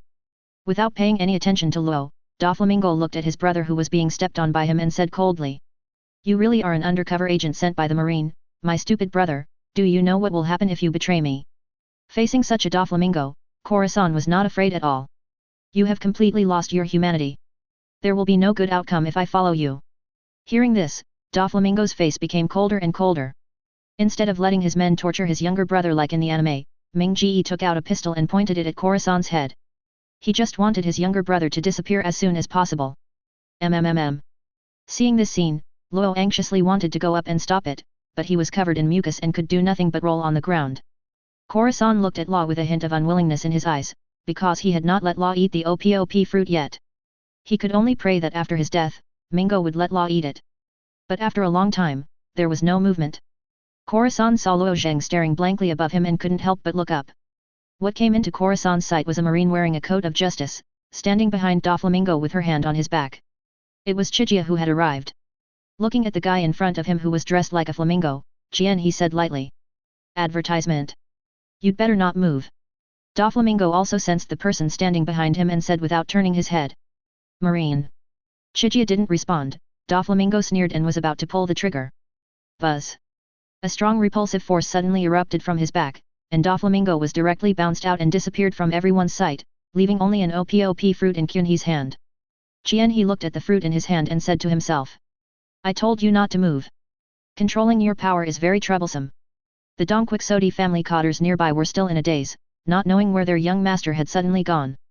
Taliable, who was standing closest, reacted and pointed at Kyunhee and shouted anxiously. You are the Marine Vice Admiral Chigia. Kyunhee turned his head and gave a cold look at the disgusting snot monster. He flashed and appeared above Toribel and punched him hard on the head from top to bottom. After being hit by this punch, Toluobol didn't even have time to utter a scream. His entire body was shrunk to 1/10 of its original size and turned into an object shaped like a trash can. It's so noisy.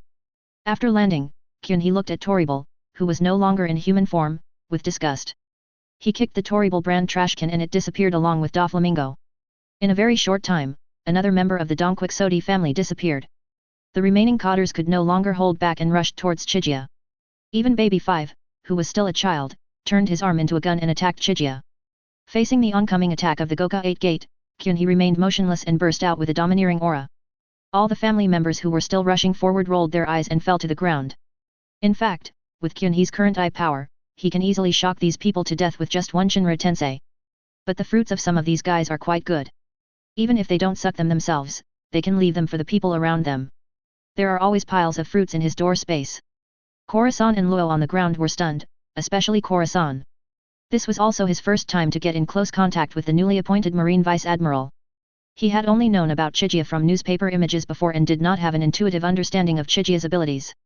But now, as soon as Kyunhee appeared, Doflamingo was sent flying and no one knew where he was. Toluobol was also killed instantly. This kind of strength was simply beyond his understanding. After dealing with all the enemies, Kyunhee walked to Corazon, squatted down and checked Corazon's injuries. He found that he was not seriously injured, so he felt relieved. Extending a hand, Kyunhee said with a smile. Nice to meet you, Commander Corazon. Chapter 72 Kaido appears. Actually you can call me Rosinante. Chigia was stunned for a moment before he remembered that Corazon was his code name in the Donquixote family, and his real name was indeed Rosinante. Ah, this is indeed my oversight, haha. No, I just want to be called this name if I want to resume my marine identity. Please don't take it to heart. Advertisement. Corazon lay on the ground and waved his hands in panic. Kyunhee was his and Luo's savior, and his behavior just now was really rude. In fact, Corazon is sometimes a straightforward idiot. I still use Corazon when writing, which is easier to accept. After saying that, Corazon took Chigia's hand and stood up. Looking at the Ope-Ope fruit in Chigia's hand, Corazon's eyes were full of desire, because that was the key to saving Law. Noticing Corazon's look, Kyunhee smiled, put the Ope-Ope fruit into the door space, and said. Don't look at it anymore. This fruit is a key item requested by the higher UPS. Don't make it difficult for me. Hearing this, Corazon hung his head in dejection. It seemed that he had no choice but to seek other solutions. But did Luo really have time to wait? Kyunhee reached out and patted Corazon, then walked over to Law and cleaned off the slime on his body, then turned around and gave Corazon a reassuring smile. Don't lose heart. I have a way to cure Luo's illness. You don't have to worry about Ope-Ope fruit anymore. What? Corazon looked at Chigia in surprise. Chigia, the Vice Admiral, could even handle such a thing. However, Sengoku's words suddenly rang in his ears. You can totally trust Chiga. Yes, now I can only leave everything to Vice Admiral Chiga, as Marshal Sengoku said. Vice Admiral Chiga seems to be a reassuring person. Seeing that Corazon had calmed down, Chiga smiled knowingly and prepared to take Corazon and Luo away from here. At this moment, an angry shout was heard from afar. Damn it, Marine! What have you done? Advertisement. Corazon and Luo were both shocked. To them, this was simply the voice of a devil. It was Doflamingo. After a while, Doflamingo rushed back. However, when Corazon and Luo saw Doflamingo, the fear in their hearts immediately subsided a lot. The reason is that Doflamingo's situation doesn't look so good right now. The most obvious thing was the pink feather coat on the back of him. There was a round hole on it, exposing the skin on his back, with a large bruise visible. One side of the glasses on his face was broken, and there was a bloodline at the corner of his mouth. As soon as he landed, Doflamingo kept breathing heavily and looked at Kyunhee with fear. Just now, he was blasted thousands of meters away by Kyunhee's Shinra Tensei, and his internal organs were almost broken by the impact.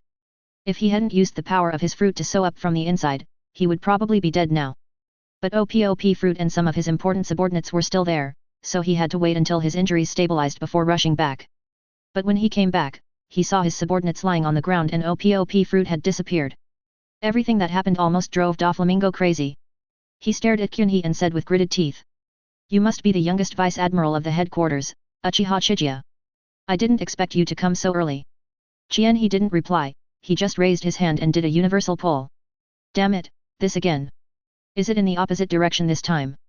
Doflamingo was pulled by gravity and flew towards Chiga at an extremely fast speed. When he was about to fly in front of Chiga, another Shinra Tensei hit Doflamingo.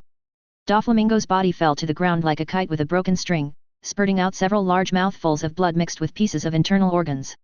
This time his injuries were more than twice as serious as last time. He couldn't stand up. After all, he was not Luffy and couldn't do sit ups. Swish. Kyunhee appeared in front of Doflamingo, looking down at the dying Doflamingo, and said lightly. I just controlled the power to protect the Ope-Ope fruit. How dare you come back? How can I say hello to you? Doflamingo remained firm, staring at Kyunhee with a fierce look, and murmured weakly. Do you know who I am? You won't end up well if you kill me. Hee. Hearing this, Chiga laughed disdainfully. He knew what Doflamingo meant. Now that he hadn't joined the Shishibukai, he was trying to say that he was of the Celestial Dragon's bloodline. Advertisement. I don't care who you are, I just know you are a criminal.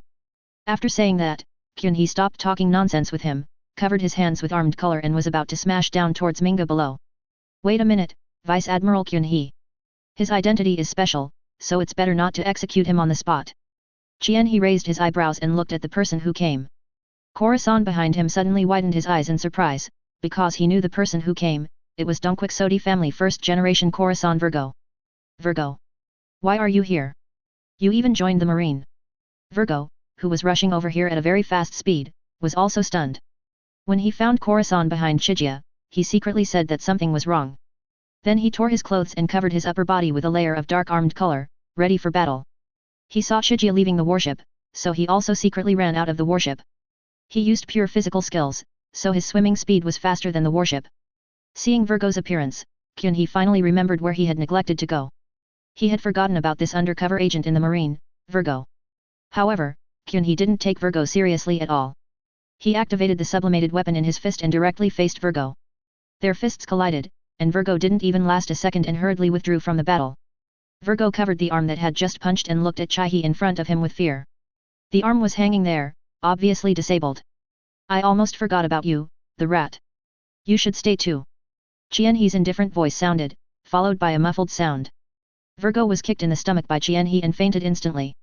After dealing with Virgo, Chiga returned to Doflamingo and said. The guy who was in the way is gone, and now it's your turn. At this moment, an extremely powerful aura suddenly enveloped the entire land and Corazon and Luo in the back fainted directly.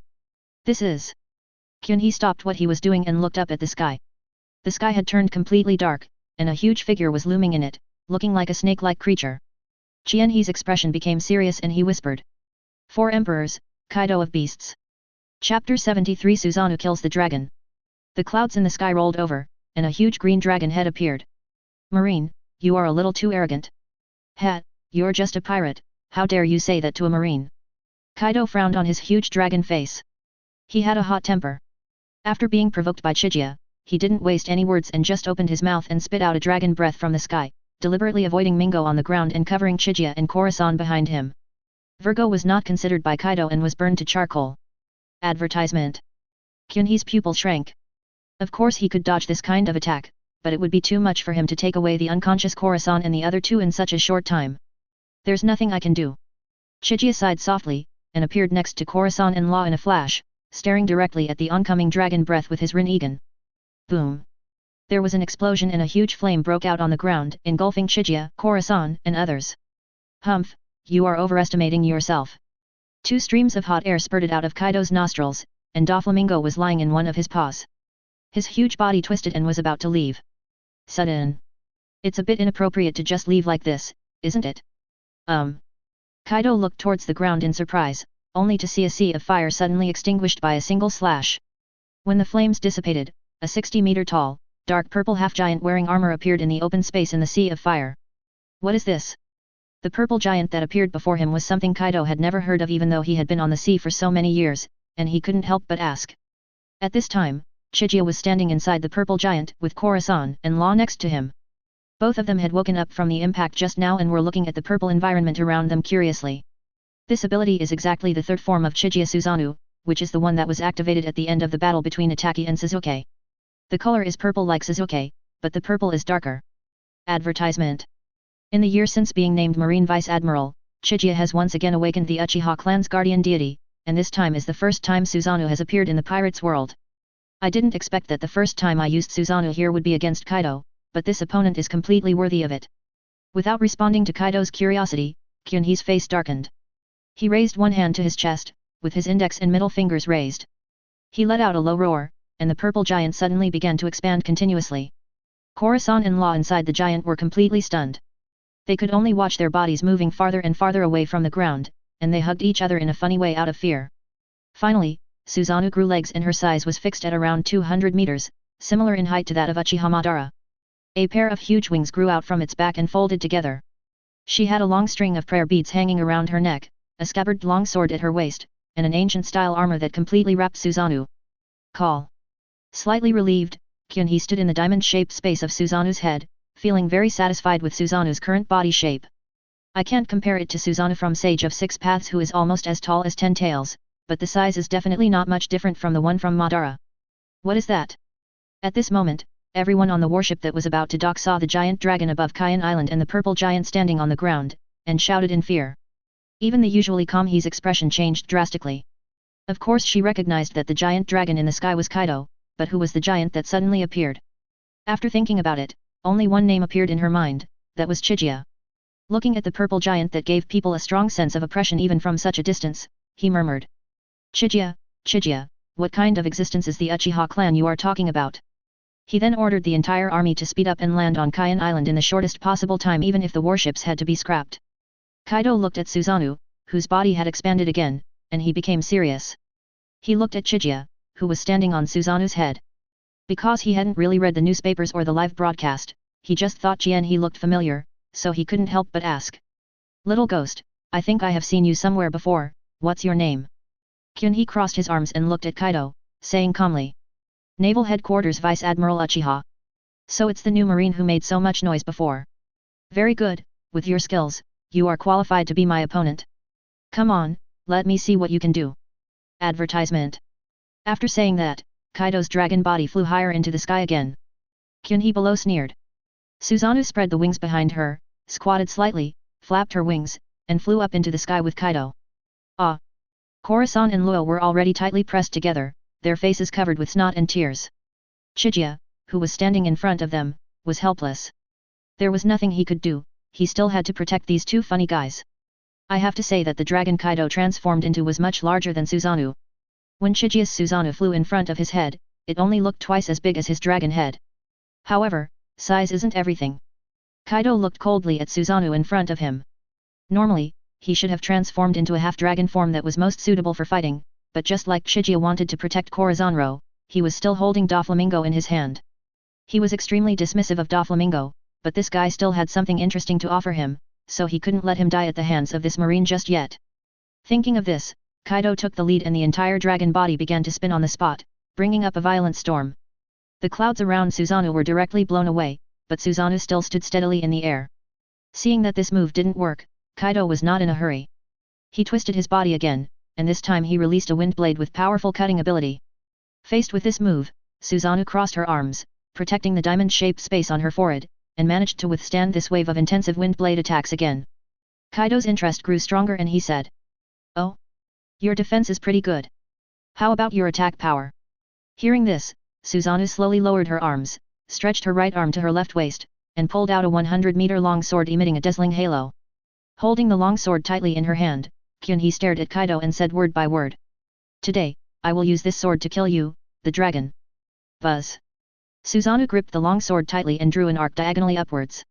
In an instant, everything around him seemed to stop, and a sword light slashed across the sky. Wherever it went, the sky was torn apart, and the sword light slashed Kaido's body fiercely, leaving a scar deep enough to see the bone. The remaining blows fell into the sea behind, and the sea surface was also cut open. A warship was right on the edge of the crack and was about to slide into the seabed. 3 figures appeared on one side of the warship. They were none other than the 3 vice-admirals, Ghost Spider, Flying Squirrel, and Fire Mountain. Their faces turned red with suffocation. They stepped on Moonwalk and exerted their strength together, and finally managed to stabilize the warship. He on another warship also breathed a sigh of relief, and then looked nervously towards the sky above Kayan Island. She guessed that the horrifying slash just now was made by Chigia, so she was very worried about Chigia's current condition. You know, in her heart, Chigia is not only Marine's hope, but also the possibility of becoming her Uchiha brother-in-law. Feeling increasingly uneasy, he called over the other 3 vice-admirals and, without waiting for the warship to land, used Moonwalk to charge at full speed towards Kayan Island. Chapter 74 Mission completed, return home. Over Kayan Island. Kaido's dragon body hovering in the sky twisted violently a few times. Susanoo's previous attack left a horrible-looking wound on his body. A large amount of blood flowed out from it and spilled onto the ground, causing a bloody rain in the area. But even though he was hurt so much, Kaido didn't care too much.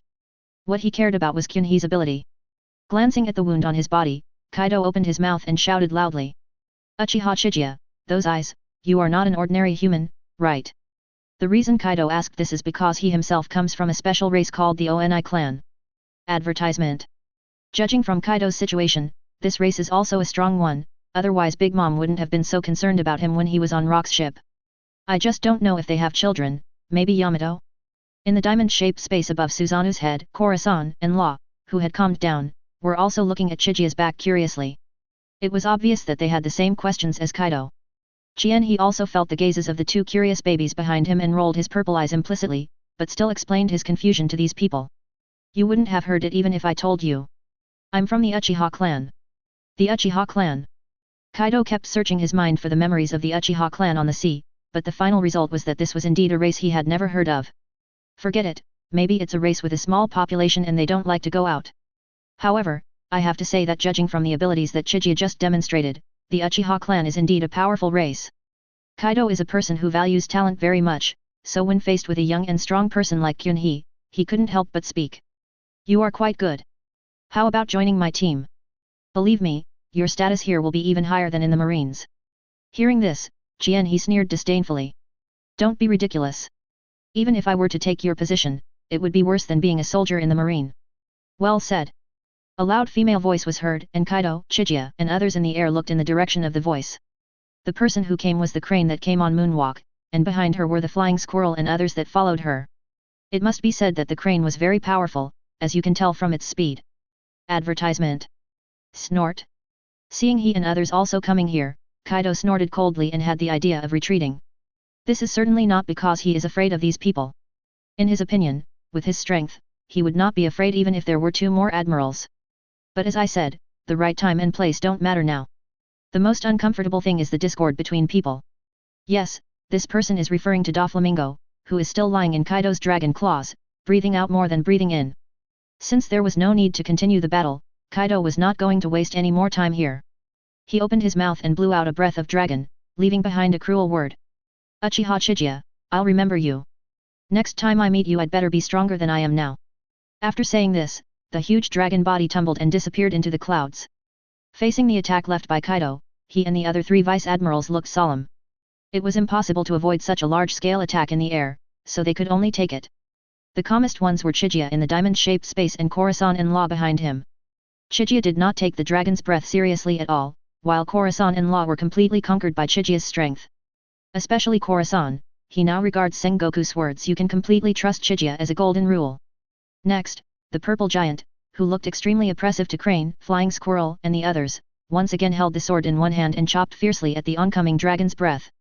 Kaido's dragon breath dispersed directly under this sword, split into two beams and disappeared in two directions. The crisis disappeared, he and others stared at the purple giant standing in the sky, and the shock in their hearts could not dissipate for a long time. Especially he, although she had guessed that it was Chiga who summoned the purple giant, when she actually arrived here and saw Chiga standing on Suzanu's head, she still had an incredible feeling. At this time, Kyunhee said. Alright everyone, mission accomplished, follow me down. After saying that, Susanoo was the first to land on the ground. Crane, Flying Squirrel and others also suppressed their surging emotions and followed her back to the ground. After landing, Kyunhee released his ability, and Susanoo turned into a shadow and eventually disappeared without a trace. Kyunhee held Corazon in one hand, and Corazon held Law in his arms, and slowly descended to the ground. Advertisement. He walked forward, glanced at Corazon and Luo in his arms, then looked at Kyunhee, and said with some emotion. I didn't expect that the purple giant was actually summoned by you. It's really shocking. Ghost Spider, who had been keeping a dead face behind, couldn't help but nodded. It could be said that in his heart, Chiga's Susanoo was already on the same level as the natural disaster caused by Akainu's lava fruit ability. He did not forget the warship that he, Flying Squirrel and others had fought hard to save at sea. The most terrifying thing is that judging from the sword that Susanoo used to block the dragon's breath just now, the situation was caused by just the aftermath of Susanoo's attack. He smiled and said casually. That's Susanoo. You could say it's an out-and-out god of destruction, but for us Uchiha, it's our guardian deity. Does this mean that everyone in your family can use this power? No, even among the Uchiha clan, there are only a few who can activate Susanoo and achieve the level that we just achieved. I see. Then I'll let go, no. Kyunhee looked at Vice Admiral He speechlessly, thinking it was too late. I already knew what you meant. Crane laughed awkwardly, which made the three flying squirrels behind him stunned. It must be said that it was extremely rare to see such an expression on Crane's face. Crane was a little embarrassed. He turned his head and glared at the flying squirrel and the others, then turned back to look at Corazon and Luo. This is the Rosinante commander that Sengoku mentioned, right? Who is this child? Being called by the Crane, Corazon hurriedly stepped forward to Kaide. Yes, Vice Admiral Tsuru, I'm Rosinante. I've been carrying out undercover missions for the Donquixote family under the instruction of Marshal Sengoku. This is Luo, the only survivor of the Perkins disease in the town of Flinbirth. He looked at Luo in Corazon's arms with a trace of pity in her eyes. She had also heard what Corazon said. It could only be said that it was another tragedy. Noticing the white Madara patches on Luo's face, he couldn't help but sigh. Well. Seeing this, Kyunhee did not mention that he could cure Ember Lead disease. He had already asked Corazon and Luo to keep this matter to themselves. If it was leaked, don't blame Kyunhee for being ruthless. Chapter 75, The Scapegoat, Kyoto. Kyunhee pointed at a human-shaped charcoal and said to He. That's Virgo. His real identity is an undercover agent placed in the marine by Doflamingo. He was killed by Kaido in the battle just now. Corazon hurried out to confirm that what Chiga said was true. In fact, even without Corazon's proof, Crane, Flying Squirrel and Fire Mountain would not doubt the truthfulness of Chiga's words, but they could not resist the fact that there was an unsociable ghost spider behind them. It's not that he is suspicious, it's mainly because he is too picky, so it's better to explain it clearly. Advertisement. After introducing Virgo, Chiga pointed to the Donquixote family cotters who were lying in one area. Chiga had just specially protected them. They more or less woke up in a cloud of fire created by Kaido's dragon breath, but were knocked unconscious again by Susanoo, who was half of him at the time. And saving them is not because Chiga is too kind-hearted. Let's not talk about whether Chiga has such things or not. Even if she does, she would not save these people. They are just some good devil fruits to Chiga. Those people are officers of the Donquixote family. We will take them to the ship after the other soldiers land. He didn't ask why Kyunhee, who never liked to leave anyone alive, chose the merciful route this time, but just nodded. Seeing that he had no questions, He did not say anything else and tried to walk away, but he seemed to be exhausted and almost fell to the ground. Seeing this, he hurried forward to support Kyunhee and let him lean his head on his shoulder. The others also hurriedly followed and came to Kyunhee's side. Seeing Kyunhee's pale face, he asked with concern. Are you okay? Were you injured during the fight with Kaido? He shook his head and said weakly. No, I just used up a lot of energy. Oh, this is the target of this mission, the Ope-Ope fruit. I'm not in a good condition to protect it now, so I'll leave it to you for safekeeping for now. As he spoke, Chiga took out the box of Ope-Ope fruit from the door space and handed it out. At this time, Demon Spider suddenly stood up and said that he could be responsible for keeping the fruit. Advertisement. In his opinion, this was an important task assigned by his superiors. Since Kyun-hee, the strongest fighter, was not in good condition, it would be better for him to keep it personally. He frowned. She still didn't want the celestial dragons to get this fruit. And she felt that Chiga must have her own ideas. If she gave it to Inigamo, would it affect Chiga? Thinking of this, he opened her mouth and was about to say something, but Jian-hee, who was supported by her, suddenly spoke.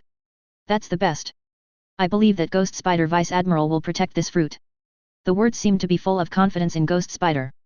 Upon hearing this, Ghost Spider couldn't help but shake the marine cloak on his body and thought, see, in the end I have to do it. He glanced at Kyun-hee next to her and felt that there was something else behind his words, but since Kyun-hee said so, she didn't say anything more. After a while, a large group of marine soldiers arrived, controlled the Donquixote family members on the ground, and returned to the warship under the leadership of Crane. He helped Kyun-hee into a room, carefully laid him on the bed, then sat aside and looked at Kyun-hee and asked. Are you feeling better? I'm still a little tired, but it doesn't matter. I'll probably be fine after a good night's sleep. I might sleep very deeply this time, so I hope nothing happens during this period of time. Well, you can just take a nap here. I'm leaving, so you must have a good rest. After saying that, he took a deep look at the weak Kyun-hee lying on the bed, then stood up and left. After a while, Kyun-hee sensed that there was no movement nearby. It should be that he deliberately transferred the soldiers here. With a somersault, Kyun-hee sat up from the bed. Judging from this action, who would have thought that Chiga was still in the state of a weak kidney just now? So when Chiga said that he consumed too much energy on the island, he was just lying with his eyes open. He is not Sasuke in the Boruto legend, and his blue is like it has never been full. Standing up from the bed, Kyun-hee clasped his hands together. Wood-style wood clone. A wooden man with Chiga's face slowly emerged from behind him, and then was painted, eventually turning into a person exactly like Chiga. After taking a look at the wood clone in front of him, Kyun-hee nodded with satisfaction. Advertisement. In the pirate's world, he rarely uses the clone technique, because the strength of the clone is often not as good as the original body. It seemed a bit useless when used in the previous battle. After all, his strength was still relatively average at that time. But it is just right to use it at this time, as it is still wood clone, and has more power than the original, so it looks more realistic, and it is not easily dissipated when attacked. Kyun-hee opened the door space and let wood clone walk in, then controlled wood clone to use the Shura fruit's ability to control the heaven and earth. The wood clone in the gate dimension began to grow in size, but no arms grew. Then wood clone made a seal, and with a bang, a cloud of smoke appeared and enveloped wood clone. After a while, the smoke dissipated and Kaido appeared where wood clone was just now. That's right, Kaido is the scapegoat chosen by Chiga this time. Originally, I wanted Doflamingo to take the blame, but that guy is too cunning and will definitely not suffer such a loss in silence. Moreover, his strength is still not enough compared to the top combat forces, and he will be easily exposed once he is found. Kaido is different, it's not that he's stupid, but as a strong man with a hot temper, he gets carried away easily. Even if he said he didn't take it, someone would still come to him. Given his personality, he would definitely not bother to explain and would just do it. Moreover, his strength is absolutely unquestionable, and with the beast's pirates behind him, if the Ope-Ope fruit really falls into his hands, even the world government will have to swallow this loss for a while. Everything was ready, the door space was closed, and Kaido, transformed by wood clone Chiga, used the power of the door fruit to open a door leading to the sky above the warship and walked out. He walked out of the air and chose one of the two warships where the Flying Squirrel and Fire Mountain were as the landing site. If he directly chose Ghost Spider's warship, it would seem too coincidental.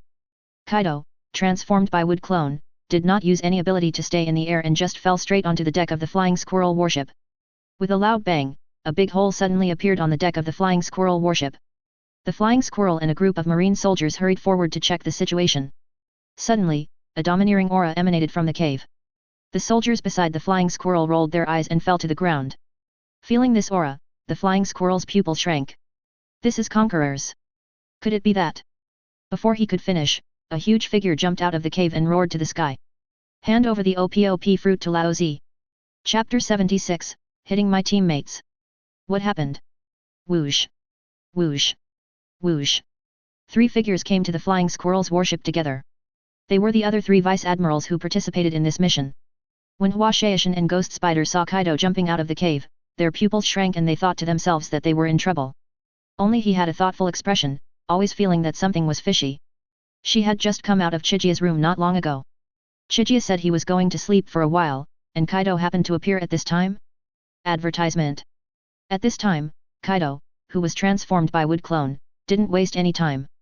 He covered his fist with armed color and hit the flying squirrel closest to him. Facing the attack from Kaido, the flying squirrel did not dare to be careless. He directly drew the samurai sword from his waist and held it across his body, trying to block the attack. However, the power of the Shura fruit was obviously not something he could resist. His samurai sword could not hold up the moment it touched Kaido's fist, and the flying squirrel was knocked directly into the fence of the warship. Seeing their colleague being beaten like this in the first encounter, Hwashaishin and Kigamo looked at each other, used their shaving skills and rushed towards Kaido together. Kaido laughed, his right arm muscles bulged, and he slammed it to the side. With a bang, the fire mountain that appeared on the side of Kaido followed the footsteps of the flying squirrel. Ghost Spider, who appeared in another direction, seized the opportunity, grabbed 6 knives with his hair in the life-returning state plus the 2 in his own hands, and chopped down hard on the back of Kaido. Clang! A metallic sound rang out, and Ghost Spider looked at the 8 knives on Kaido's back in a cold sweat. This time the attack did not cause any damage to the monster. In fact, it was not as easy for Kaido, who turned into wood clone, to defend against Spider Demon as it seemed. After all, he only had half the strength of the original body.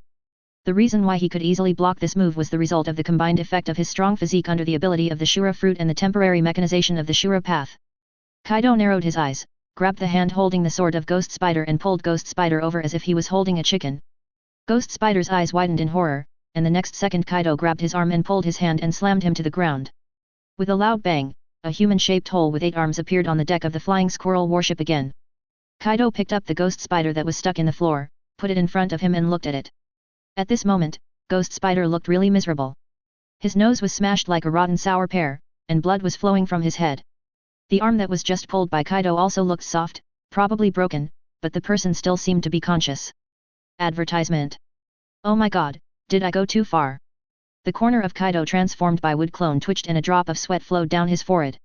Although this guy's style was not very good, he was a Marine Vice Admiral after all. It was really unreasonable for him to be beaten like this. However, while Inigamo was still conscious, Kaido put his big hand on his head and used his human ability to read his memory and obtain the location of the Ope-Ope fruit. On the other side, the flying squirrel and fire mountain rushed up again after a short rest. Even Crane crossed her hands in front of her chest, and it seemed that she was ready to activate the ability of her washing fruit. After all, looking at the situation, if Ghost Spider doesn't make an effort, he'll be dead. Kaido didn't want to go on like this. Even if he only had half of his original strength, it would be easy to cause too much damage to Flying Squirrel and Fire Mountain. It is unclear how strong he is, but no matter how strong she is, he must not attack her. Thinking of this, Kaido yelled. Too weak, get out of here. After saying that, he swung his arm at the warship aimed at Demon Spider, and Demon Spider was thrown directly up, and Kaido also jumped over. Flying Squirrel and Burning Mountain trembled when they saw Kaido's actions. They knew that the Ope-Ope fruit was still on Ghost Spider's warship. But judging from the current situation, our combat capability is really limited, and it is too difficult to intercept Kaido. The only option now is to go to the west, no, to Vice Admiral Chijia's warship to wake him up. Thinking of this, the Flying Squirrel quickly told the Crane about this idea, and Hwashaishin nodded seriously beside him. He frowned. To be honest, she became more and more convinced that this Kaido was most likely the work of Chijia. Although I don't know what method he used to create such a realistic Kaido, but with his 8-gate ability, it's not surprising that he could create a transformation. Moreover, does this Kaido have a grudge against Ghost Spider? Good fellow, although the Flying Squirrel and Fire Mountain were attacked to varying degrees, don't you see that they are in good condition now? And myself, this Kaido never wanted to do anything to me. How come, when did Kaido learn to respect the elderly and love the young, or be a gentleman and no longer want to do anything to women? However, if this Kaido is Chijia's transformation, it means that Chijia is no longer on his warship. Wouldn't it be exposed if he leaves? Tsuru Vice Admiral, what's wrong with you? We don't have time to think about it. We know that Chijia Vice Admiral is not in a good state, but he is the only one who can stop this monster Kaido now. But I'm fine. Let me do it. Advertisement. Just when he was about to say something, a shout was heard. He, Flying Squirrel and Hwashaishin all turned their heads to look in the direction of Kyunhee's warship. Chijia's warship was just to the left of the Flying Squirrel's warship, not far away. When seeing Kyunhee's current condition, Flying Squirrel and Hwashaishin couldn't help but feel ashamed, because Kyunhee looked as weak as possible. On the bow of Kyunhee's warship, Khalifa and Anne were supporting Kyunhee on the left and right. Kyunhee's complexion looked even worse. The flying squirrel was probably responsible for the shout he made just now. Anne's expression was a little subtle, as if she wanted to laugh. She was so scared when she saw Kyunhee's weak appearance just now that she even forgot that Kyunhee had the ability to recover instantly. With purple flames rising from her hands, she was about to press on Kyunhee. Jianhee was so scared that he hurried to stop him. He was really afraid that Anne's emotions would fluctuate drastically and she would awaken or something, and suddenly turn him back to the baby state. Then he earnestly told Ian that he was pretending, which calmed her down. So after knowing that Kyunhee was fine, Anne couldn't help but laugh while watching Kyunhee acting.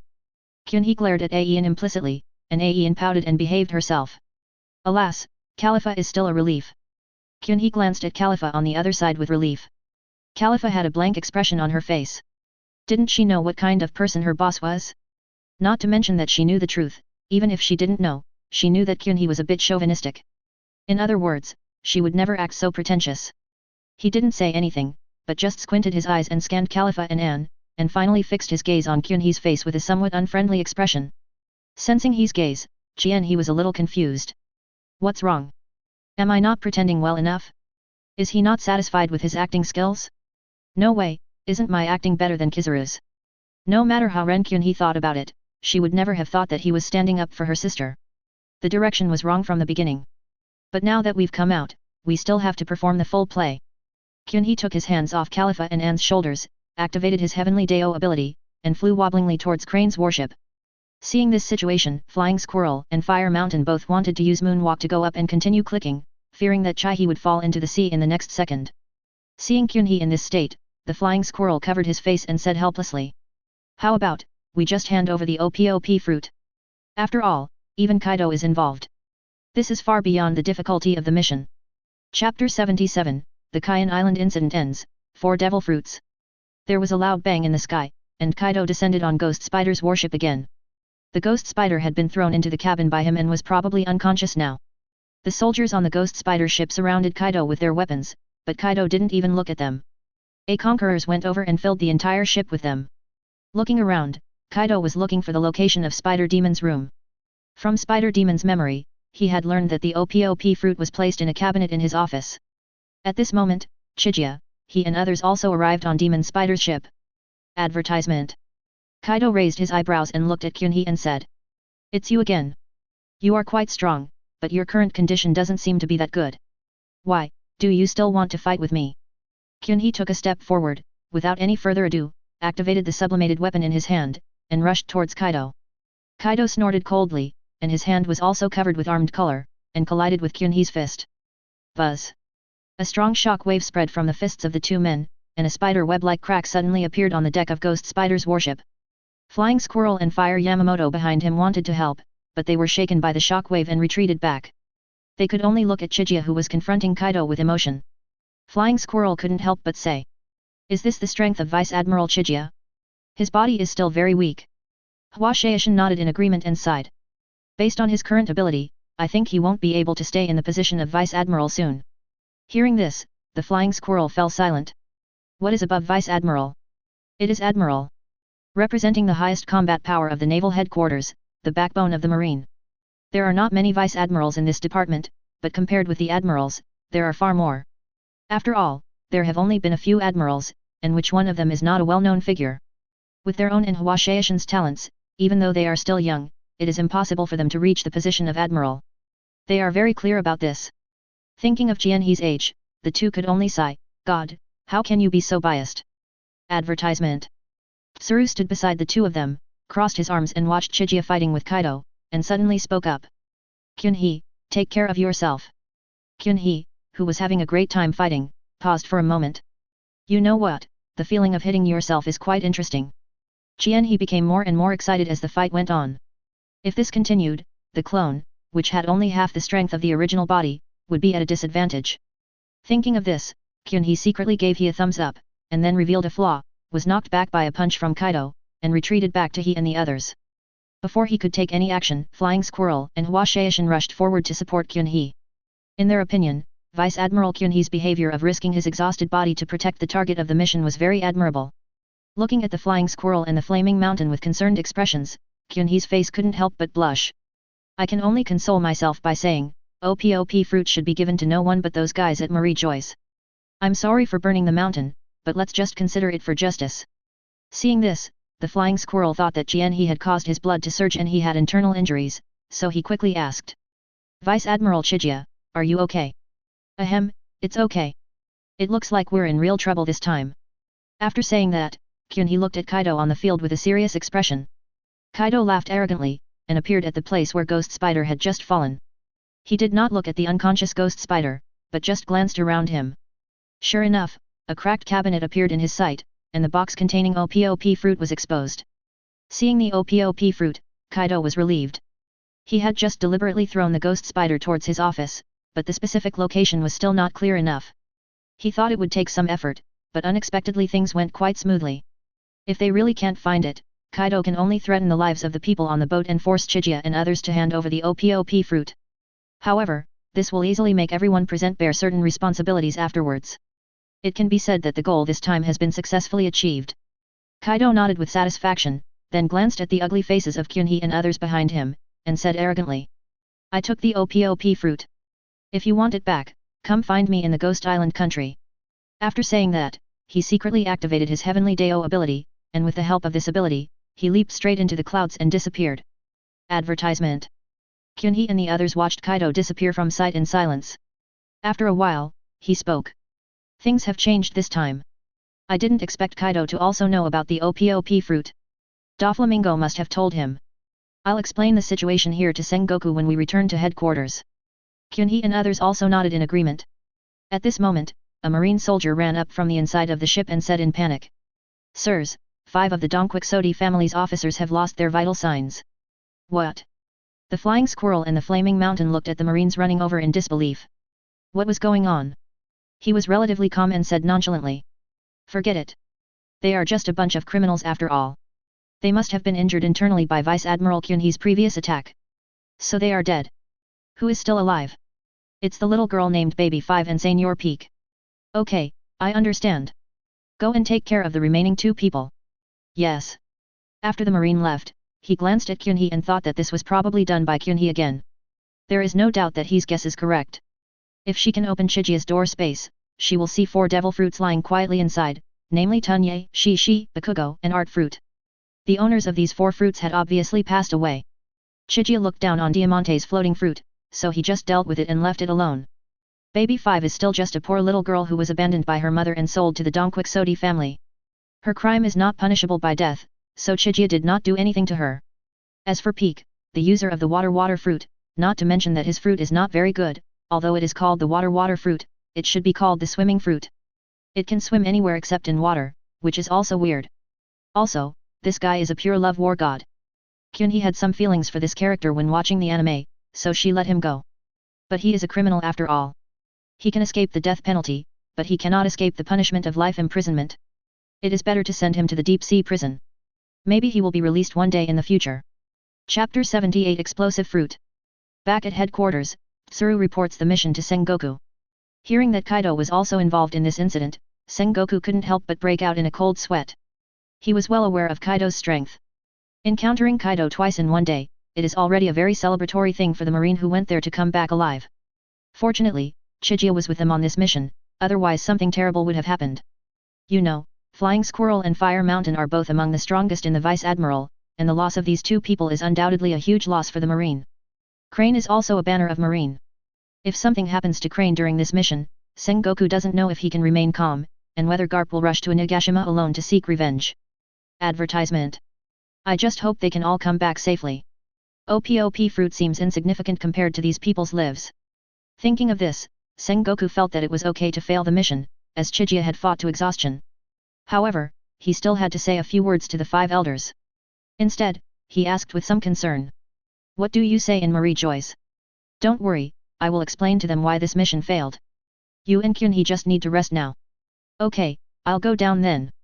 I'll leave the negotiation with those guys to you, Sengoku. With that, Tsuru left Sengoku's office, and Sengoku contacted the 5 elders. The 5 elders were of course furious when they heard that the mission had failed, but this matter really could not be blamed on Sengoku and Marine. First of all, a very difficult character appeared in this mission, that is Kaido, and the information about Ope-Ope fruit should have been revealed to Kaido by Doflamingo. Doflamingo must have told Kaido the secret of how the Ope-Ope fruit can perform the immortality surgery, otherwise Kaido would not have taken action personally. The reason why Doflamingo knew such secret information was inseparable from his former identity as Celestial Dragons, so in the final analysis, the reason was still due to this person.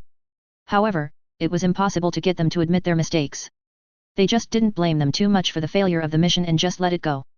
Advertisement. As for Chiga, Sengoku has given him a week's vacation. Everyone knows that it was Chiga who stopped Kaido this time. Flying Squirrel and others even hope to give Chiga more vacation so that he can have a good rest. In response, Kyunhee said that it was really not necessary.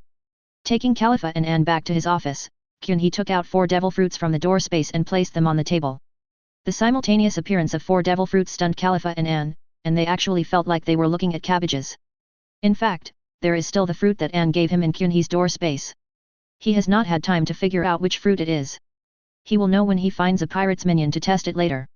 Kyunhee pointed at the fruits on the table and introduced their names and abilities to the 2 girls, then looked at Khalifa and asked her if she liked any. Anne has eaten the devil fruit before, and the main reason for calling her here this time is that we don't want her to feel out of touch. Khalifa hesitated for a moment, but still shook her head. To be honest, she didn't like these fruits very much. Although these 4 fruits can significantly increase combat power, she no longer wants this kind of combat-oriented fruit. Instead, she wants a fruit with special auxiliary abilities. After all, with her boss around, she felt like she was the safest person in the world. Seeing that Khalifa had no interest in these fruits, Kyunhee did not say much. There would be many opportunities to obtain devil fruit in the future, and there was no need to rush. However, among these 4 fruits, there is one fruit that Kyunhee likes, which is the exploding fruit on the side. The bomb fruit, as the name suggests, has the ability to explode. It is very simple and crude. Not to mention the ability to self-destruct, the main thing is that it can detonate inorganic matter. Whether it is destructive power or lethality, the damage is very considerable. It is different from the explosion fruit of Mr. 5, Crocodile's subordinate, who uses booger bombs. The difference between the two is that the explosion fruit is a superpower, while the explosion fruit is a superhuman body. But when it comes to the booger bomb, Chiga thought of Garp with a sense of humor. That guy likes to pick his nose, and he likes to do it in Sengoku's office the most. If he eats this fruit. Thinking of this, he couldn't help but shudder. The scene was too beautiful to look at. Chiga's increasingly divergent thoughts were contained and his gaze was fixed on the bomb fruit. The appearance of the explosive fruit is a round black watermelon with a vine like a fuse growing on it. Made up. Advertisement. Chiga slapped his hand on it, closed his eyes, and used the ability of Hungry Kid. After a few seconds, an ordinary watermelon appeared on the table. Khalifa took out a knife from somewhere, cut the watermelon directly, and pushed half to Kyunhee. Then he took out a piece of the remaining watermelon and handed it to Anne, and took another piece and started eating it by himself. Khalifa and Anne stood in the office, each holding a watermelon, staring at Chiga who had absorbed the power of the baku fruit. After absorbing the power, Kyunhee slowly opened his eyes, and what came into his sight were the 2 spectators. Kyunhee blinked, not knowing what to say for a moment. Khalifa suddenly walked up to Kyunhee and leaned forward with her pretty face. He was stunned by this situation. What was going on? What was he doing? Yin was still beside him. Khalifa stared at Kyunhee's right eye, then nodded thoughtfully and said. Sure enough, there is one more Megatama. It's amazing. That's it. He looked at his secretary speechlessly, feeling a little disappointed. Otherwise, boss, what are you thinking about? Khalifa tilted her head and looked at Kyunhee with a puzzled look, as if she didn't understand what Kyunhee meant at all. Anne laughed secretly beside her. Damn, this secretary is getting more and more arrogant. He complained in his heart, and then calmed down to feel the ability he had just acquired. After a while, Kyunhee suddenly stretched out a finger and pointed at a cup. The cup suddenly expanded and then exploded into a pile of debris, which scared Khalifa Anne. Glancing at Khalifa and Anne, Kyunhee's mouth corners unconsciously rose. You 2 little brats, you 2 are becoming more and more disrespectful. Then he looked at the broken pieces of the cup on the table and nodded with satisfaction. Whether it was the control of his abilities or the power of the explosion, he was already far superior to that Gladius. I can easily compress the range of the explosion and increase its power, otherwise it would not be just a cup that would be blown up, and what would be left after the explosion would be fragments instead of debris. Chapter 79, Ope-Ope fruit enters the body, single I6 Megatama. After absorbing the power of the baku fruit, Kyunhee put the remaining 3 fruits on the table back into the Menman space, and then took out a box separately. The box opened and the heart-shaped Ope-Ope fruit was revealed. Seeing this fruit, Khalifa and Anne stopped eating the melon and came over to take a closer look at this Ope-Ope fruit that was priced at 5 billion belly. I have to say, the shape of the Ope-Ope fruit is quite pretty, a delicate red heart. Even the usually calm Khalifa couldn't help but take a second look and asked. Boss, is this the fruit you mentioned that can make people immortal? Advertisement.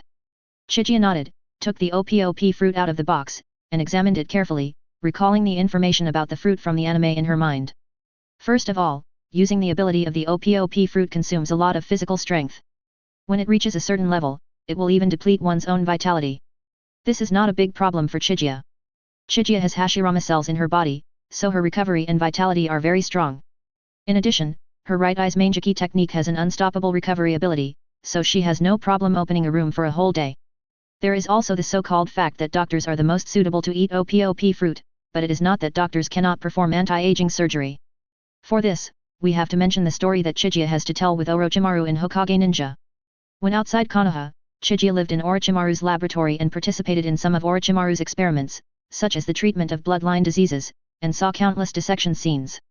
At that time, in order to transplant Hashirama cells, Chiga also learned a lot from Orochimaru, and he also knew some surgical operations. In the original novel, Law is a surgeon after all, which means he is inclined towards Western medicine. This is a bit opposite to Chopper. Chopper's way of treating diseases is more inclined towards traditional Hyuxia medicine. In any case, the identity of a doctor is not a problem for Chiga. With Orochimaru, the Vegapunk of the ninja world, as his mentor, his medical skills will definitely not be bad. Chiga is confident that he can eventually crack the secret of the immortality surgery, and as he possesses the Rinnegan, he is not afraid of sacrificing his life. Rinnegan is the eye that controls life and death, so how can it be in vain? However, after absorbing the Ope-Ope fruit, it is better to use this ability in a subtle way. It doesn't matter if Chiga uses other abilities, because others are also aware of his ability, 8 Gate. However, once the power of the Ope-Ope fruit is used, it is still very easy to be discovered by the world government's spies. This is related to the fundamental interests of the celestial dragons, and it is really possible that the 5 elders will tear their enemies apart to get it. In fact, it is not that difficult. As long as it is not a skirmish, you can just open a large room in advance when you arrive at the battlefield. Advertisement. The room space fluctuates a little bit only when it is expanded. After expansion, as long as the room space is large enough, it is difficult for people inside to notice the room.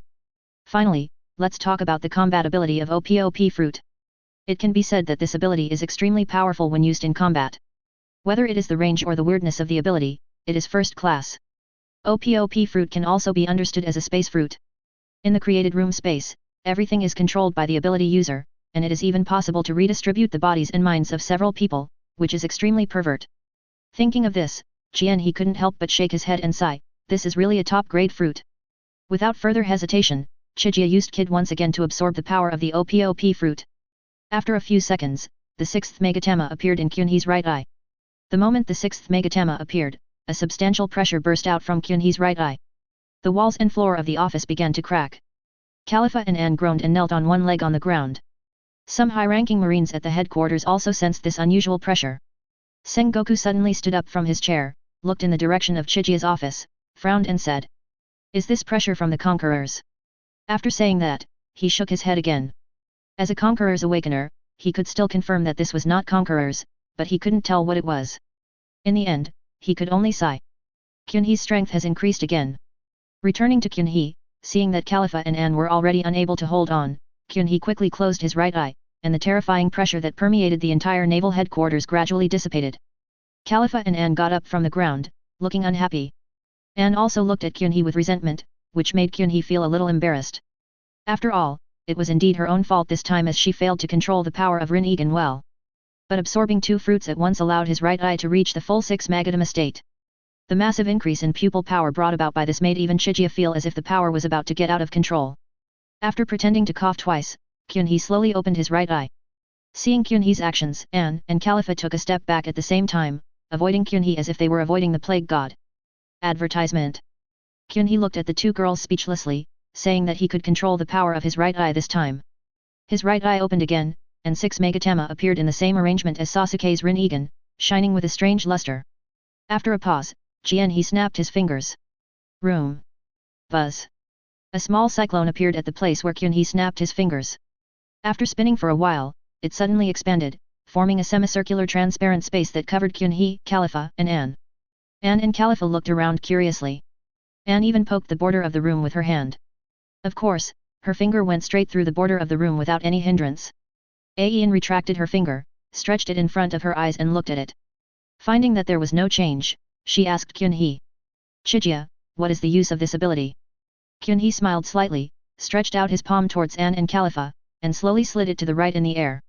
I don't know what's going on. Looking at Kyunhee's actions, Anne and Khalifa suddenly felt very awkward. Anne couldn't help but ask again. Kyunhee, what are you doing? I feel uncomfortable. Khalifa also nodded with a puzzled look on his face. Kyunhee spread his hands and said. You asked me what abilities the Ope-Ope fruit has. I just used an ability to scan your body's condition. After my diagnosis, there is nothing wrong with your body. You are very healthy. Hearing Kyunhee's words, Khalifa and Anne blushed, and Khalifa opened her mouth and wanted to say. Boss, what are you doing? Stop. Kyunhee quickly made a stop gesture. He swears to God, he just used the room scan technique, just like going to the hospital to take an X-ray, it couldn't be more serious. Chapter 80, True Heavenly Hand Power and Yearly Divine Power. Kyunhee used the power of the Ope-Ope fruit to perform X-rays on Khalifa and Anne, then locked his eyes on the two girls and whispered. Displacement. Swish. Khalifa and Anne swapped positions. The two girls looked at each other in confusion, not realizing what had happened. Since Chiga's Ope-Ope fruit ability is activated through the Rinnegan, there is no need to make any gestures. She just needs to lock the target with her eyes, which is extremely convenient.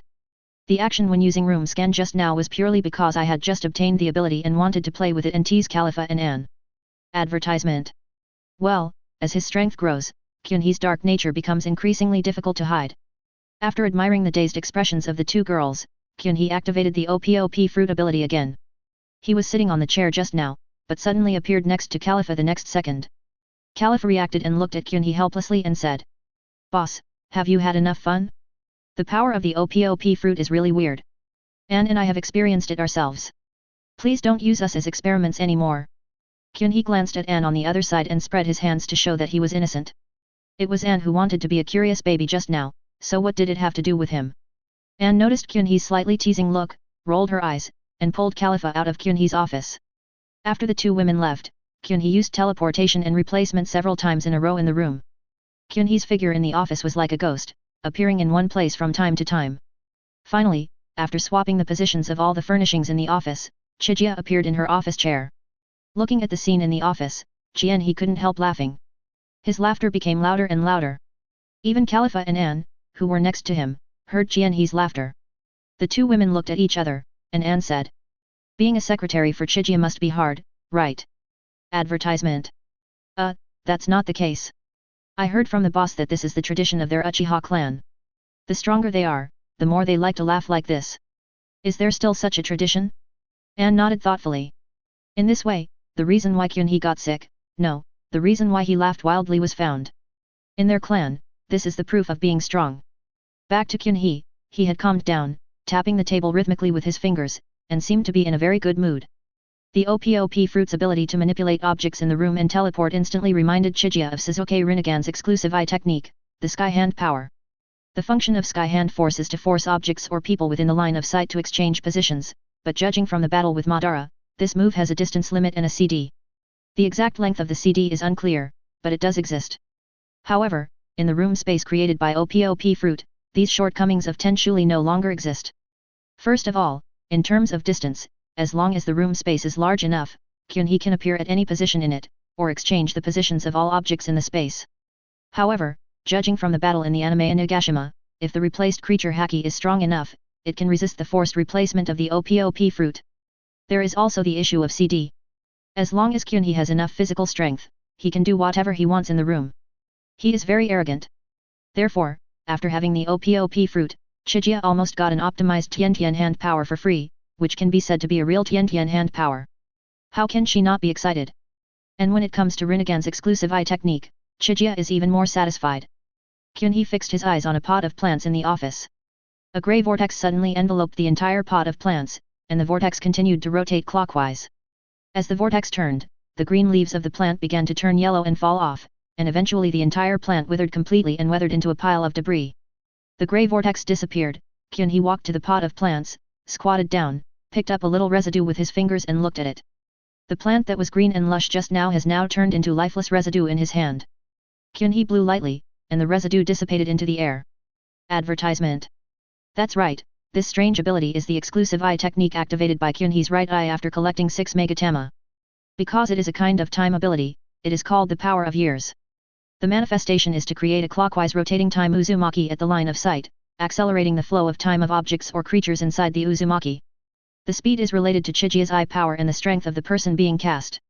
As for Kyunhee's current pupil power, taking Minga as an example, as long as he is locked by Nian's divine power and urged with all his strength, Kyunhee can completely destroy his life within 5 seconds.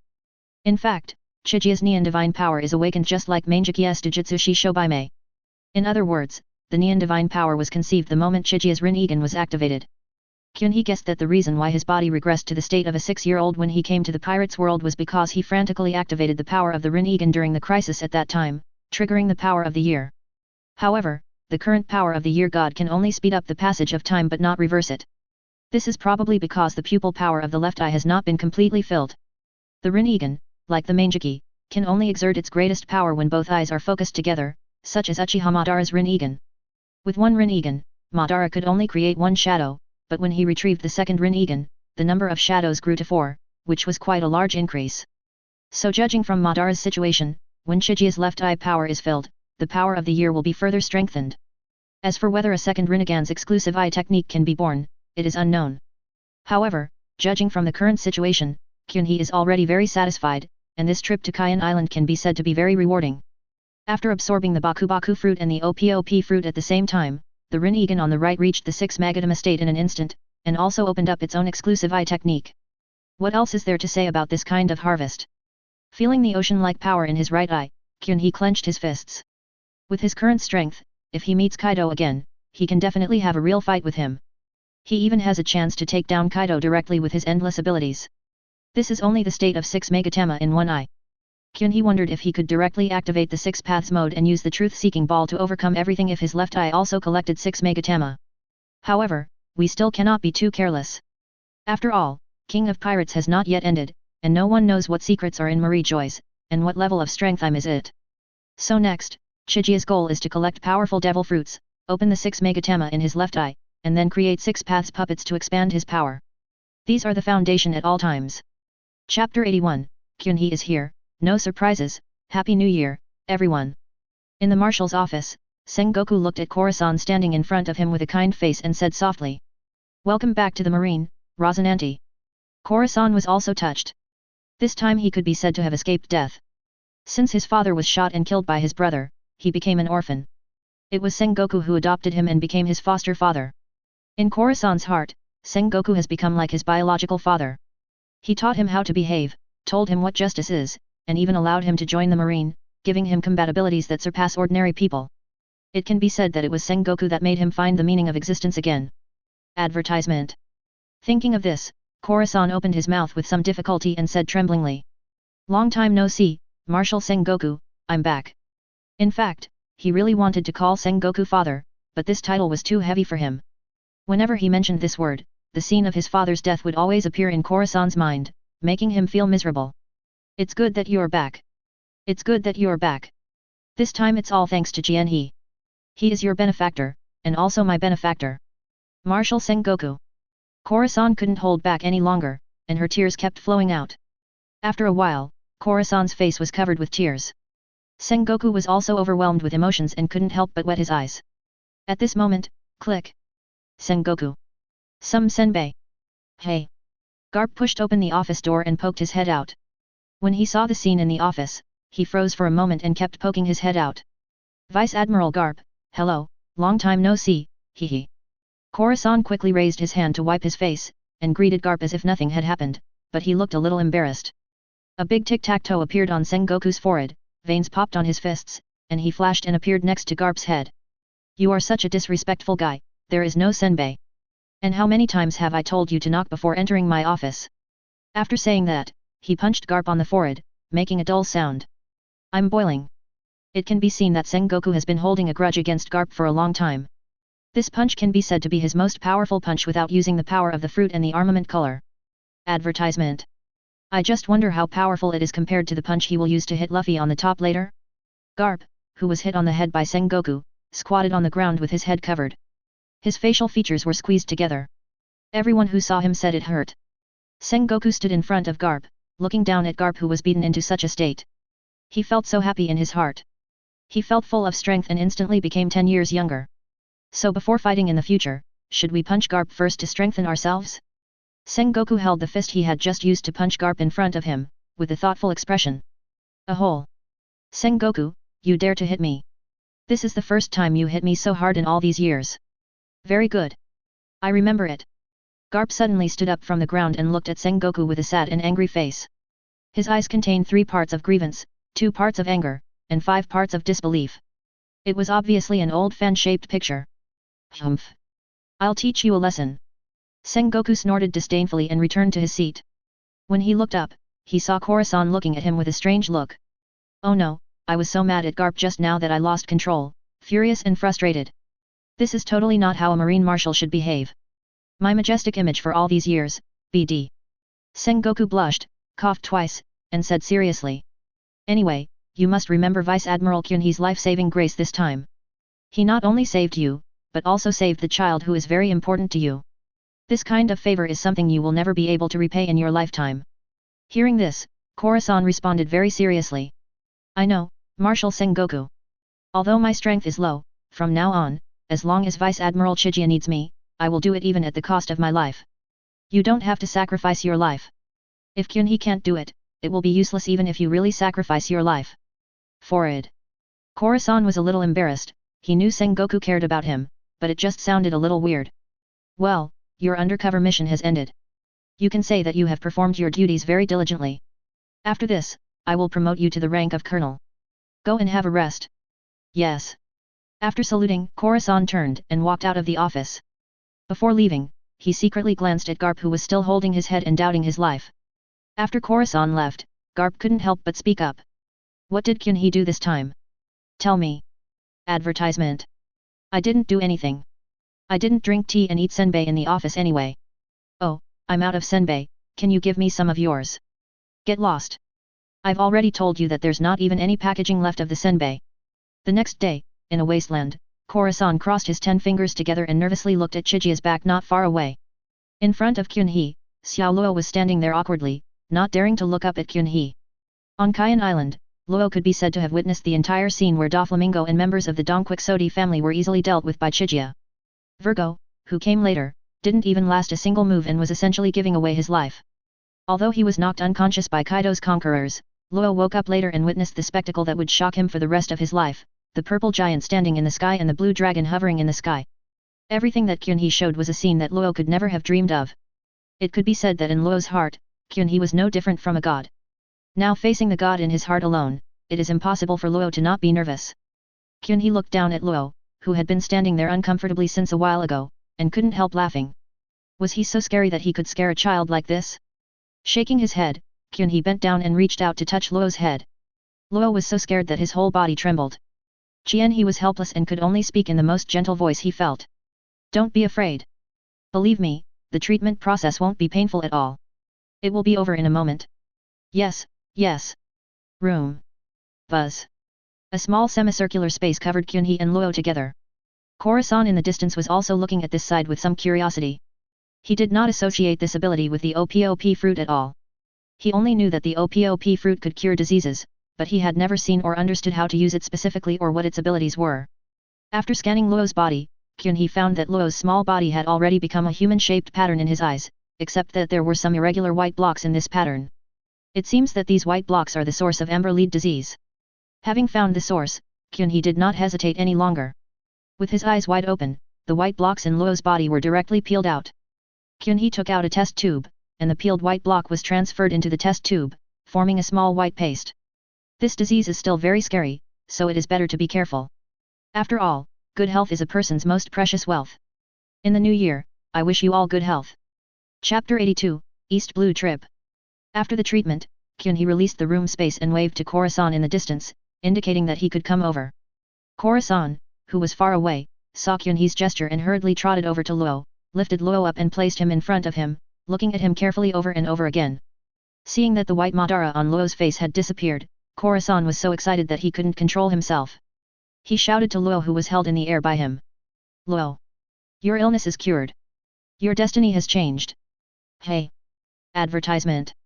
Luo was still in a daze at this moment. What he saw from beginning to end was that Kyunhee summoned a mysterious space to cover him, glared at him, and then Corazon ran over and told him excitedly that his illness was cured. Without looking at Corazon, Luo turned his head stiffly to look at Kyunhee, with a puzzled look in his eyes.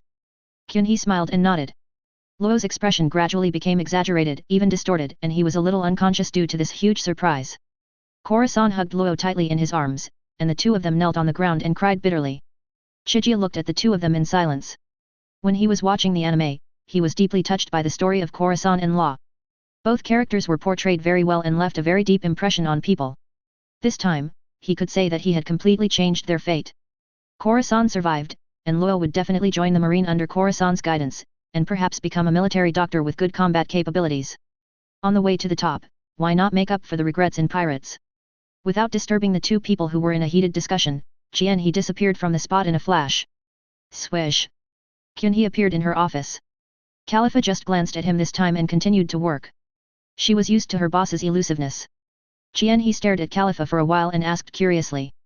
Khalifa, are you happy following me? Hearing He's question, Khalifa was stunned for a moment, thinking that He was a little strange today, but still answered very seriously. Happy? Advertisement. Where is the happiness? Because you are here. Forward. Well, Khalifa's fighting power against Kyunhee is still strong, and Kyunhee, who was about to say something, just shut up. There was silence for a while, and then the den mushi on the table rang. The moment the den mushi made a sound, Chigia answered it directly. Before Chigia could say anything, a rough voice sounded. Moshi, is this Chigia? I'm Garp, are you free lately? When Chihei heard that it was Garp, he was stunned. Garp usually shared an office with Sengoku, and he always knew a lot of information first. Could it be something important this time? Thinking of this, He's tone became serious. I'm Chigia, nothing for now. What's up, Vice Admiral Garp? Well, can you go to East Blue? East Blue? Did some powerful pirates appear? The first name that came to Kyunhee's mind was Shanks, but now Shanks has become 4 emperors, which means he has been to East Blue. Could it be that history has changed again, and Shanks has made a comeback? No, I want you to go to the Windmill Village in East Blue and help me educate my grandson. His name is Luffy. Oh, no. Come on, Chihei, I heard from Sengoku that you have your own unique understanding of educating children. That autistic kid is as obedient as a little lamb in front of you. Autistic kid? Is he referring to Law? Kyunhee said that he let Law experience the thrill of being in the cockpit of a Gundam. Does Garp have a Gundam? After hearing what Garp said, he was speechless and was about to hang up the phone. Garp on the den mushi side saw that Chigia hadn't made any movement for a long time, guessed that Chigia was going to hang up the den mushi, and hurriedly shouted. Hold on. I don't know what Shanks has been telling Luffy. He keeps yelling about wanting to be the king of pirates. I've tried to teach him a lesson but it's useless. Can you just treat it as a vacation in East Blue? Advertisement. Garp's tone was so sincere that it sounded like he was about to kowtow to Chigia. At this time, another voice came out. Chigia, I'm Sengoku. There's news that Golden Lion has recently appeared in East Blue. If you can, you should go to East Blue. Golden Lion cut off his legs in order to escape from the deep sea prison. His strength should be much weaker than before. If you can kill him or capture him, it will be very helpful to you in the future.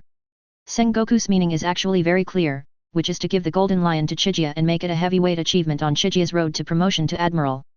As for the question of whether Chigia can defeat Golden Lion, Sengoku said he has not thought about it. Judging from Chigia's several battle records and the pressure she showed a few days ago, Sengoku fully believes that Chigia has the ability to defeat the current Golden Lion. Of course, it is unknown whether Sengoku persuaded Chigia to go to East Blue because he wanted to help his old friend Garp. After all, Sengoku was still very arrogant when he was a Marine Marshal. Sengoku's words also made Chigia start to seriously consider this trip to East Blue. He knew that his promotion speed in the Marine was indeed fast enough, but it was still difficult to be promoted again in a short period of time. The biggest problem is Chigia's age. He is really too young. After all, this is not the world conscription period after the Summit War. At that time, if you are strong enough, joining the Marine can indeed lead to a sudden success. But even Fujitora and Green Bull, who became admirals directly, are not young anymore. Fujitora is over 50 years old, and Green Bull looks younger, but not much younger. Moreover, Golden Lion is not just an achievement for Kyunhee, he himself is also a top-grade material. Let's first talk about Golden Lion's lion fruit. This fruit can allow the user to gain the ability to fly and can also make objects float. Judging from the performance in the movie, Golden Lion can control the floating objects at will and can use them very flexibly. However, Chiga thinks that the reason why lion fruit's expressiveness seems so strong is because it appeared in the movie version. The other reason is that its owner is strong enough. Golden Lion has definitely developed the ability of lion fruit to the awakened state. In terms of ability alone, his gravity fruit plus the ability of heaven will only be stronger than the lion fruit. Therefore, Kyunhee does not plan to absorb this fruit, but it will not be wasted. The Golden Lion with the ability of lion fruit is a perfect material for the heavenly Dao puppet. If he is really killed, it would be better to leave the fruit in the Golden Lion's body and then project the power of the heavenly Dao onto the Golden Lion. The heavenly Dao puppet made in this way might reach or even surpass the strength of Golden Lion during his lifetime. That would be a solid 4 Emperor's level combat power. Don't just watch Golden Lion being crushed by Gear 3's Luffy. You should know that it was in the movie. In the movie, even if Luffy is resurrected by Roger, he will be slapped twice and then lie back in the coffin. Chapter 83, Strange Island. East Blue, aboard the Six Paths. Kyunhee finally decided to go to East Blue to get the materials for his own Tiandao puppet and educate Luffy at the same time. Of course, Chiga doesn't think she can win Luffy back. The most suitable person for this task should be Naruto, who is also the protagonist of another anime. Do you understand the value of talking? Unfortunately, it is impossible to bring Naruto here. When Chiga traveled through time, Naruto was only a few years old, and now no one knows how far the Hokage world has progressed. Speaking of Naruto, a figure with the same golden hedgehog head appeared in Chiga's mind. He was the golden flash of Konoha, Namikaze Minato. Advertisement. Chiga's existence had very limited impact on the development of the Hokage world, and Minato still died in the Nine Tails Rebellion. Recalling his past in the Hokage world, Chiga's expression couldn't help but feel a little gloomy. He changed the fate of many people in the pirates' world, but failed to change the fate of his good friend. Although Chiga knew what would happen in the future of the Hokage world, he couldn't tell Minato all of it. Not to mention whether Minato could believe it or not, given his personality, there was no guarantee that he wouldn't let the third generation and others know.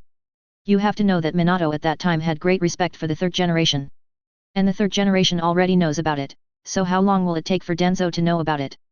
Danzo, who already wanted to completely exterminate the Uchiha clan, would definitely seize this opportunity immediately and arrest Chiga on the grounds that she had ulterior motives.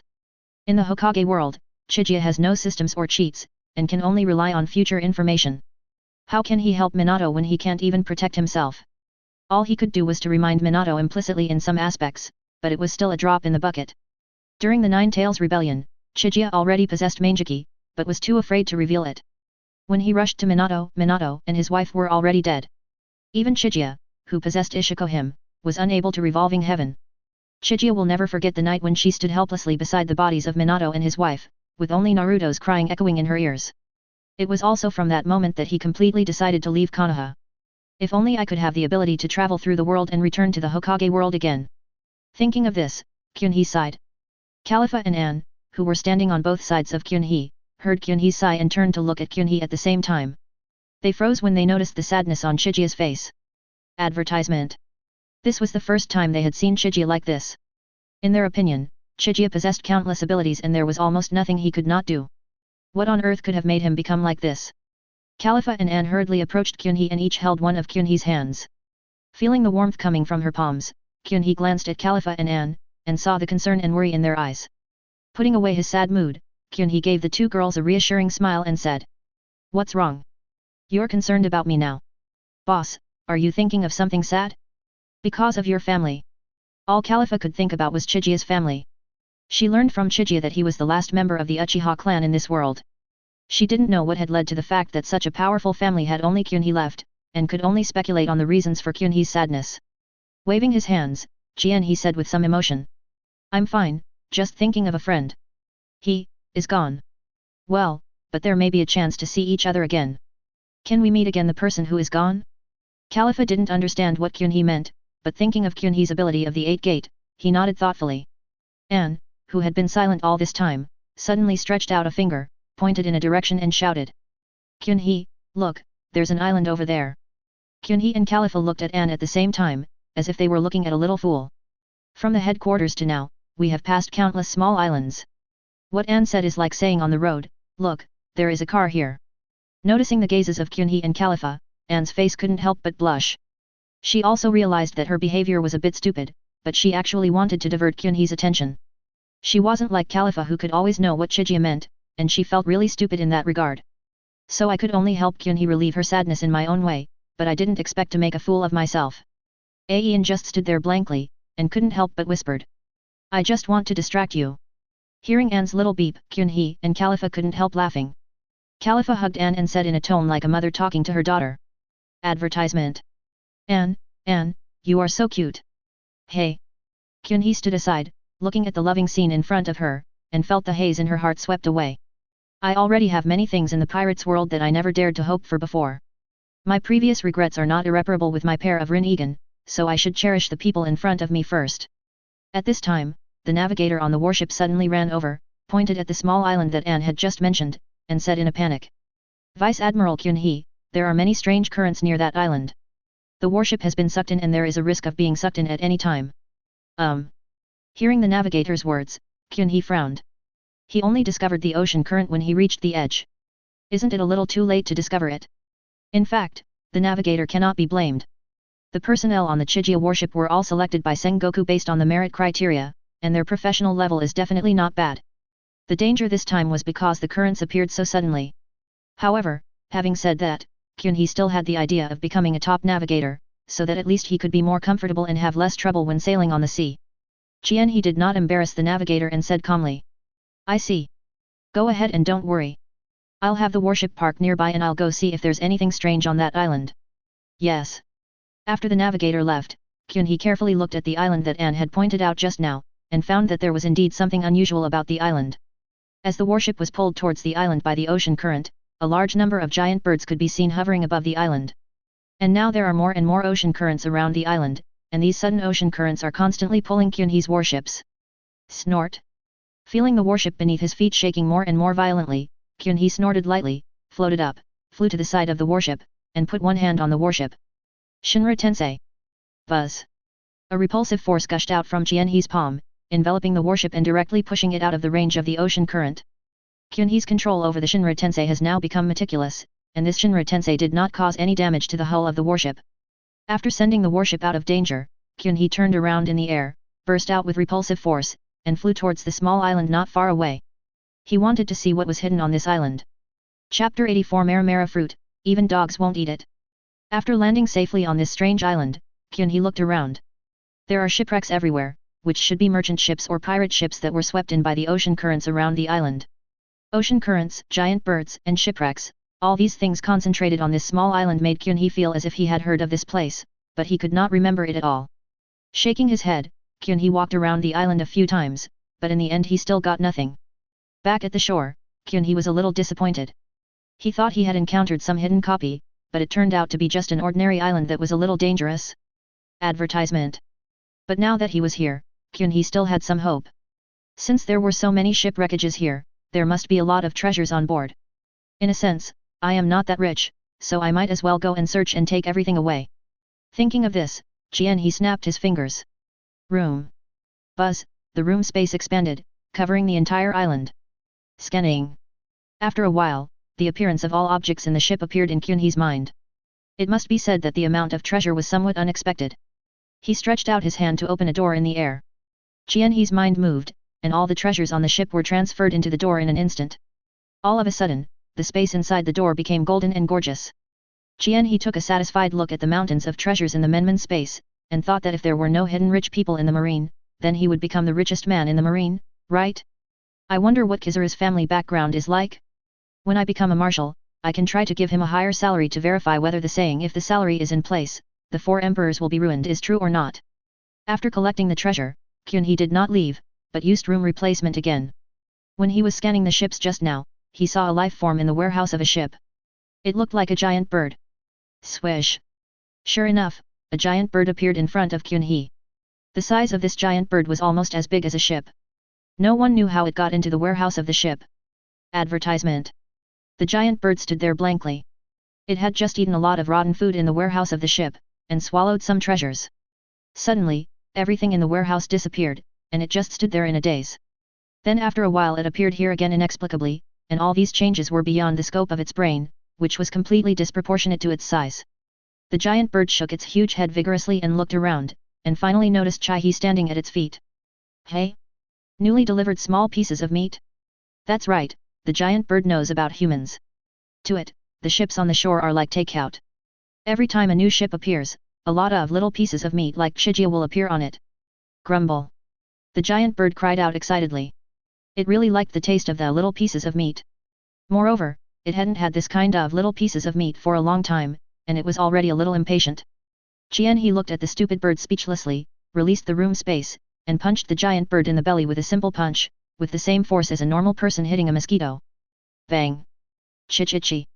The giant bird's stomach was hit so hard that it shed tears in pain. It opened its beak and spit out a lot of things, including a small box with beautifully decorated items. After vomiting, the giant bird looked at the little piece of meat under it with fear. Most of the little chunks of meat it had encountered before were already half dead, and it ate them one bite at a time like eating at a buffet. This was the first time it had encountered a little chunk of meat as fierce as Kyun-hee. Forget it, if you can't afford to provoke me, then you can just hide away. The giant bird spread its wings and ran away. Realizing that the giant bird was trying to escape, Chigia looked up and glared at it. The giant bird was locked by Chigia's Rinnegan, and a layer of fine sweat beads immediately appeared on the giant bird's huge head. It silently folded its wings, shrunk its body into an egg shape, and looked at Kyun-hee with its pair of bird eyes ingratiatingly. Ignoring the stupid bird, Kyun-hee turned his gaze to the small box that had just been spit out from the bird's mouth, muttering to himself. Is this a burst of equipment? I raised my hand and sucked the box to my side, then washed it with a water style. After all, it was spit out from a bird's mouth. Picking up the box, Kyun-hee did not use room to scan it first. He was not afraid of explosions or gas attacks. He did this mainly to enjoy the fun of opening the box. Advertisement. With a little excitement, he slowly opened the lid, and a fiery red fruit appeared in the box. When seeing this fruit, a hint of disappointment flashed in Kyun-hee's eyes. Because he recognized this fruit, it looked like a dragon fruit with flame-shaped peels. It can be said that the characteristics were very obvious. This was the Maramara fruit that was said to be eaten by even dogs. No wonder he had a familiar feeling as soon as he landed on the island. Isn't this the ant nest hell mentioned in the Ace spin-off novel? Ace ate the Maramara fruit here, and because he was too hungry, he shared the fruit with another person, half each. Ace swallowed it first, so he gained the ability. It is indeed a simple dungeon, and the level of the monsters is not very high, so we can't expect too much from the drops. Thinking of this, Kyun-hee couldn't help but glare at the giant bird huddled aside. The giant bird shrank its head in fear, almost tucking its head into its stomach. After threatening the giant bird and venting her anger, Kyun-hee turned around and looked at the Maramara fruit in her hand speechlessly. I have to say that Chigia is really a bit like a full man who doesn't know the hunger of a hungry man. After all, the Maramara fruit is a Logia devil fruit, and it is a Logia that comes with high damage. Although it has the reputation of even dogs won't eat it, that is only for high-end games. Later, Doflamingo used it as a competition prize and attracted many strong players, which is enough to illustrate the value of Maramara fruit. But for Chigia now, the Maramara fruit is indeed too useless, and he will definitely not waste space to absorb this fruit. Not to mention that this fruit is also restrained by Akainu. Although there is some controversy about magma restraining fire, since Oda has said so, we can only confirm it. After all, the final right of interpretation is still in his hands. Kyun-hee thought about it and realized that there was no one close to her who was suitable for this fruit, but since she had obtained this fruit, she would not give it to Ace. He has nothing to do with Ace. If Ace becomes a pirate in the future and encounters him, there will be no need for Blackbeard to take action. Suddenly, an evil smile appeared on Kyun-hee's face, and a very evil idea appeared in Kyun-hee's mind. He put his hands on the ground and growled. Summoning. Bang.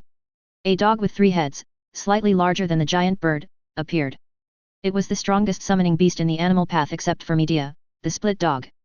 Kyun-hee threw the Maramara fruit in her hand into the mouth of the dog head in the middle of the split dog, and the fruit slid directly into the stomach of the split dog.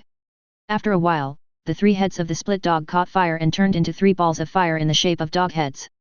Kyun-hee looked at his masterpiece with satisfaction. The split dog that ate the Maramara fruit had become a veritable 3-headed hellhound. Who said that dogs wouldn't eat Maramara fruit? Chapter 85 Abnormal Machina. After taking the split dog back to the summoning space of the animal realm, Kyun-hee glanced at the giant bird trembling beside him, wondering how to deal with it. There is also a bird called Summoning Beast in the animal realm, but it is not as big as this bird. And judging from the attack it launched on Chigia, this bird is quite powerful. I don't know if it is because it ate those pirates. The giant bird seemed to realize that its fate depended on Kyun-hee's thoughts. A flattering smile appeared on the bird's face. It stretched its neck and put its head on the ground, as if to express submission.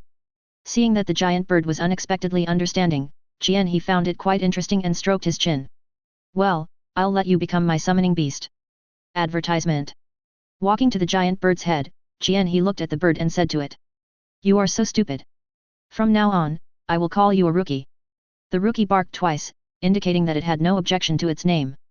Chiga looked into Rookie's eyes and activated the ability of the animal path. Rookie's huge eyes also turned into the Rinnegan. From now on, it has become Chiga's summoning beast. Patting the rookie's head, Jianhe ordered it to fly high into the sky first, and he stayed where he was. Looking back at the island, Jianhe leaned over and put his hands on the ground. It's better for such a place not to continue to exist. As soon as the words fell, the entire island shook violently, and then the ground of the entire island began to crack, and dazzling white light emanated from the cracks. After a loud bang, the island exploded like a balloon and completely disappeared in the sea. After destroying the island, Jianhe's figure floated upwards and sat on the rookie that was hovering in the air. The rookie let out a scream and flew in the direction of the six paths samsara. The marine soldiers on the deck saw a giant bird flying towards them and quickly reported it to Khalifa and Anne. In Jianhe's absence, the two women were the highest officers on the warship. When Khalifa and Anne rushed to the deck, the giant bird was already very close. Anne took a step forward and was about to use moonwalk to kill the bird. Khalifa grabbed Anne and shook her head at her. She had a hunch that this bird was related to the boss again. Sure enough, the giant bird turned into a cloud of smoke and disappeared when it flew over the warship. Chiga fell from the smoke and appeared on the deck. Seeing Jianhe, Khalifa and Anne breathed a sigh of relief, then turned around tacitly and went about their own business. I didn't ask Jianhe where he got such a strange bird. Anyway, as long as it is related to Jianhe, it can't be blamed for anything. In a bar in Windmill Village. Advertisement. Makina was standing behind the counter, absent-mindedly wiping the wine glass in his hand. Not long ago, Sabo's boat was destroyed by celestial dragons when he was out to sea, and his whereabouts have been unknown since then. Luffy and Ace were greatly shocked and have been in a low mood these days. Makina is very worried about these two little guys. After wiping for a while, Makina stopped what he was doing, lowered his head and sighed, thinking. Poor Sabo, I wonder if Luffy and Ace are in better spirits now. They should still be training in the forest right now, right? Suddenly, a gentle voice sounded. Boss, give me a glass of orange juice. Oh, sorry I got distracted, I'll get it right away. Coming back to his senses, Makina quickly put away his thoughts and looked up at the person who came. However, when she saw the person in front of her, she was stunned again. The reason why she was stunned was the eyes of the person in front of her. Those were a pair of purple eyes with circles of black lines in each of them, and there were 6 mysterious patterns in the right eye. Just by looking into those eyes, Makina felt as if his consciousness was about to be drawn into them. The person who came was Jianhe. He stopped the warship at the shore, changed his clothes, and came to the windmill village alone. Seeing that Makina was still looking at him motionlessly, Jianhe gave a polite smile and asked. What's wrong? Do I look scary? Brought back to reality by Chiga's words, Makina realized that his behavior just now was really rude, and shook his head vigorously. I'm sorry, it's just that your eyes are really special, so I couldn't help but look at you a few more times. I'm sorry again, I'll give you the orange juice for free this time. Haha, it's okay. You don't need to pay for it. Just go ahead and do it. Okay. Makina turned around and started to prepare. After a while, Makina placed a large glass of orange juice in front of Chiga. Looking at the cup in front of him that was almost as big as a bucket, Jianhe smiled and said thank you, picked up the cup and took a few sips, and found that the taste was unexpectedly good, and couldn't help but praise it. Your craftsmanship is really good. Makina was wiping the counter. When he heard the customer's compliment, a smile appeared on his face. His slight fear of Chiga disappeared, and his voice became natural. Thank you for your compliment. You look a little unfamiliar. Is this your first time here? Well, I was asked by someone to come here to take care of his grandson. Advertisement. Oh? Can I ask who it is? I know almost all the kids here. Sure, his name is Monkey D. Luffy. Luffy. Hearing Luffy's name, Makina stopped what he was doing and asked in surprise. So you know Mr. Garp, are you a marine? Yes. Can you tell me your name? Of course, Uchiha Chiga. Uchiha Chiga. Hearing Chiga's name, Makina subconsciously covered his mouth. She had heard of this name before. It can be said that there are few people on the sea who don't know this name nowadays. This is the youngest vice admiral of the naval headquarters. He possesses terrifying strength beyond the imagination of ordinary people. It is said that it is only a matter of time before he becomes an admiral. After hearing the name, the other guests in the bar all looked in Jianhe's direction, wanting to see this big shot.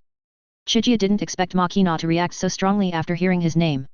Logically, she already knew Shanks, who had become 4 emperors, but she was still just a marine vice-admiral. Thinking of this, he asked tentatively. Do you know Shanks? Has he been here? However, after hearing Shanks' name, Makina's reaction once again surprised him. Makina showed a disgusted expression on his face and said angrily. Of course I know. Luffy was influenced by that red-haired guy and insisted on becoming the king of pirates. Hey? He remembered that Makina had a very good relationship with Shanks in the anime, and even had his child. What was going on now? History had changed again? It's bad. It seems that my advantage in knowing the future is getting weaker and weaker. He raised his hand to support his forehead and said with a headache. Okay, then please tell me where Luffy is now. I want to go see him. Yet, Luffy should still be in the forest in the east. He's been very sad recently. I hope you, Mr. Chiga, can help him out. It would be best if you can educate him so that he doesn't want to be the king of pirates anymore. I'll try my best. Chapter 86, Complete Chaos. Before leaving, he still asked Makina with some hope. Shanks and Luffy have been here. Yet, a group of bandits came that day and beat up Luffy. That's right. What's right? Advertisement. I mean, what happened to that group of bandits in the end? Of course he was captured by Mr. Garp. Garp?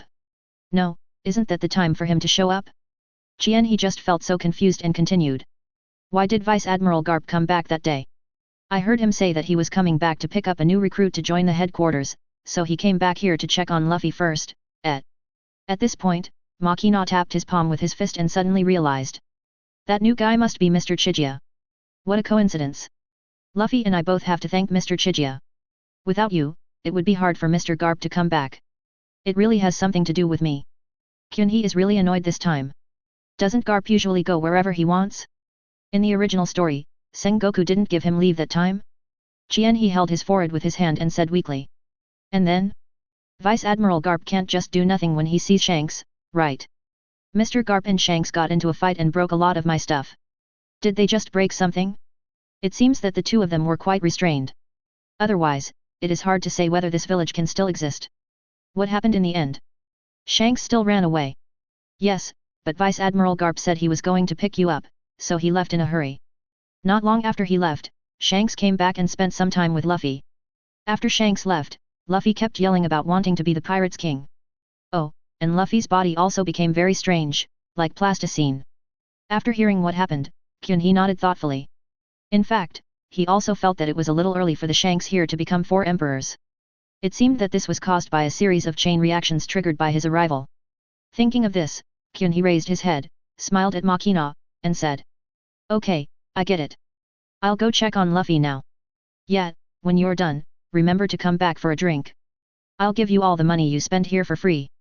Haha, then I'm welcome. Goodbye. Advertisement.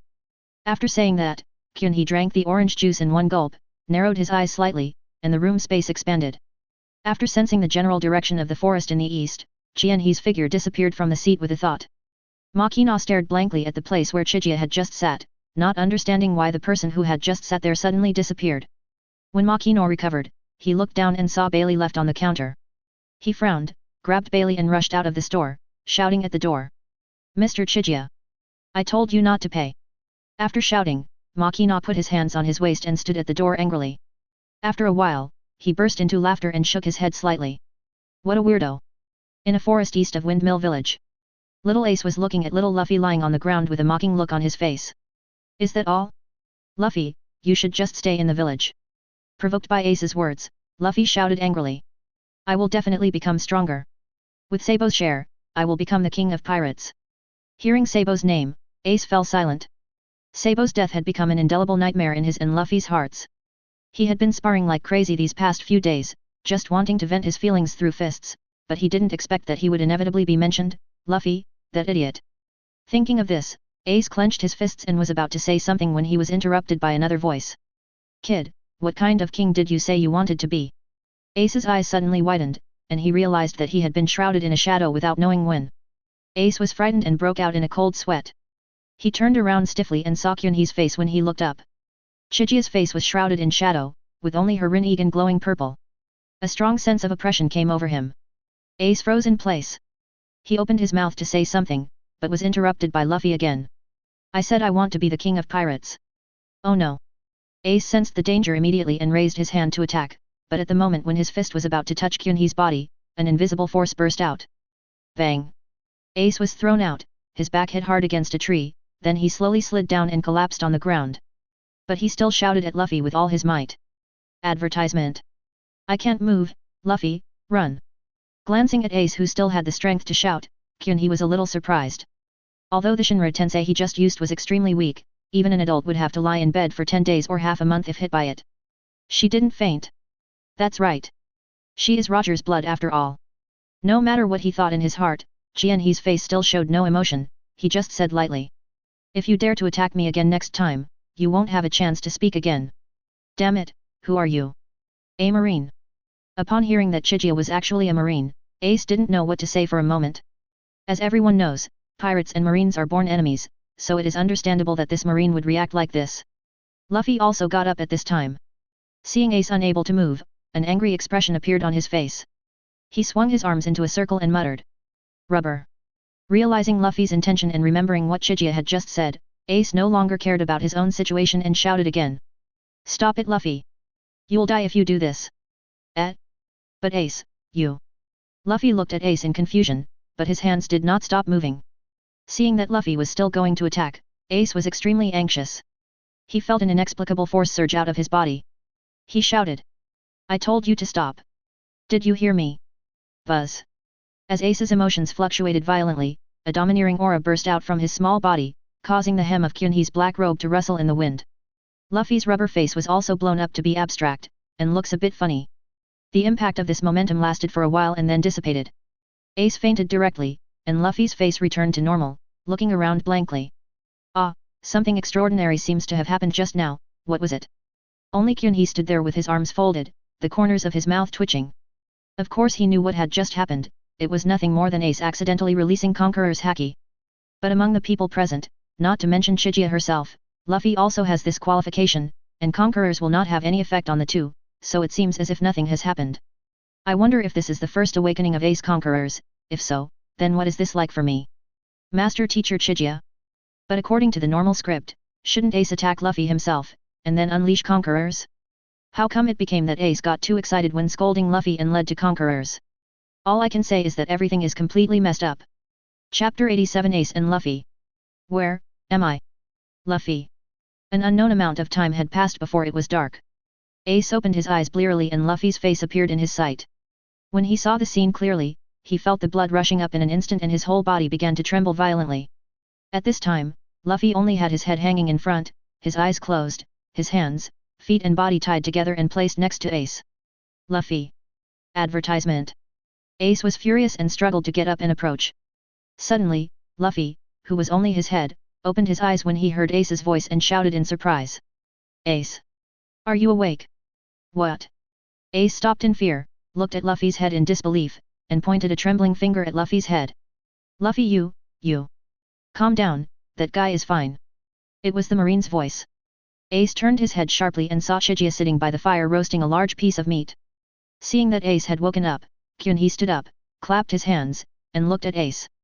That guy is really dishonest, so, Kyunhee made a chopping motion with his hands, then removed the piece of meat from the fire, took a bite, and commented that it tasted good. Ace swallowed and spoke stiffly. Then can Luffy be restored to his original form? Who knows, maybe after I finish eating. Hearing Kyunhee's words, Ace breathed a sigh of relief. It was good to be able to recover. However, before he could relax for a while, Kyunhee added. It's possible that he will never recover. Who says he has ADHD? Luffy yelled in dissatisfaction. Damn it. When I recover, I will definitely let you see my. With a dull thud, Ace punched Luffy in the face, and Luffy's head deflated like a ball. Pop. Ace put away his fist, and Luffy's face bounced back, his head returned to its original shape. He looked at Ace with a wronged look and muttered. Ace, why did you hit me? You idiot. Do you want to live like this for the rest of your life? Do you still want to go out to sea? Advertisement. Hearing this, Luffy's eyes suddenly widened. Yes, it was bad enough that he became a landlubber after eating the devil fruit. If his body became like this, he would never be able to get out of the sea. I have to say that Luffy's train of thought is often in a state of confusion, let alone the little Luffy now. Luffy suddenly opened his mouth and took a deep breath, then closed his mouth tightly, making his head into a round ball. Ace covered his face and looked at the idiot in front of him, and asked helplessly. What are you doing? Say. Hey. Exhaling the air in his mouth, Luffy looked at Ace with a puzzled look and said. Ace, are you stupid? I'm not talking or moving around, am I? Who is the fool after all? Ace resisted the urge to punch Luffy again, walked over to Chiga, stood there silently, and watched Chiga eat the barbecue bite by bite. Ace hadn't eaten for a day. Looking at Kyunhee eating barbecue, his stomach made a rumbling sound. Glancing at Ace, who was standing next to her and was not as tall as she was sitting, Kyunhee tore off a large piece of meat from the barbecue and handed it to Ace, then continued eating the barbecue in her hand. Ace took the piece of meat, said thank you, and started to eat it voraciously. Luffy, whose head was still hanging there, swallowed hard and couldn't help but yelled. I'm so hungry, can you give me something to eat? Hearing Luffy's voice, Ace paused and looked at Chiga. Before he could speak, he waved his hand and said indifferently. If you want to give him some, go ahead. Thanks. Ace felt as if he had been pardoned. He was now truly afraid of this mysterious marine, fearing that Chiga would ignore Luffy if he was unhappy. Ace trotted over to Luffy and tore off most of the barbecue in his hand and stuffed it into Luffy's mouth. The properties of rubber allowed Luffy to open his mouth very wide. After all, he was the one who invented the rubber swallowing method. Delicious, delicious. That guy with the circle eyes is such a good person. Hearing Luffy's call for Chiga, Ace felt a chill on his back. He didn't dare to look at Chiga behind him, and didn't care about the greasy mouth of Luffy. He just reached out and covered Luffy's mouth tightly. However, Kyunhee's voice came from behind Ace like a devil. Don't cover it, I've heard it. Advertisement. Ace turned around suddenly and bowed 90 degrees. I'm really sorry, Luffy is just an idiot, please don't take it to heart. Chiga walked past Ace and came to Luffy's head, looking into Luffy's eyes. Luffy was stared at by Chiga's Rinnegan at such a close distance that he, who was usually fearless, actually felt a creepy feeling. You know, he had never had this feeling even when facing Garp. This does not mean that Chiga's strength has far surpassed Garp. It is mainly because Garp is Luffy's grandfather after all. Because of the blood relationship, his fear of Garp is always limited. Room. Buzz. The room expanded. Ace thought Chiga was going to attack Luffy, and shouted in panic. Don't want. Splicing. Luffy blinked, shook his arms vigorously, and jumped a few times on the spot. Then, a look of surprise appeared on his face, and he hugged Ace. Ace. I'm fine. I'm recovered. Ace was still in a daze even though he was hugged. The marine didn't move at all, but Luffy's body recovered. This was really weird. Thinking of this, Ace couldn't help but ask Qianhe. Have you ever eaten devil fruit? No, don't ask so many questions, just follow me. After Chiga said that, Ace shut up, and Luffy behind him didn't dare to make a fool of himself anymore. He followed Ace and Chiga back to the campfire strangely. Kyunhee sat on the ground, turned his head and saw Ace and Luffy still standing beside him stupidly. He couldn't help but smile, stretched out his hand and patted them, and said. What's wrong?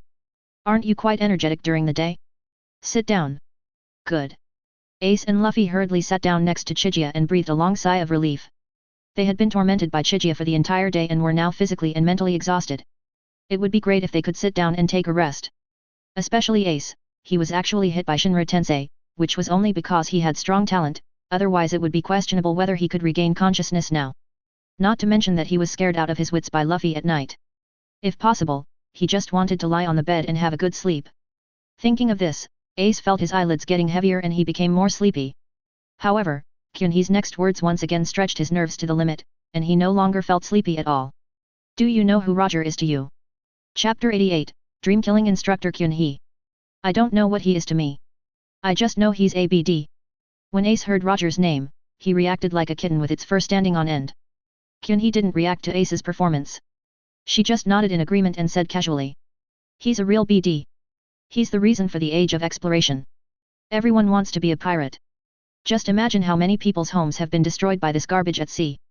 Kyunhee's words were like a sharp knife stabbing into Ace's heart. He already felt disgusted with the Roger blood in his body, and now he felt an inexplicable sense of guilt in his heart. Advertisement. Although Luffy was a little off the mark, he was still kind-hearted. He was silent for a while after hearing what Chiga said. But not long after, he started to mutter again. But pirates are the freest people on this ocean. I still want to be a pirate. I will definitely be the pirate king. However, just as he finished speaking, Luffy felt his body being pulled by an uncontrollable force and flying towards Chiga. When he flew in front of Kyunhee reached out and grabbed Luffy's neck, and Luffy's face suddenly turned red. Let me go. Ace rushed forward to rescue Luffy, but was glared at by Chiga and his outstretched hand froze. He knew that it was completely impossible for him to interfere with Chiga's actions with his own strength. Kyunhee looked at Luffy in front of him with cold eyes, with a hint of murderous intent. Mention the Pirates King to me again, and you will stay here forever. Luffy was also frightened. From the look in Chiga's eyes, he knew that what Chiga said was true, so he rarely calmed down. Without looking at Luffy again, Chiga said to Ace. What about you? You clearly hate Roger, but you still want to follow his path and become a pirate. Ace was a little hesitant. To be honest, one of the reasons why he wanted to be a pirate was because he was influenced by Luffy Sabo. He believed that pirates were free and he yearned for freedom. The other is that he wants to prove himself by becoming the king of pirates. He doesn't want to exist under Roger's influence forever. He wants to replace him and surpass him. Advertisement. But now, after being taught a lesson by Jianhe and listening to Jianhe's words, he admitted that he was a little shaken. Ace knew why many people resented his father. Over the years, he had learned from the news and discussions among people around him that most pirates committed murder, arson, and looting, committing all kinds of evil. Just hearing about the crimes they committed made him angry. Seeing Ace standing there hesitantly, Kyunhee nodded slightly, thinking that there was hope. Ace and Luffy have very different personalities. Because of Roger, Ace lacked a sense of identity and belonging since childhood, which can be seen from his later joining the Whitebeard Pirates. It cannot be said that Ace is not firm in his determination to become the king of pirates, but it is not as strong as Luffy's. If it were Luffy, he would never agree to join the Whitebeard Pirates even if he died. Maybe I can really get Ace over? Jianhe thought about it and continued. If you want to prove that you are better than your father and want to completely replace everything he has, then become a pirate. I can only say that you are really childish and boring. This was a bit harsh, and Ace's face turned ugly. Kyunhee didn't care about his emotions and continued to talk. You're really dissatisfied, aren't you? Haha, for such a boring idea, you have to turn yourself into the person you once hated the most. Don't you think you're really stupid? Ace was stabbed in the heart by Kyunhee's words again and again, and he actually shed tears and couldn't help shouting. So what do you think I should do? I want a free life. I don't want to live under that person's shadow. What else can I do except become a pirate? Luffy stared blankly at the emotional Ace. His intuition told him that some kind of change was going to happen to his brother, but he couldn't tell what the change would be. Kyunhee, on the other hand, looked calm, as if he was not the one who provoked Ace like this. Very good, this is exactly your reaction. Jianhe was already smiling in his heart, adding fuel to the fire with his hands and continuing to add fuel to Ace's heart with his mouth. When did freedom become associated with pirates? Freedom without laws will only bring you emptiness in the end. Then what should I do? Should I join the Marines? Kyunhee just shook his head and thought, forget it, Ace joining Marine was the worst choice, which was no different from walking into a trap. Advertisement. With Ace's talent, he would definitely not be unknown in the Marines. Once he stood out, he would definitely attract some official investigation. Moreover, he is almost another grandson of Garp. When he joins Marine, given Garp's personality, he will definitely not pretend not to know him, and in this way, Ace will be more eye-catching.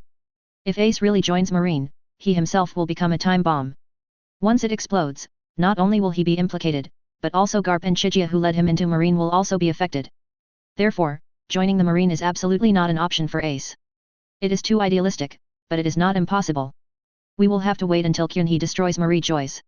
Seeing Kyunhee's reaction, Ace's eyes dimmed again. Could it be that this ocean really couldn't accommodate him? Was he destined to live in Roger's shadow for the rest of his life? Just when Ace was feeling extremely depressed, Kyunhee asked another seemingly irrelevant question. Do you have a younger brother named Sabo? When Ace mentioned Sabo, he felt even more upset. He clenched his fist and said fiercely. He's dead. He died at the hands of the celestial dragons. Really? Have you seen his body? No, his ship was blown up and he disappeared into the sea. Oh, then do you think there is a possibility that he is still alive? Hearing this, Ace and Luffy both widened their eyes. Ace also forgot about how scary Kyunhee was and rushed to Kyunhee, grabbed Kyunhee's sleeve, and shouted excitedly. Why do you say that? Do you know any news about Sabo?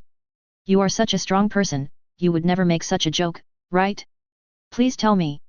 As long as you tell me any news about him, I can promise that I will never have any thoughts of becoming a pirate again. You can even let me stay in Windmill Village forever. Please. Luffy also ran over and looked at Kyunhee with pleading eyes. On one side was his dream, and on the other was his brother. He didn't know what to do. Kyunhee did not answer Ace's question, but just shook his arm to signal Ace to let go. There was already a slight tearing sound coming from the sleeves, and if he didn't let go, it would turn into a sleeveless vest, but it also showed how excited Ace was. Ace quickly let go of her hand, apologized several times, then stood with Luffy, looking at Chigia with hope on their faces. He didn't say much, just one sentence. Maybe you can go and see the Revolutionary Army. Chapter 89 Ace, I'm going to find a dragon. Revolutionary Army.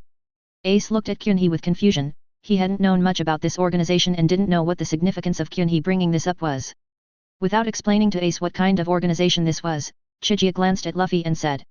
Sabo has been rescued by the leader of the Revolutionary Army. His name is Monkey D. Dragon, and he is this guy's father. Luffy's father. Advertisement. Ace turned his head and looked at Luffy in surprise, only to find that Luffy was also confused, because he didn't know who his father was. In the original book, he only found out after he met Garp when he went out to sea and was told by Garp. I have to say that Luffy's train of thought is really bizarre. It's also weird that he has never been curious about who his father is until now. Ace didn't have time to figure out who Luffy's father was. He only knew that he got the most important news from Chigia's words, which was that Sabo was still alive. He did not doubt whether Chigia's words were true or false, because in his opinion, why would a strong man like Chigia lie to two little kids, himself and Luffy? Ace turned around and hugged Luffy, tears streaming down his face, crying. Luffy, did you hear that? Sabo is still alive. He is not dead. He was saved by your father. Luffy was still in a daze, but Ace's hug brought him back to his senses.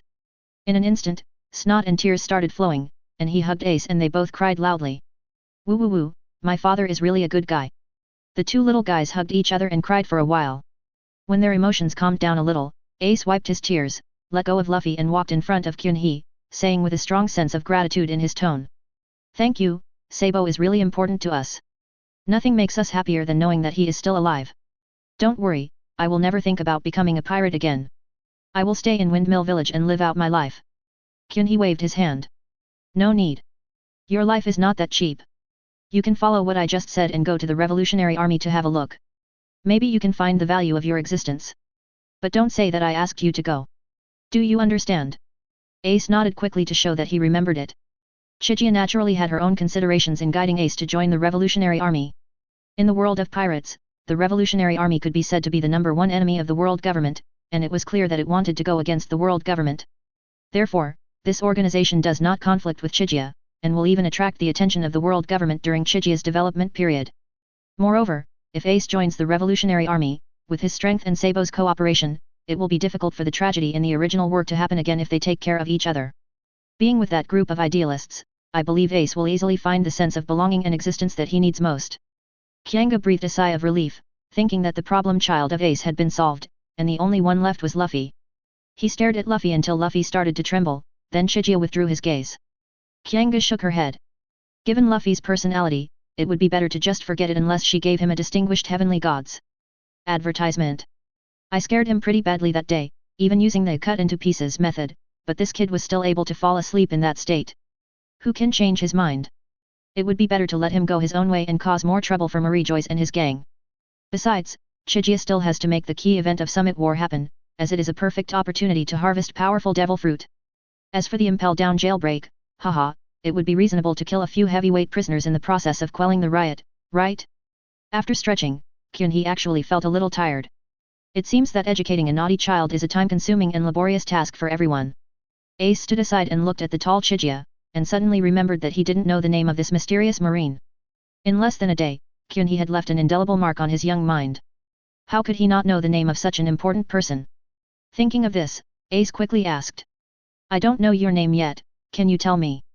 Uchiha Chiga. After leaving her name, Chigia disappeared in front of Luffy and Ace, as if she had never appeared.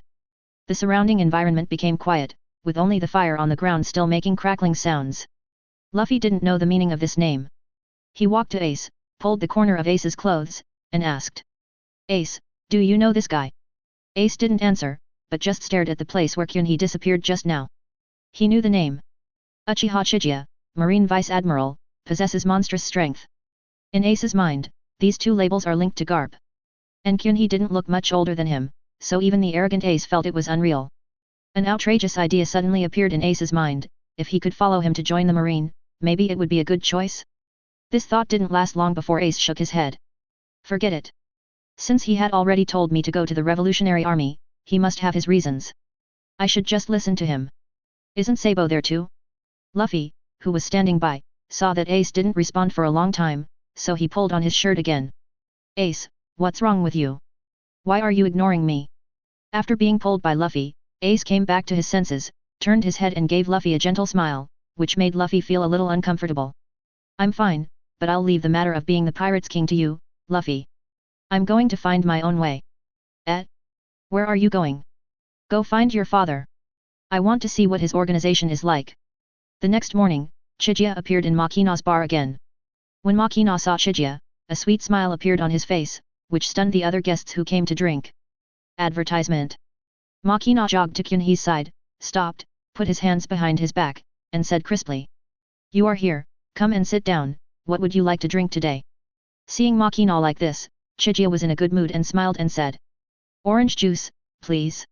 Okay, wait a minute. After a while, Makina brought another large glass of orange juice in front of Chiga, then leaned on the counter with one hand on his chin, and watched Chiga drink the orange juice sip by sip. After watching for a while, Makina thought of Luffy and Ace, and asked. How are Luffy and Ace? They've moved on from that, and Ace has made a big transition. Really? You're amazing. I admire you more and more, even though you're so young. You are amazing too. This orange juice is really delicious. Hehe, then you must come here often in the future. Yes, I didn't bring any money this time, so here you go. If you encounter any danger, don't hesitate, just call my name. Kyunhee took out a flying thunder god kunai from his arms and handed it to Makina. He had a good impression of this gentle bar owner and wanted to give it to her as an insurance. Makina definitely doesn't want it.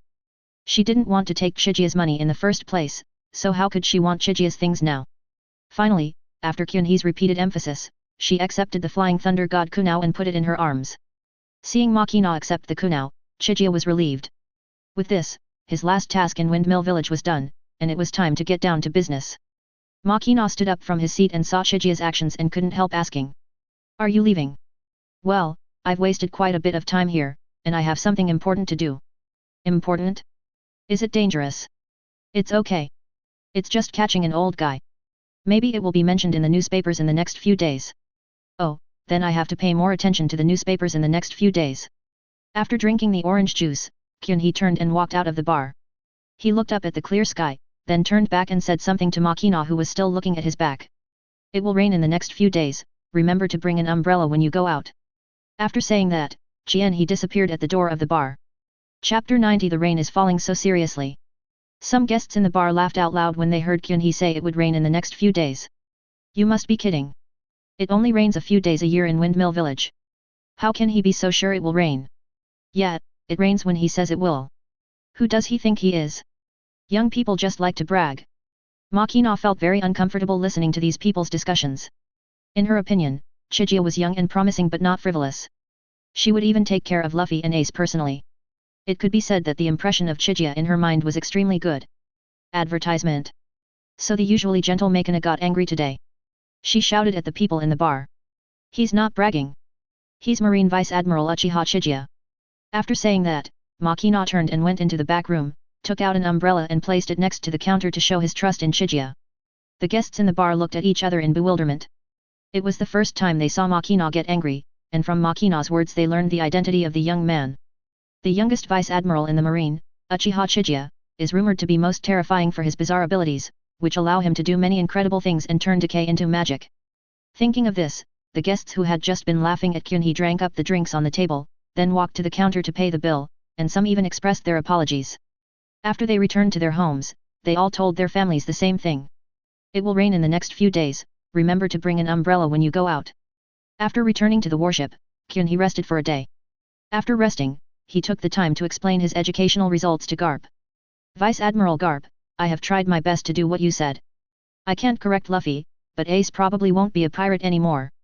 Really, Chiga? You've done a great job. I owe you a big favor, and this result is beyond my expectations. Haha, that's good. Kyunhee, you really helped me a lot. Garp looked excited on the Den Mushi side. He also knew his grandson's character. Once he made up his mind about something, it was almost impossible to get him to give up. Letting Chiga to educate Luffy is also done with the mentality of giving it a try. If it succeeds, that would be the best, but if it doesn't, that's to be expected. Advertisement. Ace's situation was even more special. Garp had no intention of letting Chiga educate him, and he didn't mention Ace at the beginning. But Garp never expected that Kyunhee could actually convince Ace. This was really a pleasant surprise. But if he knew that Ace stopped being a pirate and joined the Revolutionary Army instead, I wonder how he would feel. Would he give Ace a mark of armed colored slippers on his face? After hanging up the phone, Kyunhee called Anne and Khalifa and told them. Inform the soldiers standing guard on the deck today to bring raincoats. After hearing Kyunhee's words, Khalifa didn't ask the reason, but turned around and left the office to inform everyone below.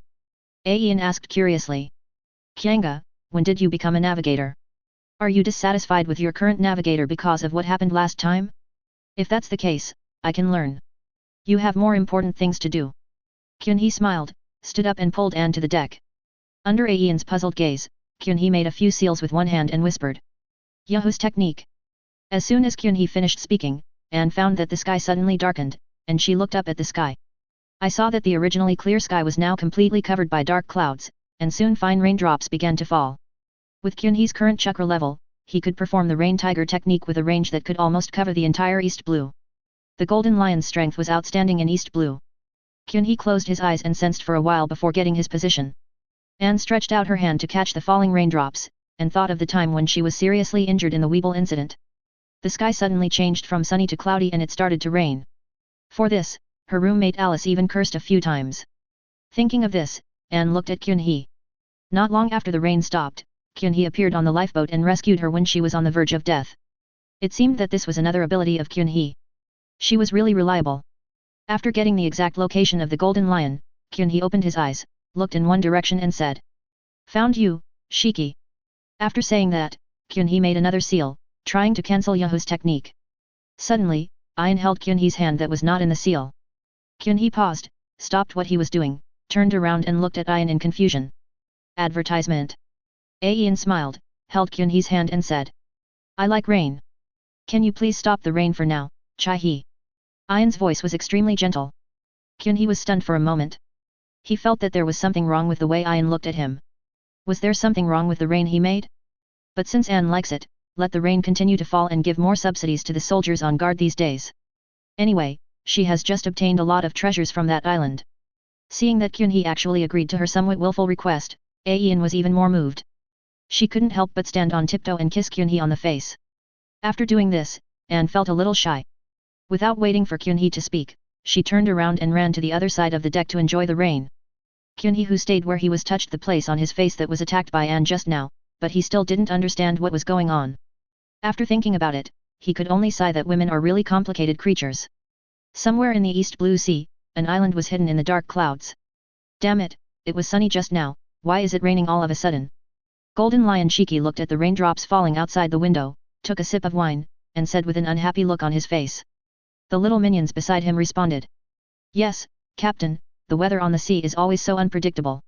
Hearing the minions' words, Golden Lion's face suddenly turned cold. The wine in the glass floated into the air and turned into the shape of a small lion's head, which was facing the minion who had just spoken. What happened to the weather at sea? Changeable. Puff. The little minion's eyes widened, and he looked down at his chest in disbelief. There was a blood hole the size of a human fist, and through the hole he could see the scene behind. After spitting out several mouthfuls of blood, the minion fell backwards to the ground, making the surrounding pirates tremble in fear. Hey! Do you really need to say that? Golden Lion looked at the corpse of the minion on the ground with indifference, but the battle with Roger pirates more than 20 years ago emerged in his mind. He was about to win the battle, but a sudden storm changed the situation, causing most of his flying pirates to be damaged, and a ship's rudder was permanently stuck in his head, limiting his entire strength. Damn the rain, damn the weather, it seems I need to find a reliable navigator. Chapter 91 Lion Fruit vs Rinnegan. Advertisement. Chapter 91. Golden Lion glanced at the corpses of the minions on the ground and waved his hand to have someone clean them up. After cleaning up, Golden Lion sat back in his seat and looked out the window, where some hideous beasts were wandering. Seeing those ferocious beasts, Golden Lion felt a little better. These animals were the result of his hard work over the years, and he planned to release these violent animals to East Blue when the time was right. The more damage they caused, the better. Ever since his dream of ruling the world was shattered, his heart has become crazier than these animals. He wants revenge on the world government. Suddenly, Golden Lion felt the ground beneath his feet shaking violently, and a strong sense of weightlessness emerged. The name of this island is Valiheu. Golden Lion used the power of lion fruit to make it float into the sky. Now his power has not failed, but the island has begun to sink. Golden Lion touched the rudder stuck on his head, wondering if his strength had declined to such an extent. Boom! There was another loud noise, and the entire island began to tilt. The speed of its descent also increased suddenly. The pirates on the island lost their balance and fell to the ground. The pirates standing on the edge of the island even slid off the island and disappeared after screaming. Golden Lion couldn't sit still anymore, so he pressed his hands to the ground and used all his strength to activate the lion fruit ability, trying to return the island to its original position. However, his efforts only slowed down the island's descent slightly. The island was still falling at a very fast speed and was about to fall into the sea below. Damn it! There must be someone else with special abilities appearing. Golden Lion looked grim as his body floated up and rushed outside. He flew into the air outside the island and looked down. A marine warship with a strange pattern on its sails appeared in Golden Lion's sight. He narrowed his eyes and locked onto the marine who was standing at the bow and looking at him. Advertisement. Golden Lion sensed the aura of a strong man from the marine. Judging from the leading marine, it seemed that the marine came specifically to find him. When was his position exposed? The marine standing at the bow of the warship was naturally Chiga. At this moment, he also saw the Golden Lion rushing out from the island. With a slight smile, Chiga stretched out an arm and aimed at the Golden Lion in the sky and the island next to him. A black vortex appeared in the palm of his hand and gradually expanded. The edge of the vortex broke through the palm of his hand and finally expanded to the size of a wash basin. Universal pull. Buzz. Golden Lion and the island beside him fell rapidly towards the sea. Golden Lion frantically activated his fruit ability in the air, but he was horrified to find that his fruit ability seemed so powerless in the face of this gravity.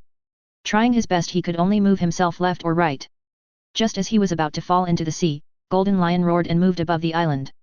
Then he could no longer hold on and was thrown down, with his whole body pressed tightly to the ground in a spread eagle position. Finally, the island sank into the sea after a loud bang. He folded his arms and looked at the sea.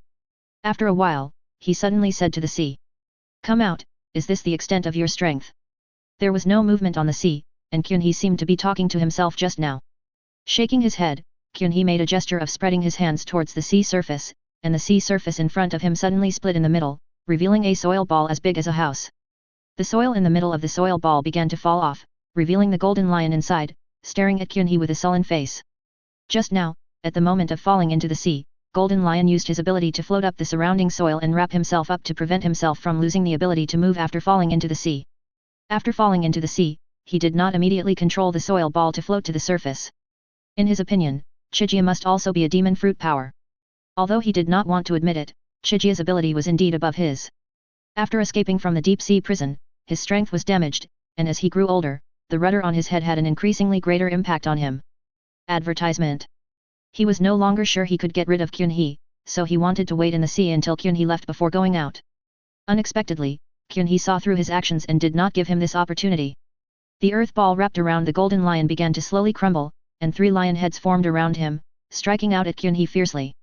Facing the 3 flying lion heads, Kyunhee's expression remained unchanged. With a thought, the room space expanded. The 3 lion heads shrouded in the room space suddenly disappeared into the air when they were about to reach Kyunhee's warship, and reappeared in front of the Golden Lion the next second. Golden Lion's pupil shrank, and he quickly raised his legs to send out several slash waves, destroying the lion head he had created. The crisis was over, but he didn't dare to relax. He hadn't figured out what Kyunhee's strange ability was just now. But Golden Lion is, after all, a great pirate who has dominated the sea for decades, and he knows that panicking in battle is a taboo. He quickly calmed down.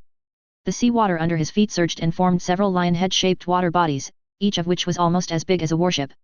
Looking at the huge lion heads in front of him, Kyunhee's mouth twitched a few times. He was not frightened by the attack of Golden Lion, but these lion heads reminded him of a famous 50-50 player in Hokage, Kakashi. That guy is obviously starving of mana, but he likes to hold up rakery and chat. The most outrageous thing is that every time he uses Earth Flow Wall, he likes to carve a few dog heads on it. It is said that it is because he borrowed the chakra of his summoning beast. Golden Lion had no idea that Kyunhee could think about so many things while fighting him, so he made a hand gesture and huge lion heads made of seawater rushed towards Kyunhee's warship. In his opinion, no matter how strange Kyunhee's abilities were, as long as she was swept into the sea, she would have no ability to resist at all. Kyunhee looked very young, how could she be so skilled in using her abilities? However, the result was bound to disappoint him. The golden lion's seemingly shocking attack was once again transformed by an invisible repulsive force into water droplets falling from the sky. A drop of cold sweat appeared on Kyunhee's forehead. He almost capsized just now. He was not afraid of the sea water, but everyone on this boat was in trouble. It was all Kakashi's fault. Chapter 92, Battle Damaged Golden Lion? Just a toy. Damn it, what kind of ability are you? The attack was ineffective again, and Golden Lion finally couldn't hold it anymore. It would be fine if you said that the person he met was the one with the ability of his higher level fruit, but what about the ability of this 5-flowered 8-gate? Facing Golden Lion's question, he pretended to be thoughtful and said seriously. I ate the Devil Fruit Family portrait. Devil Fruit Family portrait? What the hell is that? Golden Lion was confused and hadn't realized that he was being tricked by Chiga. Advertisement. Kyunhee smiled mysteriously, locked the Golden Lion with both Rinnegan, and said softly. That's what I mean. After saying that, the clothes on Golden Lion suddenly burst open, and the exposed skin was covered with blood. The Golden Lion, who had not had time to protect his body with armament haki, was obviously injured in the sudden explosion. Any ability absorbed by Chiga's Rinnegan can be activated through visual contact. This was the ability he gained after absorbing the Baku fruit, which can detonate any inorganic object within his line of sight. Golden Lion, whose body was attacked inexplicably, hurriedly used the armed collar to protect his lower body. If his pants exploded like his shirt, it would be extremely embarrassing. How would the old guys of his generation view him? Chiga said that Golden Lion's behavior was unnecessary. The reason why he didn't detonate Golden Lion's lower body clothes was not because he cared about the elderly, but because he didn't want to see a too shocking scene. Khalifa Ayan was still watching the fight from behind. It's not over yet, room replacement. The Golden Lion's figure faltered for a moment like a shadow, and then returned to its original state, but he remained in the same place with an extremely ugly expression on his face. Damn, what was that? It seemed like an invisible force wanted to transfer me to a certain location. Kyunhee looked at the Golden Lion who was still standing there and nodded thoughtfully. Kyunhee just tried to use replacement to transfer Golden Lion directly into the seawater, but failed. As expected, for an opponent who is strong enough in haki, a stronger eye power is needed to successfully replace him. Although the Golden Lion is not as strong as before, it was once a 4 Emperors level fighter, so its foundation is still there. I just don't know where all the haki was used when he was fighting Luffy, but was the rudder stuck in his head so powerful? Advertisement. Golden Lion saw that Kyunhee did not continue to use those strange abilities, but seemed to be thinking about something, and a nameless anger surged in his heart. When did he actually get looked down upon by such a marine? In his opinion, Kyunhee's behavior was simply a naked humiliation to him. Golden Lion suddenly flew towards Kyunhee and raised his leg to chop at Kyunhee. Kyunhee looked up at Golden Lion and pointed a pistol at Golden Lion's heart. Room shoot. What? The Golden Lion's observation haki sent a dangerous signal, and he stopped halfway through his charge. His body subconsciously moved to the side, and his left arm shook. Golden Lion groaned in pain and covered his left arm tightly in the air. Golden Lion's left arm looked without any wounds from the outside, but only Golden Lion knew that the muscles, nerves, and bones inside had all been shattered. In the following battle, this left arm would be useless. Room shoot is an application of the Ope-Ope fruit ability, which uses the power of the room space to destroy the internal body of the enemy. In the original work, Law used this move to hit Doflamingo's lower abdomen. Logically speaking, the damage of this move is not so exaggerated. The reason why even Golden Lion paid the price of losing an arm is because Chiga improved on this move and added the ability of the bomb fruit. If the damage caused by the previous room shoot was similar to that of armor-piercing bullets, then Chiga's was a combination of armor-piercing bullets and explosive bullets. This move can actually be avoided, but Golden Lion's observation haki has degraded severely, and the warning is slow, so he was directly hit by this skill which almost deals real damage.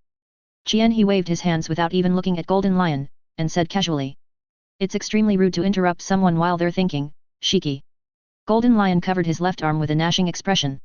You monster, what do you think fighting is? Are you using Lao Zi as a test subject? Yes. He turned around and looked at Golden Lion with a smile on his face. He ignored his constipated expression and continued to speak. Old-time rubbish like you, please stop polluting the ocean. Are you planning to release the animals on that island to East Blue? People like you are being honored by using you as a test subject. Advertisement. What do you know, little brat? Lao Zi is the Golden Lion. Haven't you heard of Lao Zi's name? Kyunhee spread his hands, indicating that he had never heard of any Golden Lion. Ah. BD. Die for Lao Zi. Lion, Thousand Slice Valley. The Golden Lion was already somewhat hysterical, dancing its legs wildly in the air and emitting terrifying golden slashes. Kyunhee looked relaxed and used teleportation to appear in front of the warship. A circle of deep purple energy emerged around his body. The shadow of a purple giant enveloped Kyunhee's body and finally solidified. As soon as the purple giant appeared, he spread out the pair of wings behind him that covered the sky and blocked the sun, blocking the warship. Golden Lion, including Khalifa and others in the warship behind Kyunhee, were all looking at the purple giant in front of them with shock, and they opened their mouths but could not speak. The purple giant is none other than Chijia's complete form of Susanoo. With the improvement of her pupil power, Susanoo's size has reached 300 meters. At this moment, he stood in the diamond-shaped space above Susanoo's head, looking at the oncoming slashes with a contemptuous smile. Haha, I almost forgot you're also a swordsman. How about taking a look at this? Susanoo held the hilt of the sword with one hand in the air, then drew the purple energy sword out of its sheath, and slashed with the sword, creating an astonishing purple slash wave that swept towards the Golden Lion. The golden slash wave emitted by Golden Lion and the purple slash wave emitted by Susanoo collided in mid-air. A dazzling white light emanated from the intersection of the two slash waves, forcing Khalifa and others on the warship to close their eyes. When they opened their eyes again, the scene before them made them stand there in a daze. The sea surface at the intersection of the two slash waves has cracked, forming a landscape like two waterfalls, which have been unable to converge and have become a natural barrier. The most terrifying thing is that this situation was caused by the aftermath of a fight between two humans. Ha, ha, you are such a monster. Golden Lion was breathing heavily and looking at Kyunhee with a miserable smile on his face. At this moment, his whole body was covered with blood and he had become a bloody man. Obviously, he lost in the fight just now. Kyunhee crossed his arms and looked down with cold eyes at the miserable-looking Golden Lion below. He had no sympathy for such a person who took revenge on society by harming ordinary people. Moreover, Chijia's current strength has almost squeezed into the level of 4 emperors, and the damaged version of Golden Lion is really not good enough. Simply put, it's just a toy.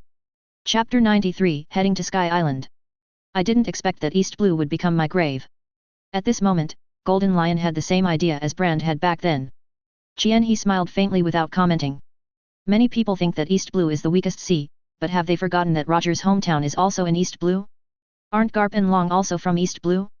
There is a big gap between the upper and lower limits of strength for people from East Blue.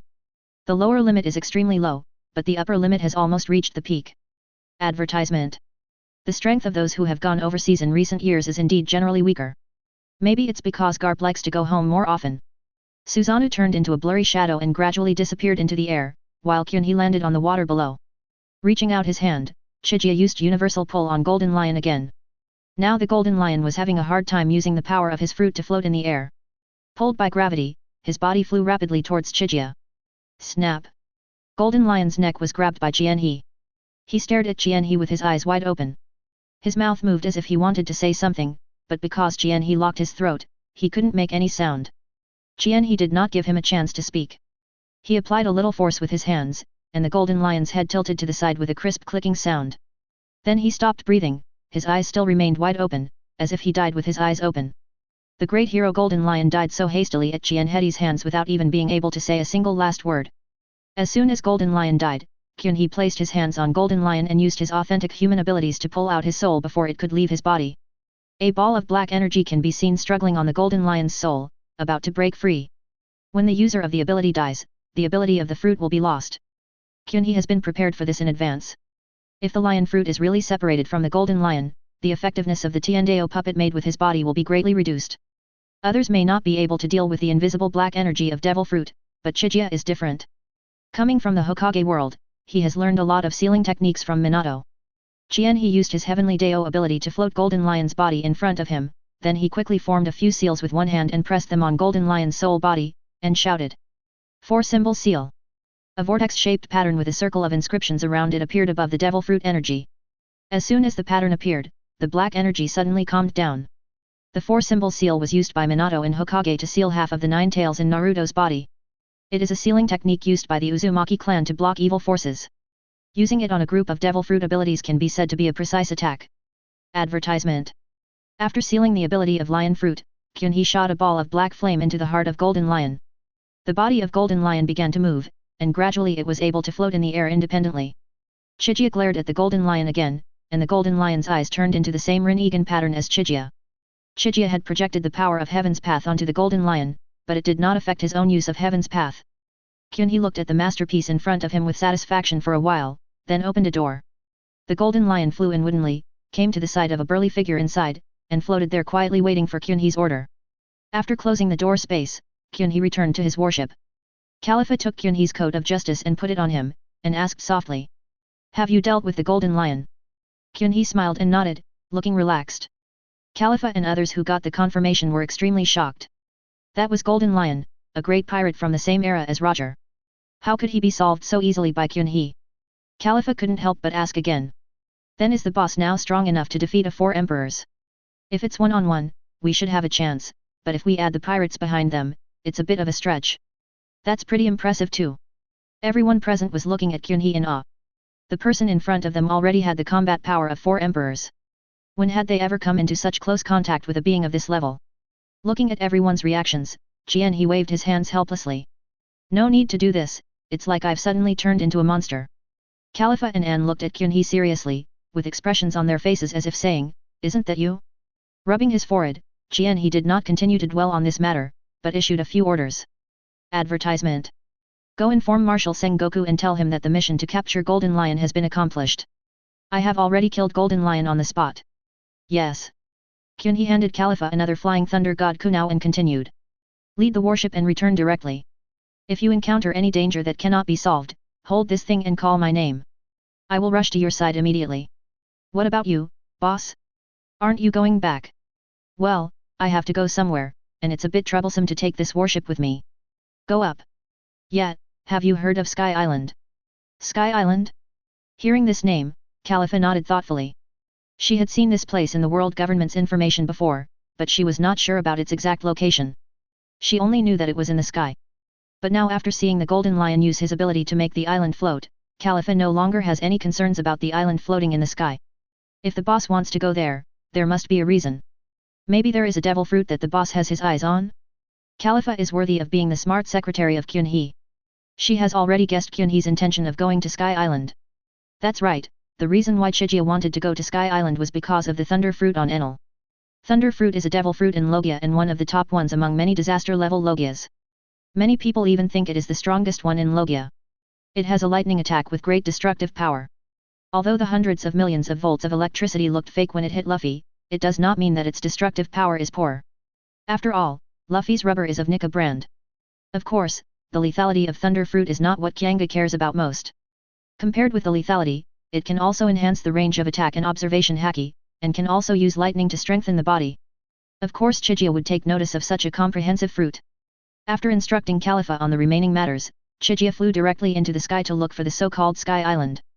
Chapter 94 Conies. Sky Island, Angel Beach. The girl Conies knelt on the beach and played the harp. The melodious sound of the harp echoed on the beach, but there seemed to be a hint of worry in the sound. After playing for a while, Conies stopped playing, placed the harp gently on her thighs, and sighed. You play well, why don't you continue? A gentle male voice sounded, startling Conies. Usually not many people came here, and she usually played the piano here by herself to relax. Advertisement. Conies got up from the ground in a panic and turned to look at the person who came. The man was wearing a white suit and a clean white coat draped over his body, fluttering softly behind him. It was Kyunhee who had just arrived. Seeing Conies standing there awkwardly, Kyunhee walked up to her and said softly. Did I scare you? I'm so sorry. I just heard your piano playing when I got here. You play really well. Oh, thank you. Conies felt a little excited when she heard someone praising her performance, and the panic of meeting a stranger also dissipated a little. She raised her head and looked at Kyunhee, and suddenly exclaimed when she saw Kyunhee's back under her cloak. Why don't you have wings? You're not from Sky Island. Well, I came up from below. Are you from Qinghai? Did you come up here by yourself? Yes. But how did you get up here? Faced with Conies' rapid-fire series of questions, Kyunhee felt helpless and said nothing. His body floated in the air under Conies' incredulous gaze. Cornus looked up and confirmed that there were indeed no wings on Kyunhee's back. He couldn't help but say. Can you people from Qinghai fly like this? No, only very few people can. Advertisement. There aren't many people in Pirates King who can fly, and moonwalk has great limitations in the air. Others who want to fly freely in the air have to use some special devil fruits, most of which are branches of Zoan bird fruits. After floating in the air for a while, Chigia returned to the ground. Conies was still looking at Chigia with surprise. In her opinion, Chigia's flying ability was really amazing. Kyunhee changed the subject. Why did you suddenly stop playing just now? I heard you sigh. Is something bad bothering you? Speaking of this, Conies' eyes dimmed, and she thought of the current ruler of Sky Island, Enel. Since the previous god Ganful was defeated by Enel, Enel has become the new god of Sky Island. With his ability to control thunder and lightning, no one can resist him. He could even hear the voices of everyone on Sky Island while he was in the palace. If anyone said something disrespectful to him, they would be immediately destroyed by lightning from the sky, and everyone was in constant fear.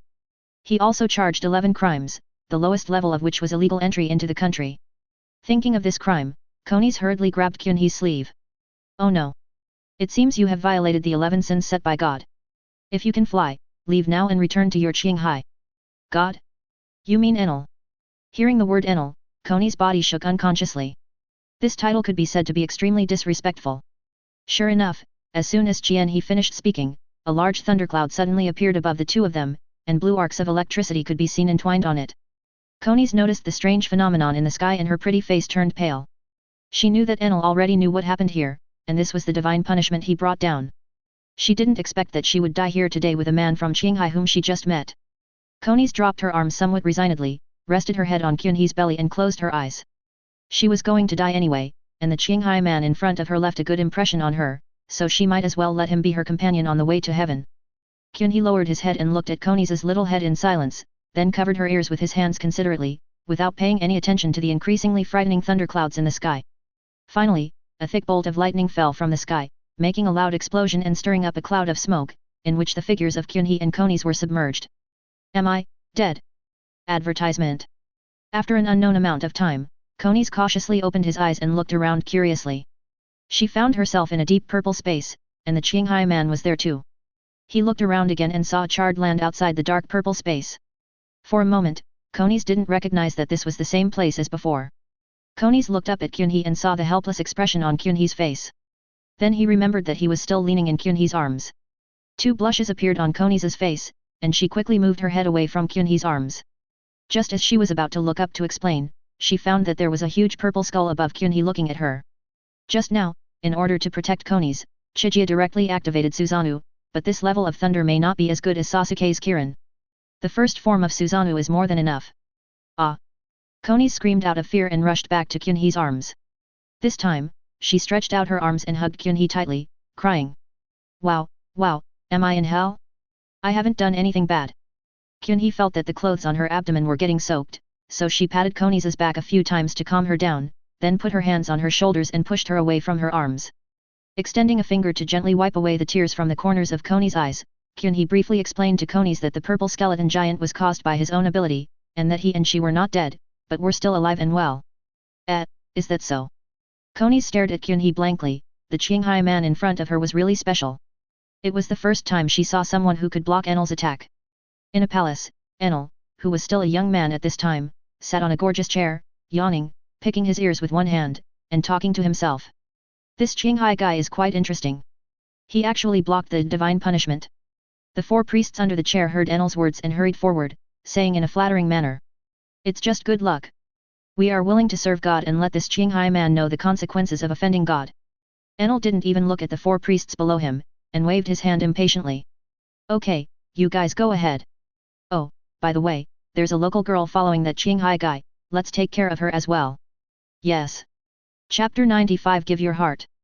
Konis didn't know that she had been targeted by the four priests. She escaped from Enel's divine punishment and happily brought Chigia to the former god of Sky Island, Gonfer. Gonfer, with the grey beard and wearing armor, looked at Konis lovingly, then looked at Kyunhee who was standing next to Konis. At just one glance, Gonfer felt a strong sense of oppression from Chigia, especially after seeing Chigia's pair of Rinnegan. He, the former god of Sky Island, actually felt like worshipping her. He had never felt this kind of feeling from Enel, but there was someone in his memory who had the same aura, and that was Roger. A fine layer of cold sweat appeared on his forehead. Ganfur suppressed the discomfort in his heart and spoke cautiously. Advertisement. Hello, my name is Gonfer, may I ask your name? Qianhe nodded slightly and responded with a smile. Uchiha Chiga. Uchiha? What a strange last name. Gonfer thought about it and found that he had never heard of a strong man with this last name. That's right. Since he was driven off the throne by Enel, he has not been exposed to the information below for a long time. It should be a new strong man who appeared in Qinghai. After thinking for a while, Ganfur continued to ask. Were you carried here by the upwelling current? I came here on my own. When this was mentioned, Konis jumped out excitedly. Grandpa Ganful, brother Kyunhee flew up here by himself. Isn't it amazing? He has no wings but can fly freely in the air. Konis and Chigia have not known each other for long, but because Chigia gave her a good first impression and Chigia saved her life, she automatically became Chigia's brother after knowing Chigia's name. Kyunhee also had a good impression of the girl with a pair of small wings on her back.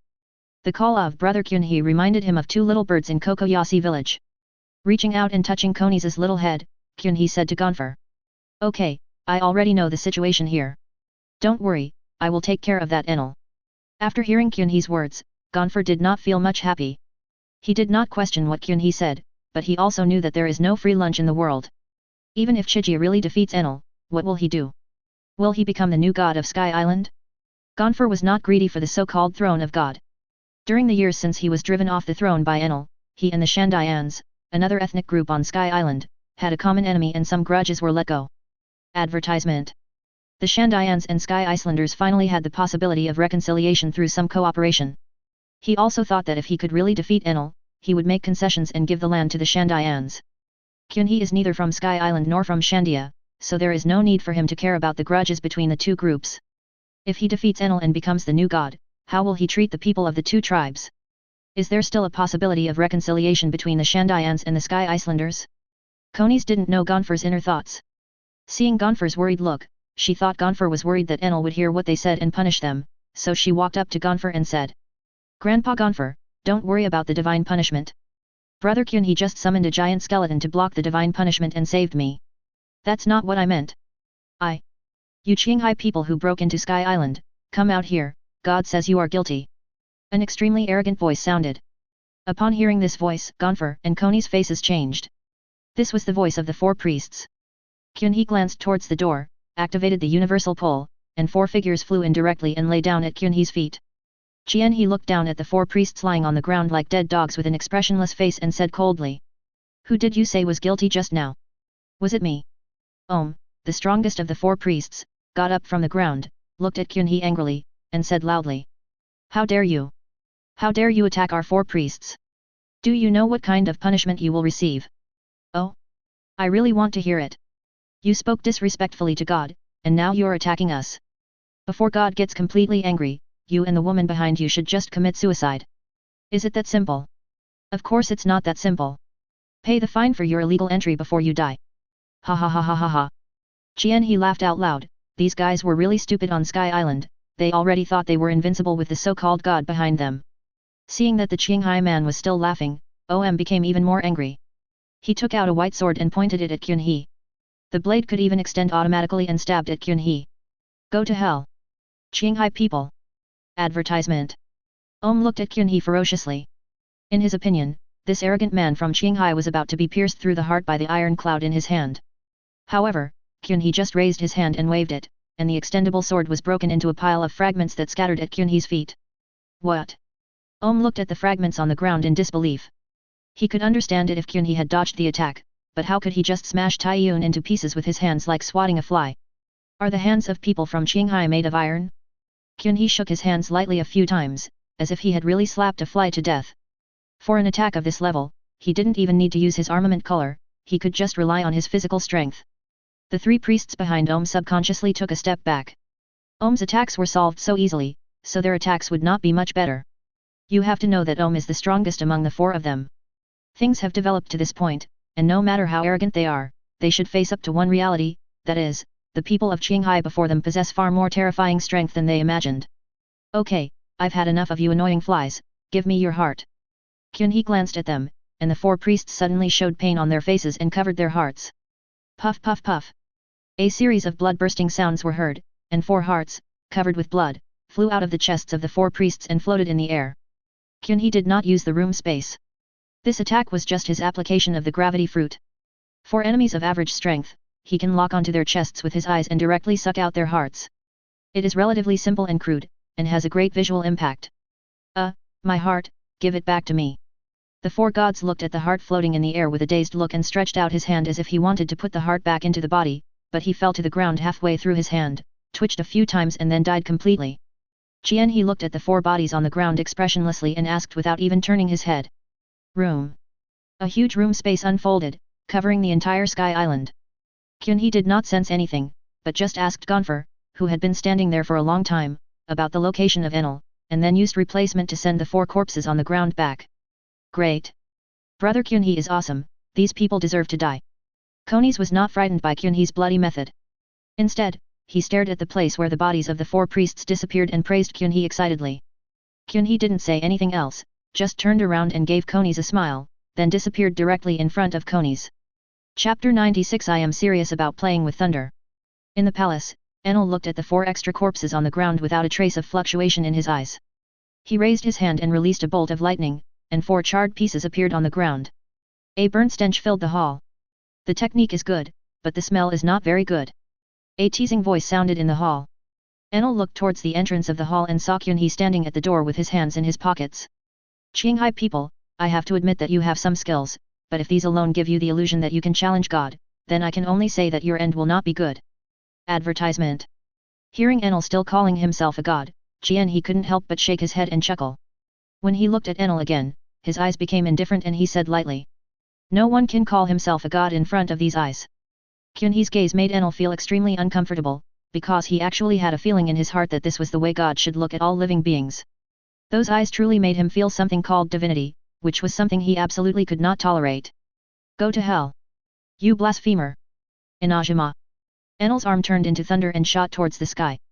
Kyunhee didn't move, a deep purple energy rose around his body, and a rib wrapped him inside. The lightning struck Kyunhee with a crackling sound, but other than charring the ground around where Kyunhee was standing, it did not cause any harm to Kyunhee at all. Enel was not in a hurry. He looked at the skeleton wrapped around Chiga and commented seriously. This is your move to block the divine punishment, it looks good. Perhaps. He dispersed Susanoo, raised one arm, and said with a smile. You're good at playing with thunder, right? Enel raised his eyebrows.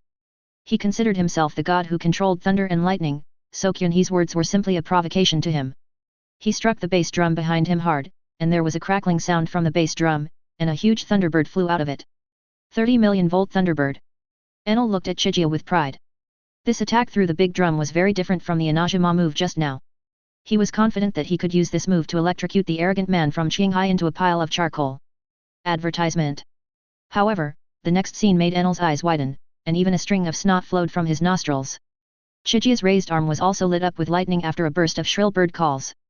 As a user of the thunder fruit, Enel could naturally sense how strong the lightning wrapped around Chijia's arm was.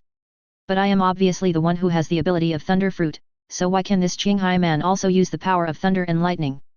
Enel really has a small head and big doubts at this moment. Kyunhee looked at his arm with a hint of nostalgia in his eyes. Back then, he was the first one in the Hokage world to create Chidori based on Blue Star's memory, thus stealing the show from Kakashi. With this move he killed powerful enemies one after another, but since coming to the pirates' world, he has never used it again. Putting her 5 fingers together, Kyunhee placed her palm towards Enel and said with a smile. Come on, let's see which is better, your Thunderbird or my Chidori. Don't be so arrogant. I am the real god of thunder. Enel shouted angrily and swung his arms vigorously. The Thunderbird behind him let out a sharp cry and dived towards Kyunhee at an incredible speed. However, with Chijia's current eye power, no matter how fast the Thunderbird is, it cannot escape his Rinnegan. He raised Chidori's hand and shot at the flying Thunderbird. The Chidori and the Thunderbird collided with each other, and a violent crackling sound echoed throughout the hall. The sound did not last for a moment, and a mournful cry was heard. Enel's Thunderbird turned into a ball of lightning and dissipated into the air. The only sound in the hall was the even more shrill cry of the Chidori, as if declaring victory. Enel looked at the Chidori in Kyunhee's hand, which was shining even brighter, with a very bad expression, and felt a burning pain on his face. It would be fine if Kyunhee used other moves to defeat Thunderbird, but he happened to use the thunder that he is best at. How could this not make him embarrassed? Kyunhee waved his hand to disperse the Chidori, and asked with a curious expression. What's wrong? Why does our thunder god seem to be worse than me in using thunder? He's just a mortal. Electric light surged on Enel's body, and disappeared after a crackling sound. The next second, he appeared in the center of the hall again. He spread his arms and shouted. Discharge! Zzz! Dazzling lightning spread out from Enel's body, and in an instant the entire hall was filled with raging lightning. He also spread his arms and said softly. Advertisement. Chidori flow. The shrill sound of birds chirping sounded again, and dense electric currents appeared around Kyunhee's body, colliding with Enel's electric current. Enel's electric current was completely devoured when it came into contact with the Chidori flow, and in the blink of an eye, the Chidori flow spread to Enel. Enel sneered. Even though it seemed that he had lost again in this battle between thunder and lightning, How could he, who was thunder and lightning himself, be hurt by it? However. Sizzle. Ah! The moment Enel's body was wrapped by the Chidori flow, he began to shake violently and screamed.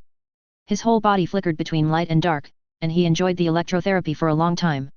After a while, Enel, whose body was covered in black and white, rolled his eyes, a wisp of black smoke came out of his open mouth, and fell from the air, landing on the ground with a thud.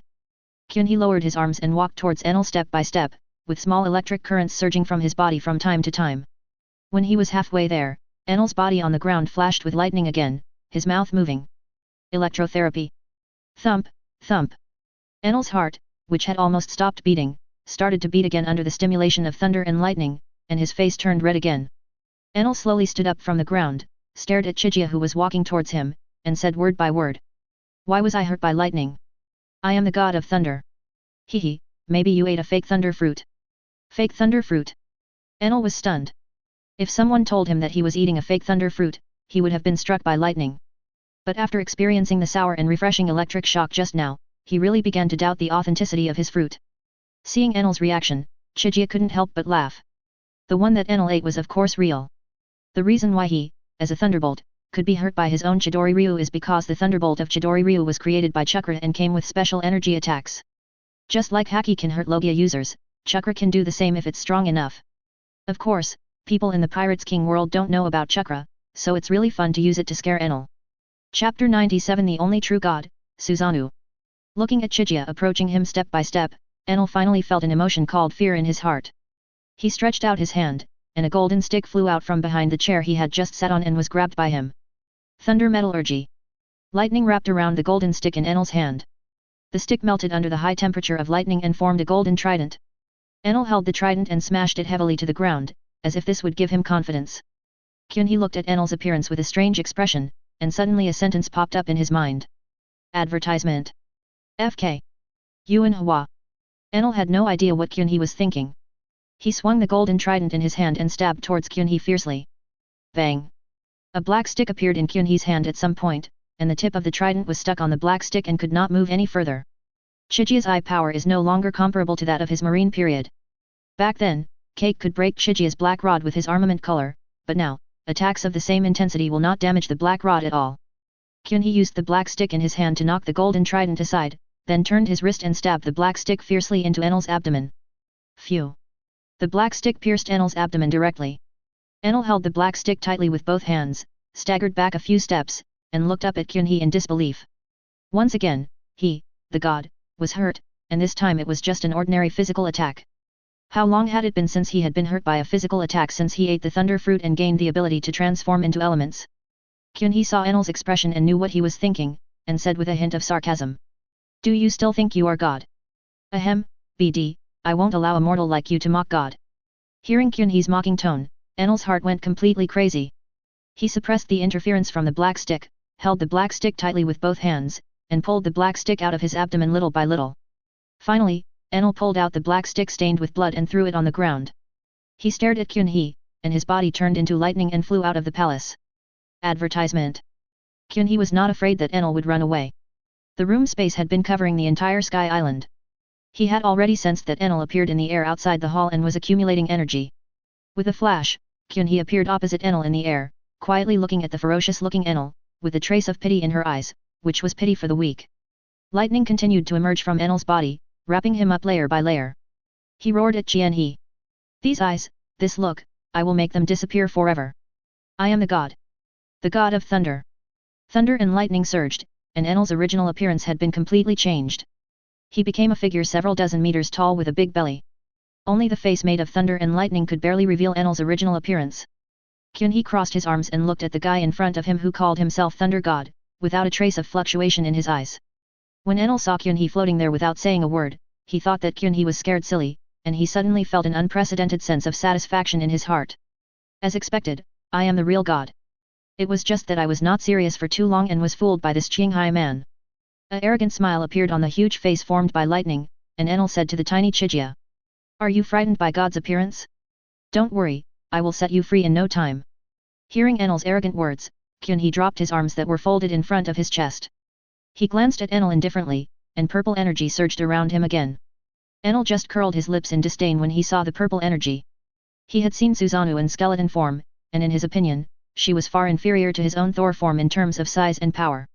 However, the purple energy did not stop growing after forming a skeleton. Under Kyunhee's deliberate control, muscles began to grow on the skeleton and were covered with skin. The size of Susanoo was also constantly growing. Gradually, Susanoo's body was covered with armor and she grew legs. Finally, the 300-meter-tall Susanoo appeared in the sky, with a pair of wings behind her that covered the sky. Kyunhee stood in the diamond-shaped space above Susanoo's head, looking coldly at the thunder god below, whose height was not even up to Susanoo's knees, and spoke indifferently. Why? God's power is so small. Enel did not respond. He was completely dumbfounded, looking up at the deep purple giant in front of him. It was so majestic that the aura emanating from it made Enel feel like he was suffocating. Not only Enel, but the people on Sky Island also saw the giant standing above the sky. Gonfer looked up at Susanoo in the sky with a dull look and murmured. What is that? Advertisement. Koni's on the side was also shocked, but she felt a familiar feeling from the giant. Suddenly, she excitedly shouted to Gonfer. Grandpa Gonfer, that's brother Kyunhee. He once summoned a giant skeleton of the same color, it must be him. Is that Uchiha Chiga? Gonfer nodded numbly. In the face of such ability, Enel should not be able to match it, right? Ah! How could this happen? This is a joke. Enel's heart had completely collapsed. He rushed to Susanoo and slapped Susanoo's calves frantically with his hands made of lightning. It shouldn't be like this. I am God, I am God. However, his attack on Susanoo's calf had no effect other than creating circles of purple energy ripples, and it even looked like he was massaging Susanoo. Susanoo just raised her leg and kicked lightly, and Enel's body immediately flew backwards, turning into a bolt of lightning and smashing into the palace below. The luxurious palace was directly turned into ruins. Enel was lying in the ruins, his eyes still fixed on Susanoo in the sky, repeating over and over again. I am God, I am God. Chigia released Susanoo, fell down, and her body floated in front of Enel. Looking at Enel, whose spirit had collapsed, Chigia didn't say much. She just reached out and grabbed his neck, used the Rinnegan to absorb the power of the thunder fruit into her body, and the first Megatama appeared in her left eye. Enel lost his power and his consciousness completely dissipated, and he fell to the west with his head tilted. Taking a final look at Enel, who had turned into a corpse, Kyunhee sighed softly. To be honest, Enel's strength is not weak. The reason he lost to Luffy in the anime was because he appeared too early, and there was also the so-called fruit restraint reason. If he joins the Marine, with his top-level Logia thunder fruit that is not inferior to the three admirals and his powerful observation haki, he will immediately become the focus of Marine's training. After he systematically learns the fighting methods and armament color, Enel will definitely have the potential to become an admiral. If he became a pirate, he would start as a mid-level Shishibukai, at least much better than the fat Mariah. Unfortunately, it is impossible for this guy to be a marine with his bad character. He also looks down on pirates, which is right, after all, this guy's dream is to explore the stars and the sea. Chapter 98, Chigia is from Sky Island? Using Earth style to build a grave for Enel, the aspiring young man whose heart was filled with the stars and the sea, Kyunhee's left eye suddenly flashed with flickering lightning. The sky above Sky Island was covered by countless thunderclouds, and the sound of thunder continued to be heard from above. Seeing this scene, Gonfer and Konis were a little overwhelmed. Could it be that Chigia was defeated by Enel after all? Is Enel really that scary? Boom! Thick blue lightning fell from the sky, and Gonfer and Konis closed their eyes subconsciously. Advertisement. The thunder continued for a long time before it gradually stopped. Gonfer and Konis opened their eyes and looked at each other, and found that both of them were safe and sound. What's going on? Aren't these thunderbolts targeting this place? Gonfer called his Mount Pierre, a sky-spotted bird that had eaten the horse fruit, let's call it Pegasus. Gonfer took a step forward, and Konis followed and sat behind Gonfer. The two of them flew up into the air on Pegasus and headed for Enel's palace. Anyway, both of them are inseparable from Kyunhee. If Kyunhee really loses, they can't escape Enel's sanctions. It's better to confirm the final result of the battle. When Gonfer and Konis arrived at Enel's palace, they were also shocked by the scene before them. What caught their eyes was a pile of building ruins, surrounded by charred land struck by thunder. Kyunhee was sitting beside a pile of earth, looking at the two of them with a smile. Brother Chigia. Seeing that Chigia was fine, Konis felt relieved, jumped off the Pegasus happily, and ran towards Chigia who was sitting on the ground. This time she was no longer shy and went straight into Kyunhee's arms. Konis raised her head, tears welled up in her big eyes, and she sobbed. Brother Kyunhee, I'm so glad you're okay. I thought you lost to Enel with the thunder just now. Kyunhee patted Konis back gently and said softly. It's okay. Enel is dead and buried in the dirt next to me. I was the one who released the thunder just now. You let it out. Advertisement. Kyunhee's eyes flashed with dazzling lightning again, and a bolt of lightning struck not far from the two of them, causing Konis to exclaim in surprise. Looking at the land where a deep pit was blasted out by the thunder just now, Konis looked up at Kyunhee in disbelief. Brother Kyunhee, why are you so excited? Haha, Enel isn't the only one that can discharge electricity. There are many creatures in the sea that can discharge electricity. Really? That's amazing. But they're definitely not as good as you, Chigia nii. Maybe. I wonder how it compares to that Auntie Zeus. Who is Auntie? A pirate. Oh, I forgot to tell you, I'm a marine. Marine? I know a little bit. For justice. He. Helplessly looking at Konis who was acting weird in his arms, Kyunhee picked her up and put her aside, then stood up and brushed the dirt off his body. Konis grabbed Kyunhee's clothes and asked excitedly. Brother Chigia, you are also from Sky Island, right? A big question mark popped up over Kyanga's head. She didn't understand why Konis asked this. When did she get involved with the people from Sky Island? Seeing Jianhee standing there without saying anything, Konis thought that what he said was right, and immediately raised his head and said proudly. I saw the purple giant you summoned. He had a pair of really big wings, much bigger than ours. So you must be from Sky Island too, but your ability is so strong that you can hide your wings, right? Kyunhee gave Konis a slap on the head and said, stop thinking about it, idiot. Konis covered her little head and looked at Kyunhee aggrievedly, thinking that Kyunhee must be angry and embarrassed because she guessed his secret. Jianhee reluctantly explained to her. I'm really not from Sky Island. I'm from the Uchiha clan. That purple giant is the guardian of our clan, not my real self. Oh, is that so? Seeing the two people, one big and one small, chatting as if they were just family, Ganfuer, who was standing by, couldn't help but walk over, stood beside Jianhee a little stiffly, and said. Advertisement. Master Kyunhee, may I ask what the lightning attack just now was? Oh, I dealt with some people from Enel to save them from unnecessary trouble. I see. Ganfuer nodded, but a huge wave of emotion surged in his heart. This kind of ability was what he feared most about Enel, and now it appeared in the Qinghai man in front of him. He was extremely aware of the terrifying nature of this ability. In the face of this ability, the enemy had nowhere to hide and there was simply no solution. Suppressing his inner shock, Ganfuer looked at Kyunhee anxiously, wondering how this person would treat the people of Sky Island after defeating Enel. At this time, another sound of footsteps was heard, and a group of guys dressed like primitive people and some Sky Island people appeared here.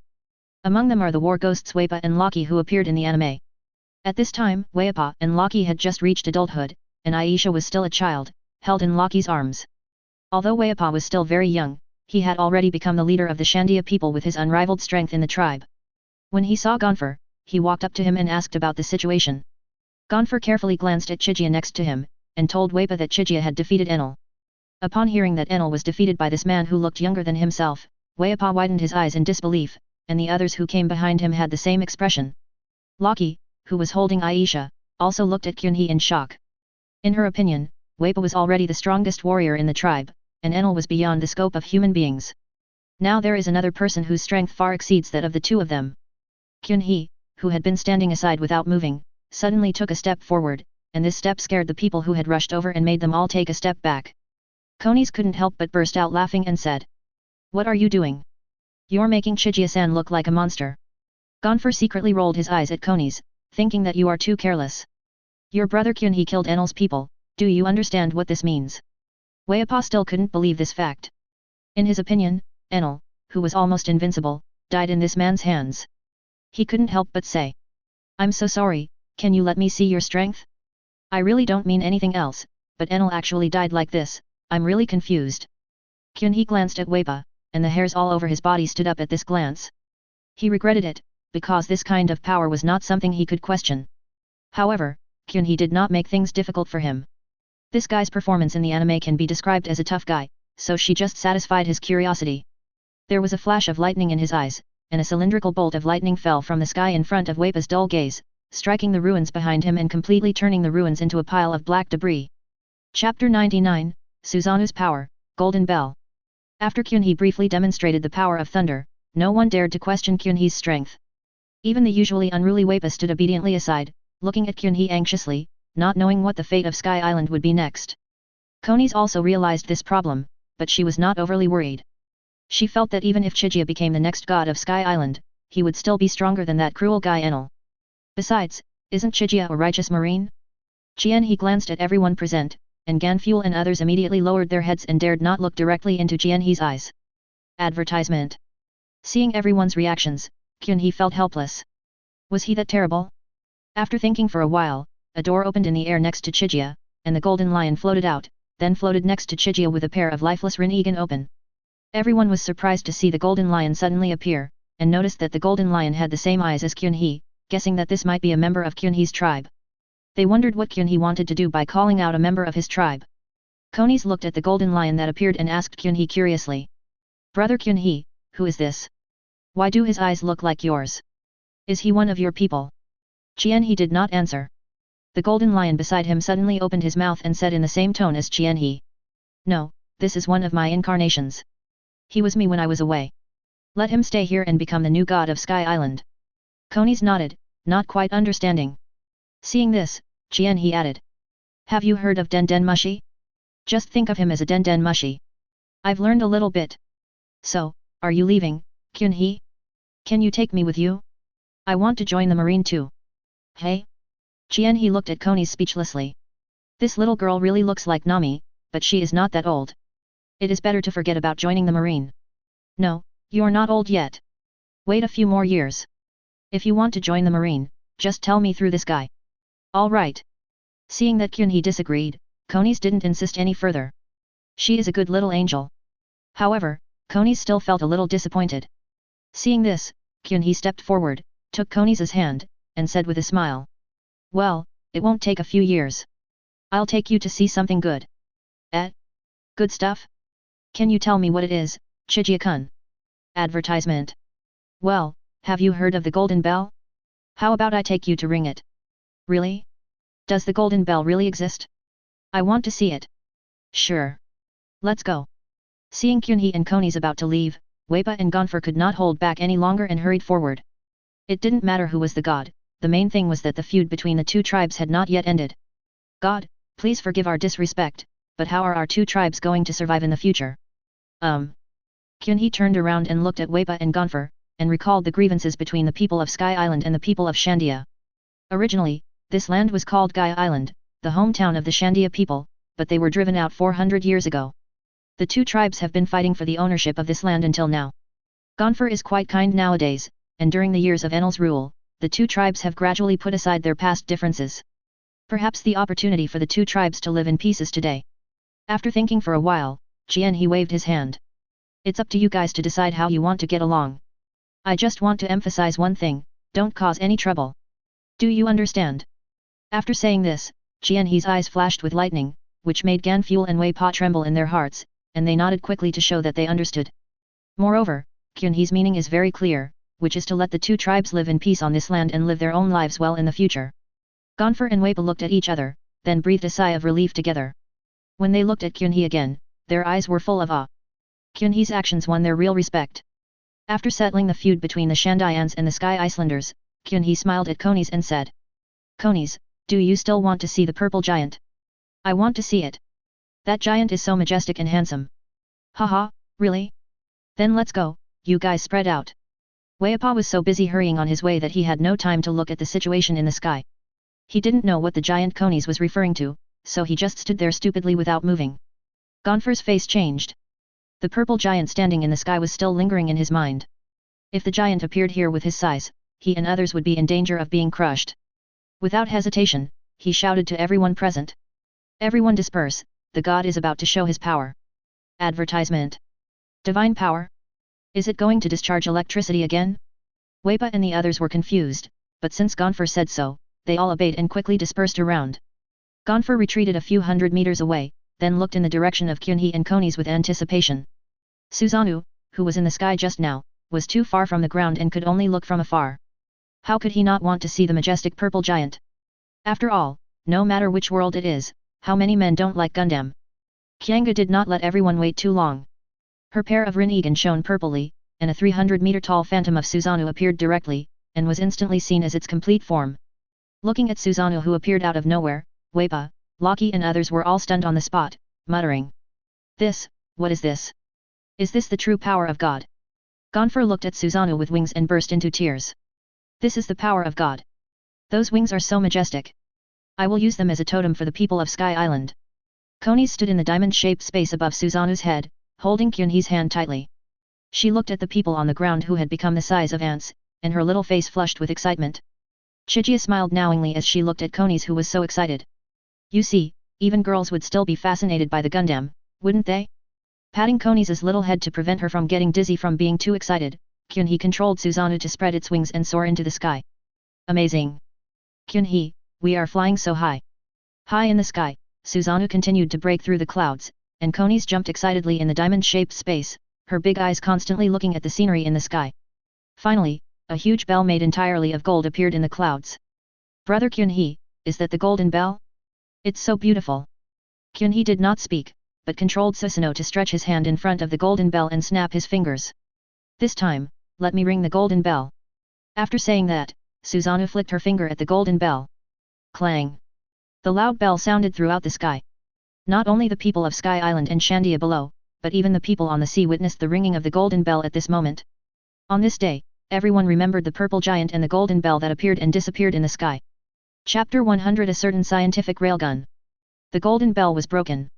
Even though Chigia had reduced Suzanu's power to the lowest level, the golden bell still couldn't withstand Suzanu's finger-snapping force. Kyunhee collected the gold fragments into Menman's space. Although Kyunhee is no longer short of money, no one would complain about having too much money, right? After returning to the ground with Konis, the people around him immediately rushed up, knelt on one knee under the leadership of Gonfer, and shouted in unison. Greetings to God-sama. Advertisement. He raised his eyebrows. He just went to ring the golden bell once, but ended up breaking it. What were these people trying to do now? Gonfer raised his head and looked at Kyunhee fanatically. Ever since he was ousted by Enel, he gradually began to sneer at the title of God and once believed that there was no such thing as God in the world. But everything that Kyunhee showed today, those eyes full of divinity, made him believe in the existence of God again. God, please allow us to use the purple giant you just summoned as our totem. Oh, you mean Susanoo? Sure. You can do whatever you want. He waved his hand and told them to do whatever they wanted. With the heavenly Deo puppet in charge anyway, nothing would go wrong. With spiritual beliefs, they would be more honest, right? Konis looked at Kyunhee reluctantly. She knew that Kyunhee would not stay here for long, otherwise she would not have left a puppet here. Although they have not known each other for long, everything that happened during this time is deeply engraved in her mind. She really wants to follow Chigia to Marine, but she is not old enough and can only stay here for the time being. He also saw Konis's reluctance. He squatted down and pinched Konis's cheek, and said softly. Well, you can always communicate with me even here. When you grow up, I will take you to join the Marine. You play the piano really well, and my ship is still short of a musician. Yet, I will definitely go to Marine. Seeing that this little angel was quite determined, Kyunhee couldn't help but stretch out a finger and scratch her little nose. Konis did not stop Kyunhee's actions, but just muttered there. Humph, just wait, I will definitely grow up quickly. Advertisement. After playing with Konis for a while, Kyunhee stood up, and her coat with the word justice on the back fluttered in the wind. He glanced at everyone present, and finally touched Konis's little head, with a flash of lightning in his eyes. Thunder roared, and Chienhee's figure disappeared in front of everyone, leaving only a few arcs of electricity remaining in the air. After a while, Kyunhee, who turned into a flash of lightning, was approaching the front half of the Grand Line. With her strong body and the spiritual blessing of the Rinnegan, Chigia can maximize the speed of lightning. Moreover, the stimulation of lightning on the body makes Kyunhee's nerve reaction speed faster, and it is even more convenient for movement than teleporting within the room space. After all, you don't need to expand the room space in advance to use the power of Thunder Fruit, so you can use it more unscrupulously. Instead of using Flying Thunder God to return directly to the headquarters, Kyunhee wanted to familiarize herself with the newly acquired Thunder Fruit ability on the way. Thunder Fruit is the first Logia Devil Fruit absorbed by Chigia. Chigia has a special feeling for this fruit. When he was watching the pirates on Blue Star, lightning was one of the abilities he wanted most. Closing his eyes, Kyunhee's observation haki spread out with the help of electric current. He could sense sounds within a radius of thousands of kilometers. His brain also became unusually clear under the stimulation of electric current, and he would not feel uncomfortable due to receiving too much information in a short period of time. This kind of observation haki is the ability called HeartNet on Sky Island. It becomes even more powerful in Chigia, so it is not an exaggeration to call it Skynet. However, it is not a good thing to have such chaotic sounds entering the brain. Kyunhee narrowed the range of Skynet. It is better to have some peace and quiet. And through Skynet's perception just now, Kyunhee accidentally discovered that there was a pirate's ship on the sea dozens of miles away. Through the information transmitted, he also learned that the name of the pirates group was the Black Bear Pirates, a group of guys who wanted to enter the Grand Line. Unfortunately, their luck was really bad. They were noticed by Kyunhee even though they were dozens of miles away. Their journey was about to end here. Kyunhee thought about it and took out a coin with a face value of 1 bailey from his trouser pocket. In fact, the distance of dozens of nautical miles is not far for Kyunhee now. He can directly summon thunderclouds from the sky above the Black Bear Pirates to kill them with a bolt of lightning. However, there is one move that Chiga has been thinking about for a long time, and that is Misaka Mikoto's railgun. How can I not use this trick after getting the power of Thunder Fruit? Kyunhee was also a middle school boy when he was on Blue Star. Kyunhee held a 1 bailey coin between his thumbs and pointed it in one direction. Electric arcs began to flicker around his arm. Advertisement. With a flick of his finger, the coin shot towards the distance with a string of dazzling electric light. On the other side, the members of the Black Bear Pirates were sitting together drinking beer, excitedly discussing what they would do after entering the Grand Line. Sitting in the middle of the pirates is a burly man with a pair of black bear ears on his head. He is Pierre from North Blue, with a bounty of 80 million belly on his head, and he is the user of the Zoan bear fruit. He slammed his beer glass onto the table and shouted with a flushed face. Hey guys, once we enter the Grand Line we must loot as much as we can. There are a lot of rare treasures there, we are going to get rich, ha ha ha ha. Oh. Get ready to meet the great Black Bear Pirates. Suddenly, the bear ears on Pierre's head moved and all the hair on his body stood up. This is why he likes to remain half animal, so he can take advantage of the animal's instinct to sense danger. Hiss, this doesn't feel right. What's wrong, Captain? I also. Boom. Before Pierre could finish his words, a thick bolt of lightning hit the pirates' ship they were on. The pirates on the ship were even drinking beer.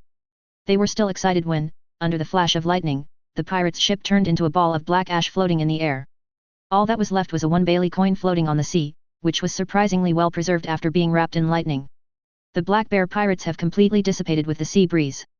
Sometimes a dream ends before it even begins. Kyunhee used Skynet to get the news of the destruction of the Black Bear Pirates. He nodded with satisfaction and did not think about keeping any corpses in exchange for merit. The merit generated by enemies of this level could be completely ignored. But for Chiga, this pirates group is still quite special, because it is the first opponent that Chiga has to spend money to solve, spending a whole belly. Chapter 101 Thunder Fruit Awakening, Purple Thunder Hell. After casually destroying a group of daydreaming pirates, Kyunhee glanced at the surrounding environment. Pirates like the Black Bear Pirates who want to enter the Grand Line, if they do not have special skills to pass through the calm belt, have to choose to pass through the Upside Down Mountain. The Upside Down Mountain is not far ahead of the sea area where Chiga is now. The strength of the pirates who came here varied greatly. A few powerful pirates still had some humanity and would not easily attack civilians. However, the weaker they were, the more they liked to attack civilians, and basically did not care about human rights. After all, pirates do not produce anything, have no strength, and have a lawless character. Looting civilians is the best way they can choose to survive. After all, the threshold to enter the Grand Line is still a bit too low. Advertisement. Kyunhee lowered his head and pondered for a while, thinking that since he was already here, he might as well do something. After all, he was now an Uchiha who had joined the Marine. Every powerful Uchiha seems to have an obsession, which is to create a peaceful and beautiful world. Kyunhee doesn't have such a deep obsession, but it's okay for her to do something within her ability. Thinking of this, the 6 megatama in Kyunhee's right eye began to tremble violently, and the terrifying pupil power spread. The only megatama in the left eye spun wildly, and the color turned into dark purple, flashing with electric light. Thunder Fruit Awaken. This is the ability that Kyunhee gained after opening the first megatama in his left eye. He gathered the existing pupil power and directly catalyzed the absorbed fruit ability to the awakened state. Moreover, the ability after awakening is not an ordinary awakening. Since it is catalyzed by the power of the Rinnegan, the ability is also mixed with a weak power of 6 paths and has Chiga's will. The awakening states of Devil Fruit of Paramecia, Zoan, and Logia are different. The awakening of Logia is often accompanied by more terrifying natural disasters and more powerful attack power. The blue lightning that erupted from Kyunhee's body has turned into a darker purple, and the aura of destruction permeates the entire sea. The patterns and megatama in Chiga's Rinnegan could no longer be seen, leaving only 2 dazzling purple electric lights. Advertisement. Not even a ray of sunlight could penetrate the sky above the sea that stretched for thousands of miles, and dark clouds wrapped in purple lightning covered the entire sky.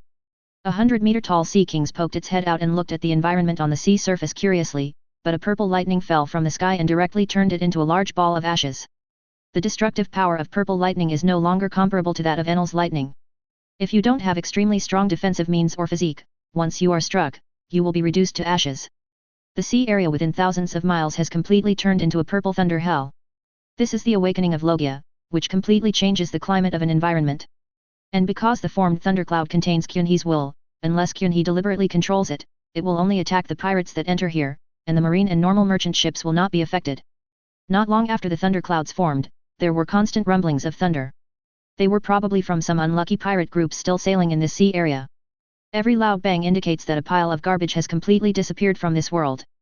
Looking at the endless thunderclouds in the sky, the lightning in Kyunhee's eyes gradually went out, revealing the true appearance of the Rinnegan. If you look closely, you can still see some tiny purple arcs jumping on it. This purple thunder hell is the best greeting gift for the pirates who come here. If you are not strong enough, don't go to the Grand Line to embarrass yourself. It is best to give up some unrealistic dreams as soon as possible. After taking one last look at his own territory, Kyunhee smiled slightly, and his body once again turned into thunder and dissipated into the air. Naval Headquarters Marineford.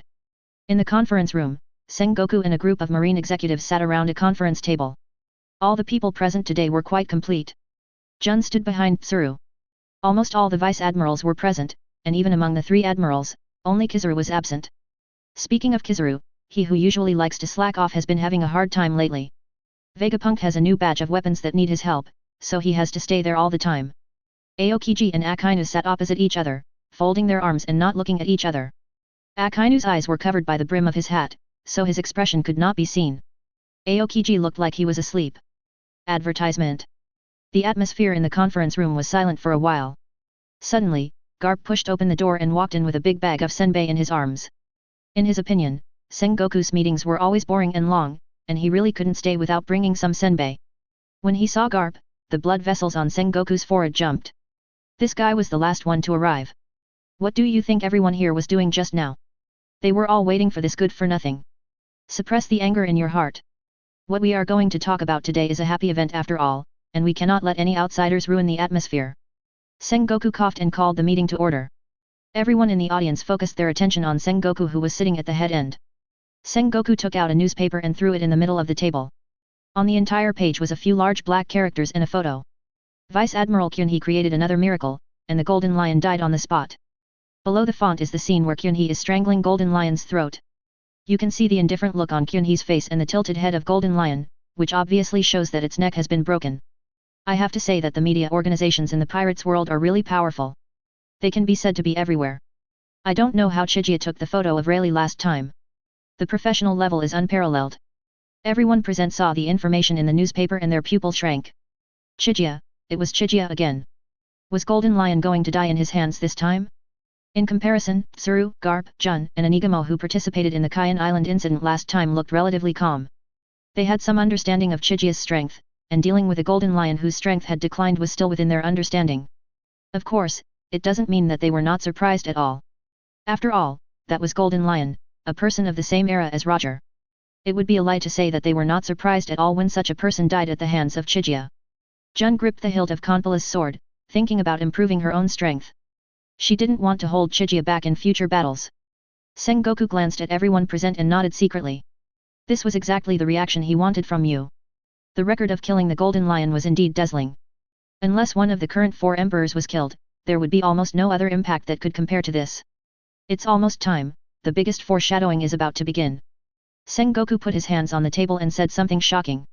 After this battle, I think there is no need to doubt Kyunhee's ability as a vice admiral.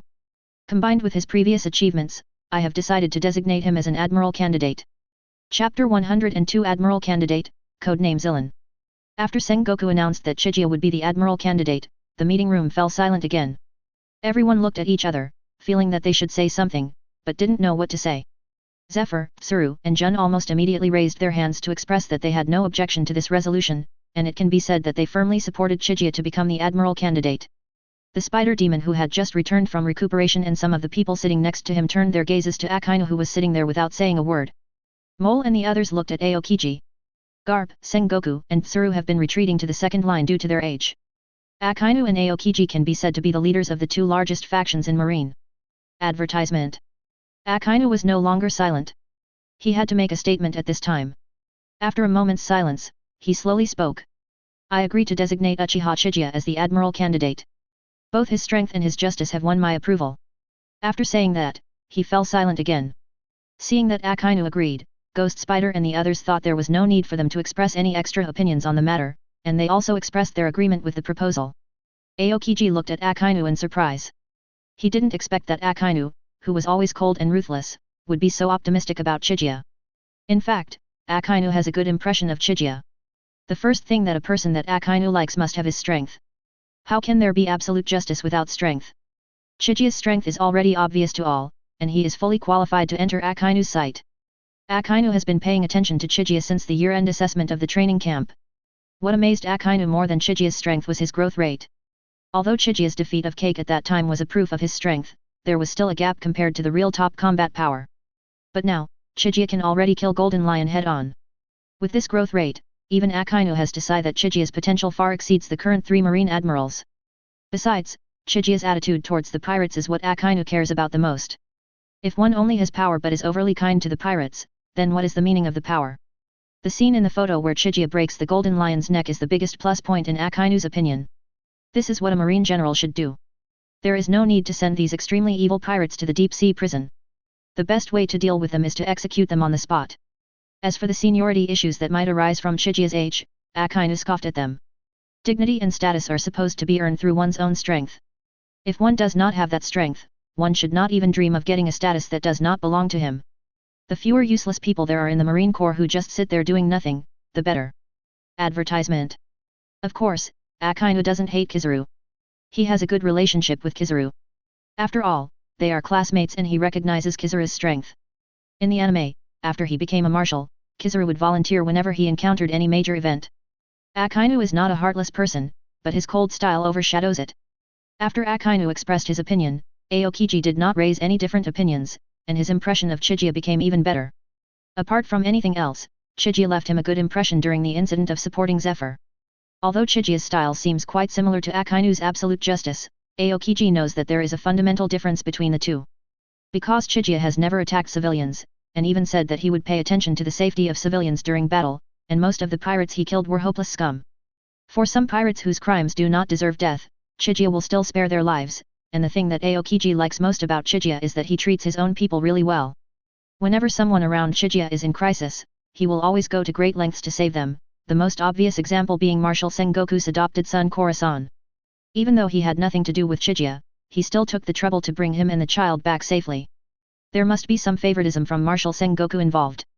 Who wouldn't want to associate with someone like Chigia? However, Aokiji was surprised that Akainu agreed so readily. He even planned to wait for Akainu to raise objections before refuting him.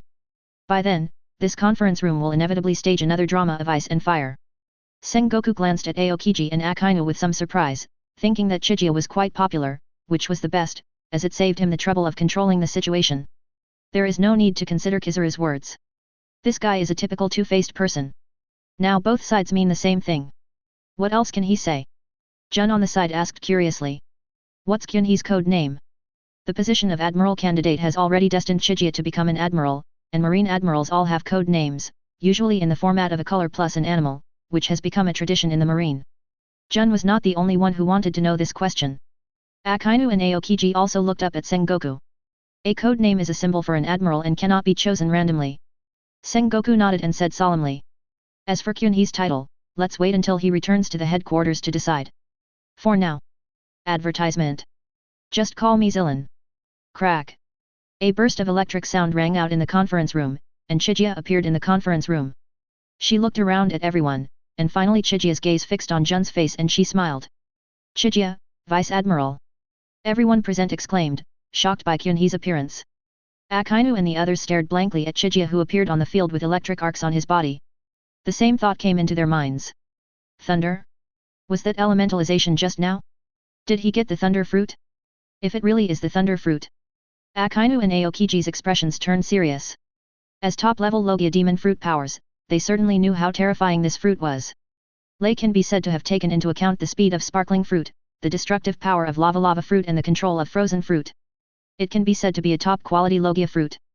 With this fruit, even if one's own strength is very weak, it is enough to dominate an area of the sea, not to mention Kyunhee, who has strong strength. Sengoku and Jun directly confirmed that Chigia had obtained the ability of the thunder fruit. They knew the special features of Chigia's ability. Marine actually got this top-quality Logia. Sengoku felt even better when he thought about it. He even thought Garp, who was eating senbei beside him, was cute. Sengoku was in a good mood and asked Chigia why she chose this code name. Kyun-hee responded with a smile. The color of my eyes is purple.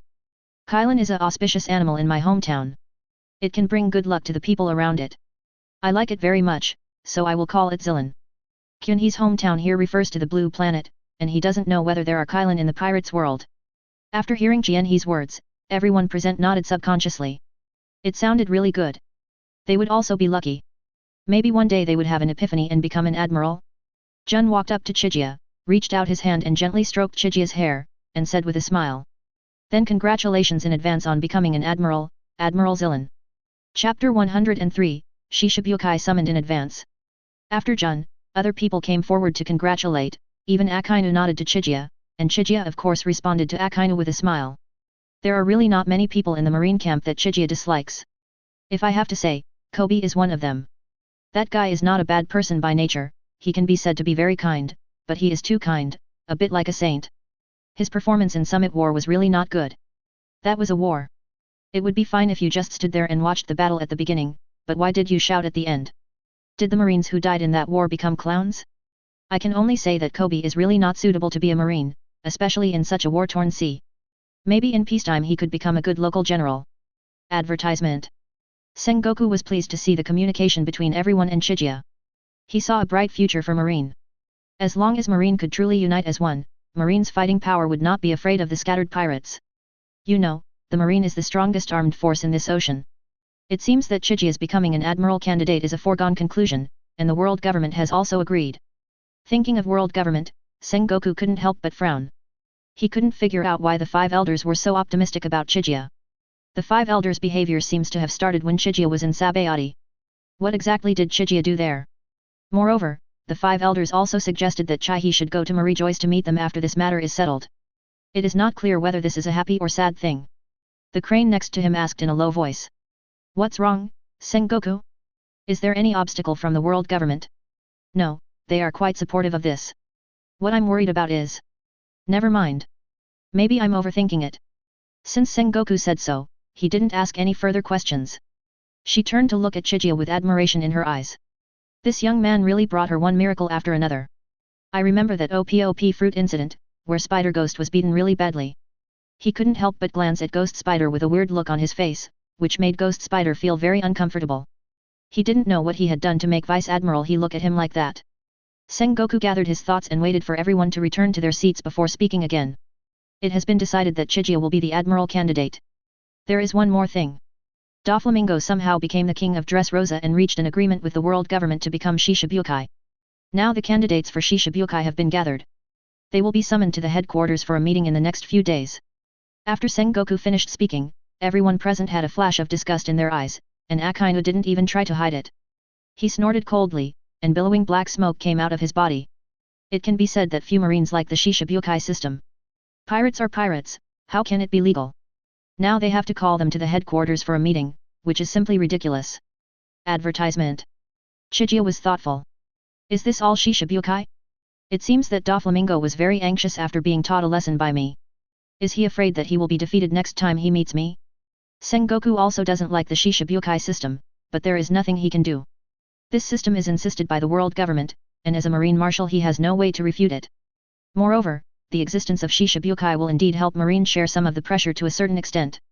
Those who can become Shishibukai are not good people, especially Hawkeye, who has always been a loner, extremely powerful and very difficult to control.